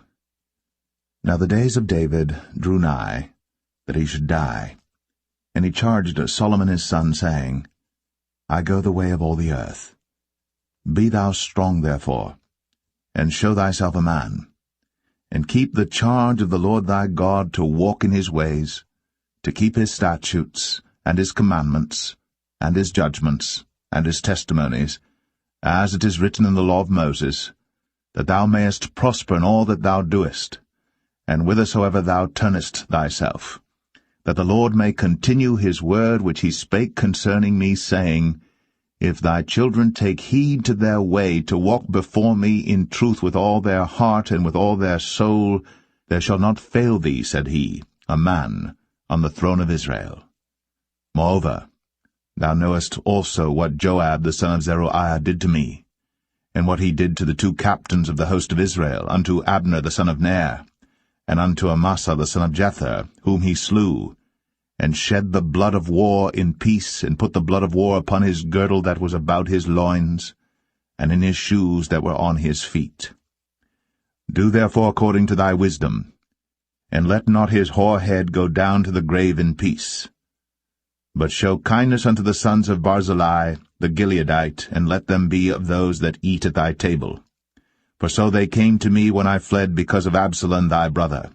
And behold, thou hast with thee Shimei the son of Gera, a Benjamite of Bahurim, which cursed me with a grievous curse, in the day when I went to Mahanaim.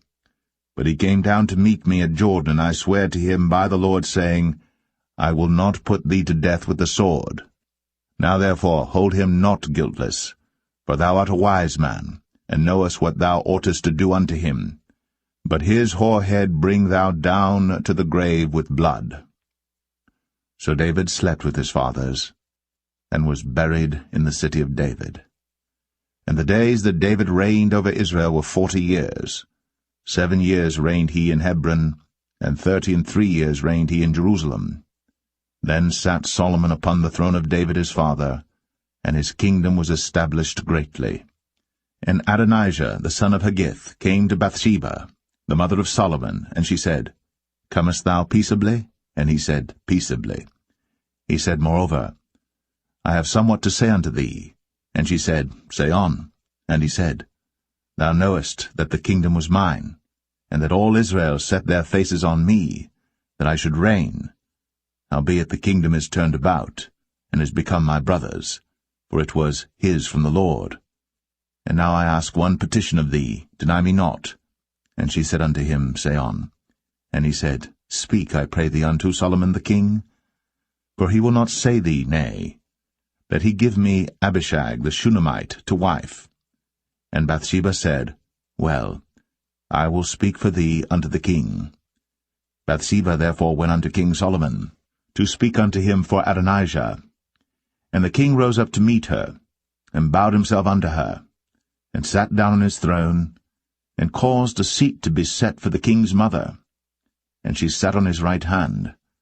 Then she said, I desire one small petition of thee. I pray thee, say me not nay. And the king said unto her, Ask on, my mother, for I will not say thee nay.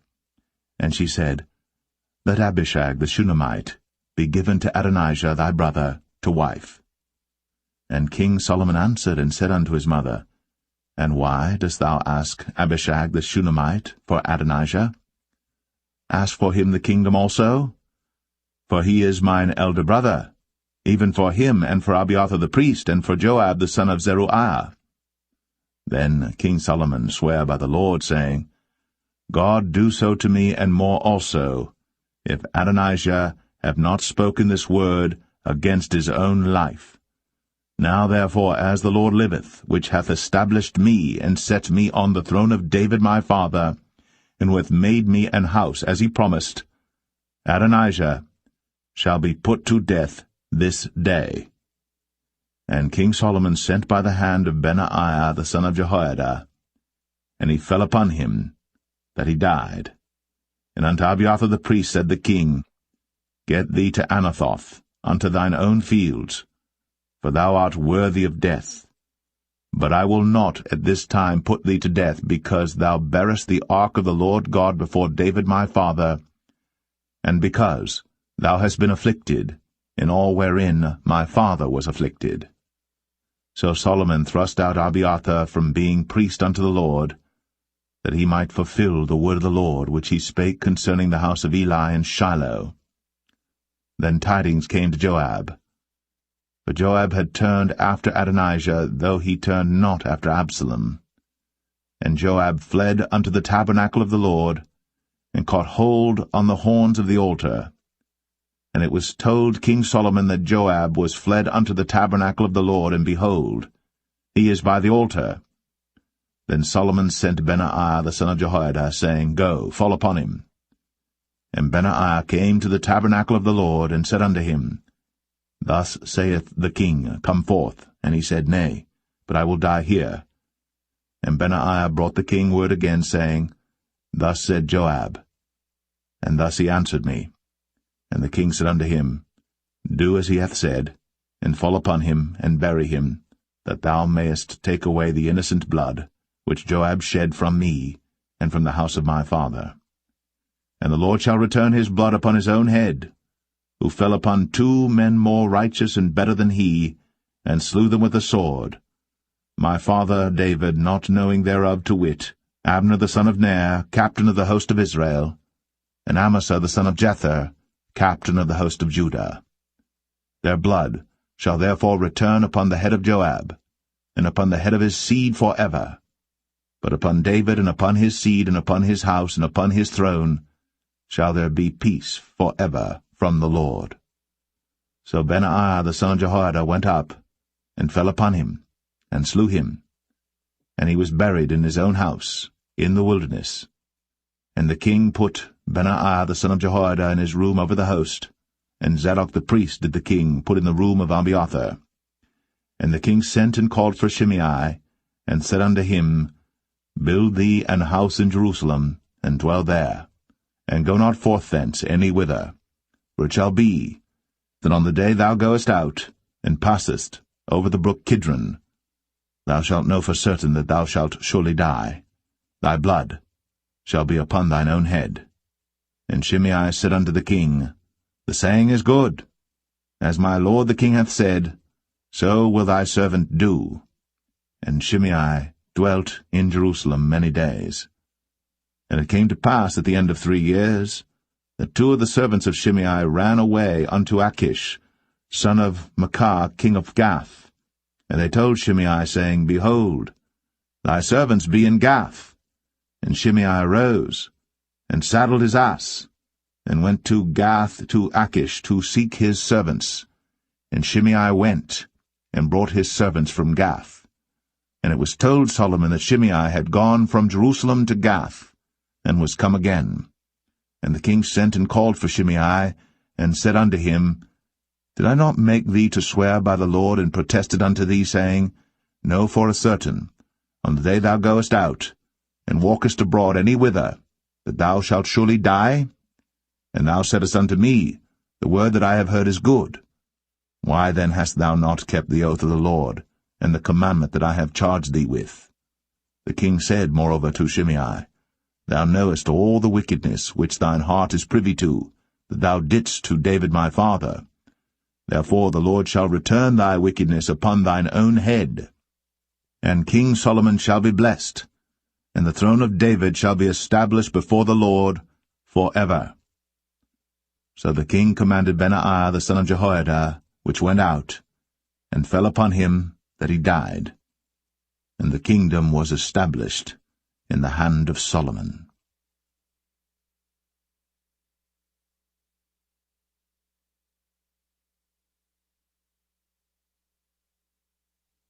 1 Kings 3. And Solomon made affinity with Pharaoh king of Egypt, and took Pharaoh's daughter, and brought her into the city of David, until he had made an end of building his own house, and the house of the Lord, and the wall of Jerusalem round about. Only the people sacrificed in high places, because there was no house built unto the name of the Lord, until those days. And Solomon loved the Lord, walking in the statutes of David his father. Only he sacrificed and burnt incense in high places. And the king went to Gibeon to sacrifice there, for that was the great high place, 1,000 burnt offerings did Solomon offer upon that altar. In Gibeon, the Lord appeared to Solomon in a dream by night, and God said, Ask what I shall give thee. And Solomon said, Thou hast shown unto thy servant David my father great mercy, according as he walked before thee in truth, and in righteousness, and in uprightness of heart with thee. And thou hast kept for him this great kindness, that thou hast given him a son, to sit on his throne, as it is this day.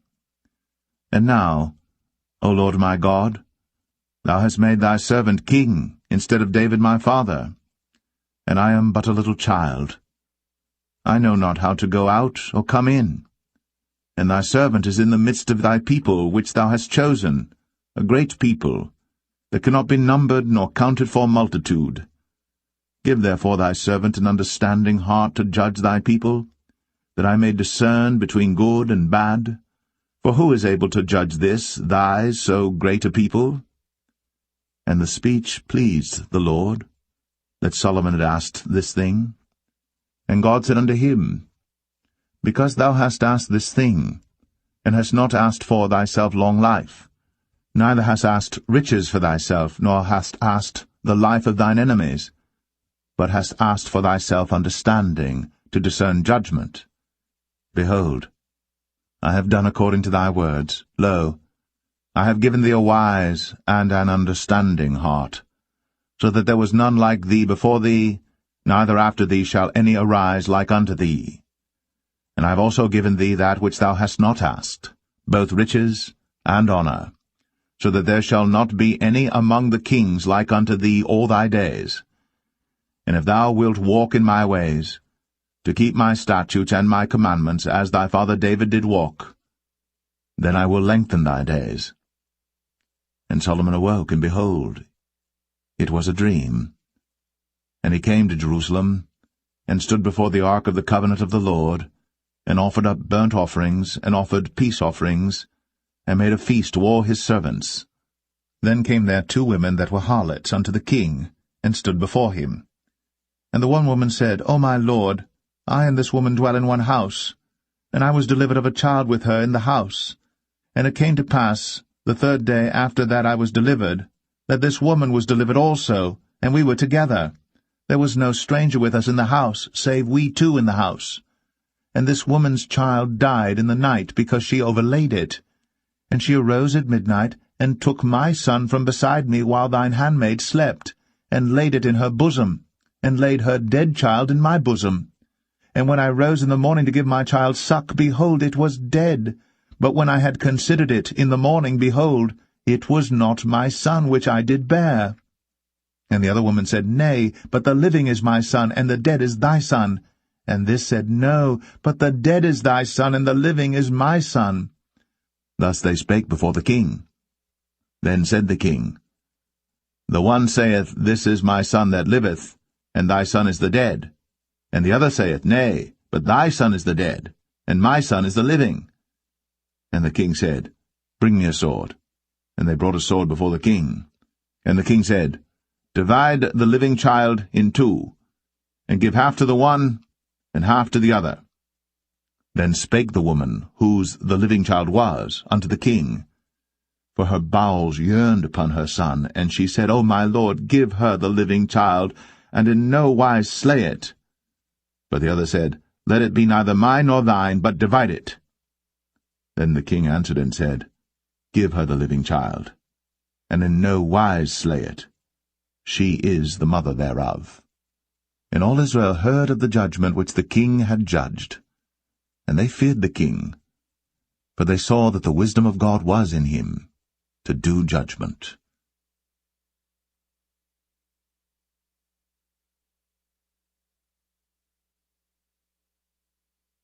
1 Kings 4. So King Solomon was king over all Israel. And these were the princes which he had: Azariah the son of Zadok the priest, Elihoreph and Ahiah the sons of Shishah, scribes, Jehoshaphat the son of Ahilud, the recorder, and Benaiah the son of Jehoiada was over the host, and Zadok and Abiathar were the priests. And Azariah the son of Nathan was over the officers, and Zabud the son of Nathan was principal officer, and the king's friend. And Ahisha was over the household, and Adoniram the son of Abda was over the tribute. And Solomon had 12 officers over all Israel, which provided victuals for the king and his household. Each man his month in a year made provision. And these are their names: the son of Hur, in Mount Ephraim, the son of Dekar, in Makaz, and in Shaalbim, and in Beth-Shemesh, and Elon Bethhanan, the son of Hesed, in Arabath. To him pertained Socho, and all the land of Hepher, the son of Abinadab, in all the region of Dor, which had Taphath, the daughter of Solomon, to wife. Baanah, the son of Ahilud, to him pertained Tanakh and Megiddo, and all Bethshan, which is by Zartanah beneath Jezreel, from Bethshan to Abel-Meholah, even unto the place that is beyond Jokneam. The son of Geber, in Ramoth-Gilead, to him pertain the towns of Jair the son of Manasseh, which are in Gilead. To him also pertain the region of Argob, which is in Bashan, 80 great cities with walls and brazen bars. Ahinadab the son of Edo had Mahanaim. Ahimaaz was in Naphtali. He also took Basmath, the daughter of Solomon, to wife. Baanah the son of Hushai was in Asher and in Aloth. Jehoshaphat the son of Paruah in Issachar. Shimei the son of Elah in Benjamin. Geber the son of Uri was in the country of Gilead, in the country of Sihon the king of the Amorites, and of Og the king of Bashan, and he was the only officer which was in the land. Judah and Israel were many, as the sand which is by the sea in multitude, eating and drinking and making merry. And Solomon reigned over all kingdoms, from the river unto the land of the Philistines, and unto the border of Egypt. They brought presents, and served Solomon all the days of his life. And Solomon's provisions for one day was 30 measures of fine flour, and 80 measures of meal, 10 fat oxen, and 20 oxen out of the pastures, and 100 sheep beside harts and roebucks, and fallow deer and fatted fowl, for he had dominion over all the region on this side the river, from Tiphsah even to Azar, over all the kings on this side the river, and he had peace on all sides round about him. And Judah and Israel dwelt safely, every man under his vine and under his fig tree, from Dan even to Beersheba, all the days of Solomon. And Solomon had 40,000 stalls of horses for his chariots, and 12,000 horsemen. And those officers provided victual for King Solomon, and for all that came unto King Solomon's table every man in his month, they lacked nothing. Barley also, and straw for the horses, and dromedaries brought they unto the place where the officers were, every man according to his charge. And God gave Solomon wisdom and understanding exceeding much, and largeness of heart, even as the sand that is on the seashore.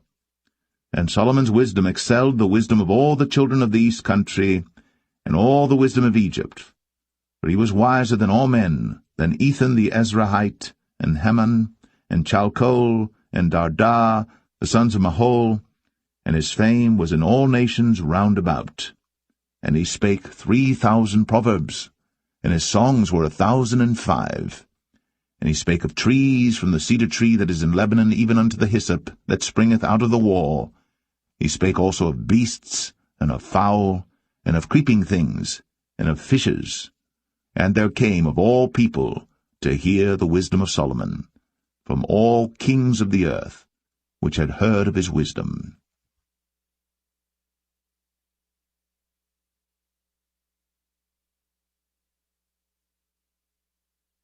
1 Kings 5. And Hiram king of Tyre sent his servants unto Solomon, for he had heard that they had anointed him king in the room of his father, for Hiram was ever a lover of David.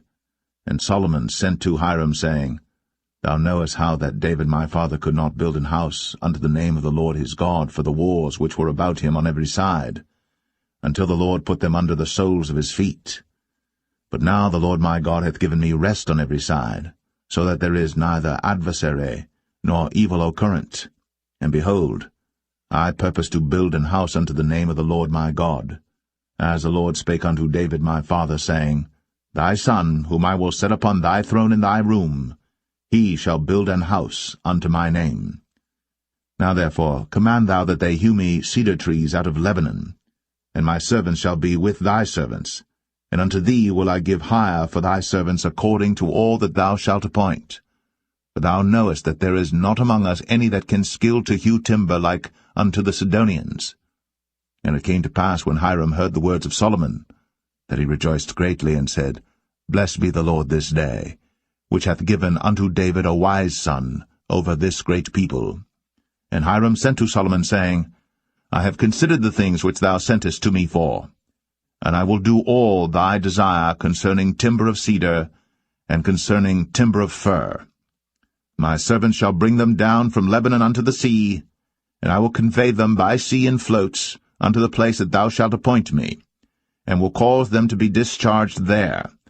And thou shalt receive them, and thou shalt accomplish my desire in giving food for my household. So Hiram gave Solomon cedar trees and fir trees, according to all his desire. And Solomon gave Hiram 20,000 measures of wheat for food to his household, and 20 measures of pure oil. Thus gave Solomon to Hiram year by year. And the Lord gave Solomon wisdom, as he promised him. And there was peace between Hiram and Solomon, and they two made a league together. And King Solomon raised a levy out of all Israel, and the levy was 30,000 men. And he sent them to Lebanon, 10,000 a month by courses. A month they were in Lebanon, and 2 months at home, and Adoniram was over the levy.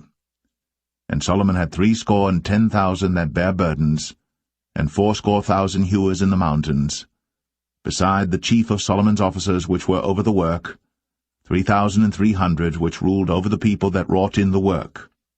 And the king commanded, and they brought great stones, costly stones, and hewed stones, to lay the foundation of the house.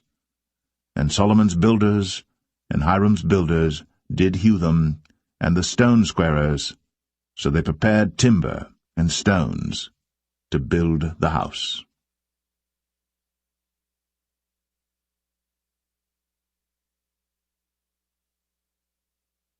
1 Kings 6.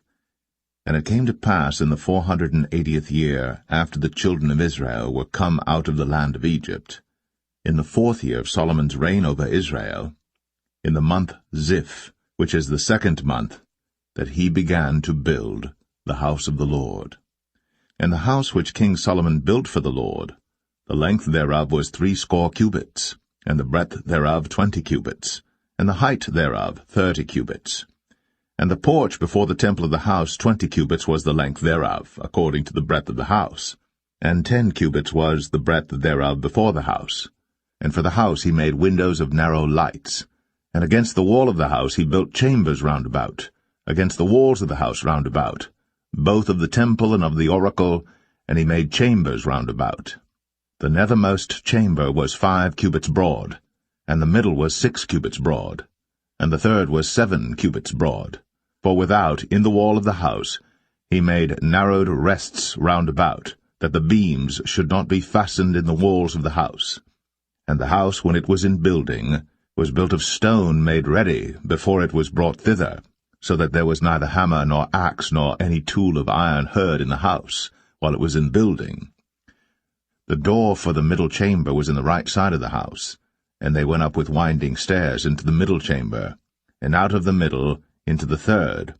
So he built the house, and finished it, and covered the house with beams and boards of cedar. And then he built chambers against all the house, 5 cubits high, and they rested on the house with timber of cedar. And the word of the Lord came to Solomon, saying, Concerning this house, which thou art in building, if thou wilt walk in my statutes, and execute my judgments, and keep all my commandments to walk in them, then will I perform my word with thee, which I spake unto David thy father, and I will dwell among the children of Israel, and will not forsake my people Israel. So Solomon built the house, and finished it. And he built the walls of the house within with boards of cedar, both the floor of the house and the walls of the ceiling, and he covered them on the inside with wood. and covered the floor of the house with planks of fir. And he built 20 cubits on the sides of the house, both the floor and the walls with boards of cedar, even built them for it within, even for the oracle, even for the most holy place. And the house, that is, the temple before it, was 40 cubits long, and the cedar of the house within was carved with knobs and open flowers. All was cedar. There was no stone seen. And the oracle he prepared in the house within, to set there the ark of the covenant of the Lord. And the oracle in the forepart was 20 cubits in length, and 20 cubits in breadth, and 20 cubits in the height thereof. And he overlaid it with pure gold, and so covered the altar which was of cedar. So Solomon overlaid the house within with pure gold, and he made a partition by the chains of gold before the oracle, and he overlaid it with gold. And the whole house he overlaid with gold until he had finished all the house. Also the whole altar that was by the oracle he overlaid with gold. And within the oracle he made 2 cherubims of olive tree, each 10 cubits high, and 5 cubits was the one wing of the cherub, and 5 cubits the other wing of the cherub. From the uttermost part of the one wing unto the uttermost part of the other were 10 cubits, and the other cherub was 10 cubits. Both the cherubims were of one measure and one size. The height of the one cherub was 10 cubits, and so was it of the other cherub. And he set the cherubims within the inner house, and they stretched forth the wings of the cherubims, so that the wing of the one touched the one wall, and the wing of the other cherub touched the other wall, and their wings touched one another in the midst of the house. And he overlaid the cherubims with gold, and he carved all the walls of the house round about with carved figures of cherubims, and palm trees, and open flowers, within and without. And the floor of the house he overlaid with gold, within and without. And for the entering of the oracle he made doors of olive tree. The lintel and side posts were a 5th part of the wall. The 2 doors also were of olive tree, and he carved upon them carvings of cherubims and palm trees and open flowers, and overlaid them with gold, and spread gold upon the cherubims and upon the palm trees. So also made he for the door of the temple posts of olive tree, a 4th part of the wall. And the 2 doors were of fir tree. The 2 leaves of the one door were folding, and the 2 leaves of the other door were folding. And he carved thereon cherubims and palm trees and open flowers, and covered them with gold, fitted upon the carved work. And he built the inner court with 3 rows of hewed stone, and a row of cedar beams. In the 4th year was the foundation of the house of the Lord laid, in the month Ziph. And in the 11th year, in the month Bul, which is the 8th month, was the house finished throughout all the parts thereof. And according to all the fashion of it, so was he 7 years in building it.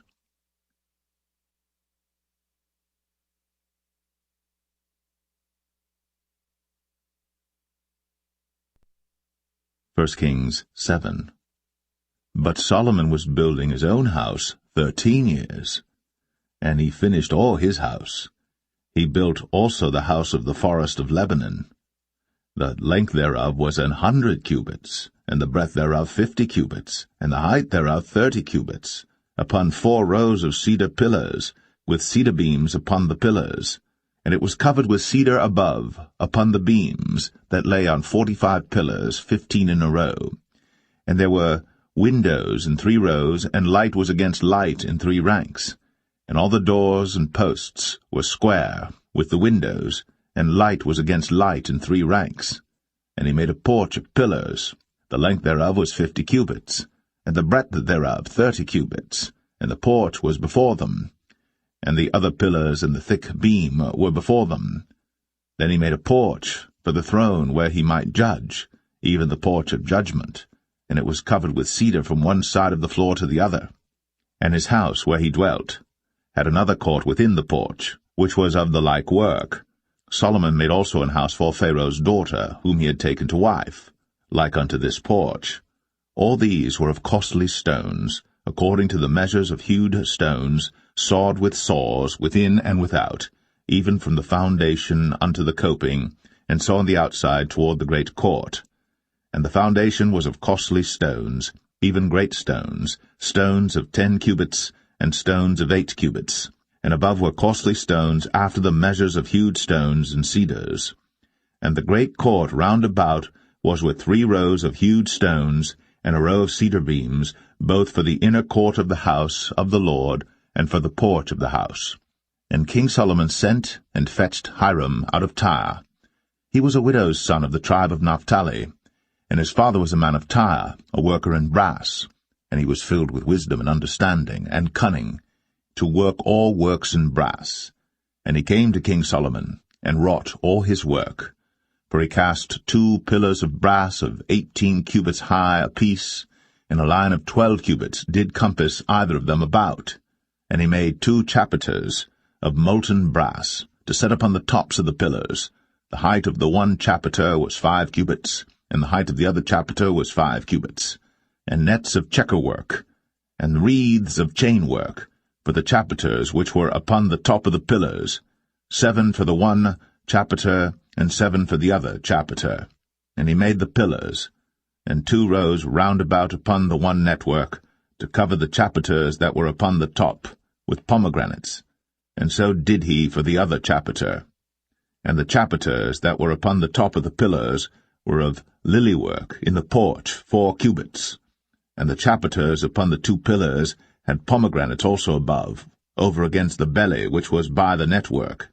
And the pomegranates were 200 in rows round about upon the other chapiter. And he set up the pillars in the porch of the temple. And he set up the right pillar, and called the name thereof Jachin. And he set up the left pillar, and called the name thereof Boaz. And upon the top of the pillars was lily work. So was the work of the pillars finished. And he made a molten sea, 10 cubits from the one brim to the other.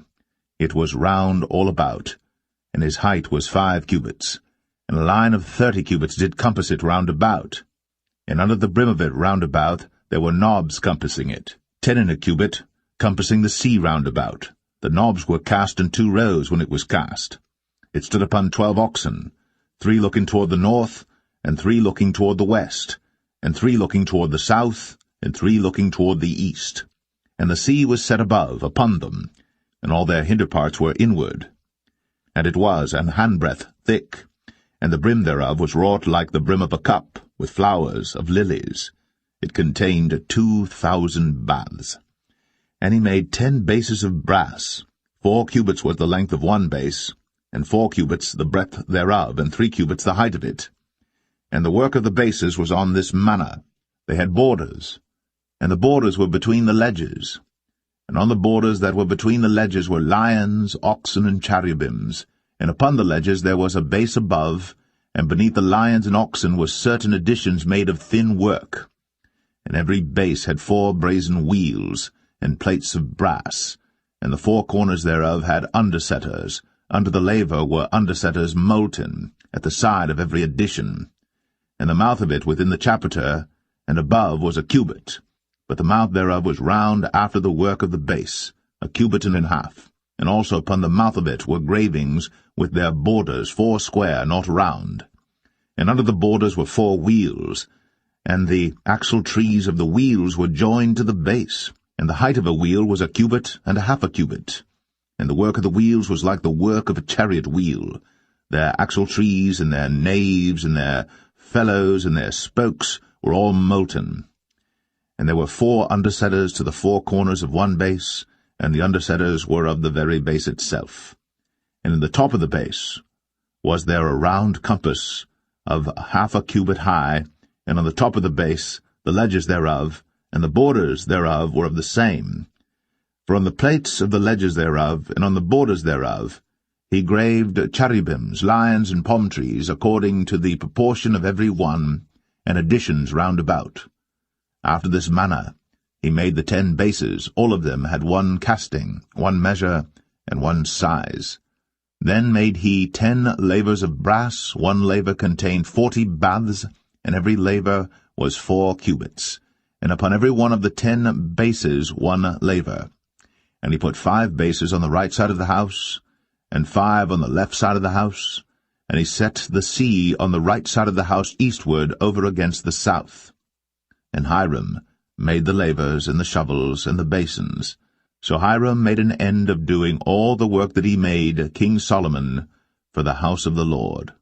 The 2 pillars and the 2 bowls of the chapiters that were on the top of the 2 pillars, and the 2 networks to cover the 2 bowls of the chapiters, which were upon the top of the pillars, and 400 pomegranates for the 2 networks, even 2 rows of pomegranates for 1 network, to cover the 2 bowls of the chapiters that were upon the pillars, and the 10 bases, and 10 lavers on the bases, and 1 sea, and 12 oxen under the sea, and the pots, and the shovels, and the basins, and all these vessels which Hiram made to King Solomon for the house of the Lord, were of bright brass.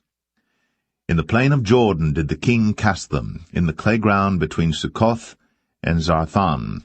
And Solomon left all the vessels unweighed, because they were exceeding many, neither was the weight of the brass found out. And Solomon made all the vessels that pertained unto the house of the Lord, the altar of gold, and the table of gold whereupon the showbread was, and the candlesticks of pure gold, 5 on the right side and 5 on the left, before the oracle, with the flowers and the lamps and the tongs of gold, and the bowls and the snuffers and the basins and the spoons and the censers of pure gold, and the hinges of gold, both for the doors of the inner house, the most holy place, and for the doors of the house, to wit, of the temple. So was ended all the work that King Solomon made for the house of the Lord. And Solomon brought in the things which David his father had dedicated, even the silver, and the gold, and the vessels, did he put among the treasures of the house of the Lord.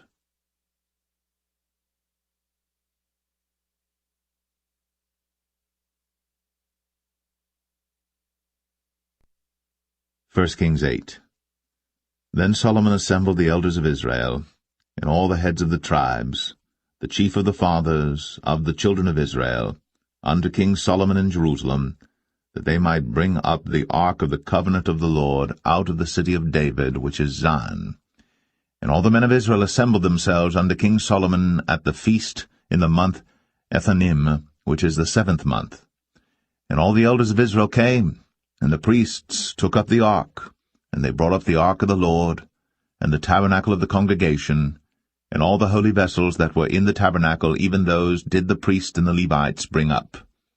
And King Solomon, and all the congregation of Israel, that were assembled unto him, were with him before the ark, sacrificing sheep and oxen, that could not be told nor numbered for multitude. And the priests brought in the ark of the covenant of the Lord unto his place, into the oracle of the house, to the most holy place, even under the wings of the cherubims. For the cherubims spread forth their 2 wings over the place of the ark, and the cherubims covered the ark and the staves thereof above. And they drew out the staves, that the ends of the staves were seen out in the holy place before the oracle, and they were not seen without. And there they are unto this day. There was nothing in the ark save the 2 tables of stone, which Moses put there at Horeb, when the Lord made a covenant with the children of Israel, when they came out of the land of Egypt. And it came to pass, when the priests were come out of the holy place, that the cloud filled the house of the Lord, so that the priests could not stand to minister because of the cloud, for the glory of the Lord had filled the house of the Lord. Then spake Solomon, The Lord said that he would dwell in the thick darkness. I have surely built thee an house to dwell in, a settled place for thee to abide in for ever. And the king turned his face about, and blessed all the congregation of Israel. And all the congregation of Israel stood, and he said, Blessed be the Lord God of Israel, which spake with his mouth unto David my father, and hath with his hand fulfilled it, saying, Since the day that I brought forth my people Israel out of Egypt, I chose no city out of all the tribes of Israel to build an house, that my name might be therein. But I chose David to be over my people Israel. And it was in the heart of David my father to build an house for the name of the Lord God of Israel. And the Lord said unto David my father, Whereas it was in thine heart to build an house unto my name, thou didst well that it was in thine heart.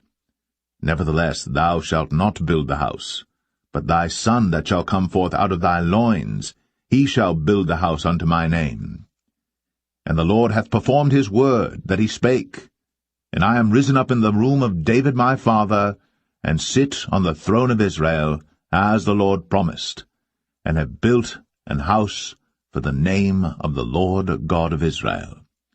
And I have set there a place for the ark, wherein is the covenant of the Lord, which he made with our fathers when he brought them out of the land of Egypt.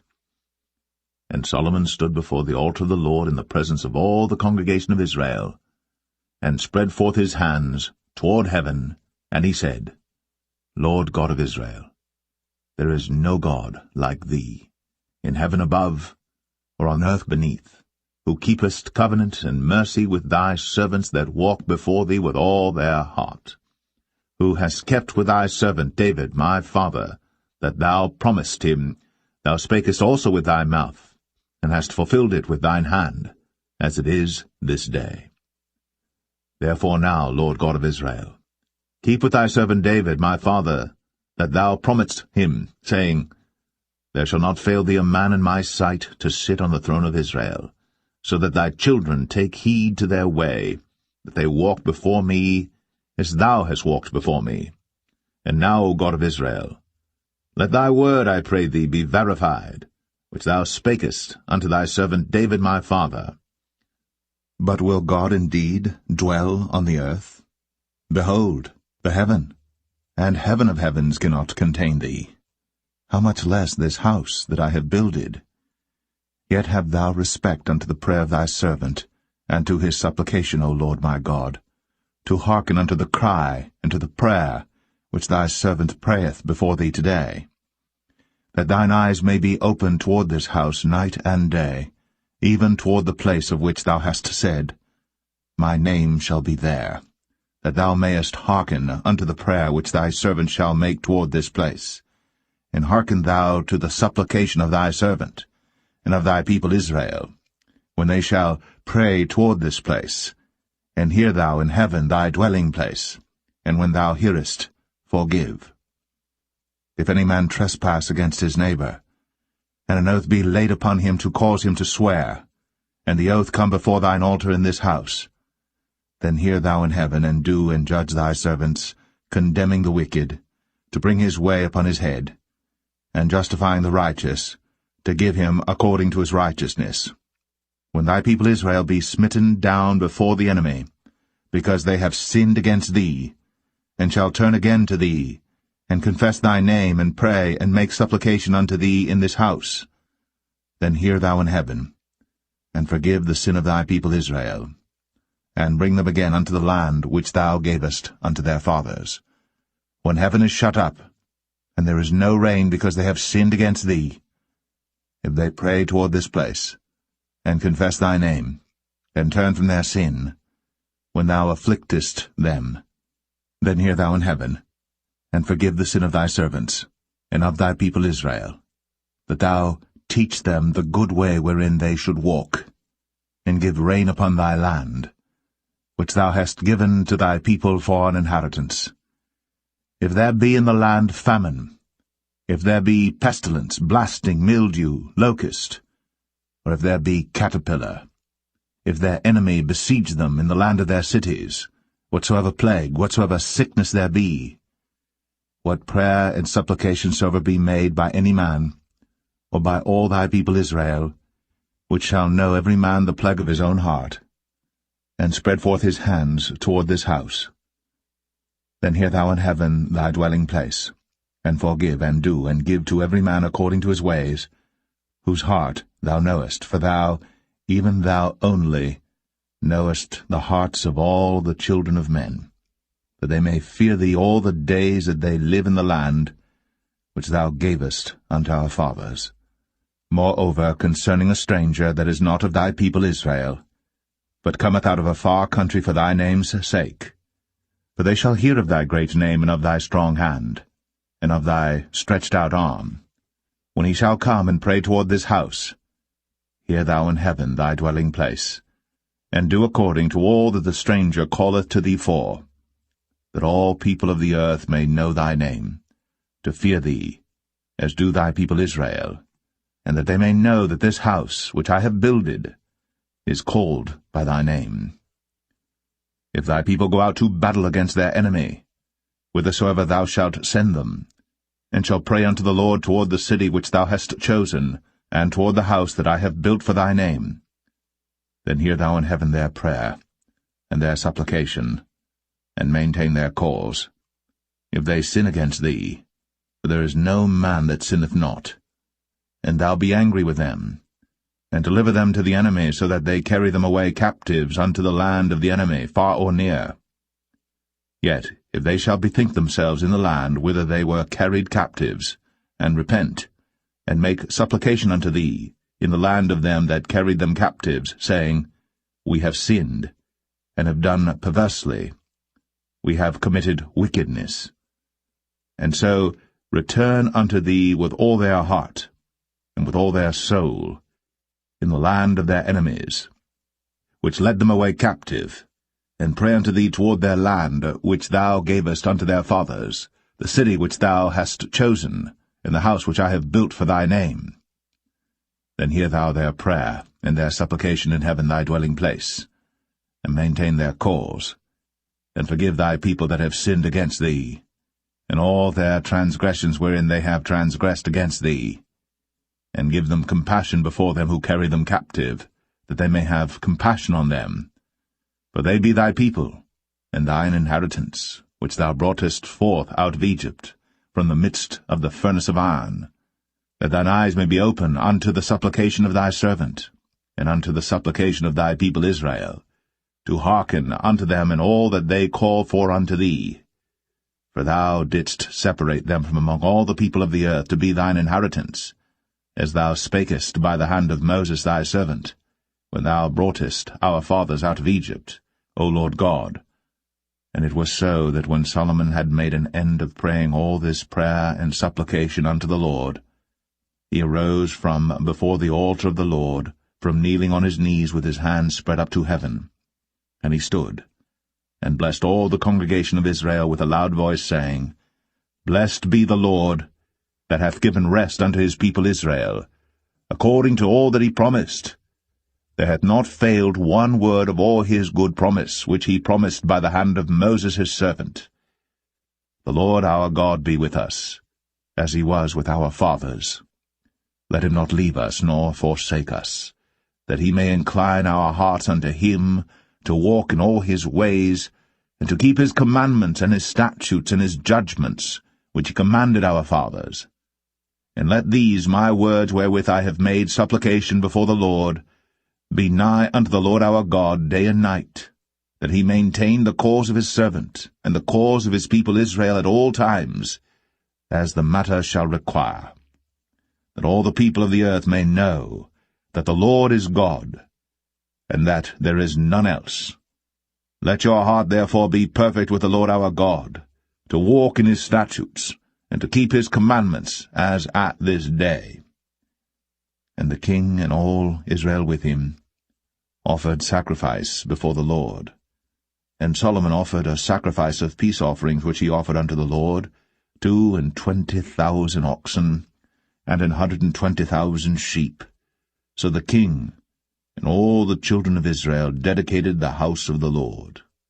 The same day did the king hallow the middle of the court that was before the house of the Lord, for there he offered burnt offerings and meat offerings, and the fat of the peace offerings, because the brazen altar that was before the Lord was too little to receive the burnt offerings and meat offerings, and the fat of the peace offerings.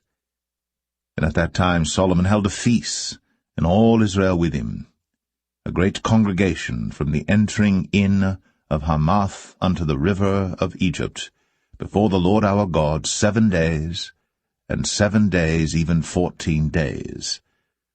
On the 8th day he sent the people away, and they blessed the king, and went unto their tents joyful and glad of heart, for all the goodness that the Lord had done for David his servant, and for Israel his people.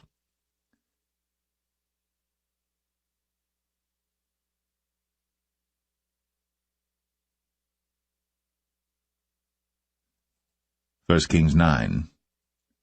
And it came to pass, when Solomon had finished the building of the house of the Lord, and the king's house, and all Solomon's desire which he was pleased to do, that the Lord appeared to Solomon the second time, as he had appeared unto him at Gibeon. And the Lord said unto him, I have heard thy prayer and thy supplication that thou hast made before me.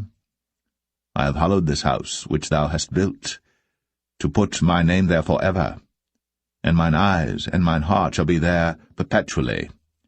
And if thou wilt walk before me, as David thy father walked, in integrity of heart, and in uprightness, to do according to all that I have commanded thee, and wilt keep my statutes and my judgments, then I will establish the throne of thy kingdom upon Israel forever, as I promised to David thy father, saying, There shall not fail thee a man upon the throne of Israel.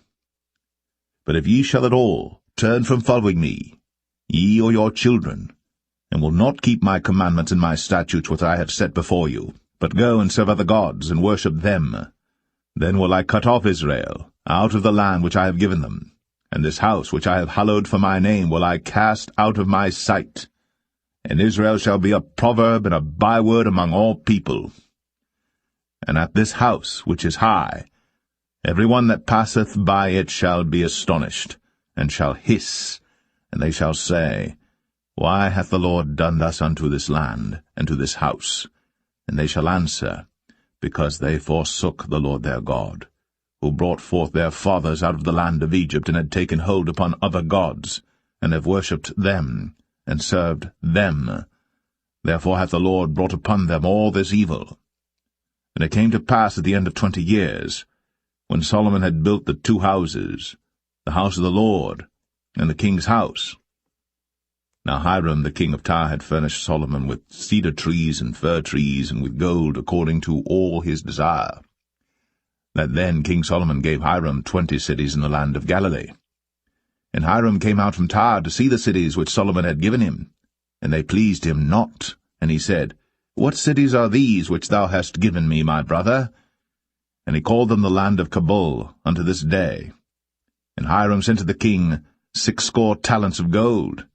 And this is the reason of the levy which King Solomon raised, for to build the house of the Lord, and his own house, and Millo, and the wall of Jerusalem, and Hazor, and Megiddo, and Gezer.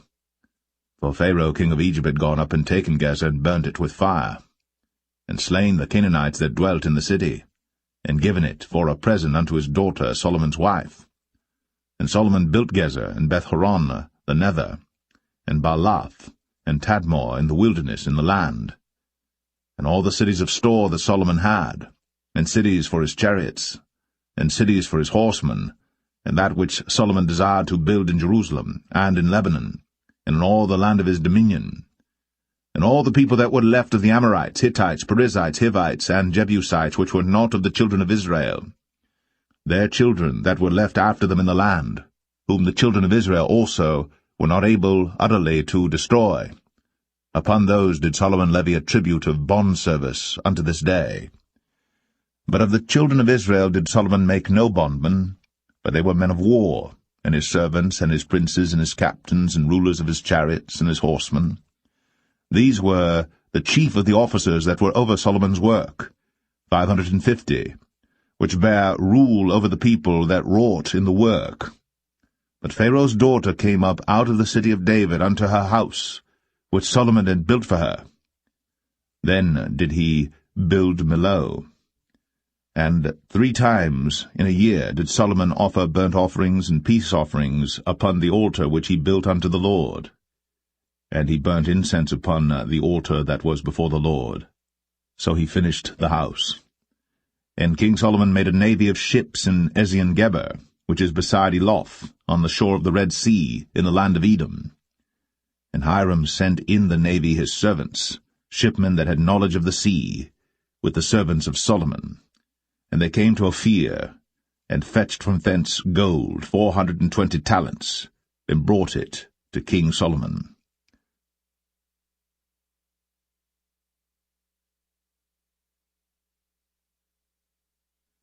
1 Kings 10. And when the queen of Sheba heard of the fame of Solomon concerning the name of the Lord, she came to prove him with hard questions. And she came to Jerusalem with a very great train, with camels that bare spices, and very much gold, and precious stones. And when she was come to Solomon, she communed with him of all that was in her heart. And Solomon told her all her questions. There was not anything hid from the king which he told her not. And when the queen of Sheba had seen all Solomon's wisdom, and the house that he had built, and the meat of his table, and the sitting of his servants, and the attendance of his ministers, and their apparel, and his cupbearers, and his ascent by which he went up unto the house of the Lord, there was no more spirit in her. And she said to the king, It was a true report that I heard in mine own land of thy acts and of thy wisdom. Howbeit, I believed not the word until I came. And mine eyes had seen it, and behold, the half was not told me. Thy wisdom and prosperity exceedeth the fame which I heard. Happy are thy men, happy are these thy servants, which stand continually before thee, and that hear thy wisdom. Blessed be the Lord thy God, which delighteth in thee, to set thee on the throne of Israel, because the Lord loved Israel for ever. Therefore made he thee king, to do judgment and justice. And she gave the king 120 talents of gold and of spices, very great store, and precious stones. There came no more such abundance of spices as these which the queen of Sheba gave to King Solomon. And the navy also of Hiram that brought gold from Ophir, brought in from Ophir great plenty of almug trees and precious stones. And the king made of the almug trees pillars for the house of the Lord, and for the king's house, harps also, and psalteries for singers. There came no such almug trees, nor were seen unto this day. And King Solomon gave unto the queen of Sheba all her desire, whatsoever she asked, beside that which Solomon gave her of his royal bounty. So she turned, and went to her own country, she and her servants. Now the weight of gold that came to Solomon in 1 year was 666 talents of gold. Beside that he had of the merchantmen, and of the traffic of the spice merchants, and of all the kings of Arabia, and of the governors of the country. And King Solomon made 200 targets of beaten gold. 600 shekels of gold went to one target. And he made 300 shields of beaten gold. 3 pound of gold went to one shield, and the king put them in the house of the forest of Lebanon. Moreover, the king made a great throne of ivory, and overlaid it with the best gold. The throne had 6 steps, and the top of the throne was round behind, and there were stays on either side on the place of the seat, and 2 lions stood beside the stays, and 12 lions stood there on the one side, and on the other upon the 6 steps. There was not the like made in any kingdom. And all King Solomon's drinking vessels were of gold, and all the vessels of the house of the forest of Lebanon were of pure gold. None were of silver. It was nothing accounted of in the days of Solomon. For the king had at sea a navy of Tarshish, with the navy of Hiram. Once in 3 years came the navy of Tarshish, bringing gold and silver, ivory, and apes and peacocks. So King Solomon exceeded all the kings of the earth for riches and for wisdom. And all the earth sought to Solomon, to hear his wisdom, which God had put in his heart.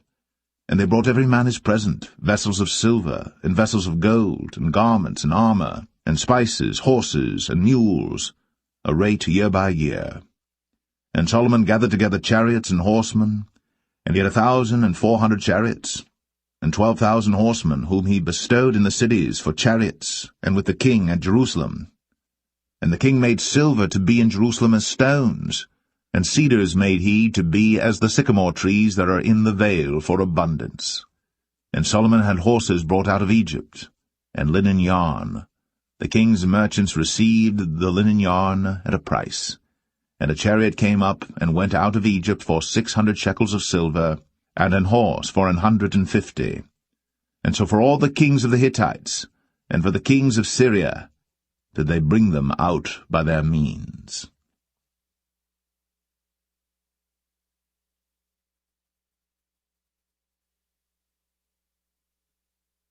1 Kings 11. But King Solomon loved many strange women, together with the daughter of Pharaoh, women of the Moabites, Ammonites, Edomites, Zidonians, and Hittites. Of the nations concerning which the Lord said unto the children of Israel, Ye shall not go in to them, neither shall they come in unto you, for surely they will turn away your heart after their gods. Solomon clave unto these in love. And he had 700 wives, princesses, and 300 concubines, and his wives turned away his heart. For it came to pass, when Solomon was old, that his wives turned away his heart after other gods. And his heart was not perfect with the Lord his God, as was the heart of David his father. For Solomon went after Ashtoreth, the goddess of the Zidonians, and after Milcom, the abomination of the Ammonites. And Solomon did evil in the sight of the Lord, and went not fully after the Lord, as did David his father. Then did Solomon build an high place for Chemosh, the abomination of Moab, in the hill that is before Jerusalem, and for Molech, the abomination of the children of Ammon. And likewise did he for all his strange wives, which burnt incense, and sacrificed unto their gods. And the Lord was angry with Solomon, because his heart was turned from the Lord God of Israel, which had appeared unto him twice, and had commanded him concerning this thing, that he should not go after other gods. But he kept not that which the Lord commanded. Wherefore the Lord said unto Solomon, Forasmuch as this is done of thee, and thou hast not kept my covenant and my statutes which I have commanded thee, I will surely rend the kingdom from thee, and will give it to thy servant. Notwithstanding, in thy days, I will not do it for David thy father's sake, but I will rend it out of the hand of thy son. Howbeit, I will not rend away all the kingdom, but will give one tribe to thy son, for David my servant's sake, and for Jerusalem's sake, which I have chosen. And the Lord stirred up an adversary unto Solomon, Hadad the Edomite. He was of the king's seed in Edom. For it came to pass, when David was in Edom, and Joab, the captain of the host, was gone up to bury the slain, after he had smitten every male in Edom. For 6 months did Joab remain there with all Israel, until he had cut off every male in Edom. That Hadad fled, he and certain Edomites of his father's servants with him, to go into Egypt, Hadad being yet a little child. And they arose out of Midian, and came to Paran. And they took men with them out of Paran, and they came to Egypt, unto Pharaoh king of Egypt, which gave him an house, and appointed him victuals, and gave him land. And Hadad found great favour in the sight of Pharaoh, so that he gave him to wife the sister of his own wife, the sister of Tahpenes the queen. And the sister of Tahpenes bare him Genubath his son, whom Tahpenes weaned in Pharaoh's house. And Genubath was in Pharaoh's household among the sons of Pharaoh. And when Hadad heard in Egypt that David slept with his fathers, and that Joab the captain of the host was dead, Hadad said to Pharaoh, Let me depart, that I may go to mine own country. Then Pharaoh said unto him, But what hast thou lacked with me, that, behold, thou seekest to go to thine own country? And he answered, Nothing. Howbeit, let me go in any wise. And God stirred him up another adversary, Rezon the son of Eliadah, which fled from his lord Hadadezer king of Zobah. And he gathered men unto him, and became captain over a band, when David slew them of Zobah. And they went to Damascus, and dwelt therein, and reigned in Damascus. And he was an adversary to Israel all the days of Solomon, beside the mischief that Hadad did. And he abhorred Israel, and reigned over Syria. And Jeroboam the son of Nebat, an Ephrathite of Zeradah, Solomon's servant, whose mother's name was Zeruiah, a widow woman, even he lifted up his hand against the king. And this was the cause that he lifted up his hand against the king. Solomon built Millo, and repaired the breaches of the city of David his father. And the man Jeroboam was a mighty man of valour. And Solomon, seeing the young man that he was industrious, he made him ruler over all the charge of the house of Joseph. And it came to pass at that time, when Jeroboam went out of Jerusalem, that the prophet Ahijah, the Shilonite, found him in the way, and he had clad himself with a new garment, and they two were alone in the field. And Ahijah caught the new garment that was on him, and rent it in 12 pieces. And he said to Jeroboam, Take thee 10 pieces, for thus saith the Lord, the God of Israel, Behold, I will rend the kingdom out of the hand of Solomon, and will give 10 tribes to thee. But he shall have 1 tribe for my servant David's sake, and for Jerusalem's sake, the city which I have chosen out of all the tribes of Israel, because that they have forsaken me, and have worshipped Ashtoreth, the goddess of the Zidonians, Chemosh, the god of the Moabites, and Milcom, the god of the children of Ammon, and have not walked in my ways, to do that which is right in mine eyes, and to keep my statutes and my judgments, as did David his father. Howbeit, I will not take the whole kingdom out of his hand, but I will make him prince all the days of his life, for David my servant's sake, whom I chose, because he kept my commandments and my statutes. But I will take the kingdom out of his son's hand, and will give it unto thee, even 10 tribes. And unto his son will I give 1 tribe, that David my servant may have a light always before me in Jerusalem, the city which I have chosen me, to put my name there. And I will take thee, and thou shalt reign according to all that thy soul desireth, and shalt be king over Israel. And it shall be, if thou wilt hearken unto all that I command thee, and wilt walk in my ways, and do that is right in my sight, to keep my statutes and my commandments, as David my servant did, that I will be with thee, and build thee a sure house, as I built for David, and will give Israel unto thee. And I will for this afflict the seed of David, but not forever. Solomon sought therefore to kill Jeroboam. And Jeroboam arose and fled into Egypt, unto Shishak king of Egypt, and was in Egypt until the death of Solomon. And the rest of the acts of Solomon, and all that he did, and his wisdom, are they not written in the book of the acts of Solomon? And the time that Solomon reigned in Jerusalem over all Israel was 40 years. And Solomon slept with his fathers, and was buried in the city of David his father, and Rehoboam his son reigned in his stead.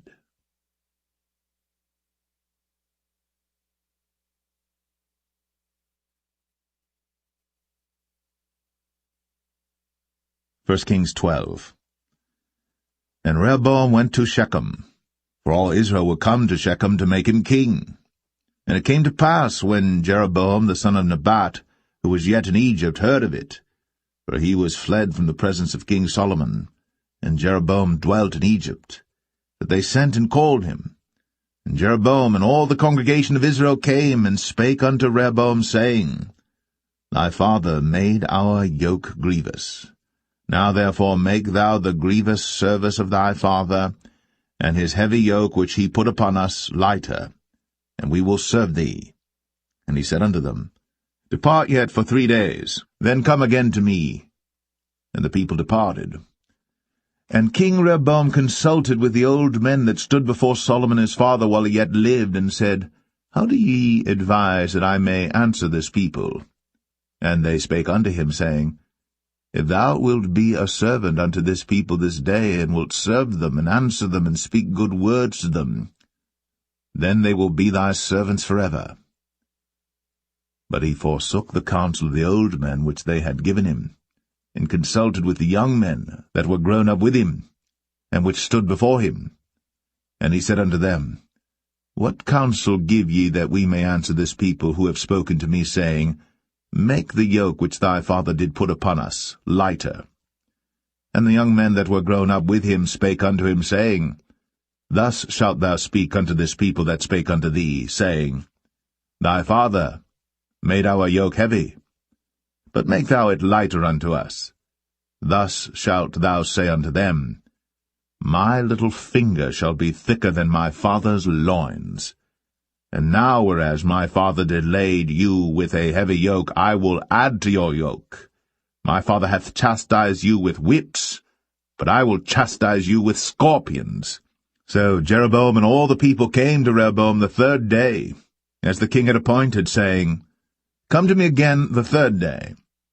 And the king answered the people roughly, and forsook the old men's counsel that they gave him, and spake to them after the counsel of the young men, saying, My father made your yoke heavy, and I will add to your yoke.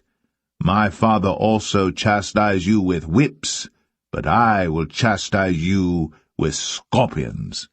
Wherefore the king hearkened not unto the people. For the cause was from the Lord, that he might perform his saying, which the Lord spake by Ahijah the Shilonite unto Jeroboam the son of Nebat. So when all Israel saw that the king hearkened not unto them, the people answered the king, saying, What portion have we in David? Neither have we inheritance in the son of Jesse. To your tents, O Israel. Now see to thine own house, David. So Israel departed unto their tents. But as for the children of Israel which dwelt in the cities of Judah, Rehoboam reigned over them. Then King Rehoboam sent Adoram, who was over the tribute, and all Israel stoned him with stones that he died. Therefore King Rehoboam made speed to get him up to his chariot, to flee to Jerusalem. So Israel rebelled against the house of David unto this day. And it came to pass, when all Israel heard that Jeroboam was come again, that they sent and called him unto the congregation, and made him king over all Israel. There was none that followed the house of David, but the tribe of Judah only. And when Rehoboam was come to Jerusalem, he assembled all the house of Judah with the tribe of Benjamin, 180,000 chosen men which were warriors, to fight against the house of Israel, to bring the kingdom again to Rehoboam the son of Solomon. But the word of God came unto Shemaiah the man of God, saying, Speak unto Rehoboam the son of Solomon, king of Judah, and unto all the house of Judah and Benjamin, and to the remnant of the people, saying, Thus saith the Lord, Ye shall not go up, nor fight against your brethren the children of Israel. Return every man to his house, for this thing is from me. They hearkened therefore to the word of the Lord, and returned to depart according to the word of the Lord. Then Jeroboam built Shechem in Mount Ephraim, and dwelt therein, and went out from thence, and built Penuel. And Jeroboam said in his heart, Now shall the kingdom return to the house of David. If this people go up to do sacrifice in the house of the Lord at Jerusalem, then shall the heart of this people turn again unto their Lord, even unto Rehoboam king of Judah, and they shall kill me, and go again to Rehoboam king of Judah. Whereupon the king took counsel, and made 2 calves of gold, and said unto them, It is too much for you to go up to Jerusalem. Behold thy gods, O Israel, which brought thee up out of the land of Egypt. And he set the one in Bethel, and the other put he in Dan. And this thing became a sin, for the people went to worship before the one, even unto Dan. And he made an house of high places, and made priests of the lowest of the people, which were not of the sons of Levi. And Jeroboam ordained a feast in the 8th month, on the 15th day of the month, like unto the feast that is in Judah. And he offered upon the altar. So did he in Bethel, sacrificing unto the calves that he had made. And he placed in Bethel the priests of the high places which he had made. So he offered upon the altar which he had made in Bethel the 15th day of the 8th month, even in the month which he had devised of his own heart, and ordained a feast unto the children of Israel. And he offered upon the altar, and burnt incense.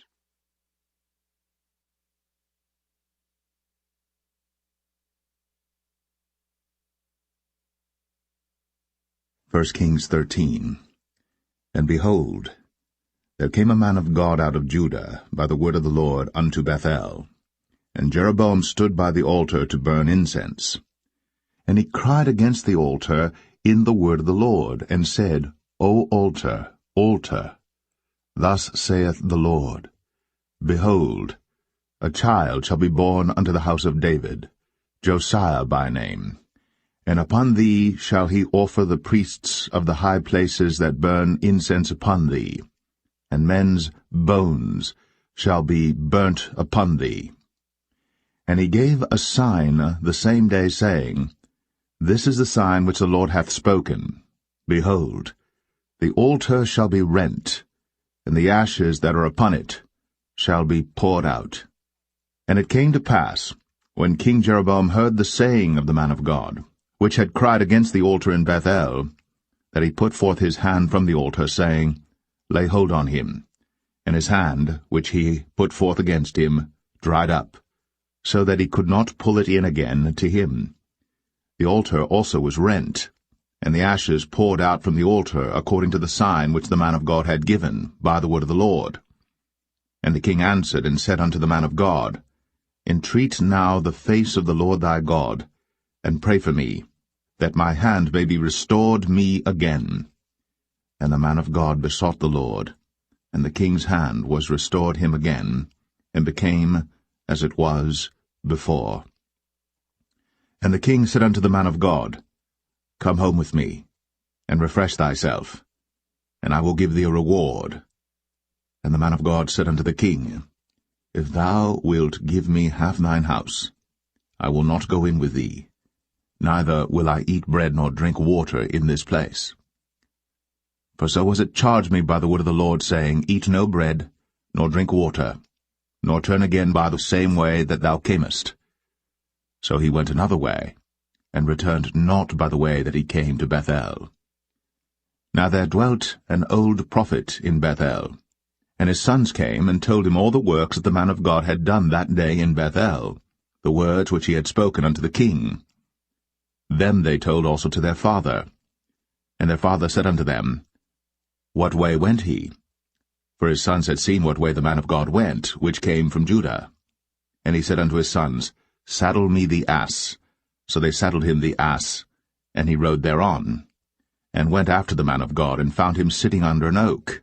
And he said unto him, Art thou the man of God that camest from Judah? And he said, I am. Then he said unto him, Come home with me, and eat bread. And he said, I may not return with thee, nor go in with thee, neither will I eat bread nor drink water with thee in this place. For it was said to me by the word of the Lord, Thou shalt eat no bread, nor drink water there, nor turn again to go by the way that thou camest. He said unto him, I am a prophet, also as thou art. And an angel spake unto me by the word of the Lord, saying, Bring him back with thee into thine house, that he may eat bread and drink water. But he lied unto him. So he went back with him, and did eat bread in his house, and drank water. And it came to pass, as they sat at the table, that the word of the Lord came unto the prophet that brought him back. And he cried unto the man of God that came from Judah, saying, Thus saith the Lord, For as much as thou hast disobeyed the mouth of the Lord, and hast not kept the commandment which the Lord thy God commanded thee, but camest back, and hast eaten bread, and drunk water in the place, of the which the Lord did say to thee, Eat no bread, and drink no water, thy carcass shall not come unto the sepulchre of thy fathers. And it came to pass, after he had eaten bread, and after he had drunk, that he saddled for him the ass, to wit, for the prophet whom he had brought back. And when he was gone, a lion met him by the way, and slew him. And his carcass was cast in the way, and the ass stood by it. The lion also stood by the carcass. And behold, men passed by, and saw the carcass cast in the way, and the lion standing by the carcass. And they came and told it in the city where the old prophet dwelt.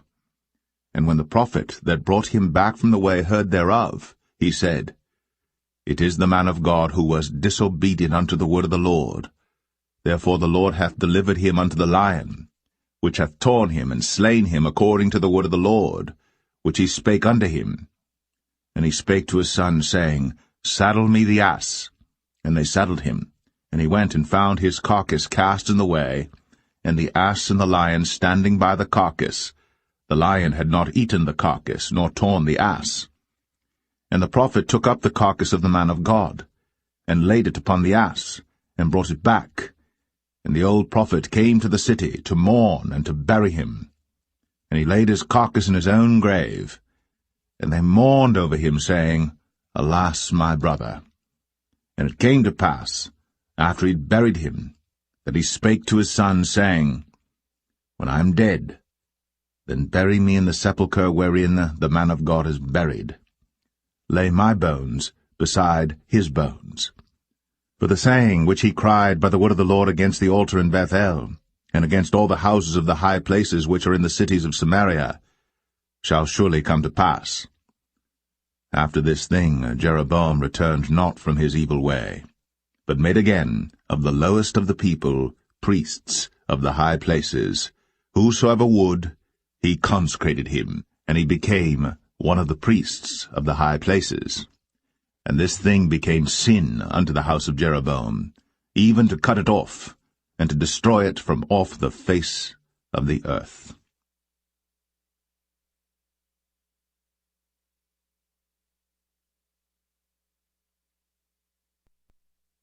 1 Kings 14.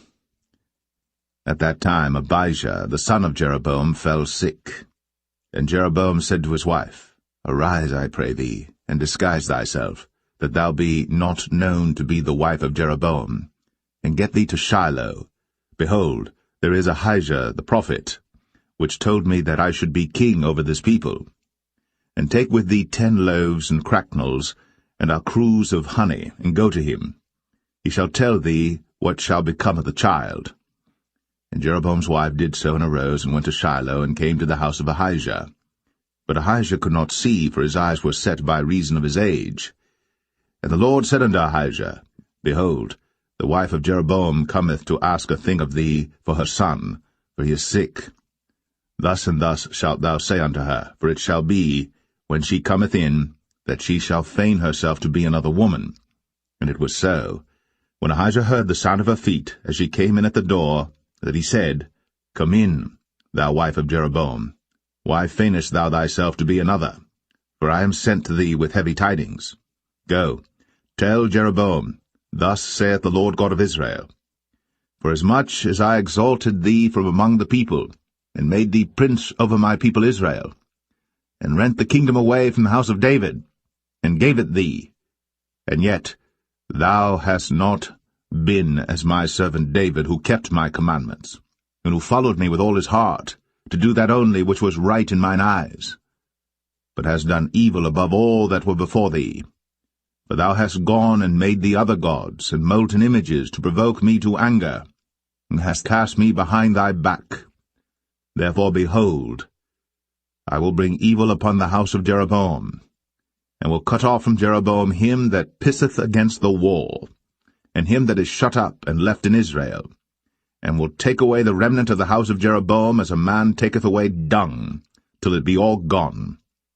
Him that dieth of Jeroboam in the city shall the dogs eat, and him that dieth in the field shall the fowls of the air eat. For the Lord hath spoken it.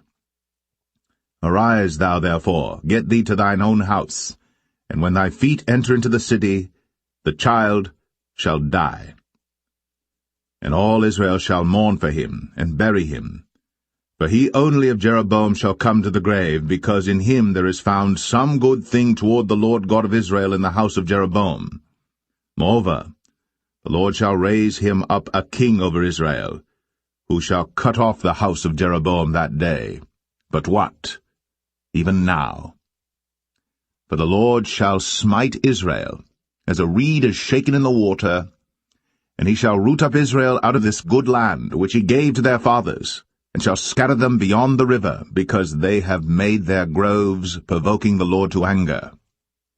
And he shall give Israel up, because of the sins of Jeroboam, who did sin, and who made Israel to sin. And Jeroboam's wife arose and departed, and came to Tirzah. And when she came to the threshold of the door, the child died, and they buried him. And all Israel mourned for him according to the word of the Lord, which he spake by the hand of his servant Ahijah the prophet. And the rest of the acts of Jeroboam, how he warred and how he reigned, behold, they are written in the book of the Chronicles of the kings of Israel. And the days which Jeroboam reigned were 22 years, and he slept with his fathers, and Nadab his son reigned in his stead. And Rehoboam, the son of Solomon, reigned in Judah. Rehoboam was 41 years old when he began to reign, and he reigned 17 years in Jerusalem, the city which the Lord did choose out of all the tribes of Israel, to put his name there. And his mother's name was Naamah, an Ammonitess.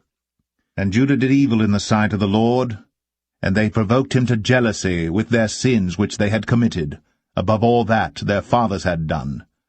For they also built them high places and images and groves on every high hill, and under every green tree. And there were also Sodomites in the land, and they did according to all the abominations of the nations which the Lord cast out before the children of Israel. And it came to pass in the 5th year of King Rehoboam, that Shishak king of Egypt came up against Jerusalem. And he took away the treasures of the house of the Lord, and the treasures of the king's house, even took away all, and he took away all the shields of gold which Solomon had made. And King Rehoboam made in their stead brazen shields, and committed them unto the hands of the chief of the guard which kept the door of the king's house. And it was so, when the king went into the house of the Lord, that the guard bare them and brought them back into the guard chamber. Now the rest of the acts of Rehoboam, and all that he did, are they not written in the book of the Chronicles of the kings of Judah? And there was war between Rehoboam and Jeroboam all their days. And Rehoboam slept with his fathers, and was buried with his fathers in the city of David. And his mother's name was Naamah, an Ammonitess. And Abijam, his son, reigned in his stead.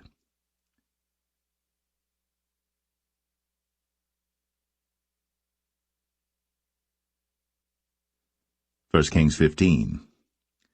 Now in the 18th year of King Jeroboam, the son of Nebat, reigned Abijam over Judah. 3 years reigned he in Jerusalem, and his mother's name was Maachah, the daughter of Abishalom. And he walked in all the sins of his father which he had done before him, and his heart was not perfect with the Lord his God, as the heart of David his father. Nevertheless, for David's sake did the Lord his God give him a lamp in Jerusalem to set up his son after him, and to establish Jerusalem, because David did that which was right in the eyes of the Lord, and turned not aside from anything that he commanded him all the days of his life, save only in the matter of Uriah the Hittite. And there was war between Rehoboam and Jeroboam all the days of his life. Now the rest of the acts of Abijam, and all that he did, are they not written in the book of the Chronicles of the kings of Judah? And there was war between Abijam and Jeroboam. And Abijam slept with his fathers, and they buried him in the city of David, and Asa, his son, reigned in his stead. And in the 20th year of Jeroboam, king of Israel, reigned Asa over Judah. And 41 years reigned he in Jerusalem. And his mother's name was Maachah, the daughter of Abishalom.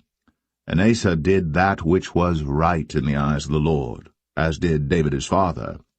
And he took away the Sodomites out of the land, and removed all the idols that his fathers had made. And also Maachah his mother, even her he removed from being queen, because she had made an idol in the grove. And Asa destroyed her idol, and burned it by the brook Kidron. But the high places were not removed. Nevertheless Asa's heart was perfect with the Lord all his days. And he brought in the things which his father had dedicated, and the things which himself had dedicated, into the house of the Lord, silver and gold and vessels. And there was war between Asa and Baasha, king of Israel, all their days. And Baasha, king of Israel, went up against Judah, and built Ramah, that he might not suffer any to go out or come in to Asa, king of Judah. Then Asa took all the silver and the gold that were left in the treasures of the house of the Lord, and the treasures of the king's house, and delivered them into the hand of his servants. And King Asa sent them to Ben-Hadad, the son of Tabrimon, the son of Hezion, king of Syria, that dwelt at Damascus, saying, There is a league between me and thee, and between my father and thy father. Behold, I have sent unto thee a present of silver and gold. Come, and break thy league with Baasha king of Israel, that he may depart from me.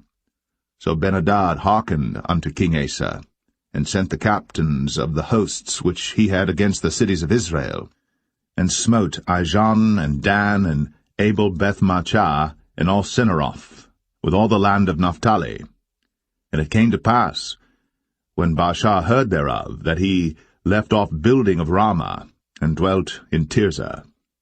Then King Asa made a proclamation throughout all Judah, none was exempted. And they took away the stones of Ramah, and the timber thereof, wherewith Baasha had builded. And King Asa built with them Geba of Benjamin, and Mizpah. The rest of all the acts of Asa, and all his might, and all that he did, and the cities which he built, are they not written in the book of the chronicles of the kings of Judah? Nevertheless, in the time of his old age, he was diseased in his feet. And Asa slept with his fathers, and was buried with his fathers in the city of David his father, and Jehoshaphat his son reigned in his stead. And Nadab the son of Jeroboam began to reign over Israel in the 2nd year of Asa king of Judah, and reigned over Israel 2 years.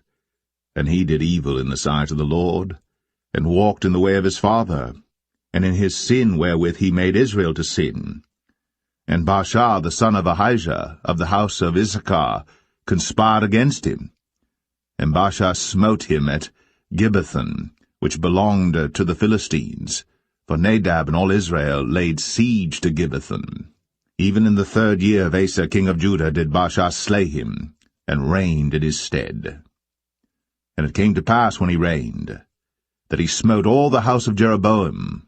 He left not to Jeroboam any that breathed until he had destroyed him, according unto the saying of the Lord, which he spake by his servant Ahijah the Shilonite. Because of the sins of Jeroboam which he sinned, and which he made Israel sin, by his provocation wherewith he provoked the Lord God of Israel to anger. Now the rest of the acts of Nadab, and all that he did, are they not written in the book of the chronicles of the kings of Israel? And there was war between Asa and Baasha, king of Israel, all their days. In the 3rd year of Asa king of Judah began Baasha the son of Ahijah to reign over all Israel in Tirzah 24 years. And he did evil in the sight of the Lord, and walked in the way of Jeroboam, and in his sin wherewith he made Israel to sin.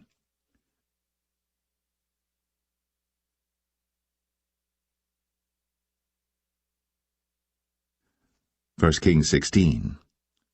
Then the word of the Lord came to Jehu the son of Hanani against Baasha, saying, Forasmuch as I exalted thee out of the dust, and made thee prince over my people Israel, and thou hast walked in the way of Jeroboam, and hast made my people Israel to sin, to provoke me to anger with their sins, behold, I will take away the posterity of Baasha, and the posterity of his house, and will make thy house like the house of Jeroboam the son of Nebat. Him that dieth of Baasha in the city shall the dogs eat, and him that dieth of his in the fields shall the fowls of the air eat. Now the rest of the acts of Baasha, and what he did, and his might, are they not written in the book of the chronicles of the kings of Israel? So Baasha slept with his fathers, and was buried in Tirzah, and Elah his son reigned in his stead. And also by the hand of the prophet Jehu, the son of Hanani, came the word of the Lord against Baasha, and against his house, even for all the evil that he did in the sight of the Lord in provoking him to anger, with the work of his hands, in being like the house of Jeroboam, and because he killed him. In the 26th year of Asa king of Judah began Elah the son of Baasha to reign over Israel in Tirzah 2 years. And his servant Zimri, captain of half his chariots, conspired against him, as he was in Tirzah drinking himself drunk in the house of Arzah, steward of his house in Tirzah. And Zimri went in, and smote him, and killed him, in the 27th year of Asa king of Judah, and reigned in his stead. And it came to pass, when he began to reign, as soon as he sat on his throne, that he slew all the house of Baasha. He left him not one that pisseth against a wall, neither of his kinsfolks, nor of his friends. Thus did Zimri destroy all the house of Baasha, according to the word of the Lord which he spake against Baasha by Jehu the prophet. For all the sins of Baasha, and the sins of Elah his son, by which they sinned, and by which they made Israel to sin, in provoking the Lord God of Israel to anger with their vanities. Now the rest of the acts of Elah, and all that he did, are they not written in the book of the Chronicles of the kings of Israel? In the 27th year of Asa king of Judah did Zimri reign 7 days in Tirzah. And the people were encamped against Gibbethon, which belonged to the Philistines. And the people that were encamped heard say, Zimri hath conspired, and hath also slain the king. Wherefore all Israel made Omri, the captain of the host, king over Israel that day in the camp. And Omri went up from Gibbethon, and all Israel with him, and they besieged Tirzah. And it came to pass, when Zimri saw that the city was taken, that he went into the palace of the king's house, and burnt the king's house over him with fire, and died. For his sins, which he sinned in doing evil in the sight of the Lord, and walking in the way of Jeroboam, and in his sin which he did, to make Israel to sin. Now the rest of the acts of Zimri, and his treason that he wrought, are they not written in the book of the Chronicles of the kings of Israel? Then were the people of Israel divided into 2 parts, after the people followed Tibni the son of Ginath, to make him king, and half followed Omri. But the people that followed Omri prevailed against the people that followed Tibni the son of Ginath. So Tibni died, and Omri reigned. In the 31st year of Asa king of Judah began Omri to reign over Israel 12 years. 6 years reigned he in Tirzah. And he bought the hill Samaria of Shemer for 2 talents of silver, and built on the hill, and called the name of the city which he built after the name of Shemer, owner of the hill, Samaria. But Omri wrought evil in the eyes of the Lord, and did worse than all that were before him. For he walked in all the way of Jeroboam the son of Nebat, and in his sin wherewith he made Israel to sin, to provoke the Lord God of Israel to anger with their vanities. Now the rest of the acts of Omri which he did, and his might that he showed, are they not written in the book of the Chronicles of the kings of Israel? So Omri slept with his fathers, and was buried in Samaria, and Ahab his son reigned in his stead. And in the 38th year of Asa king of Judah began Ahab the son of Omri to reign over Israel. And Ahab the son of Omri reigned over Israel in Samaria 22 years. And Ahab the son of Omri did evil in the sight of the Lord above all that were before him. And it came to pass, as if it had been a light thing for him to walk in the sins of Jeroboam the son of Nebat, that he took to wife Jezebel, the daughter of Ethbaal, king of the Zidonians, and went and served Baal, and worshipped him. And he reared up an altar for Baal in the house of Baal, which he had built in Samaria. And Ahab made a grove, and Ahab did more to provoke the Lord God of Israel to anger than all the kings of Israel that were before him. In his days did Hiel the Bethelite build Jericho. He laid the foundation thereof in Abiram his firstborn, and set up the gates thereof in his youngest son Segub, according to the word of the Lord, which he spake by Joshua, the son of Nun.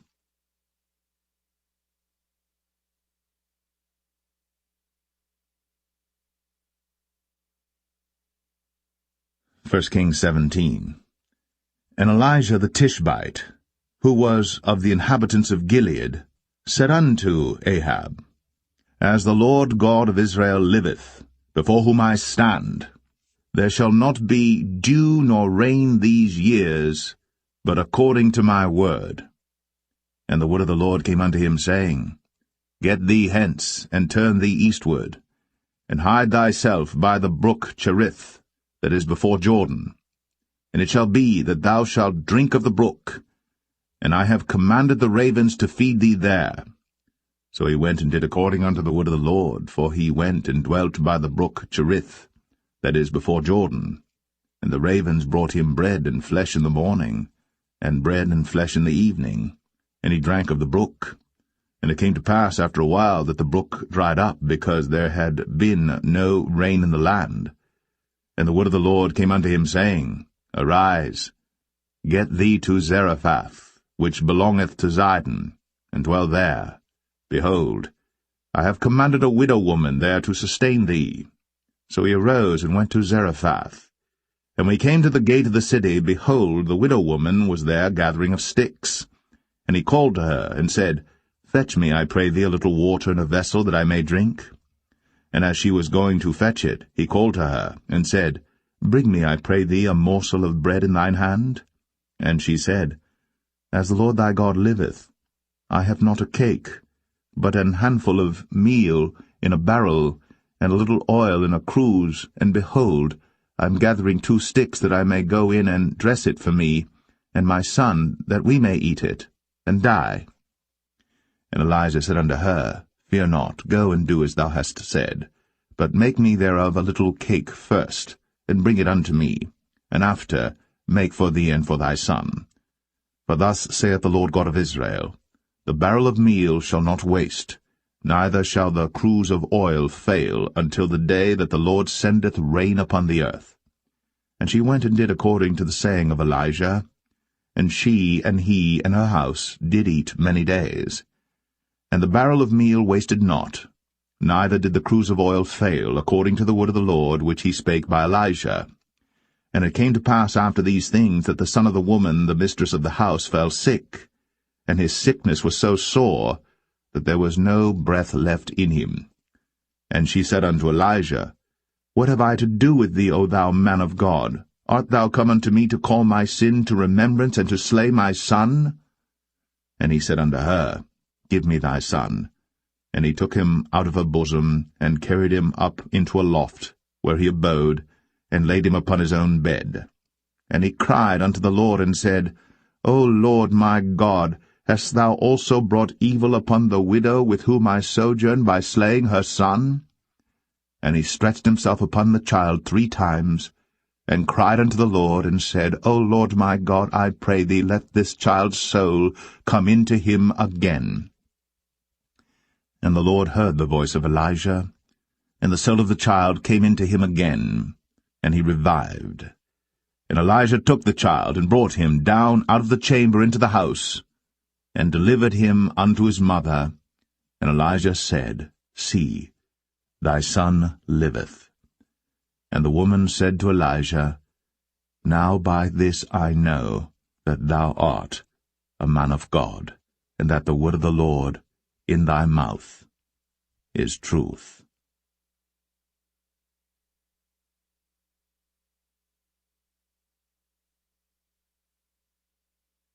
1 Kings 18.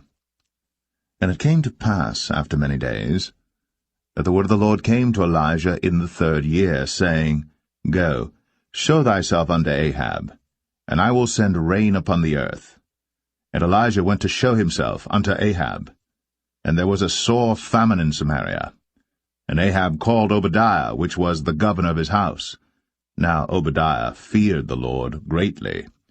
For it was so, when Jezebel cut off the prophets of the Lord, that Obadiah took 100 prophets, and hid them by 50 in a cave, and fed them with bread and water. And Ahab said unto Obadiah, Go into the land, unto all fountains of water, and unto all brooks. Peradventure we may find grass to save the horses and mules alive, that we lose not all the beasts. So they divided the land between them to pass throughout it.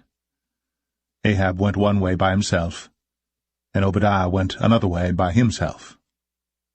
And as Obadiah was in the way, behold, Elijah met him, and he knew him, and fell on his face, and said, Art thou that my lord Elijah? And he answered him, I am. Go tell thy lord, Behold, Elijah is here. And he said, What have I sinned that thou wouldst deliver thy servant into the hand of Ahab, to slay me? As the Lord thy God liveth, there is no nation or kingdom whither my lord hath not sent to seek thee.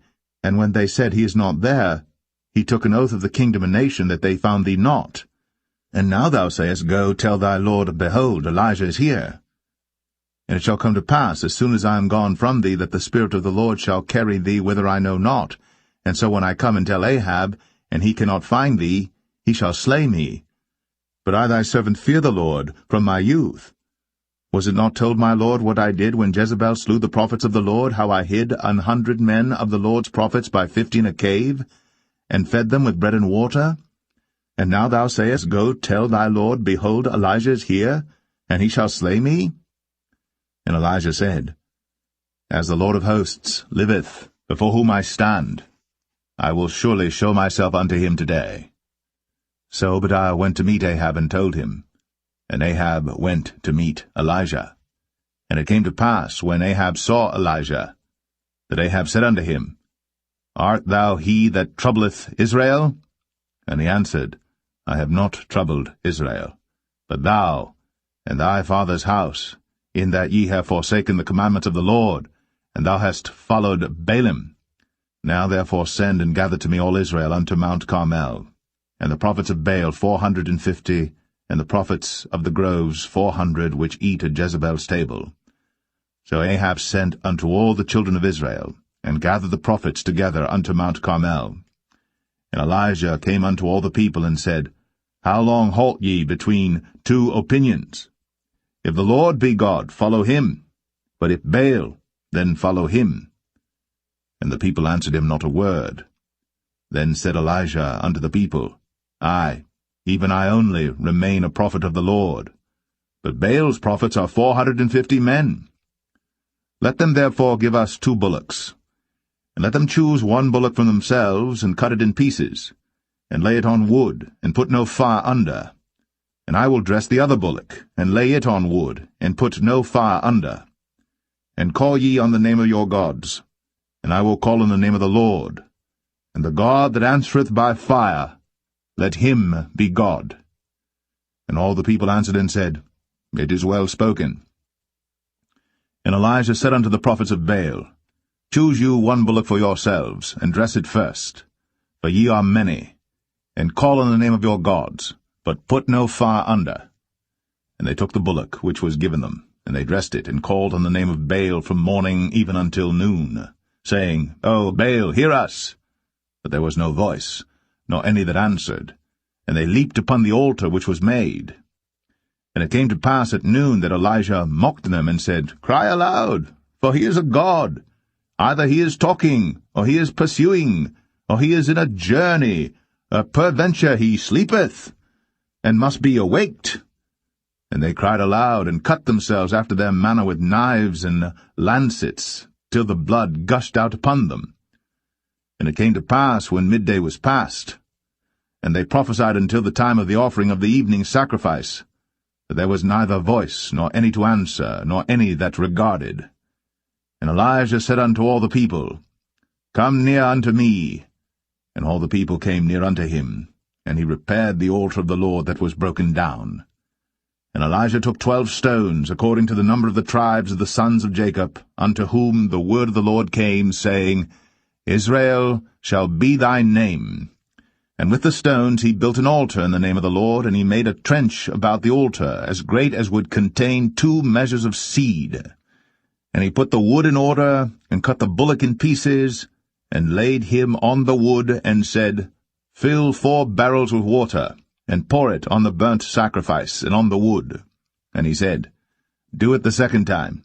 And they did it the 2nd time. And he said, Do it the 3rd time. And they did it the 3rd time. And the water ran round about the altar, and he filled the trench also with water.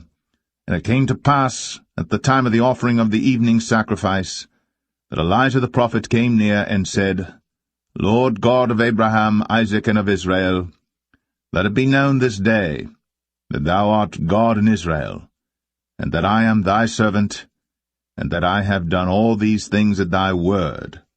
Hear me, O Lord, hear me, that this people may know that thou art the Lord God, and that thou hast turned their heart back again. Then the fire of the Lord fell, and consumed the burnt sacrifice, and the wood, and the stones, and the dust, and licked up the water that was in the trench.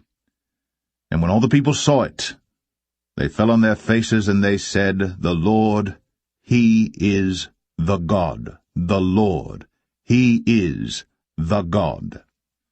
And Elijah said unto them, Take the prophets of Baal, let not one of them escape. And they took them. And Elijah brought them down to the brook Kishon, and slew them there. And Elijah said unto Ahab, Get thee up, eat and drink, for there is a sound of abundance of rain. So Ahab went up to eat and to drink. And Elijah went up to the top of Carmel, and he cast himself down upon the earth, and put his face between his knees, and said to his servant, Go up now, look toward the sea. And he went up and looked, and said, There is nothing. And he said, Go again 7 times. And it came to pass at the 7th time that he said, Behold, there ariseth a little cloud out of the sea like a man's hand. And he said, Go up, say unto Ahab, Prepare thy chariot, and get thee down, that the rain stop thee not. And it came to pass in the meanwhile that the heaven was black with clouds and wind, and there was a great rain. And Ahab rode, and went to Jezreel. And the hand of the Lord was on Elijah, and he girded up his loins, and ran before Ahab to the entrance of Jezreel.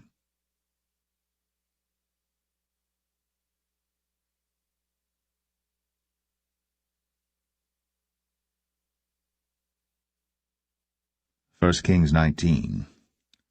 And Ahab told Jezebel all that Elijah had done, and withal how he had slain all the prophets with the sword. Then Jezebel sent a messenger unto Elijah, saying, So let the gods do to me, and more also, if I make not thy life as the life of one of them by tomorrow about this time. And when he saw that, he arose, and went for his life, and came to Beersheba, which belongeth to Judah, and left his servant there. But he himself went a day's journey into the wilderness, and came and sat down under a juniper tree. And he requested for himself that he might die, and said, It is enough. Now, O Lord, take away my life, for I am not better than my fathers. And as he lay and slept under a juniper tree, behold, then an angel touched him, and said unto him, Arise and eat. And he looked, and behold, there was a cake baked on the coals, and a cruse of water at his head. And he did eat and drink, and laid him down again. And the angel of the Lord came again the 2nd time, and touched him, and said, Arise and eat, because the journey is too great for thee. And he arose, and did eat and drink, and went in the strength of that meat 40 days, and 40 nights, unto Horeb the mount of God. And he came thither unto a cave, and lodged there. And behold, the word of the Lord came to him, and he said unto him, What doest thou here, Elijah? And he said, I have been very jealous for the Lord God of hosts, for the children of Israel have forsaken thy covenant, thrown down thine altars, and slain thy prophets with the sword, and I, even I only am left, and they seek my life to take it away. And he said, Go forth, and stand upon the mount before the Lord. And behold, the Lord passed by, and a great and strong wind rent the mountains, and brake in pieces the rocks before the Lord. But the Lord was not in the wind. And after the wind, an earthquake. But the Lord was not in the earthquake. And after the earthquake, a fire. But the Lord was not in the fire. And after the fire, a still, small voice. And it was so, when Elijah heard it, that he wrapped his face in his mantle, and went out, and stood in the entering in of the cave. And behold, there came a voice unto him, and said, What doest thou here, Elijah? And he said, I have been very jealous for the Lord God of hosts, because the children of Israel have forsaken thy covenant, thrown down thine altars, and slain thy prophets with the sword, and I, even I only, am left. And they seek my life, to take it away. And the Lord said unto him, Go, return on thy way to the wilderness of Damascus, and when thou comest, anoint Hazael to be king over Syria. And Jehu, the son of Nimshi, shalt thou anoint to be king over Israel. And Elisha, the son of Shaphat, of Abel-Meholah, shalt thou anoint to be prophet in thy room. And it shall come to pass, that him that escapeth the sword of Hazael shall Jehu slay, and him that escapeth from the sword of Jehu shall Elisha slay. Yet I have left me 7,000 in Israel, all the knees which have not bowed unto Baal, and every mouth which hath not kissed him. So he departed thence, and found Elisha the son of Shaphat, who was plowing with 12 yoke of oxen before him, and he with the 12th, and Elijah passed by him, and cast his mantle upon him. And he left the oxen, and ran after Elijah, and said, Let me, I pray thee, kiss my father and my mother, and then I will follow thee. And he said unto him, Go back again, for what have I done to thee? And he returned back from him, and took a yoke of oxen, and slew them, and boiled their flesh with the instruments of the oxen, and gave unto the people, and they did eat. Then he arose, and went after Elijah, and ministered unto him.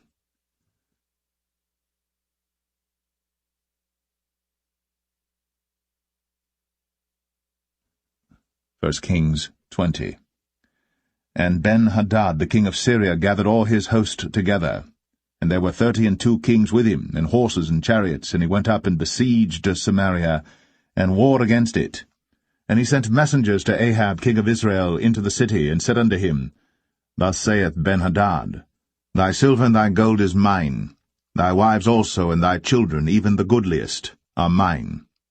And the king of Israel answered and said, My lord, O king, according to thy saying, I am thine, and all that I have. And the messengers came again and said, Thus speaketh Ben-Hadad, saying, Although I have sent unto thee, saying, Thou shalt deliver me thy silver and thy gold and thy wives and thy children, yet I will send my servants unto thee tomorrow about this time, and they shall search thine house, and the houses of thy servants. And it shall be that whatsoever is pleasant in thine eyes, they shall put it in their hand, and take it away. Then the king of Israel called all the elders of the land, and said, Mark, I pray you, and see how this man seeketh mischief, for he sent unto me for my wives, and for my children, and for my silver, and for my gold, and I denied him not. And all the elders and all the people said unto him, Hearken not unto him, nor consent. Wherefore he said unto the messengers of Ben-Hadad, Tell my lord the king, all that thou didst send for to thy servant at the first, I will do, but this thing I may not do. And the messengers departed, and brought him word again. And Ben-Hadad sent unto him, and said, The gods do so unto me, and more also, if the dust of Samaria shall suffice for handfuls for all the people that follow me. And the king of Israel answered and said, Tell him, Let not him that girdeth on his harness boast himself, as he that putteth it off. And it came to pass, when Ben-Hadad heard this message, as he was drinking, he and the kings in the pavilions, that he said unto his servants, Set yourselves in array. And they set themselves in array against the city. And behold, there came a prophet unto Ahab king of Israel, saying, Thus saith the Lord, Hast thou seen all this great multitude? Behold, I will deliver it into thine hand this day, and thou shalt know that I am the Lord. And Ahab said, By whom? And he said, Thus saith the Lord, Even by the young men of the princes of the provinces. Then he said, Who shall order the battle? And he answered, Thou. Then he numbered the young men of the princes of the provinces, and they were 232, and after them he numbered all the people, even all the children of Israel, being 7,000. And they went out at noon. But Ben-Hadad was drinking himself drunk in the pavilions, he and the kings, the 32 kings that helped him. And the young men of the princes of the provinces went out first, and Ben-Hadad sent out, and they told him, saying, There are men come out of Samaria. And he said, Whether they be come out for peace, take them alive, or whether they be come out for war, take them alive. So these young men of the princes of the provinces came out of the city, and the army which followed them, and they slew every one his man, and the Syrians fled. And Israel pursued them, and Ben-Hadad the king of Syria escaped on an horse with the horsemen. And the king of Israel went out, and smote the horses and chariots, and slew the Syrians with a great slaughter. And the prophet came to the king of Israel, and said unto him, Go, strengthen thyself, and mark and see what thou doest. For at the return of the year the king of Syria will come up against thee. And the servants of the king of Syria said unto him, Their gods are gods of the hills, therefore they were stronger than we. But let us fight against them in the plain, and surely we shall be stronger than they. And do this thing, take the kings away, every man out of his place, and put captains in their rooms. And number thee an army like the army that thou hast lost, horse for horse, and chariot for chariot, and we will fight against them in the plain, and surely we shall be stronger than they. And he hearkened unto their voice, and did so. And it came to pass, at the return of the year, that Ben-hadad numbered the Syrians, and went up to Aphek to fight against Israel. And the children of Israel were numbered, and were all present, and went against them. And the children of Israel pitched before them like two little flocks of kids, but the Syrians filled the country. And there came a man of God, and spake unto the king of Israel, and said, Thus saith the Lord, Because the Syrians have said, The Lord is God of the hills, but he is not God of the valleys. Therefore will I deliver all this great multitude into thine hand, and ye shall know that I am the Lord. And they pitched one over against the other 7 days, and so it was, that in the 7th day the battle was joined, and the children of Israel slew of the Syrians 100,000 footmen in 1 day. But the rest fled to Aphek into the city, and there a wall fell upon 27,000 of the men that were left. And Ben-hadad fled, and came into the city, into an inner chamber. And his servants said unto him, Behold now, we have heard that the kings of the house of Israel are merciful kings. Let us, I pray thee, put sackcloth on our loins, and ropes upon our heads, and go out to the king of Israel. Peradventure he will save thy life. So they girded sackcloth on their loins, and put ropes on their heads, and came to the king of Israel, and said, Thy servant Ben-hadad saith, I pray thee, let me live. And he said, Is he yet alive? He is my brother. Now the men did diligently observe whether anything would come from him, and did hastily catch it. And they said, Thy brother Ben-hadad. Then he said, Go ye, bring him. Then Ben-hadad came forth to him, and he caused him to come up into the chariot. And Ben-hadad said unto him, The cities which my father took from thy father I will restore, and thou shalt make streets for thee in Damascus, as my father made in Samaria. Then said Ahab, I will send thee away with this covenant. So he made a covenant with him, and sent him away. And a certain man of the sons of the prophets said unto his neighbor in the word of the Lord, Smite me, I pray thee. And the man refused to smite him. Then said he unto him, Because thou hast not obeyed the voice of the Lord, behold, as soon as thou art departed from me, a lion shall slay thee.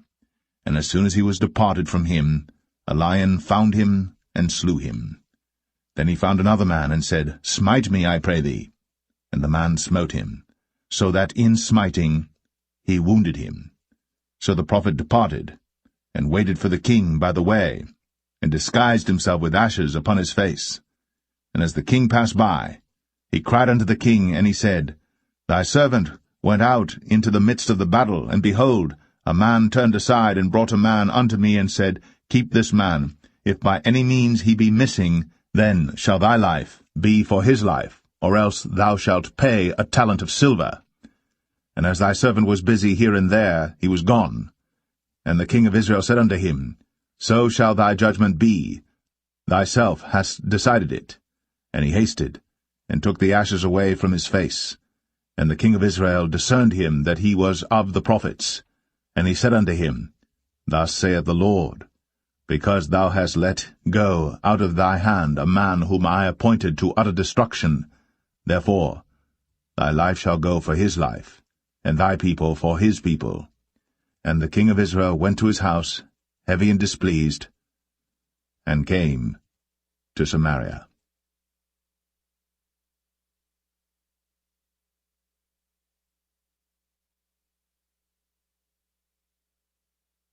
1 Kings 21. And it came to pass, after these things, that Naboth the Jezreelite had a vineyard, which was in Jezreel, hard by the palace of Ahab king of Samaria. And Ahab spake unto Naboth, saying, Give me thy vineyard, that I may have it for a garden of herbs, because it is near unto my house. And I will give thee for it a better vineyard than it. Or, if it seem good to thee, I will give thee the worth of it in money. And Naboth said to Ahab, The Lord forbid it me, that I should give the inheritance of my fathers unto thee. And Ahab came into his house heavy and displeased, because of the word which Naboth the Jezreelite had spoken to him. For he had said, I will not give thee the inheritance of my fathers. And he laid him down upon his bed, and turned away his face, and would eat no bread. But Jezebel his wife came to him, and said unto him, Why is thy spirit so sad that thou eatest no bread?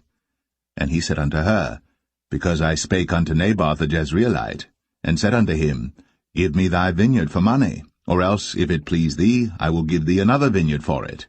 And he answered, I will not give thee my vineyard. And Jezebel his wife said unto him, Dost thou now govern the kingdom of Israel? Arise, and eat bread, and let thine heart be merry. I will give thee the vineyard of Naboth the Jezreelite. So she wrote letters in Ahab's name, and sealed them with his seal, and sent the letters unto the elders and to the nobles that were in his city dwelling with Naboth. And she wrote in the letters, saying, Proclaim a fast, and set Naboth on high among the people. And set 2 men, sons of Belial, before him, to bear witness against him, saying, Thou didst blaspheme God and the king. And then carry him out, and stone him, that he may die. And the men of his city, even the elders and the nobles, who were the inhabitants in his city, did as Jezebel had sent unto them, and as it was written in the letters which she had sent unto them. They proclaimed a fast, and set Naboth on high among the people.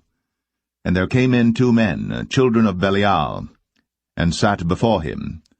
And the men of Belial witnessed against him, even against Naboth, in the presence of the people, saying, Naboth did blaspheme God and the king.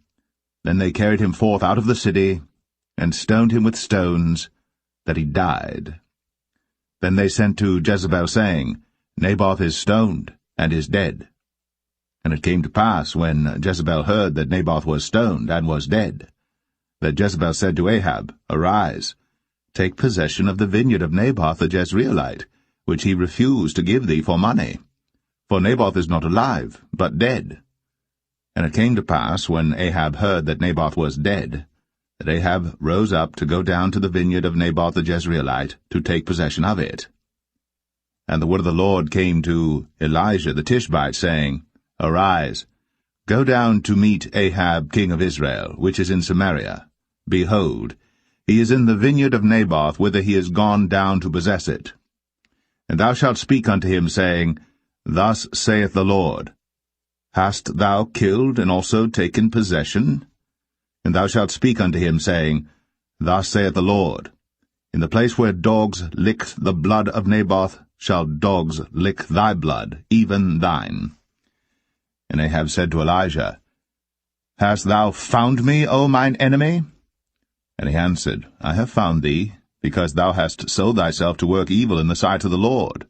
Behold, I will bring evil upon thee, and will take away thy posterity, and will cut off from Ahab him that pisseth against the wall, and him that is shut up and left in Israel, and will make thine house like the house of Jeroboam the son of Nebat, and like the house of Baasha the son of Ahijah, for the provocation wherewith thou hast provoked me to anger, and made Israel to sin. And of Jezebel also spake the Lord, saying, The dogs shall eat Jezebel by the wall of Jezreel. Him that dieth of Ahab in the city the dogs shall eat, and him that dieth in the field shall the fowls of the air eat. But there was none like unto Ahab, which did sell himself to work wickedness in the sight of the Lord, whom Jezebel his wife stirred up. And he did very abominably in following idols, according to all things as did the Amorites, whom the Lord cast out before the children of Israel. And it came to pass, when Ahab heard those words, that he rent his clothes, and put sackcloth upon his flesh, and fasted, and lay in sackcloth, and went softly. And the word of the Lord came to Elijah the Tishbite, saying, Seest thou how Ahab humbleth himself before me? Because he humbleth himself before me, I will not bring the evil in his days, but in his son's days will I bring the evil upon his house.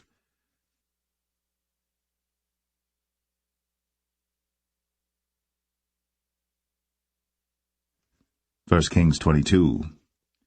And they continued 3 years without war between Syria and Israel. And it came to pass in the 3rd year that Jehoshaphat the king of Judah came down to the king of Israel. And the king of Israel said unto his servants, Know ye that Ramoth and Gilead is ours, and we be still, and take it not out of the hand of the king of Syria? And he said unto Jehoshaphat, Wilt thou go with me to battle to Ramoth Gilead? And Jehoshaphat said to the king of Israel, I am as thou art, my people as thy people, my horses as thy horses. And Jehoshaphat said unto the king of Israel, Inquire, pray thee, at the word of the Lord today. Then the king of Israel gathered the prophets together, about 400 men, and said unto them, Shall I go against Ramoth Gilead to battle, or shall I forbear? And they said, Go up, for the Lord shall deliver it into the hand of the king. And Jehoshaphat said, Is there not here a prophet of the Lord besides, that we might inquire of him? And the king of Israel said unto Jehoshaphat, There is yet one man, Micaiah the son of Imlah, by whom we may inquire of the Lord. But I hate him, for he doth not prophesy good concerning me, but evil. And Jehoshaphat said, Let not the king say so. Then the king of Israel called an officer, and said, Hasten hither Micaiah the son of Imlah. And the king of Israel and Jehoshaphat the king of Judah sat each on his throne, having put on their robes in a void place in the entrance of the gate of Samaria. And all the prophets prophesied before them. And Zedekiah the son of Chenaanah made him horns of iron, and he said, Thus saith the Lord, With these shalt thou push the Syrians until thou have consumed them. And all the prophets prophesied so, saying, Go up to Ramoth Gilead, and prosper, for the Lord shall deliver it into the king's hand. And the messenger that was gone to call Micaiah spake unto him, saying, Behold now, the words of the prophets declare good unto the king with one mouth. Let thy word, I pray thee, be like the word of one of them, and speak that which is good. And Micaiah said, As the Lord liveth, what the Lord saith unto me, that will I speak. So he came to the king. And the king said unto him, Micaiah, shall we go against Ramoth Gilead to battle, or shall we forbear? And he answered him, Go, and prosper, for the Lord shall deliver it into the hand of the king. And the king said unto him, How many times shall I adjure thee that thou tell me nothing but that which is true in the name of the Lord? And he said, I saw all Israel scattered upon the hills, as sheep that have not a shepherd. And the Lord said, These have no master. Let them return every man to his house in peace. And the king of Israel said unto Jehoshaphat, Did I not tell thee that he would prophesy no good concerning me, but evil? And he said, Hear thou therefore the word of the Lord.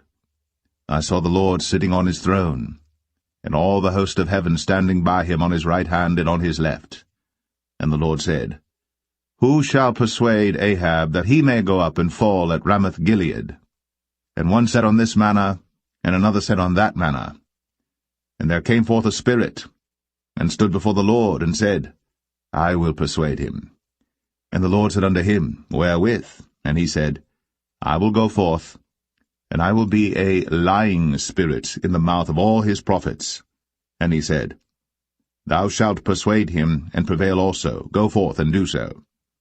Now therefore, behold, the Lord hath put a lying spirit in the mouth of all these thy prophets, and the Lord hath spoken evil concerning thee. But Zedekiah the son of Chenaanah went near, and smote Micaiah on the cheek, and said, Which way went the Spirit of the Lord from me to speak unto thee? And Micaiah said, Behold, thou shalt see in that day, when thou shalt go into an inner chamber to hide thyself. And the king of Israel said, Take Micaiah, and carry him back unto Amon the governor of the city, and to Joash the king's son, and say, Thus saith the king, Put this fellow in the prison, and feed him with bread of affliction and with water of affliction, until I come in peace. And Micaiah said, If thou return at all in peace, the Lord hath not spoken by me. And he said, Hearken, O people, every one of you. So the king of Israel and Jehoshaphat the king of Judah went up to Ramoth-Gilead. And the king of Israel said unto Jehoshaphat, I will disguise myself, and enter into battle. But put thou on thy robes. And the king of Israel disguised himself, and went into the battle. But the king of Syria commanded his 32 captains that had rule over his chariots, saying, Fight neither with small nor great, save only with the king of Israel. And it came to pass, when the captains of the chariots saw Jehoshaphat, that they said, Surely it is the king of Israel. And they turned aside to fight against him. And Jehoshaphat cried out. And it came to pass, when the captains of the chariots perceived that it was not the king of Israel, that they turned back from pursuing him. And a certain man drew a bow at a venture, and smote the king of Israel between the joints of the harness, wherefore he said unto the driver of his chariots, Turn thy hand, and carry me out of the host, for I am wounded. And the battle increased that day. And the king was stayed up in his chariot against the Syrians, and died at even. And the blood ran out of the wound into the midst of the chariot. And there went a proclamation throughout the host about the going down of the sun, saying, Every man to his city, and every man to his own country. So the king died, and was brought to Samaria, and they buried the king in Samaria. And one washed the chariot in the pool of Samaria, and the dogs licked up his blood, and they washed his armor, according unto the word of the Lord which he spake. Now the rest of the acts of Ahab, and all that he did, and the ivory house which he made, and all the cities that he built, are they not written in the book of the Chronicles of the kings of Israel? So Ahab slept with his fathers, and Ahaziah his son reigned in his stead. And Jehoshaphat the son of Asa began to reign over Judah in the 4th year of Ahab king of Israel. Jehoshaphat was 35 years old when he began to reign, and he reigned 25 years in Jerusalem. And his mother's name was Azubah, the daughter of Shilhi. And he walked in all the ways of Asa his father. He turned not aside from it, doing that which was right in the eyes of the Lord. Nevertheless the high places were not taken away, for the people offered and burnt incense yet in the high places. And Jehoshaphat made peace with the king of Israel. Now the rest of the acts of Jehoshaphat, and his might that he showed, and how he warred, are they not written in the book of the Chronicles of the kings of Judah? And the remnant of the Sodomites, which remained in the days of his father Asa, he took out of the land. There was then no king in Edom, a deputy was king. Jehoshaphat made ships of Tarshish to go to Ophir for gold, but they went not, for the ships were broken at Ezion-Geber. Then said Ahaziah the son of Ahab unto Jehoshaphat, Let my servants go with thy servants in the ships. But Jehoshaphat would not. And Jehoshaphat slept with his fathers, and was buried with his fathers in the city of David his father. And Jehoram his son reigned in his stead. Ahaziah the son of Ahab began to reign over Israel in Samaria the 17th year of Jehoshaphat king of Judah, and reigned 2 years over Israel. And he did evil in the sight of the Lord, and walked in the way of his father, and in the way of his mother, and in the way of Jeroboam the son of Nebat, who made Israel to sin.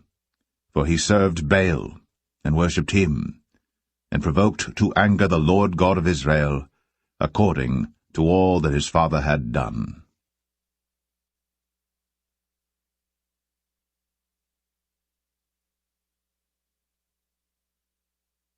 The Second Book of Kings, Chapter 1. Then Moab rebelled against Israel after the death of Ahab. And Ahaziah fell down through a lattice in his upper chamber that was in Samaria, and was sick.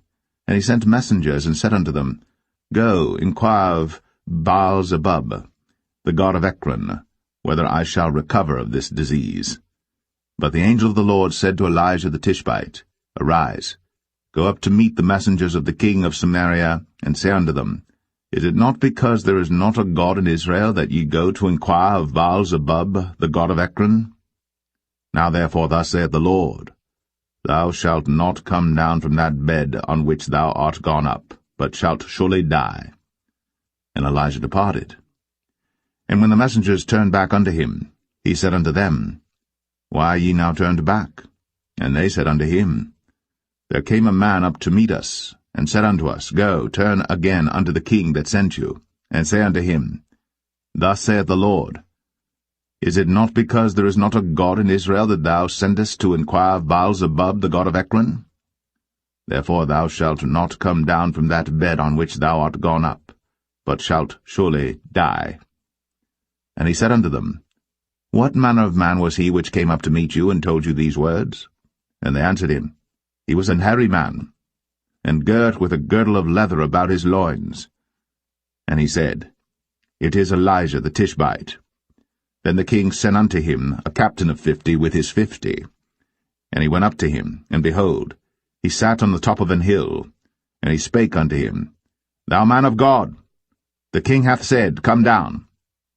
And Elijah answered and said to the captain of 50, If I be a man of God, then let fire come down from heaven, and consume thee and thy 50. And there came down fire from heaven, and consumed him and his 50. Again also he sent unto him another captain of 50 with his 50. And he answered and said unto him, O man of God, thus hath the king said, Come down quickly. And Elijah answered and said unto them, If I be a man of God, let fire come down from heaven, and consume thee and thy 50. And the fire of God came down from heaven, and consumed him and his 50. And he sent again a captain of the third 50 with his 50.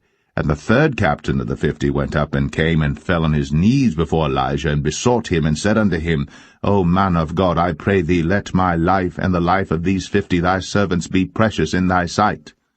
Behold, there came fire down from heaven, and burnt up the 2 captains of the former 50s with their 50s.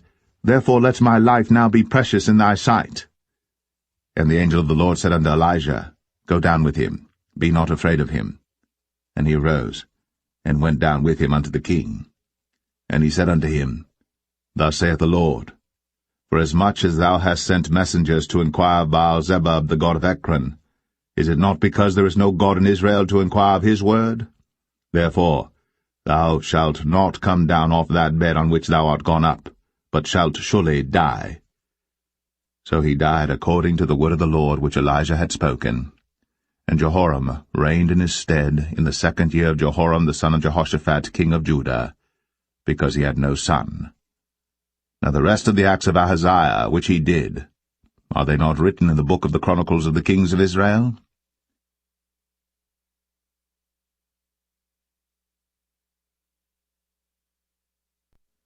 2 Kings 2. And it came to pass, when the Lord would take up Elijah into heaven by a whirlwind, that Elijah went with Elisha from Gilgal. And Elijah said unto Elisha, Tarry here, I pray thee, for the Lord hath sent me to Bethel. And Elisha said unto him, As the Lord liveth, and as thy soul liveth, I will not leave thee. So they went down to Bethel. And the sons of the prophets that were at Bethel came forth to Elisha, and said unto him, Knowest thou that the Lord will take away thy master from thy head today? And he said, Yea, I know it. Hold ye your peace. And Elijah said unto him, Elisha, tarry here, I pray thee, for the Lord hath sent me to Jericho. And he said, As the Lord liveth, and as thy soul liveth, I will not leave thee. So they came to Jericho. And the sons of the prophets that were at Jericho came to Elisha, and said unto him, Knowest thou that the Lord will take away thy master from thy head today? And he answered, Yea, I know it. Hold ye your peace. And Elijah said unto him, Tarry, I pray thee here, for the Lord hath sent me to Jordan. And he said, As the Lord liveth, and as thy soul liveth, I will not leave thee. And they two went on. And 50 men of the sons of the prophets went, and stood to view afar off. And they too stood by Jordan. And Elijah took his mantle, and wrapped it together, and smote the waters, and they were divided hither and thither, so that they too went over on dry ground. And it came to pass, when they were gone over, that Elijah said unto Elisha, Ask what I shall do for thee, before I be taken away from thee. And Elisha said, I pray thee, let a double portion of thy spirit be upon me. And he said, Thou hast asked a hard thing. Nevertheless, if thou see me when I am taken from thee, it shall be so unto thee, but if not, it shall not be so. And it came to pass, as they still went on and talked, that, behold, there appeared a chariot of fire, and horses of fire, and parted them both asunder. And Elijah went up by a whirlwind into heaven. And Elisha saw it, and he cried, My father, the chariot of Israel, and the horsemen thereof. And he saw him no more. And he took hold of his own clothes, and rent them in 2 pieces. He took up also the mantle of Elijah that fell from him, and went back and stood by the bank of Jordan. And he took the mantle of Elijah that fell from him, and smote the waters, and said, Where is the Lord God of Elijah?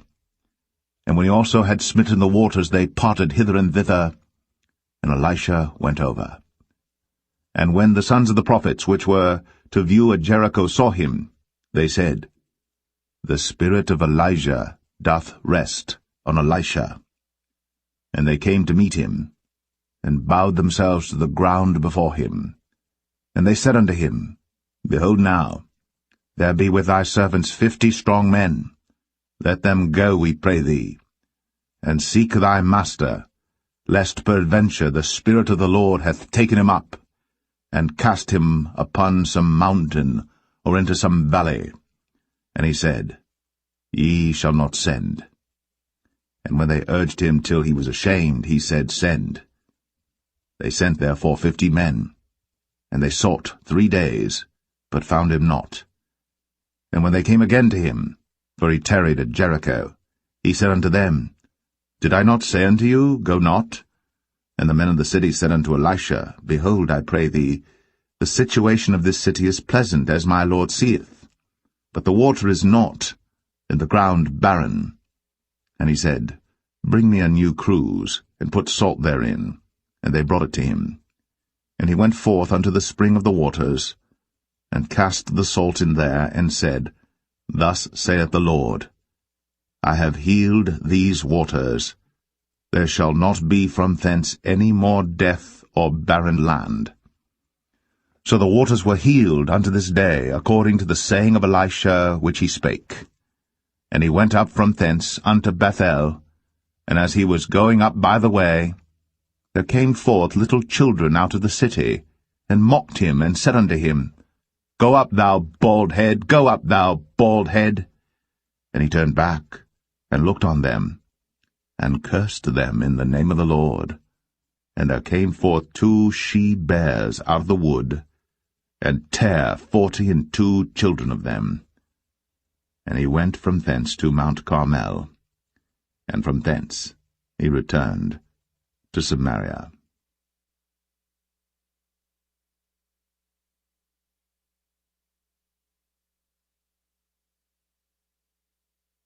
Second Kings 3.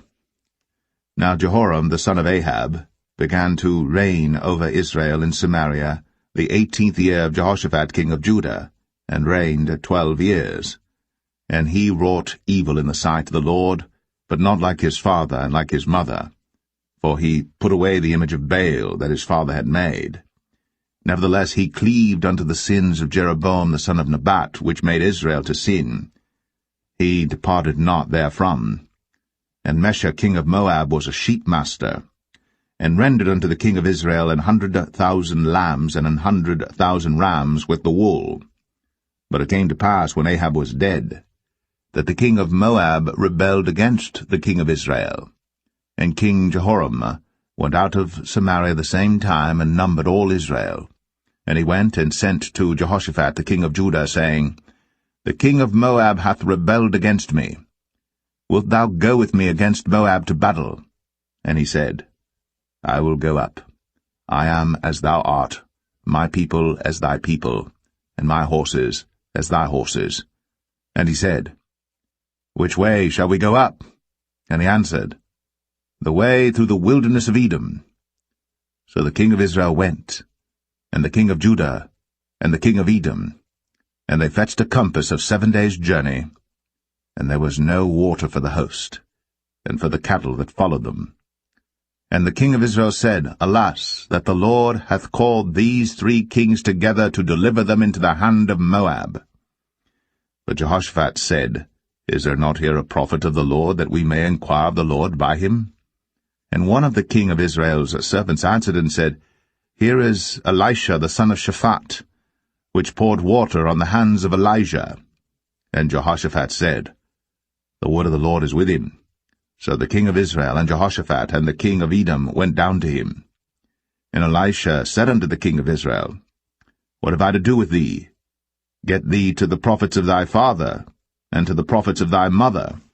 And the king of Israel said unto him, Nay, for the Lord hath called these 3 kings together to deliver them into the hand of Moab.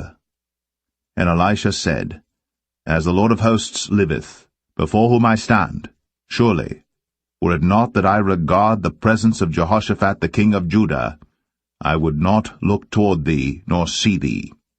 But now bring me a minstrel. And it came to pass, when the minstrel played, that the hand of the Lord came upon him. And he said, Thus saith the Lord, Make this valley full of ditches. For thus saith the Lord, Ye shall not see wind, neither shall ye see rain, yet that valley shall be filled with water, that ye may drink, both ye, and your cattle, and your beasts. And this is but a light thing in the sight of the Lord. He will deliver the Moabites also into your hand. And ye shall smite every fenced city and every choice city, and shall fell every good tree, and stop all wells of water, and mar every good piece of land with stones. And it came to pass in the morning, when the meat offering was offered, that, behold, there came water by the way of Edom, and the country was filled with water. And when all the Moabites heard that the kings were come up to fight against them, they gathered all that were able to put on armor, and upward and stood in the border. And they rose up early in the morning, and the sun shone upon the water, and the Moabites saw the water on the other side as red as blood. And they said, This is blood, the kings are surely slain, and they have smitten one another. Now, therefore, Moab to the spoil. And when they came to the camp of Israel, the Israelites rose up and smote the Moabites, so that they fled before them.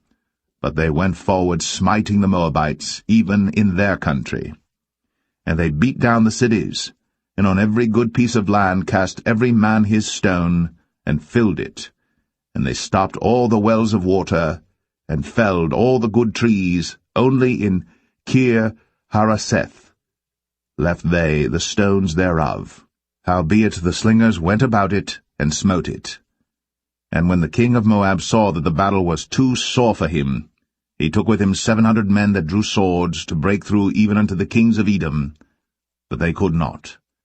Then he took his eldest son that should have reigned in his stead, and offered him for a burnt offering upon the wall.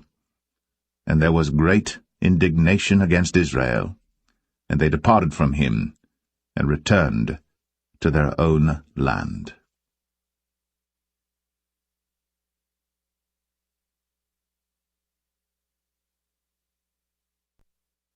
2 Kings 4. Now there cried a certain woman of the wives of the sons of the prophets unto Elisha, saying, Thy servant my husband is dead, and thou knowest that thy servant did fear the Lord, and the creditors come to take unto him my 2 sons to be bondmen. And Elisha said unto her, What shall I do for thee? Tell me, what hast thou in the house? And she said, Thine handmaid hath not anything in the house, save a pot of oil. Then he said, Go borrow thee vessels abroad of all thy neighbors, even empty vessels, borrow not a few. And when thou art come in, thou shalt shut the door upon thee and upon thy sons, and shalt pour out into all those vessels, and thou shalt set aside that which is full. So she went from him, and shut the door upon her and upon her sons, who brought the vessels to her, and she poured out. And it came to pass, when the vessels were full, that she said unto her son, Bring me yet a vessel. And he said unto her, There is not a vessel more. And the oil stayed. Then she came and told the man of God, and he said, Go sell the oil, and pay thy debt, and live thou and thy children of the rest. And it fell on a day that Elisha passed to Shunem, where was a great woman, and she constrained him to eat bread. And so it was, that as oft as he passed by, he turned in thither to eat bread. And she said unto her husband, Behold now, I perceive that this is an holy man of God, which passeth by us continually. Let us make a little chamber, I pray thee, on the wall, and let us set for him there a bed, and a table, and a stool, and a candlestick. And it shall be, when he cometh to us, that he shall turn in thither. And it fell on a day that he came thither, and he turned into the chamber, and lay there. And he said to Gehazi his servant, Call this Shunammite. And when he had called her, she stood before him. And he said unto him, Say now unto her, Behold, thou hast been careful for us with all this care. What is to be done for thee? Wouldest thou be spoken for to the king or to the captain of the host? And she answered, I dwell among mine own people. And he said, What then is to be done for her? And Gehazi answered, Verily, she hath no child, and her husband is old. And he said, Call her. And when he had called her, she stood in the door. And he said, About this season, according to the time of life, thou shalt embrace a son. And she said, Nay, my lord, thou man of God, do not lie unto thine handmaid. And the woman conceived, and bare a son at that season that Elisha had said unto her, according to the time of life. And when the child was grown, it fell on a day that he went out to his father to the reapers. And he said unto his father, My head, my head. And he said to a lad, Carry him to his mother. And when he had taken him, and brought him to his mother, he sat on her knees till noon, and then died. And she went up, and laid him on the bed of the man of God, and shut the door upon him, and went out. And she called unto her husband, and said, Send me, I pray thee, one of the young men, and one of the asses, that I may run to the man of God, and come again. And he said, Wherefore wilt thou go to him today? It is neither new moon nor Sabbath. And she said, It shall be well. Then she saddled an ass, and said to her servant, Drive, and go forward. Slack not thy riding for me, except I bid thee. So she went, and came unto the man of God to Mount Carmel. And it came to pass, when the man of God saw her afar off, that he said to Gehazi his servant, Behold, yonder is that Shunammite. Run now, I pray thee, to meet her, and say unto her, Is it well with thee? Is it well with thy husband? Is it well with the child? And she answered, It is well. And when she came to the man of God to the hill, she caught him by the feet. But Gehazi came near to thrust her away. And the man of God said, Let her alone, for her soul is vexed within her. And the Lord hath hid it from me, and hath not told me. Then she said, Did I desire a son of my Lord? Did I not say, Do not deceive me?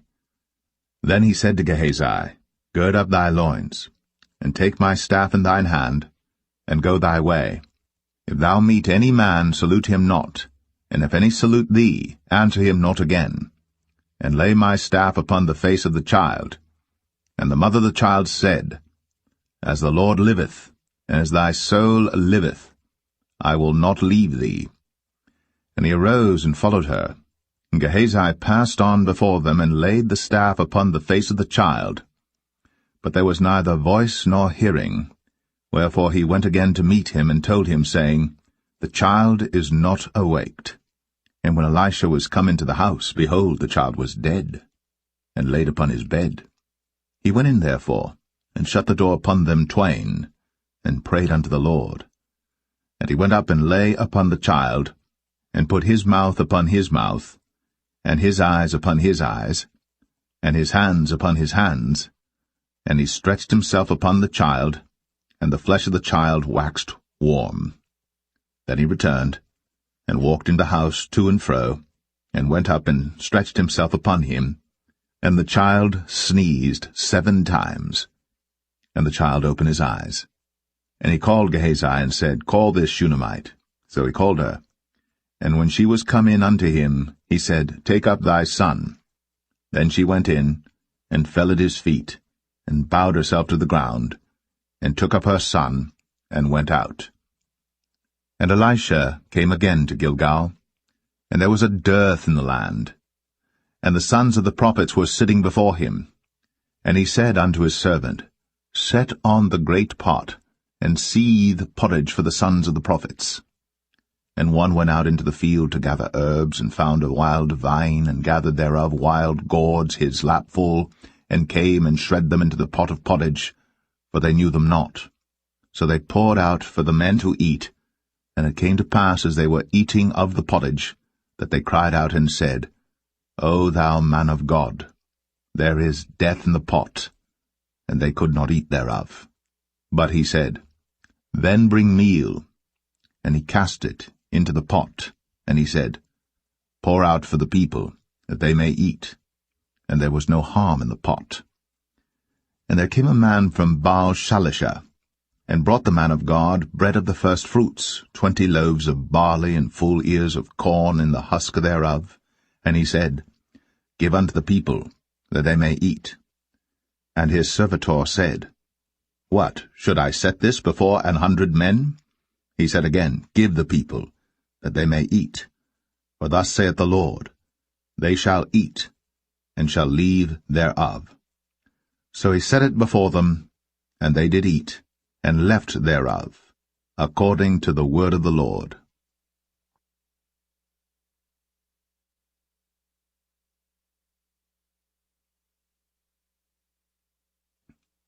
2 Kings 5. Now Naaman, captain of the host of the king of Syria, was a great man with his master, and honorable, because by him the Lord had given deliverance unto Syria. He was also a mighty man in valor, but he was a leper. And the Syrians had gone out by companies, and had brought away captive out of the land of Israel a little maid, and she waited on Naaman's wife. And she said unto her mistress, Would God my Lord were with the prophet that is in Samaria, for he would recover him of his leprosy. And one went in and told his lord, saying, Thus and thus said the maid that is of the land of Israel. And the king of Syria said, Go to, go, and I will send a letter unto the king of Israel. And he departed, and took with him 10 talents of silver, and 6,000 pieces of gold, and 10 changes of raiment. And he brought the letter to the king of Israel, saying, Now when this letter is come unto thee, behold, I have therewith sent Naaman my servant to thee, that thou mayest recover him of his leprosy. And it came to pass, when the king of Israel had read the letter, that he rent his clothes, and said, Am I God to kill and to make alive, that this man doth send unto me to recover a man of his leprosy? Wherefore consider, I pray you, and see how he seeketh a quarrel against me. And it was so, when Elisha the man of God had heard that the king of Israel had rent his clothes, that he sent to the king, saying, Wherefore hast thou rent thy clothes? Let him come now to me, and he shall know that there is a prophet in Israel. So Naaman came with his horses and with his chariot, and stood at the door of the house of Elisha. And Elisha sent a messenger unto him, saying, Go, and wash in Jordan 7 times, and thy flesh shall come again to thee, and thou shalt be clean. But Naaman was wroth, and went away, and said, Behold, I thought, he will surely come out to me, and stand, and call on the name of the Lord his God, and strike his hand over the place, and recover the leper. Are not Abana and Pharpar, rivers of Damascus, better than all the waters of Israel? May I not wash in them and be clean? So he turned, and went away in a rage. And his servants came near, and spake unto him, and said, My father, if the prophet had bid thee do some great thing, wouldst thou not have done it? How much rather then, when he saith to thee, Wash and be clean? Then went he down, and dipped himself 7 times in Jordan, according to the saying of the man of God. And his flesh came again like unto the flesh of a little child, and he was clean. And he returned to the man of God, he and all his company, and came and stood before him. And he said, Behold, now I know that there is no God in all the earth, but in Israel. Now therefore I pray thee, take a blessing of thy servant. But he said, As the Lord liveth, before whom I stand, I will receive none. And he urged him to take it, but he refused. And Naaman said, Shall there not then, I pray thee, be given to thy servant 2 mules' burden of earth? For thy servant will henceforth offer neither burnt offering nor sacrifice unto other gods, but unto the Lord.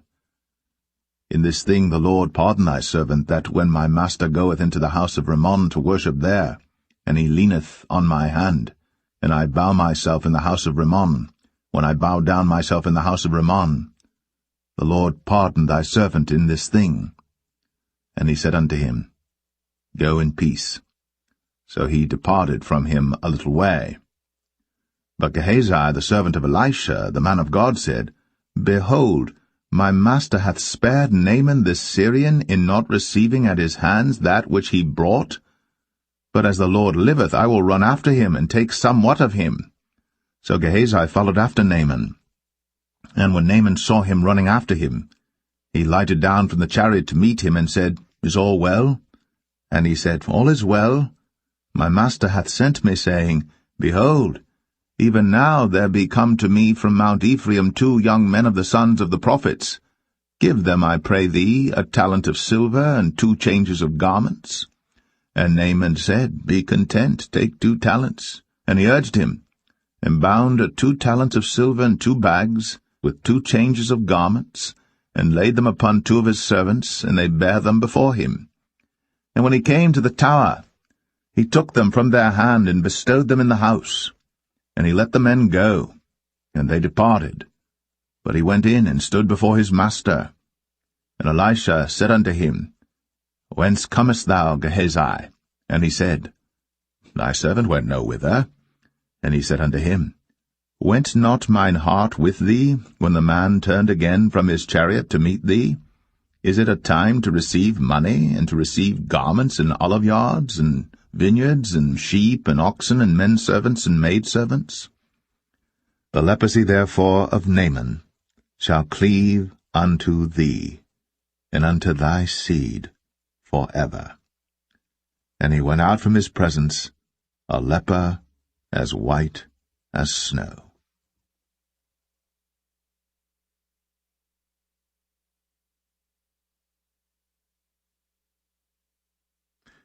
2 Kings 6.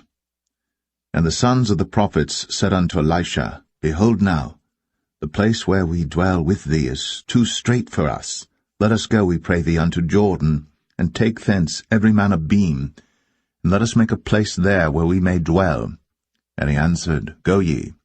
And one said, Be content, I pray thee, and go with thy servants. And he answered, I will go. So he went with them. And when they came to Jordan, they cut down wood. But as one was felling a beam, the axe-head fell into the water. And he cried and said, Alas, master, for it was borrowed. And the man of God said, Where fell it? And he showed him the place. And he cut down a stick, and cast it in thither. And the iron did swim. Therefore said he, Take it up to thee. And he put out his hand, and took it. Then the king of Syria warred against Israel, and took counsel with his servants, saying, In such and such a place shall be my camp. And the man of God sent unto the king of Israel, saying, Beware that thou pass not such a place, for thither the Syrians are come down. And the king of Israel sent to the place which the man of God told him, and warned him of, and saved himself there, not once nor twice. Therefore the heart of the king of Syria was sore troubled for this thing. And he called his servants, and said unto them, Will ye not show me which of us is for the king of Israel? And one of his servants said, None, my lord, O king. But Elisha, the prophet that is in Israel, telleth the king of Israel the words that thou speakest in thy bedchamber. And he said, Go and spy where he is, that I may send and fetch him. And it was told him, saying, Behold, he is in Dothan. Therefore sent he thither horses and chariots and a great host. And they came by night and compassed the city about. And when the servant of the man of God was risen early and gone forth, behold, an host compassed the city both with horses and chariots. And his servant said unto him, Alas, my master, how shall we do? And he answered, Fear not, for they that be with us are more than they that be with them. And Elisha prayed, and said, Lord, I pray thee, open his eyes, that he may see. And the Lord opened the eyes of the young man, and he saw, and behold, the mountain was full of horses and chariots of fire round about Elisha. And when they came down to him, Elisha prayed unto the Lord, and said, Smite this people, I pray thee, with blindness. And he smote them with blindness according to the word of Elisha. And Elisha said unto them, This is not the way, neither is this the city. Follow me, and I will bring you to the man whom ye seek. But he led them to Samaria. And it came to pass, when they were come into Samaria, that Elisha said, Lord, open the eyes of these men, that they may see. And the Lord opened their eyes, and they saw, and behold, they were in the midst of Samaria. And the king of Israel said unto Elisha, when he saw them, My father, shall I smite them? Shall I smite them? And he answered, Thou shalt not smite them. Wouldst thou smite those whom thou hast taken captive with thy sword and with thy bow? Set bread and water before them, that they may eat and drink, and go to their master. And he prepared great provision for them. And when they had eaten and drunk, he sent them away, and they went to their master. So the bands of Syria came no more into the land of Israel. And it came to pass after this, that Ben-Hadad, king of Syria, gathered all his host, and went up, and besieged Samaria.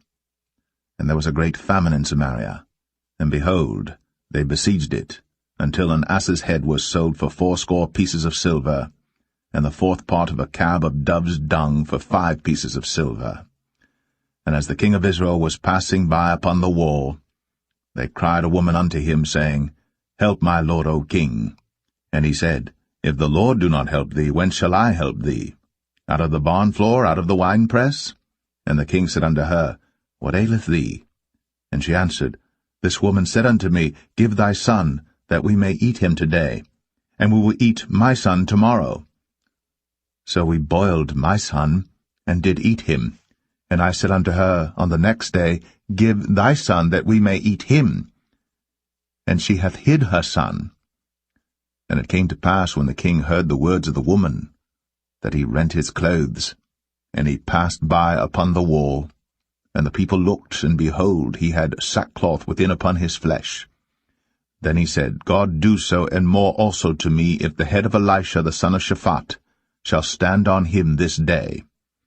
But Elisha sat in his house, and the elders sat with him. And the king sent a man from before him. But ere the messenger came to him, he said to the elders, See ye how this son of a murderer hath sent to take away mine head? Look, when the messenger cometh, shut the door, and hold him fast at the door. Is not the sound of his master's feet behind him? And while he yet talked with them, behold, the messenger came down unto him, and he said, Behold, this evil is of the Lord. What should I wait for the Lord any longer?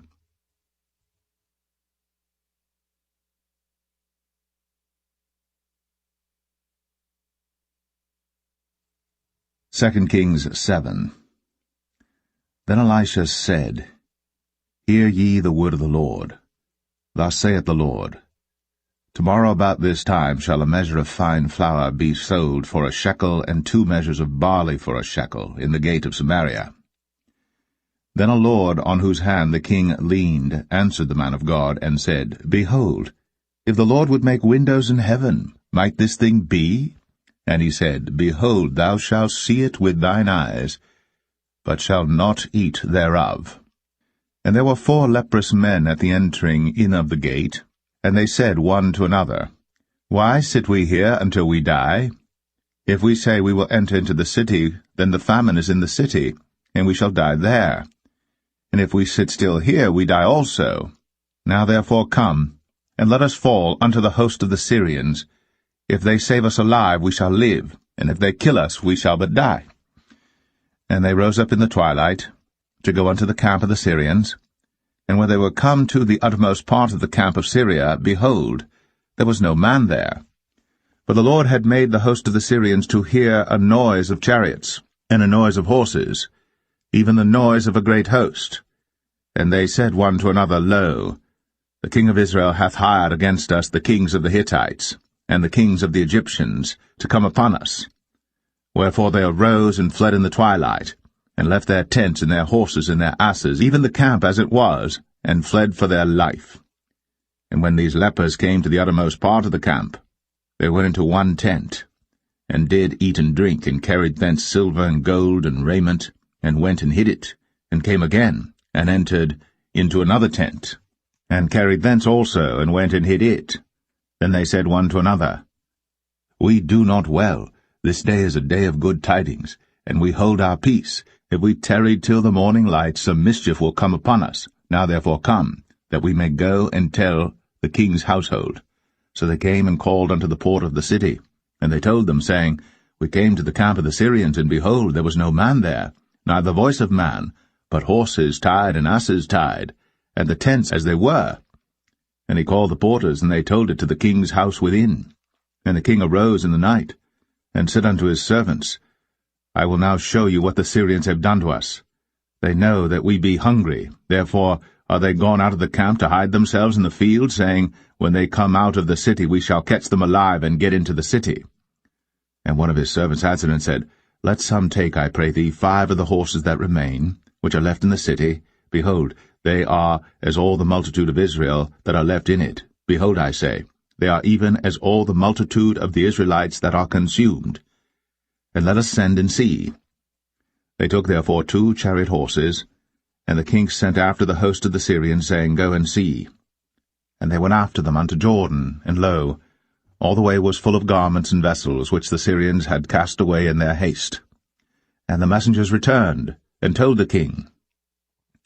And the people went out and spoiled the tents of the Syrians. So a measure of fine flour was sold for a shekel, and 2 measures of barley for a shekel, according to the word of the Lord.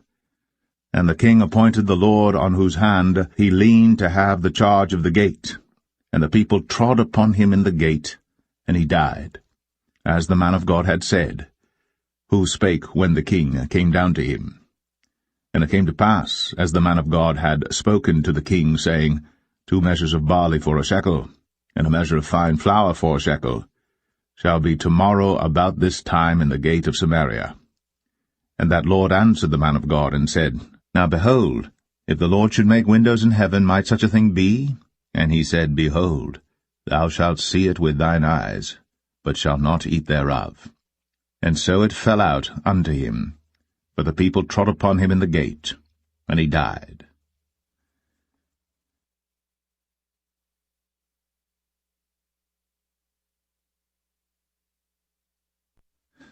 2 Kings 8. Then spake Elisha unto the woman, whose son he had restored to life, saying, Arise, and go thou and thine household, and sojourn wheresoever thou canst sojourn. For the Lord hath called for a famine, and it shall also come upon the land 7 years. And the woman arose, and did after the saying of the man of God.